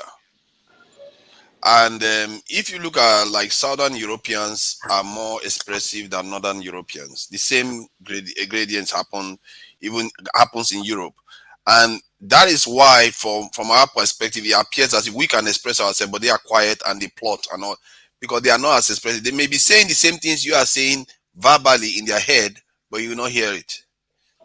And you have to understand what you are dealing with. It's not because, I think KJ said something about they practice it. They didn't practice, just their nature. If you go in Europe, I was surprised to find out that in Europe they will say, "Oh, Italians are very expressive." You go to England, oh, in English is stiff upper tongue, upper lip. I mean, then you go to this in Scandinavian countries, they are basically mute. Then when you go to Nordic countries, those ones they don't even say anything. So I don't know whether maybe it's the weather that makes them less verbal, but it's a fact. And if you understand that, then you start understanding why some people are less. And to be fair, we as Africans, we didn't know that when they came. We just thought they are normal human beings like us. They talk like us. No, they were not. We revealed we told them everything in our heart, and you didn't know what you were thinking. Forefathers, in the South, you don't even discuss politics as much as they discuss politics in the North. I stated something here, but I think some of us are failing to understand that. Their business is all about politics, conversation everywhere you go. Once they hold out their small radio, the BBC Hausa, once they gather, is about politics. We don't even discuss. Hold on. We don't even discuss politics in the South as much as they discuss politics in the North. But the problem is, you hardly find them on social media like this platform that we're having this conversation on. You can't find them there. You hardly find them there. You know why? No. It is portrayed as a ram, something that will project bad, like immoral thought on them. They are forbidden from participating in social media. You only see the smart younger generation ones coming on social media, but they are being brainwashed. Just like I mentioned it there a few minutes ago, Deeper Life Bible Church with brainwashed then that they don't watch TV. If you watch TV, you go to hell, or to corrupt your mind. And Deeper Life were not watching TV, but now they're more enlightened, they are more educated now, they can watch TV, right? This is the same thing that is playing out. You don't discuss politics more than these people. You seem to be saying a blanket statement that they call it haram. I'm not sure. Maybe it's because they have less access to this in internet, or no. They actually it's the same. In Nigeria, right? In Nigeria, it's not like how it is in the Western country. You have access to internet through your SIM card, either Glo, MTN, and all that, right? They use phones. They have smartphones. They have access to internet, right? Yes. They can simply call in just the way Mohammed. I don't know. Mohammed is not in Nigeria, but just the way Ingozika from Nigeria calls in, right? But they will never, because the brainwash is there already, right from their Arabic school. To be fair, I grew up. No, don't do that. Don't do that. You're making a categorical statement that is not necessarily hold on now. Yusuf, I know you are a Muslim. Yusuf, hold on. I know you're a Muslim, but you are not from the North. I am from the North. I grew up in the North. I'm telling you what I know. See, okay, hold on. Think about it, Kene. They travel to the Middle East. They don't travel to the West as much. Could that kind of dynamics not be playing here? They don't do online as well, as the same way as we do. Yeah, because they have different culture. They are following a different culture. They are following an Islamic culture. I'm telling you, if they come to US, if they come to US, they are going to eat meat that are not halal, like abominable meat that were killed by Christians. They can't eat meat that you, forefather, like, for example, you slaughter your goat. They can't eat it. It must be their fellow Muslim that slaughter that meat that they eat. So in the US, the meat are being killed in the busher by Christians. So they will always align. Though they still have halal, they still have halal stores, very few in the US. But I'm telling you the general perception. This is their general perception. Let me correct you. Hold on, Kene. Hold on. I'm a Muslim. I eat halal. Let me correct you. Hold on. Every Muslim does. Wait. Let me finish. Let me correct you. What forefathers said, the North, they are reserved. They are not expensive. That is one. The second thing is, when you say halal meat, every Muslim eats halal. What halal means is, in Islamic way, you have to slaughter an animal in the correct way. We're saying the same thing. Wait, let me finish. It's just like, kosher, right? Like the Jews, they eat kosher. Kosher is halal meat. Muslim eat kosher, Jewish eat halal, because they are killed the same way. The name of God has to be mentioned. The animal had to be slaughtered correctly. There is nothing hidden about it. So if you go to store, even when you go to Walmart, you see halal meat. You go to some Costco, you see halal meat. So there is nothing hidden. Or you see kosher. It's the same thing. Okay. See, this We're saying the same thing now. These stuff are misconceptions. No, these stuff are just misconceptions. That is why you need to respect what people do. See, what the statement forefather made earlier was very correct. The reason you don't see that there is nothing like haram on social media. No, what you said, that's not a statement of fact. What forefather said is the correct thing. That's who they are. So we need to understand everyone. We are all different. Nigeria is so. I travel. I My brother, used to work with Global Yusuf, I travel all over Nigeria. Nigeria is so different. I can't make things up to propagate an agenda. I have mosques just next to my house. I hear what they're taught, right? I have Muslims as friends till today, right? We grew up together. We went to the same school together. So you don't tell me these things. This is what I know. They were taught. I'm not making it up. Can I ask you a question? Okay, Chris, ask your question, then yes. can contribute. Okay. Yeah, Yusuf. Sorry. I think this has been just going in my mind for a very long time. Like I said before, I started making my point. I gave it to you guys in a way that when it comes to unanimous support, okay, when it comes to oneness behind your own, you guys are very good at that. So the only problem is, even if that candidate, for instance, President Buhari's coming 2015 was like a tsunami. So many factors from Jonathan and other. You understand? Merging of political parties to form APC, yes. Buhari has been there for many years, contested third time another, yes. So it was a kind of an inevitable situation. And if Buhari had actually performed in the first tenure, then the votes that he gathered in 2019, you would say, okay, that was a reward for good performance. But we all saw what Buhari was for the 8 years he spent. So after that first tenure, is that a question? No, I'm coming. Let him finish. After that tenure, we had the election of 2019, and you saw the votes from the north. Now, people were dying, people were crying and everything. Fast forward to 2000 and just concluded the election in this 2023. You still saw the votes to APC, even though Atiku collected some. So my question is, even though they support their own or their own party, collectively, why is it that even when it comes to a failed candidate, a failed party, they still go with that person? Okay, I'll answer that question. Thank you. You see, politicians, like I said, they don't think the way we think. Either the politician is from the southeast, from the south side, from the north. They don't think the way we think. They look for how to get number. I have followed politics for years. Now, what happened? 2019, I feel Atiku was supposed to win that election. The North, they have problem with Atiku. That's what people don't realize. The North don't trust Atiku. The North could have turned election against Tinubu and vote for Atiku. They don't trust him. Atiku will continue having that problem, in my understanding.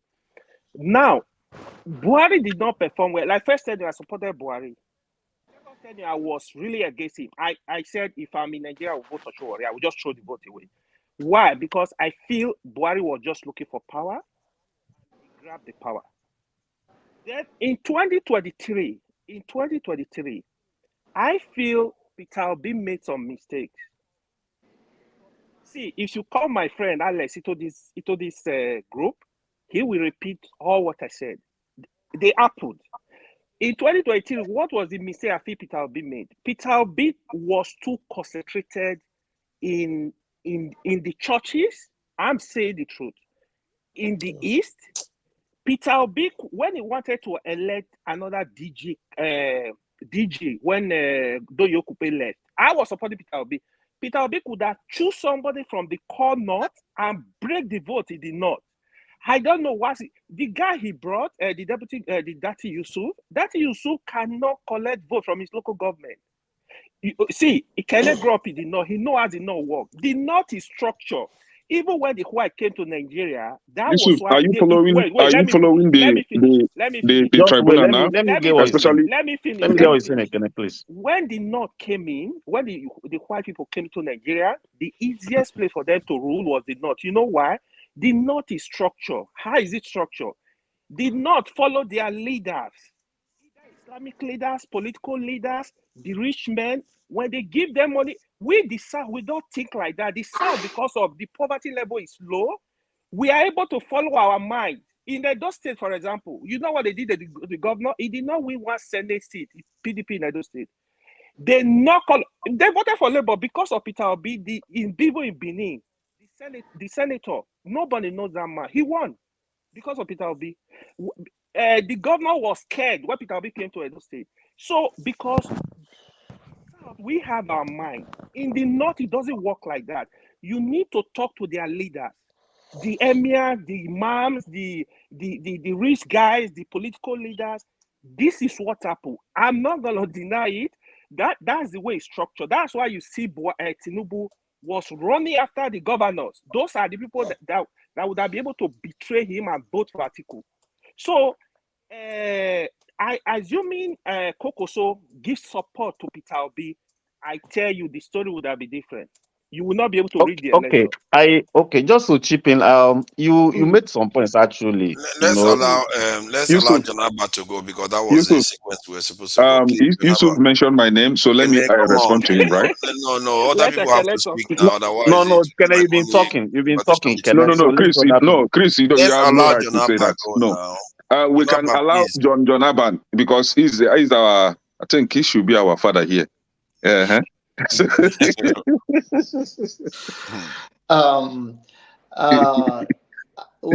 want to say something in the preparation to the future of our country as we move on, whether those that are hanging on and hoping for a result from the court. But if we're going to win this battle against the elite versus ordinary Nigeria, we cannot come our own. Our own is not enough to win election. Yes. Our own, whether you are from South, North, or West, without a few people from the other side, no single tribe in Nigeria can just win an election because it's from your own. What we are looking for to move Nigeria forward is to see, like so many people see in Peter Obi. I do not see it. There's no regret whatsoever. But I respect those people who see something unique in him. And it should be all Nigerian, not just the South, can put him in the office. If we keep this language over and over, he will never become a president of Nigeria. Never. That's the plain truth. That's the hard truth. And the issue is that we have some northern. There is Danladi who came here on this platform who voted for Peter Obi. He's a medical doctor. And those are the people, I don't want to say like some of us use the language that they're uneducated. And that is the core belief of Boko Haram. Boko Haram meaning Western education is not welcome. So the fact that they are not English or Western informed does not mean they are not educated in their own way. There's nothing wrong to speak Igbo fluently or speak Hausa fluently and find your own solution, whether in math or in any kind of subject you want to discuss or any kind of product that you want to bring to the market. There are many things that you can be authentic in your own language. So let us take that away. We talk about them listening to BBC Hausa. Of course, that is their language. They reach out to them. It's a tool. So there's nothing wrong with that. There are not all Igbos speak English fluently, but the level of civilization of English is more dominant. Even in the remote village in the Igbo land, you can hear them speak Igbo. not speak English, but not in the north like that. So to reach out to those people, we are talking about the internet, the reaching out that you have. Not all phone have a screen that you can actually hear everything. If they have, in the call not, but then they can listen to the radio and hear it. But when they hear oneness, nobody, language of love is universal. Truth is universal. So when you show somebody love and show them the love, outside people are more open to learn. And the good thing I give to the South is that they are independent people. They don't have to follow their leader. There's nothing wrong with that. They have their own mind. It's something to give them to say, okay, a Southerner have their own mindset, say, you know what, this is a bad politician in our area, we're not going to vote for him. There's nothing wrong with that. That's a good thing. And that's how we're going to have a democracy in the true way. And there's nothing wrong the way the Northerners have called our people to submit. And that is exactly what Tinubu did. Tinubu went after the governors and the traditional leaders. Whatever you say, they play that politics. That is how to reach out to their people. Is that a good thing or wrong thing? Okay. I'm not here to do. Thank you. Yeah, let me. Hold on. Let's hold on now. You see, look at T there. Okay. T is almost as if he's about to fall asleep. Yusuf mentioned me several times. Can I clarify myself? Look at T. T is about to fall asleep and take his shirt off. Oh, Lord. At this rate, we are just ignoring him there. He's not been able to talk. He's been here for hours. I don't want to forget my thought process. Yusuf mentioned my name several. I want to clarify this. Don't worry. Please, a minute. Everybody wants to talk. If I leave them, so people will fall asleep or leave here. So let them talk. Then I'll come back to you. Then you can talk because T, please, he has not said one thing. I've not heard him say one word. See, T, are you there? I'm here. Yeah. I was worried that at the rate you want to take your shirt off or something. So please, you've not said anything all day. So what do you think about what you've heard? Welcome. Yes, thank you, sir. Greetings to the house. Basically, you see, the northern Nigeria, the eastern Nigeria, the western Nigeria, and the southern Nigeria. You see, we are one people, but we have different level of knowledge. It's just like a man giving birth to 3 children. They all can't think the same. They all can't act the same. But as a father, he's there to accept them for who they are. Yes, it is true that there's a division in Nigeria that has to do with what the fathers or the leaders instruct to their followers. You know, that factor from the north is there. Likewise, that same factor applies in the south, applies in other areas of the country. Now, if we want to crucify a sector of people because of the way they behave, or because of the way they correspond, or because of the way they communicate, now we're going to always have a problem. And the problem is not going to be different from the problem that we had in 1960. It's not going to be different from the problem we had in 1966. We're all going to be repeating history back and forth again. If you look at our core leaders, you see, this problem we're talking about, how the Northerners grow up, how they do this, how they do that, this did not stem from them. It came from the leaders. It came from the core leaders of the North, who were the Saduna of Sokoto, the Tafawa Balewas, and the whole lot of them. The Bible said, train a child the way he should grow, and when he grows, he will not depart from it. It's what they know, it's what they love to learn. And now, beautiful, bringing what they have learned into politics. Now, politics is a game. You understand? And it's a very beautiful game. But you see, politics has dirty players. It is not politics as a field that is dirty. It is the players who play that are dirty. You see, the ethnicity in Nigeria is what is destroying us. Me, you, we had some discussion last. You see, in Nigeria, we don't pursue nationalism. I think in this platform, we should focus more on nationalism rather than ethnicity. All we're still fighting and discussing here is the ethnicity. Yep. So I think I will leave the stage for now for somebody to Okay. Let's Forefathers, let me come in now, please. Yeah. Let me come Kenny in. has been trying to interject for you. Yusuf, right? Let's understand ourselves here. I grew up in the north. Hausa people are one of the most nicest people that I've seen. Nicest people, right?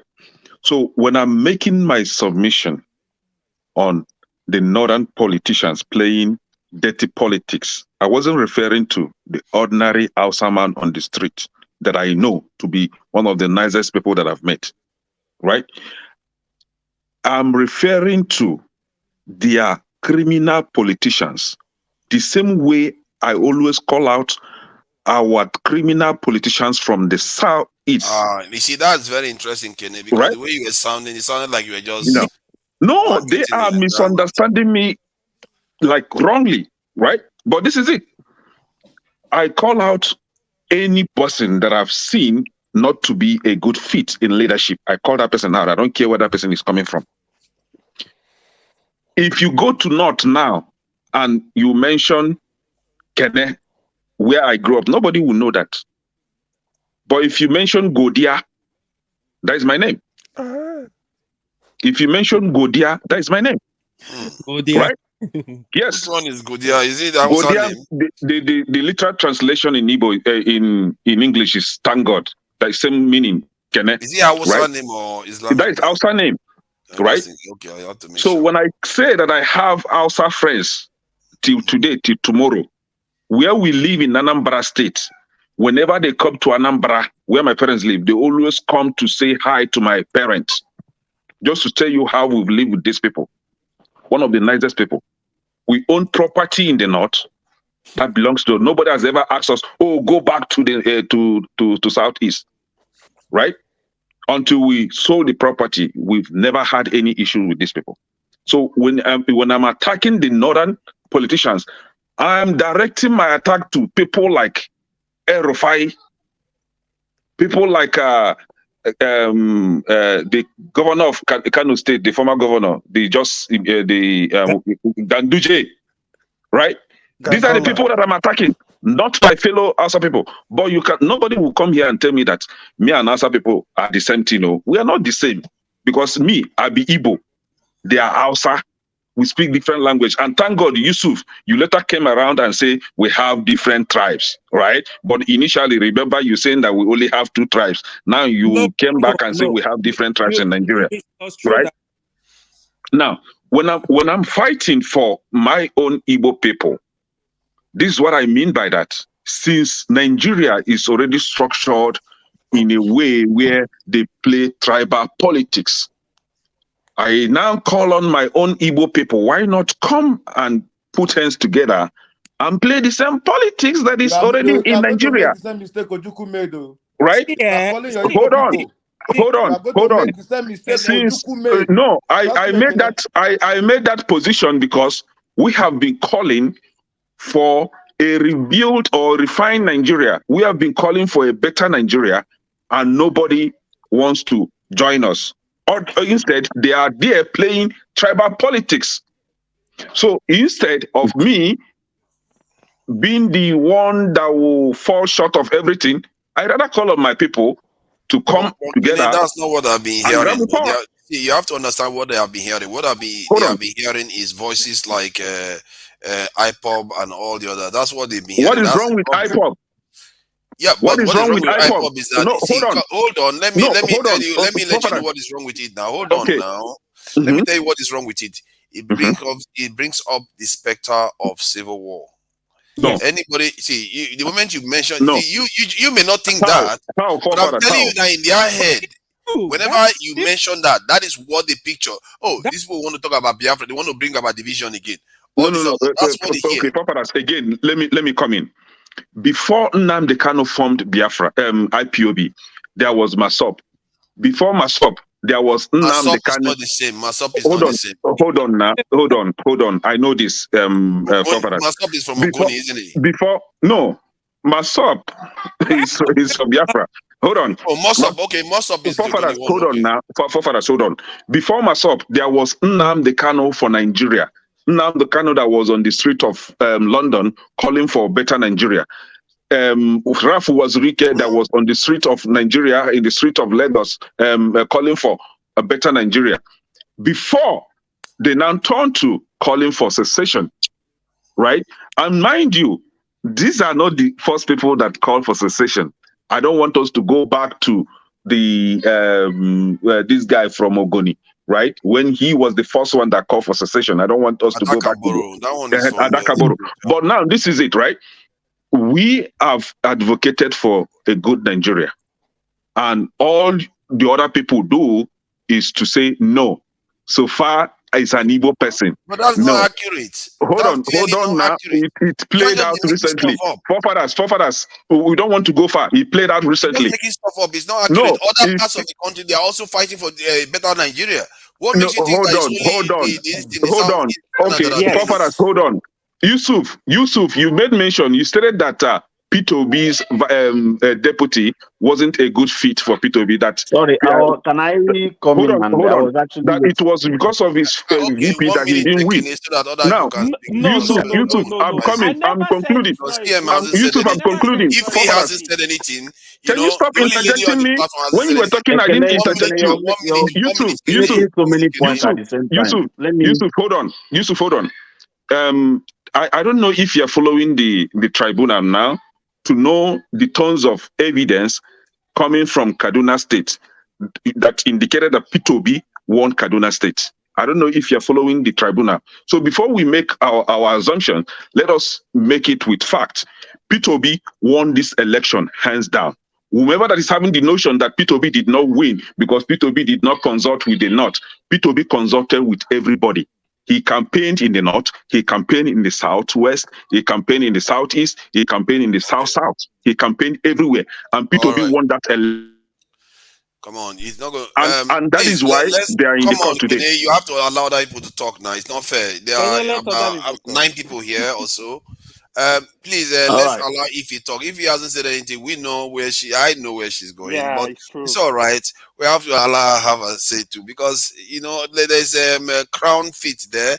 CM has been quiet. Let's allow everybody to chip in. Femi has not said one word. Please, Ify, go ahead. Good evening, guys. We are so much far from loving each other in country called Nigeria. The truth of the matter is we are so much divided in that country. And when I say that I stand for us to go our separate ways, it's not because I hate for us to be united, but these are the differences that we have. For us to come here and say that in order for you to be a president, you have to consult a particular people or a particular tribe. How are you going to say this is one Nigeria? Honestly speaking, let us tell ourselves the truth. I'm even surprised, to be honest with you, that this country called Nigeria is still existing now as we are talking to each other. Honestly, I was thinking that after the election that, we're going to hear war or something is going to happen. Because at that point, we are on the brink of disintegration. No matter how much we come here and argue, we have to understand that we are not heading anywhere. We got our independence in 1960. Every election, we sit down and talk about the same thing over and over again. We are not arriving at anything. 4 years we come and go. Another administration will come back. We were still talking about the same thing. And it boils down to we've had our independence since 40-something years or 60-something years. I can't even keep track. And tell me what we have achieved. Nothing. No jobs, no electricity, nothing. I have never seen people leave Nigeria like what is happening now. The exodus happening in Nigeria. Just open that Murtala Mohammed Airport and see if anybody is going to remain in that country. It wasn't like this before. But we keep saying that we're going to stay together. We're going to stay together. Let me ask you people. Me, an Igbo person, I cannot go to the Kaduna and tell them that I'm looking for a job in their Department of Education or any department owned by the Hausas. It's not possible. And they cannot do that in Igbo. So how are we going to talk about one Nigeria, one Nigeria? We live in America now. In order for you to contest the election, I think in the state where I am, you have to live here either for 1 year or 2 years. And you are a citizen of that state. You can contest for election. But look at what happened in Lagos State. That's nationalism. Hold on. Look at what happened in Lagos State. And we're still talking about, it is one Nigeria. And look at what their speaker said. Let us tell ourselves the truth. We are heading nowhere. 4 years to come, we will sit on this panel and we'll be talking about the same thing. I don't want us to disintegrate, but with what is happening, I'm like, everybody go their own way. That's very confusing. Let me tell you something confusing about it. You say you don't want us to disintegrate, but then they say everybody should go their own way. No. What I'm saying is that initially, I didn't want us. And initially, I've said it so many times on this panel, I'm not a fan of Nnamdi Kanu. I'm not. But with what is happening every day, my eyes begin to open. I don't hate Yorubas. Oh, my best friend, I said it, my co-workers here, they are Yoruba. They are, bam, we are very close. We hate, they don't even listen to politics, they don't even like to talk about this. But look at all of us here together. Let us ask ourselves, do we even really love each other? Yes, we do. If we ask ourselves, and We do. I can tell you that right now. We do. See, I wish I was on the panel. I don't want to cut it short. I understand wherever you come from all the time, but I want you to know we have made a significant progress. Which progress? Let me explain. Let me sorry, Jonaba, there are a lot of people that haven't said one word at all. I'm just going to talk to my sister. Femi hasn't said one thing. He doesn't like to interject. Can he round up, please? Yeah. No, if he's going to round up. If he say that we love each other, we do. Now, we have our differences. Even in Igbo place, they have their own differences. Even the same mother, the same father, we have our own differences. That is one thing. Now, you said that we have not made a progress. We have made a significant progress. Even with the coming of Peter Obi through the media, we are pushing back on all of those things. Brother John, progress. What kind of progress? Peter Obi made a lot of progress, He could even win in court. You are speaking to no, issue. as a nation, as a country, what progress have we made? Go and ask other African countries now. They should all break apart. You are making a progress by making a voice. You are speaking now. So if you are not making a progress, all the hours that you come here to talk, are you not sticking to somebody? Are you not trying to change somebody's mindset? The progress he's talking about is beyond that, Jonaba. Let's be realistic. But let's conclude, please. Let her conclude. If you use 1 minute to conclude so that I can go to Femi and Crown Faith can go, then CM. When I come to this panel to listen, it's a form of therapy for me. It is a form of therapy for me. But sometimes after listening to all these things, I ask myself, do you even really want to listen to this every Saturday? You come here and listen to this BS. Because we cannot agree. What we said something about Emefile earlier. I was listening. But mind you, between now and maybe December, we won't hear anything about this guy again. The case will be thrown out. It will just be like any other person. Just tell me any politician in Nigeria that have been convicted of any crime. And the person will go out and serve out their time. Look at Ojuzo Kalu. He's a convicted criminal. And he has the guts to even come and contest the Senate president. But but we've had governors that have been, they've served their term and come out of prison. Okay. There was this other one that came out from prison and the villagers were welcoming him back. But is it in Nigeria or abroad? In Nigeria. Okay. In Nigeria. Another governor came out from prison. Yeah. How many years? CM always has this. 1 out of 1 million. Let us keep deceiving ourselves. How many governors have been convicted in America? Femi, please, I'm sure you have been very patient with us. In Nigeria. It's okay. I get where you're coming from, the frustration that you are feeling, because most Nigerians are feeling just that people like us, some of us, want to see beyond that and still try to fix stuff. Because just because you have a problem doesn't mean you reach for the wrong solution. That's what I mean. Not all solutions are actually valid. Electricity we don't have in Nigeria, in a country of 200 and something million people. And somebody will embezzle fund and he will not be convicted, and nobody's going to give account of it. Yeah, I see. We are all on the same boat on that one. On the day of reckoning, we will all be on the same side. Which Femi, please. You see, every day is for the thief, one day is for the owner, as they say Not in now. Nigeria, beg. If you're telling me in a civilized country, Don't yes. worry, you see now in your lifetime. Femi, please go ahead. What do you think about what you've heard so far? You can, from any point, any angle you want. Yeah. So just a couple of things. Forefathers, that when I don't always agree with you, but I listen very carefully and I see where you're coming from a lot of times. And the reason why I say this is I want to start with something. Isn't it ironic that even in the UK where you are, or even in America where I am, or a couple of us are in Canada or wherever, I mean, virtually all of us are abroad, if not all of us. Isn't it ironic how we get along? It's ironic, right? Now, if all of us had to transplant ourselves back to Nigeria, we probably will be having, yes, I know we're having this kind of conversations here, but in our day-to-day lives, the way we relate to each other when we're anywhere but in Nigeria, or even when you ask the Cameroonian who's from the English part of Cameroon or a certain tribe, and it's basically the same thing when you try to replicate it across most of, if not all, the African countries. That's on one hand. Now, the other thing I wanted to add, as I was listening just before you joined, the title of the program is Have Your Say. I was going to tell Dr. Damage if I had a chance to speak before he left. The title is Have Your Say.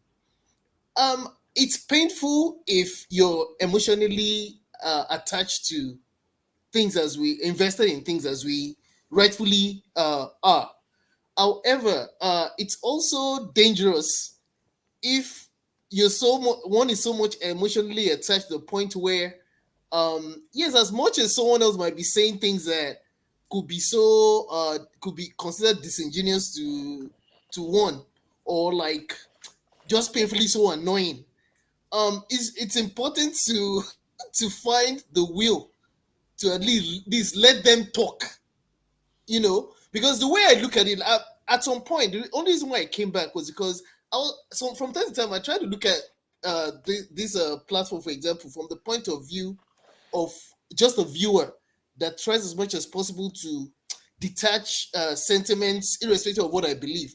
And I found it interesting how a regular viewer that probably would think that way would take what happened, the exchange between Mohammed and a lot of the people. I'm not criticizing anybody. I'm just saying the way I felt just watching just as a viewer now. Now, I could understand why Dr. Damages, for example, would give him as much time, especially because at some point he was being questioned. Because you don't have enough northerners that come to the platform. And I keep going back to, because I also lived in the north. I was born there, I invested there, and I understand that they're not monolithic. We don't know ourselves enough, and that's the truth. It's true we don't know ourselves enough. As much as I'm Yoruba, I don't care about Tinubu. I always wanted fairness.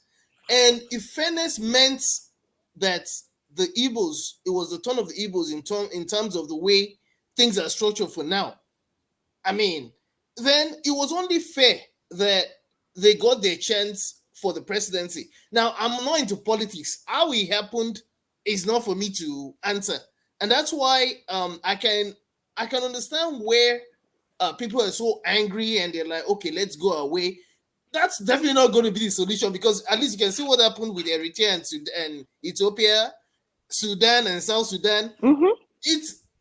We're humans. Even the white people, they're not entirely one people per se. They're not entirely. We see, except we don't know these things enough. They're not. But it's just that for the purpose of is it political correctness you call it sometimes? Yeah. And you know you happen in the UK too. Yeah. It's not that they're entirely united. It's just we live in America. Let's not kid ourselves.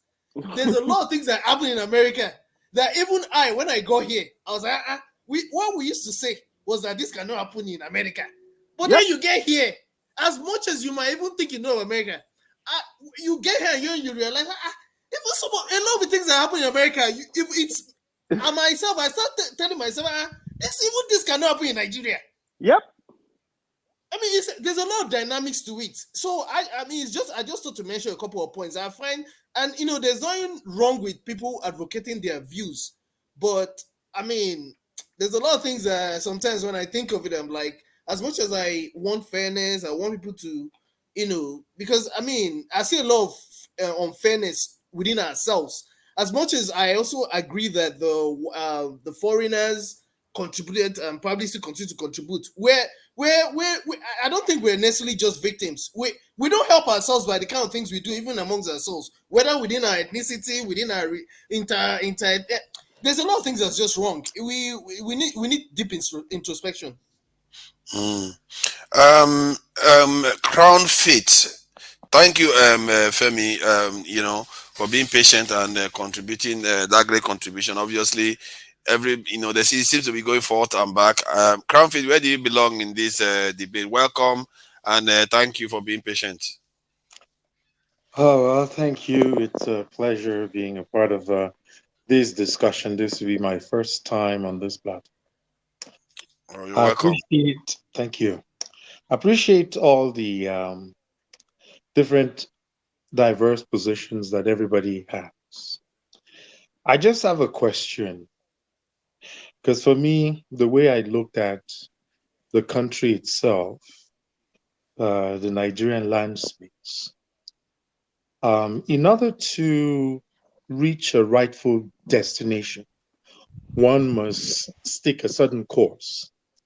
You don't hope to get from, for any one of you who knows Lagos, you're going to Ikeja and you're at mile 2, and you decide to take a detour and head to Orilegomu, you'll never get to that destination, okay? Unless you take a different detour and you go through the islands, take the waterways, and you might find yourself in that axis. But you see, Nigerians suffer identity crisis. We can take our problem right back to our origin. There is nothing that we are experiencing right now that in one way or the other we have not experienced, even in the formative years, what we refer back to as the formative years. Now, as Africans, Nigerians in particular, we have an identity crisis. How did we come to be who we are today? Regardless of what ethnic nationality you belong to, we've always had everything it takes to be a viable society. Let's remove the colonial interjection into our space, okay? Before the British came, before everybody else came, everyone who had a stake in that continent, those who gave themselves the authority to brand us, to give us a name that doesn't really, that has no bearing to who we are as a people. Let's look at other races in the world, those who are dominant and those that are in between. What makes those people unique? What sets them apart? What has made them really successful? What are the challenges that they've had over the years, and what did they do to overcome those challenges? And how can we not spend eternity trying to solve a problem that has already been solved? We have enough information these days. Technology has made it possible for us to be able to refer. The books are there. And now in the information age where, you can access anything you want at your fingertips. Quality information. Now, here is my take. See, we are fighting a class war. Everyone on this platform tonight. We have diverse tongues, but there's something that actually unifies us. We want something better. However, how do we reach that goal? How do we get that thing that we're all looking for? How do we get equity? How do we get justice? How do we get good governance? How do we get cohesion? How do we get respect? How do we get all these things that we've all touched on? It's quite interesting to hear from Ife, and there's nothing wrong with what she's actually calling for. I'll use a prime example. The country of Canada here. We have a parliamentary system, and it has worked so well. Before the country got to where it is today, the success and the freedom, the privileges that the citizens experience today, yeah, they've had their fair share of, civil wars. But if you study those wars, what were those wars all about? Fast forward to less than 2 decades ago. If you look at the history of those who have governed this country, those who have been in the position of power, like you have the president in Nigeria, here they have the prime minister. If you look at all those who have come from that corridor of power, where they actually originate from, most of them have come from a specific part of the country. Now, a province of Quebec decided to, you know what? They wanted to go their separate ways. They don't want to be a part of Canada because they don't feel it's working for them because they're predominantly French-speaking province. They were a minority in terms of population. There are very few provinces in this country that are primarily French-speaking. Although the national language here is French and English, but they were the predominantly French-speaking province. Now, did they fire any shot? No. There's a reason why they did not. In the case of Nigeria, the complexity that we have diverse tongues, we have diverse cultures, and all of that. Who were we before the colonial masters showed up to even give us a name that is not a part of our heritage? How did the country Nigeria came to be? A lot of us hold on to our faith and our beliefs and all that stuff, but we cannot have a double think and think we can have a way forward. Having a double think by definition is having two perspectives and believing both to be true, two opposite perspectives and believing them to be true. Nigerians love to live a lie. You know the truth about what you want, but it's very difficult for you to stand that course. Why? Because we fail to identify the primary problem that we're fighting a class war. Politics in Nigeria has totally taken a different perspective altogether, where lies are okay. There's nothing about the people. It's not about the nation. We have not built a nation. We went through the Civil War. We are too coward to face the reality that people's lives were taken away from them just because they chose to want to do things differently. And the country has never really done anything in terms of restitution to confront that reality that this terrible thing really did happen to us. We are a people first. Nigerians don't see themselves as humans. They see themselves as different things. And guess what? The class structure has allowed us to see each other the way we ought not to see ourselves, as humans first. Because if I see you as a human being first, and I value the sanctity of life, and I value the fundamental things that any human being anywhere ought to respect about a human being, a lot of the things that percolate in our society in Nigeria, they will never come close. We will not tolerate them as a people. But we've allowed ourselves to be taken advantage of because,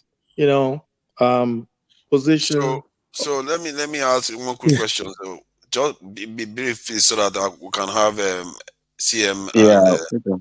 other. So what would you recommend as a solution then? Let's We go know back. what if he thinks. Let's go back to basics. There's nothing wrong. There's nothing wrong. I mean, if you look, some societies have actually rebranded themselves, stripped themselves of all the colonial identities that they've actually taken on. That not even by choice. What's wrong with Peter Obi being the leader from the Eastern Conference, lead the Igbos? We can decide to come back and reunite as whatever we choose to be. But you see, the politics that is being practiced in Nigeria today, when you go to the fiber of it, it will never work. Nigeria died from the first day because it was not created as a nation. And all those who tried, the forefathers, those who gained independence, we can go back even, they all made mistakes. But today we are more educated. Today we have more information to guide us appropriately. And we don't have to look at the past of everything that went wrong. We have to look at everyone else who have succeeded. What have they done to gain that success that they have? Those things that we emulate in the Americas, So in the in Canadian society. summary, let's say in summary, you would Can say I that come? we should have In the option. summary, we ought to break that country into pieces. And we don't need to fire any shots. If we are really true to ourselves, we can all But retrieve all back it to takes where is we for one major region to say no, and all hell breaks loose. You see, it How depends on realistic is that? And what are the who odds is that's going to happen? directing. It depends on who is directing the narrative. First of all, But we if the have northern side says no, that is the end. you see, You are going to be asking it's for not about basic one conflict. person. It's not about one person. Let me tell you something. You look at the entire governing structure of Nigeria today. Do you really believe that anything good can come out of the corridor where, if you look at those who are positioned as at today, okay? As at today. Today is what? Today is June the 10th, okay? All those who have positioned themselves at the corridor of leadership today, what percentage of those people, okay, based on what we all know, information that we know about these people that is readily available in the public domain, what percentage of those people can hold a decent job in any part of the country that you are all speaking from? You see, Outside of Nigeria. but that doesn't Brownie, matter because other nations have similar problems. Please, Brownie. CM, let's let CM say Yeah. something. Then Chris can. I No. think let's try to see. Go It ahead. wouldn't be fair for me to I make yield the floor. because CM. this is the first time Crown Fit is here. That's why I allowed him to go long. I know that CM has been waiting. This, CM, please go CM. ahead. this is my first time as well, and I didn't go this long. Yeah, I know. You know, you were doing a lot of interjecting. You are like you have been here forever, but no problem. I will come back to you, Chris. And All Kenny, right. please be patient. Yeah. CM, please go ahead. Forefather, is it Canada that should be patient or people like us? Masca. Oh yeah. Masca has been in the background for quite a long time too. CM, please try to keep it brief so Masca can say something. I think Okay. the way you dress, you have come Okay. across as a Muslim. Are you Muslim? You are muted. How am I not hearing? What? Can anyone hear him? No. I can't No. hear him. Yeah, muted. No, You I see? can't hear him. How strange is that he was able to talk one Okay, moment, the no. next thing the mic is gone. Okay. Can Please. I?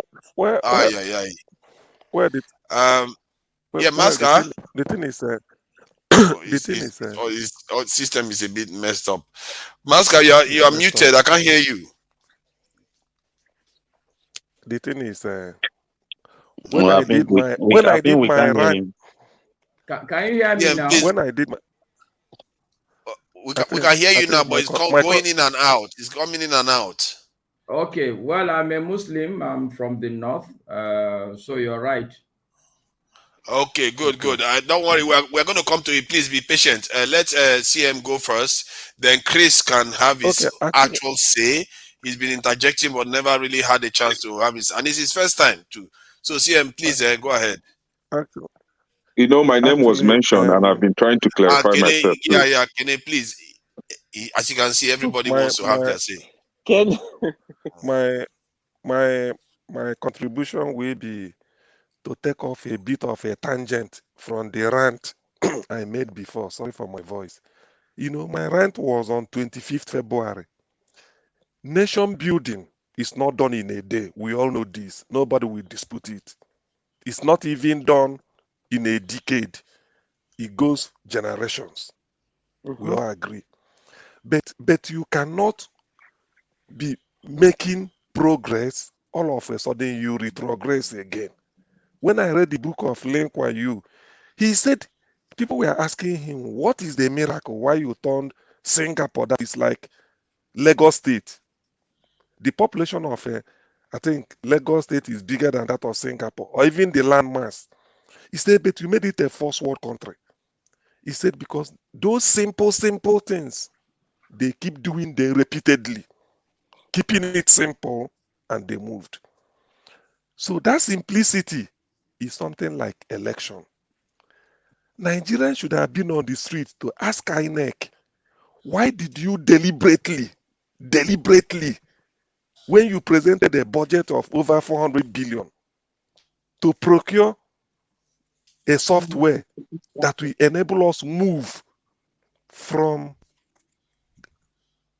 normal voting card 1999 to card reader that disenfranchised Jonathan, a sitting president, incident form. Now we went to beavers. We tried. This is our own indigenous technology. No country develops if you can't. If you can't. If you cannot invent your way out of your predicament. We did it deliberately because P2B is on the lead. Mahmoud switched it off. It's a fact. Senate went through. House of Reps went through. It's only the presidency all over the country. If it were in one or two states, one will say it's a hitch. But the people, the INEC officers, on the day of the voting, say why? He said no, we weren't told to upload it.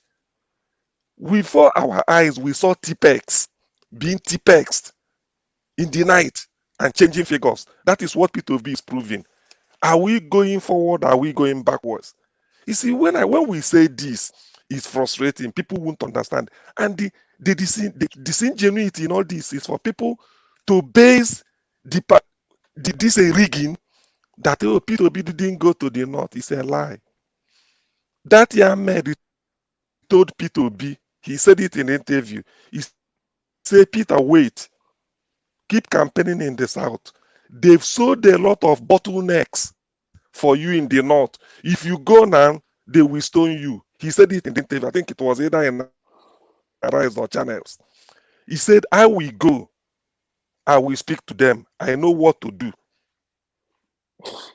He did the underground work for about 2 months, 3 months. P2B was not campaigning in the north. After that, he took him. Haruna Goro from Kaduna State said it here.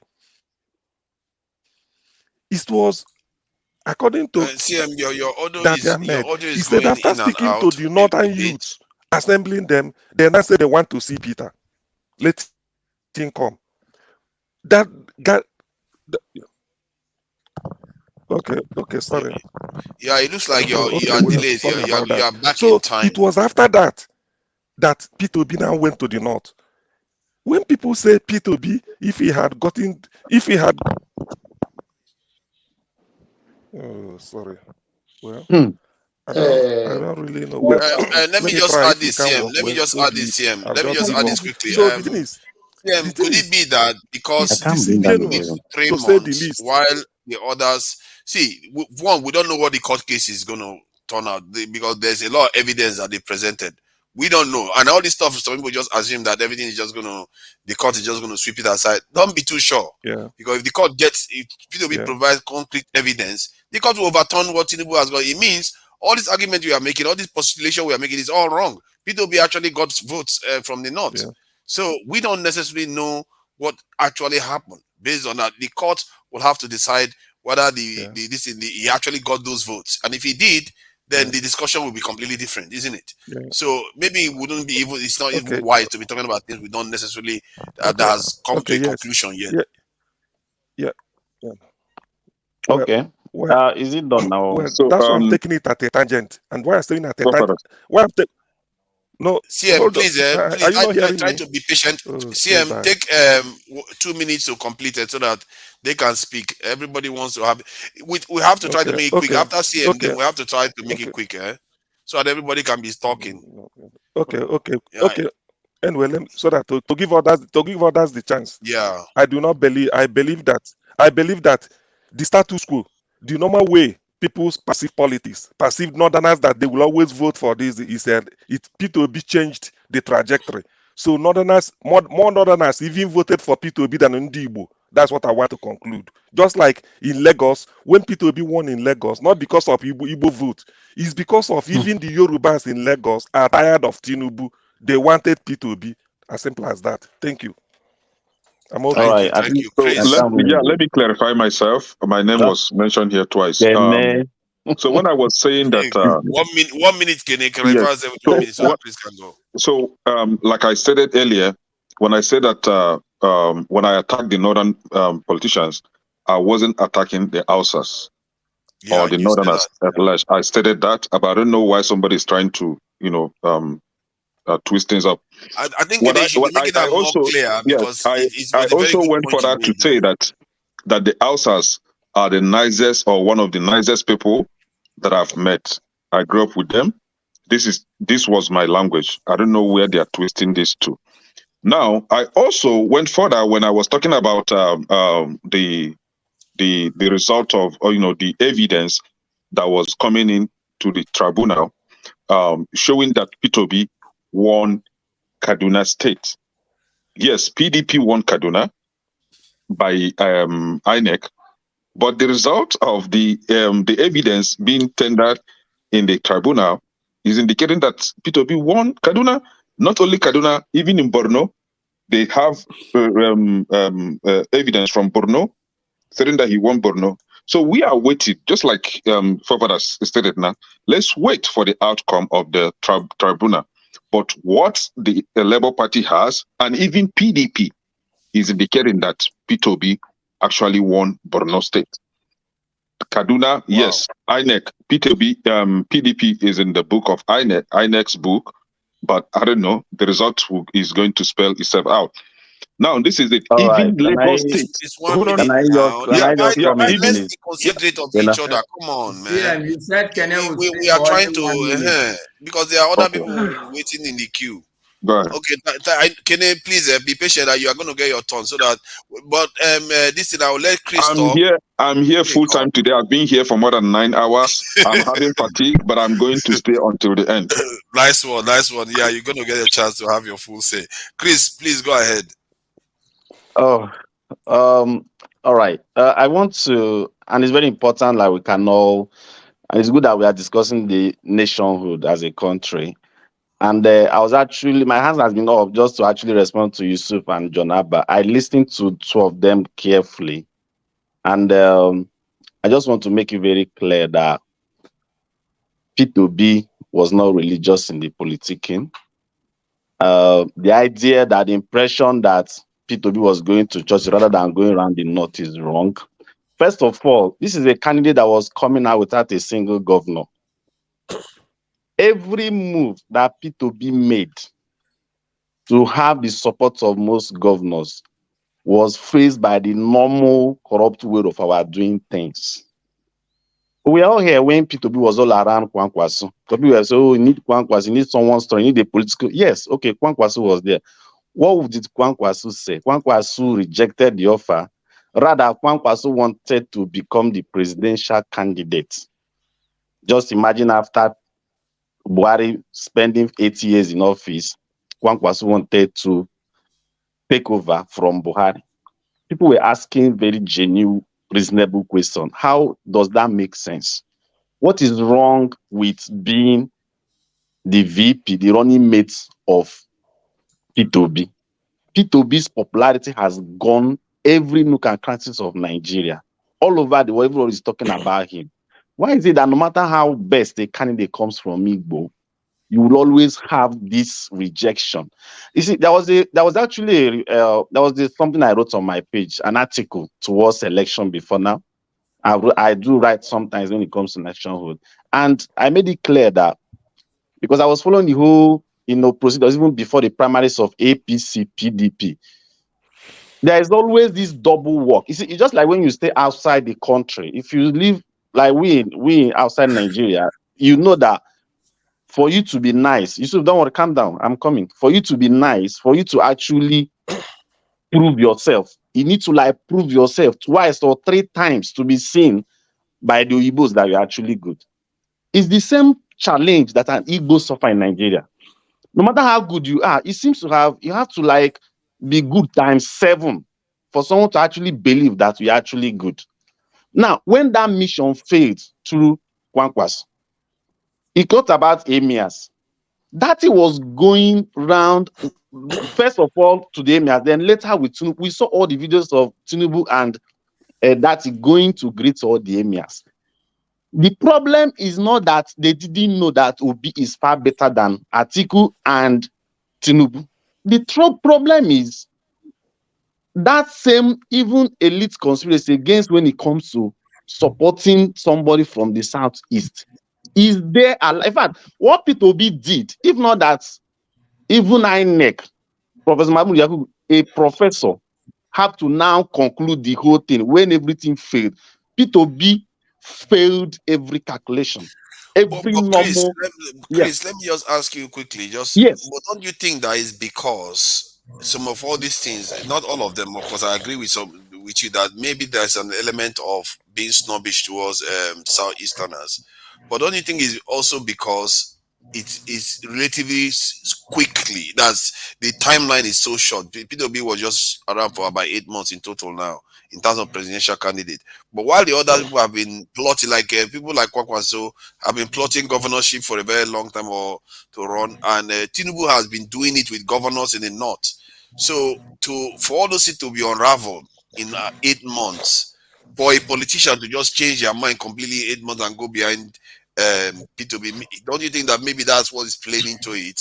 They are seeing like most of them didn't even think that P2B would do this well. Yeah, that's the point I'm making. So the point is, like you said, the time at which P2B came out and the effort that he put in independently, if any of the governors would always consider who is sharing the dollars. Oh, this guy was coming with a new Nigerian move. He was not coming to maintain the status quo. Those governors that could easily accept someone like Tinubu, they don't care about the age, the health, everything, as long as they were ready to share the resources the way they normally share among themselves. Obi was not coming with that mindset into the leadership. You get the point. We needed a new Nigeria. Obi couldn't have had the billions of dollars to share all the entire resources for them to now accept. Now, we all saw the 8 years of Buhari. If we really meant well for Nigerians, even when you see that all the campaign, almost it will take you to mention Obi for people to listen to you. That was enough for any governor that saw the sufferings of Nigerians under 8 years of Buhari to easily say, please, can we support this man? Whether if it's the first time to try an Igbo person and see the magic that he can do in Nigeria, why not? But why that hatred persists? So Yusuf, it's not that P2B did not campaign in the north. The governors were not ready to work with him. They will still prefer the normal status quo.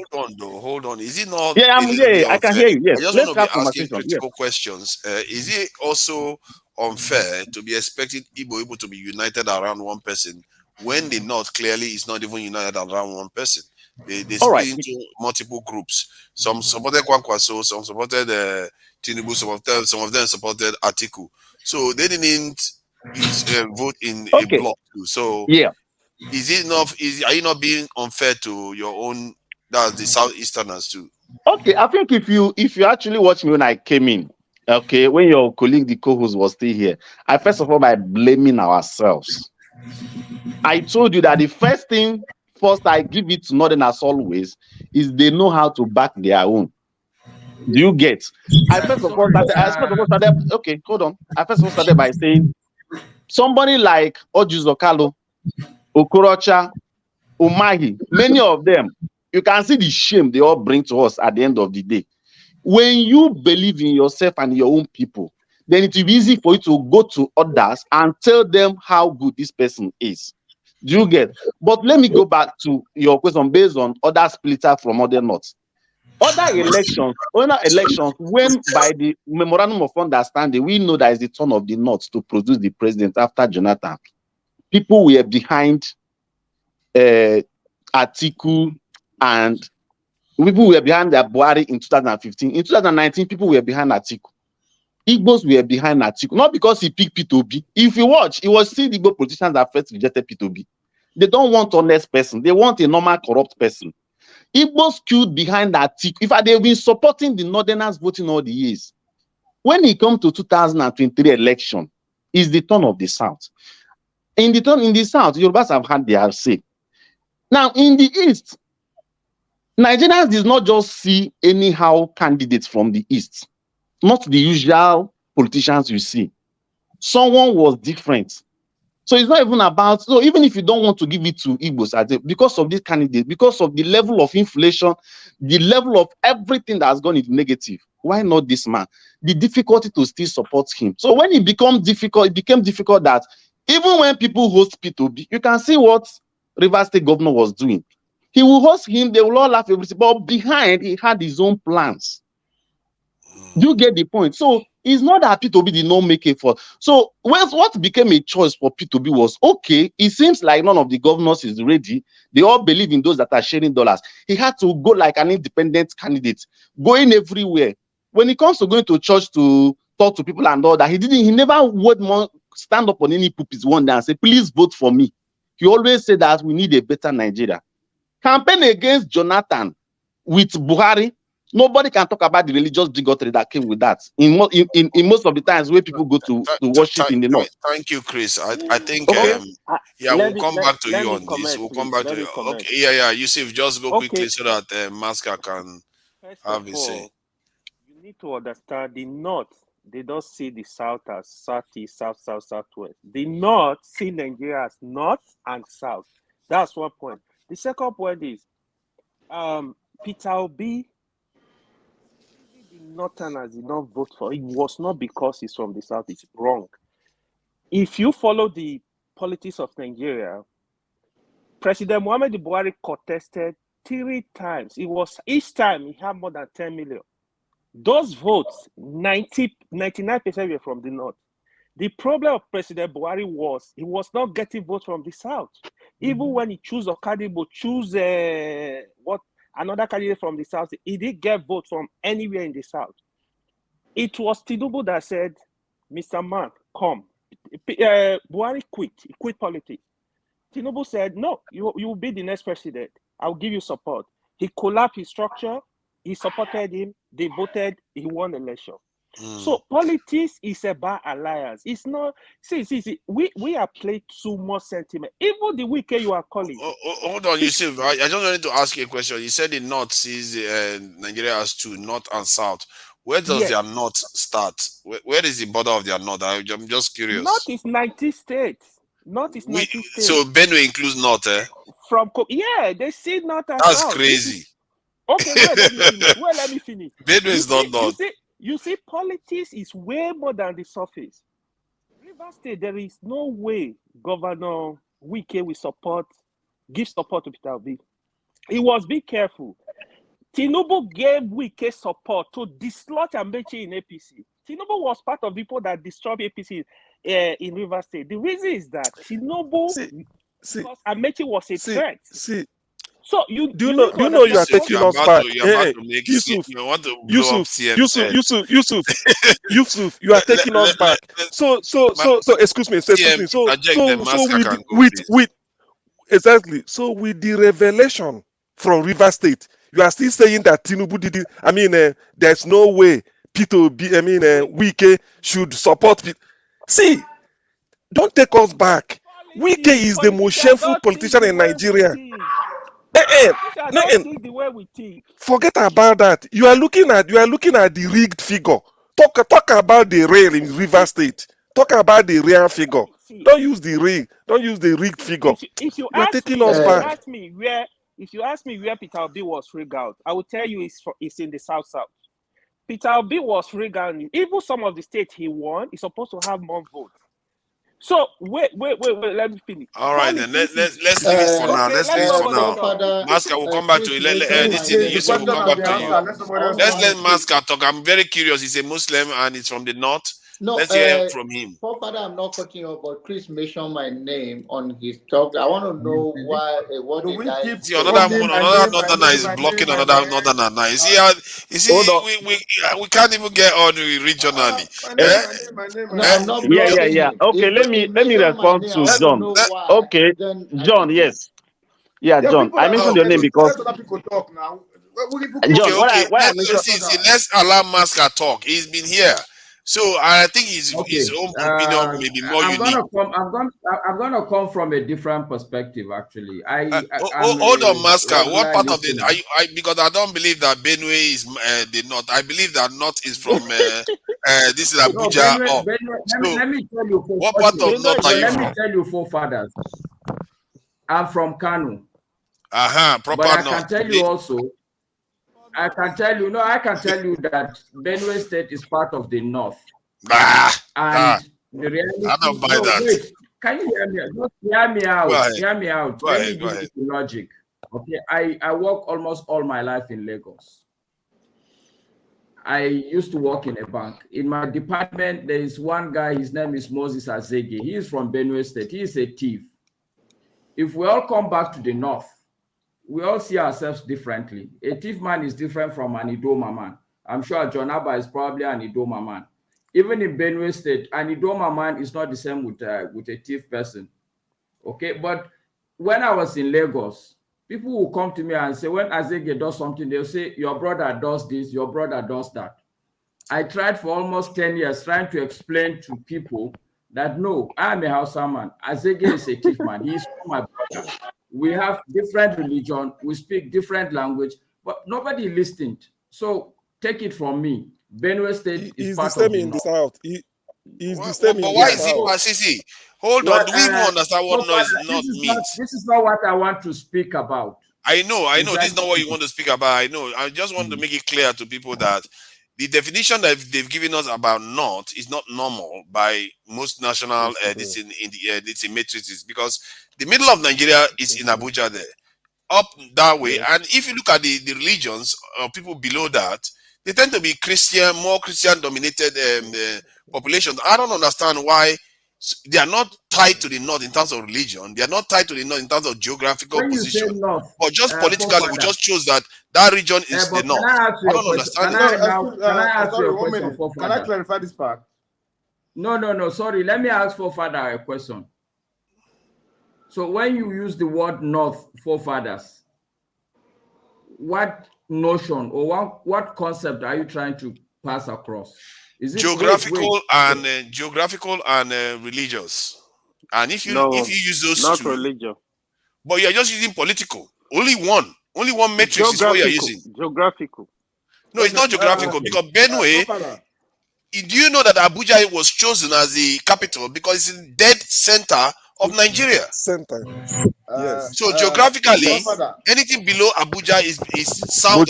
South. It's middle belt. Middle belt is not part of the north. Period. The middle belt is not part of the north. So you can't only use political to just geography. We all did geography in schools. It's based on religion, based on geography. Benue and any states below Abuja is the south. Forefather, if I have to make a contribution to this, sorry, let's let Masca go. Masca now have your say. Nobody should interject him. So that I'm just curious when he said, okay, sorry, go ahead. No point. Well, the north actually can be a geographical concept, but I think this is a political platform, not a geography platform. So when people say the north, they should understand that they are referring to the political north. And when people talk, they will say 19 northern governors. The Benue State you are talking about, it is in the north central. Take it or leave it. This is what it's called. So we cannot come here and be redefining things. That's aside. But Yes. what I really want to talk about basically is two different things. The first thing I really want to talk about is the fact that I think most of the time when we speak on this platform, we are not really conceptual and fundamental. We just deal with what I call the cosmetic issues. Yes, I mean, the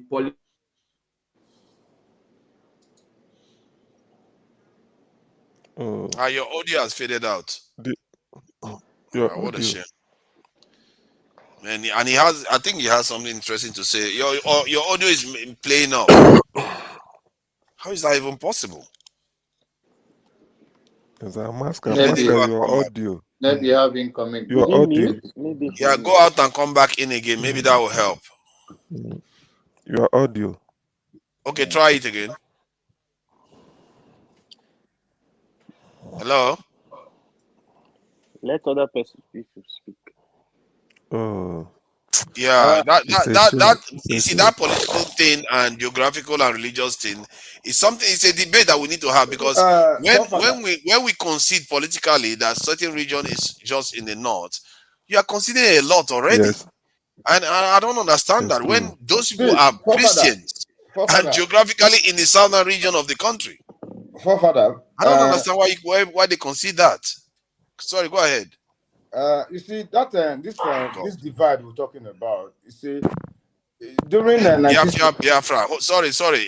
Why would you come with that name now? I thought you were RBL or something. Now today you come with Biafra. It's like you want to come with full on. What does RBL stand for? But it's not Biafra now. Is it? Is it not the same thing? I thought it was something else. I think Maska is back. Let me get Maska back in. Sorry, just hold on.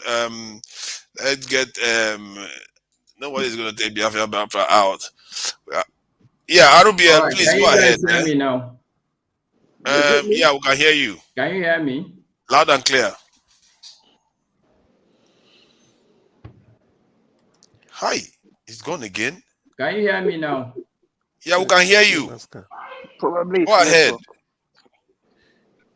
You know what? Me? You can even keep your camera off. Yeah, go ahead. We can hear you. Me? Yes, we can hear you. Can you guys hear me now? Yes, we can hear you. You can keep your camera off so that the bandwidth is okay. All right. So,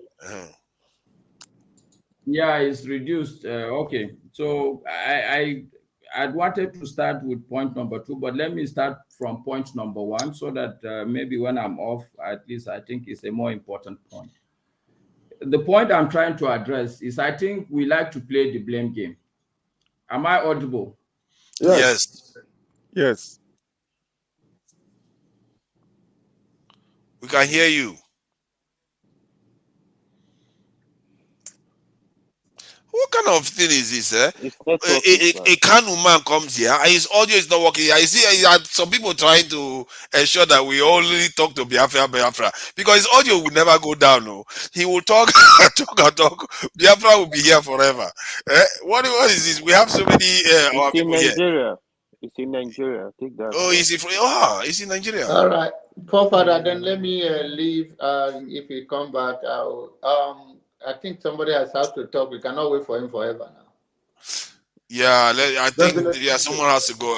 It's a shame because I think his opinion. I didn't want to get. I was trying to. I was asking Chris, but I know what was. He's measuring my name in that comment. That's what I was trying to follow up. And like I said earlier, we have made a significant progress. It cannot be only Igbo voted for Igbo and Igbo become a president, nor Yoruba and Yoruba become a president, or even the North, so-called North, voted for that candidate, or the Northerner and become. So I was trying to address in that this our own issue, it become a tribal issue. It will not settle for the one nation. That's what I said there. Secondly, if we're going to, and I say we have made a significant progress using media and everything, and the awareness and educating people. Beaver does not tell you who you vote for. Beaver is a scam. It tells you how many people voted. So there's nothing that is the Nigerian people now can tell them that INEC is taking advantage of us. This is not the system they should use. So if we're going to be very accurate and go after a system, let us talk it in oneness. Tomorrow, Beaver does not tell you who you voted for. Beaver tell you the number of the people that voted. So let's draw that contrast and make it clear, so that we're not going to be talk and for about, oh, the scammers, they say they're going to download it and Beavers and all of that. From the beginning, they know what it is. It's Nigerian thing. We all know how Nigerian function with corruption. So let us take it and make a progress and run with that. That next time we will reject Beavers, because Beaver will not tell you who you voted for. He just tell you the number of the vote. Okay. I think we need a lot more. I think that's going to happen anyway, because Nigerians have learned a bitter lesson on this one. They have to tighten up the system seriously. Masca, let's check your audio to see if it's all right now. Then you can go. Okay, can you guys hear me now? Yes. Yeah, we can hear you. So I will try and make it very brief. The point I'm trying to make is that in the North, the same way people are seeing Peter Obi today as a credible candidate, Buhari was seen like that. Yes. And a clear evidence that nationally as a country, we don't like clean people. Buhari contested how many times? He started in 2003. Did he win? No. He didn't win. Northerners did not come and say, oh, people didn't vote Buhari because he's a Northerner. No. The man went back. He was even crying at some point. He contested in 2007. Did he win? No, he didn't. Yep. He's a Northerner. In 2011, he contested. Did he win? Yes, 2011, he didn't win. And guess what? In 2003, he contested against a Yoruba man, Obasanjo. Obasanjo won. Okay? In 2007, he contested against Yaradua. Okay? Who, in terms of credibility, in terms yeah, your audio has gone again. Yeah. So the point yeah, but I think you have made quite a coherent point, because I think some people forget that in the South when they say the North is controlling all the politics. Yeah. They forget that Buhari lost 3 times. I was crying publicly. 2011, we contested against Goodluck Jonathan. So we need to understand the history to know. That's what I was trying to say. When this CM, yeah, it's gone again. Okay, it's not very steady. The bottom line of my point is that the country does not like good people. This is the bottom line. I mean, Buhari came as a good person. He didn't perform, which was a failure, which was a disappointment. Even though personally, I looked at as antecedents, I believed he wouldn't do well, because to do well, you have to be a proper leader. And to be a proper leader, there are certain qualities you must have, which ab initio, I knew he didn't have these qualities. Okay? So I'm just, the point I'm making is that as a country, we need to be a little bit more, our eyes should be open, and we need to be fundamental in our analysis and be conceptual. Yeah. Okay? This man contested 3 times, he did not win. People thought he was the best president Nigeria never had. People forget that people to Abuja because they felt this was a good man. This guy's funny, man. People thought he was. But look, the fundamental point I am making is that as a country, we need to be a bit more articulate in terms of our thinking. We need to be a little bit more analytical and fundamental. Buhari contested 3 times because people felt he's going to jail people. There were Hausa songs that said Masugudu Sugudu, believing that once together he's going to jail and do a lot of stuff. So that's the first point I wanted to make. North cannot be held responsible for elections in this country if we're really honest and analytical. And if you look at the people Buhari contested, he was consistently contesting against Northerners. 2 Northerners will contest at the same time, Buhari Atiku. There was a time when Ribado was contesting against Buhari. I mean, so let's put all these things, these sentiments aside. Let's look at the fundamental fact why Peter Obi did not win is that Nigeria as a country is a corrupt country. And the true price of corruption is not the money people steal. It's because when I did not believe that Peter Obi did not win. I did not believe that.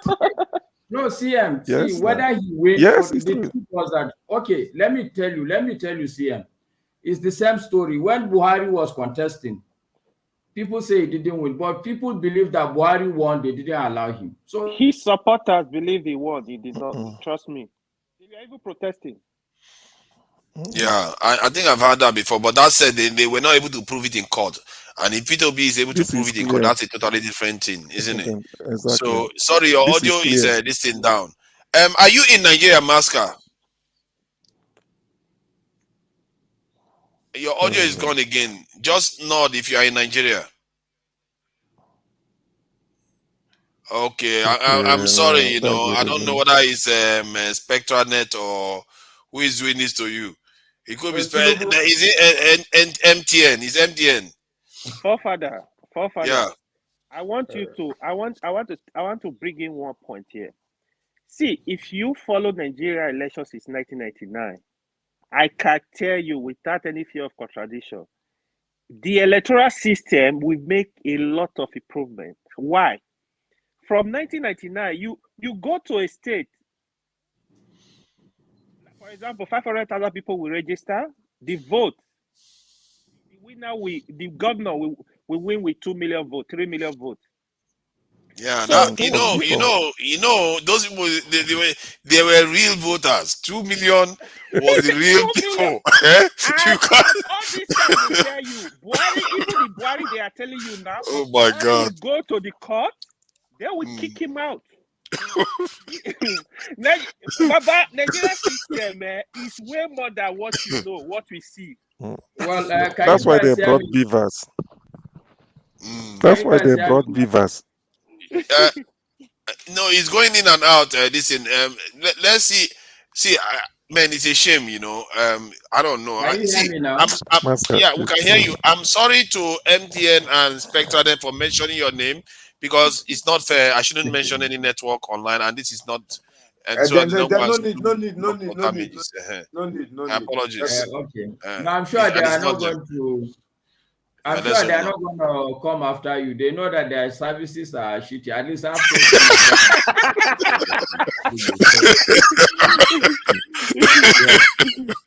Go ahead. The second point I really want to make. The second point I want to make also, and people who are supporting Peter Obi should forgive me. They may not like this, but as the program title says, have your say, and I'm going to say it.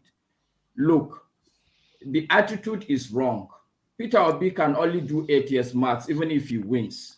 Okay, so the attitude we should take is not a messiah attitude. This is the same attitude the Buhari followers had, and we could see the results. Okay? We'll not take a simple human being and make him almost messiah. Okay, but Masker, there's a difference here, though. No, Father, I'll make my point. You can then talk. Okay, go ahead. The point I'm trying to make is that we as people need to be a bit more articulate and fundamental. The problem, one of the major problems I see with the Nigerian electoral system is the way the governors are so powerful. They will determine who are going to be what you call these people that come to Abuja to elect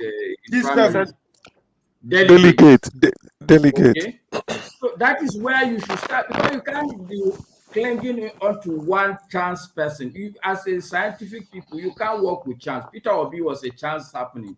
It was not, it's just a chance. He is like this shooting star. We all agree that he's a very good person, but we can't work like that. We need to look at the problem with the system. As we fight for him to go in, we should also look at how do we begin to have 5, 6, 7 good people on the ballot. And it starts with the primaries. Whether you like it or not, the most globally accepted way of nominating people is through a viable political system. So we need to begin to look at what are the fundamental issues. From my analysis, I think is the way the governors across the country are too powerful in our political structure. The governors are the one that will give you CFO. If you talk too much, if I go to Kalu and talk too much, they will go to our house and revoke our CFO. Okay?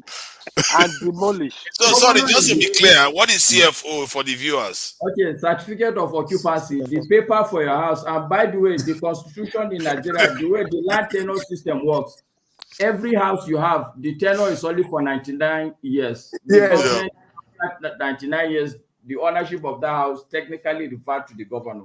and they have the ability to, for public good, collect back your CFO without waiting for the 99 years. Wow. So and they are immune to prosecution. Oh my God, that's yes, and they are immune to prosecution. They are the ones that determine the delegate that will come to Abuja to nominate the next president. Me from Kalu, I knew that Tinubu was the one who orchestrated the rigging in Kano to put Ganduje simply because he's a smart guy. He wants to make sure that Kwankwaso does not have a state when the election comes. He put somebody as a stooge in my own state. So these things are more fundamental, that the level, the cosmetic level will come here, and you can blame the Hausa person from Kingdom Come. He's not going to solve your problem. Change anything. I have said it at the beginning of this show. Thank you. I have one question that I wanted to ask earlier on regarding what you said about what was that again? Oh, Jesus Christ! Was it regarding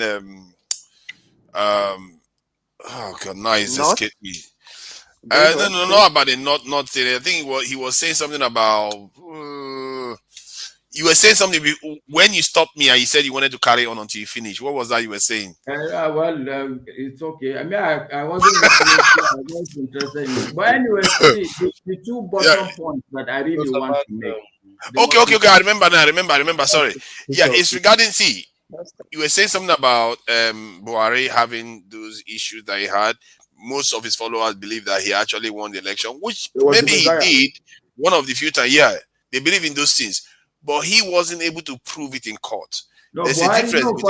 Me, I can tell you, Buhari didn't win the election. Somebody made it clear here. See, it's not election. Hold on now. See, Masker, let me finish now. Okay, what if Peter Obi goes to court now and because he brought big box of evidence? If he produces now, we already understand that the River State one was rigged. If he produces evidence that shows that is able to substantial enough to be able to overturn the election, then he's done something that Buhari didn't do. So have you finished, Father? Yeah. That's the question. Is that something you should accept? My fundamental point is that election in Nigeria is between the system and the people. It's not just the numbers. The fact is that people would want to rig the election and put somebody who they believe will continue with the system. Nobody that is really a part of the system, say a sitting governor, a senator, or a House of Rep person, or a DG, or an EA of a parastatal would want to support somebody who he knew when the man come in, he will say, all these big cars you are driving, stop driving it. Nobody will do that. So these are some of the fundamental things we need to, see, if you are the central bank governor in Nigeria, you wouldn't want Peter Obi to win because you know what will happen. So I'm saying that this was the same sentiment the system had against Buhari.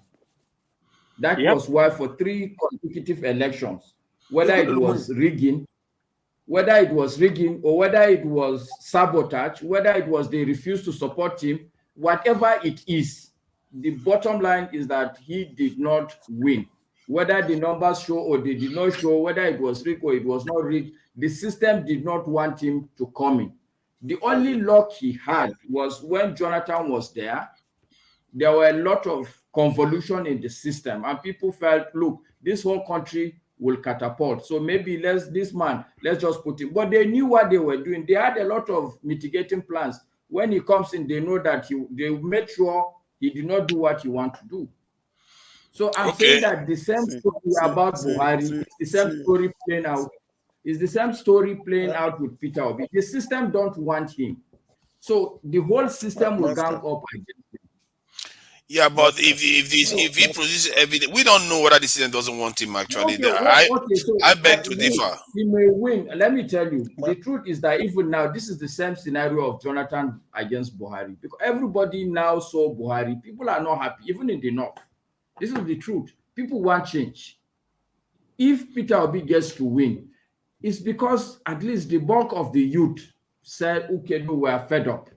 And even if, let me tell you, assuming the youth were not on social media talking, you think the case would be like this? It wouldn't be like this. It wouldn't be like this. It would be almost exactly like Buhari's case. Masca, I like your contribution. Let's see him ask a few questions and maybe a comment. Masca. What about me? No, you know we are here now. Biafra, we are going to come to you soon. Don't worry. You and Jude will come. Then Sir Ike.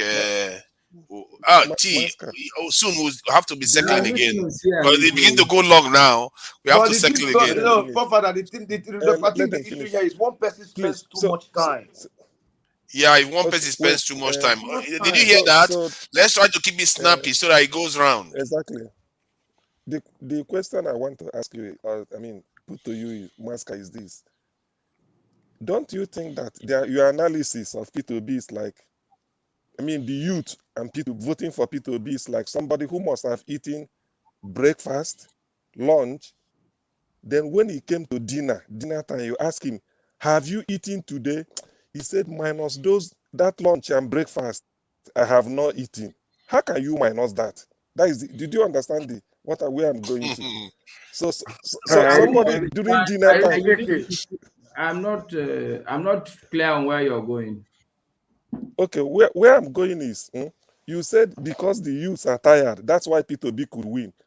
That is the reason why they want P2B. No, I didn't say you win. He said he could. No, I know.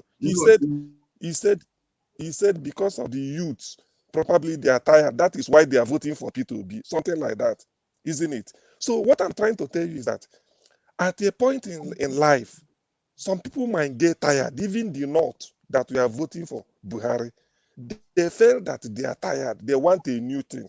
They want to change. That's why they are voting for P2B. So you cannot discountenance the fact that the people are tired. That's why I gave you that analogy of at dinner time, you are telling somebody minus the breakfast and the lunch, I have not eaten today. How then can you minus it? And then the answer is you didn't eat. So that is what I'm trying to point out. It's not really a criticism, but just to strengthen what you said. Thank you. Yeah, your audio is off, Masca. Your audio is down again.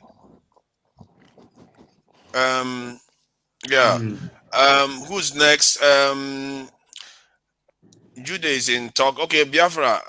You see, I don't want to be calling it Biafra. It just seems a bit rude because Biafra means a lot of things. Biafra, please go ahead. Hello, everybody. This topic you guys were talking about earlier is really troubling me, and that is this Kaduna man, this governor of Kaduna, and this statement he made about Islamization and killing of people in order for the Islamist people to take over Kaduna and then take over Nigeria at large. This comment is really troubling me. This is the same man that paid his brothers from, I believe, from Chad, Sudan, and all the places. Okay, let's not start with accusations like that without any proof. Come on. Let me finish, my friend. No. See, you can't say things that are not substantiated. It's not appropriate. Let's be mature, man. You can counter. Stop interrupting. Let me finish. Then you can. You can't just start coming here to accuse people that that's not what is not allowed. Finish, then you can rebut what I'm saying. Okay, go ahead. So this is that Islamist that has been paying his brothers that come from Chad, Sudan to stop killing people, and now he's coming out with, "Oh, we're going to bring Islam all over that contraption, Nigeria." That comment is troubling me. And when I see my fellow Igbo people, these idiotic Igbo people, that come out on this platform advocating for one Nigeria, I critically try to look at these people and see the kind of mind, or maybe they were, I don't want to say that, but maybe they were raped during the genocide war of 1967-70. They are the product of rape, by the Fulani people. Look, I don't support Nigeria whatsoever. I believe this is an opportunity for us to have referendum. That thing that man said is seriously something you people should be talking about. This is a man that his people are slaughtering people in southern Kaduna, which is the headquarters of this genocide that's going on in Nigeria. So this also proves that his people that have been doing all this killing all over the place in that contraption. It's them that are doing it. And why are they killing people? It's to take over the land. Fulanese don't have a home in this contraption called Nigeria. This is why they've been slaughtering people all over the place. And he has Okay, come out. hold on. Now let me ask you: do you know the population of Kaduna?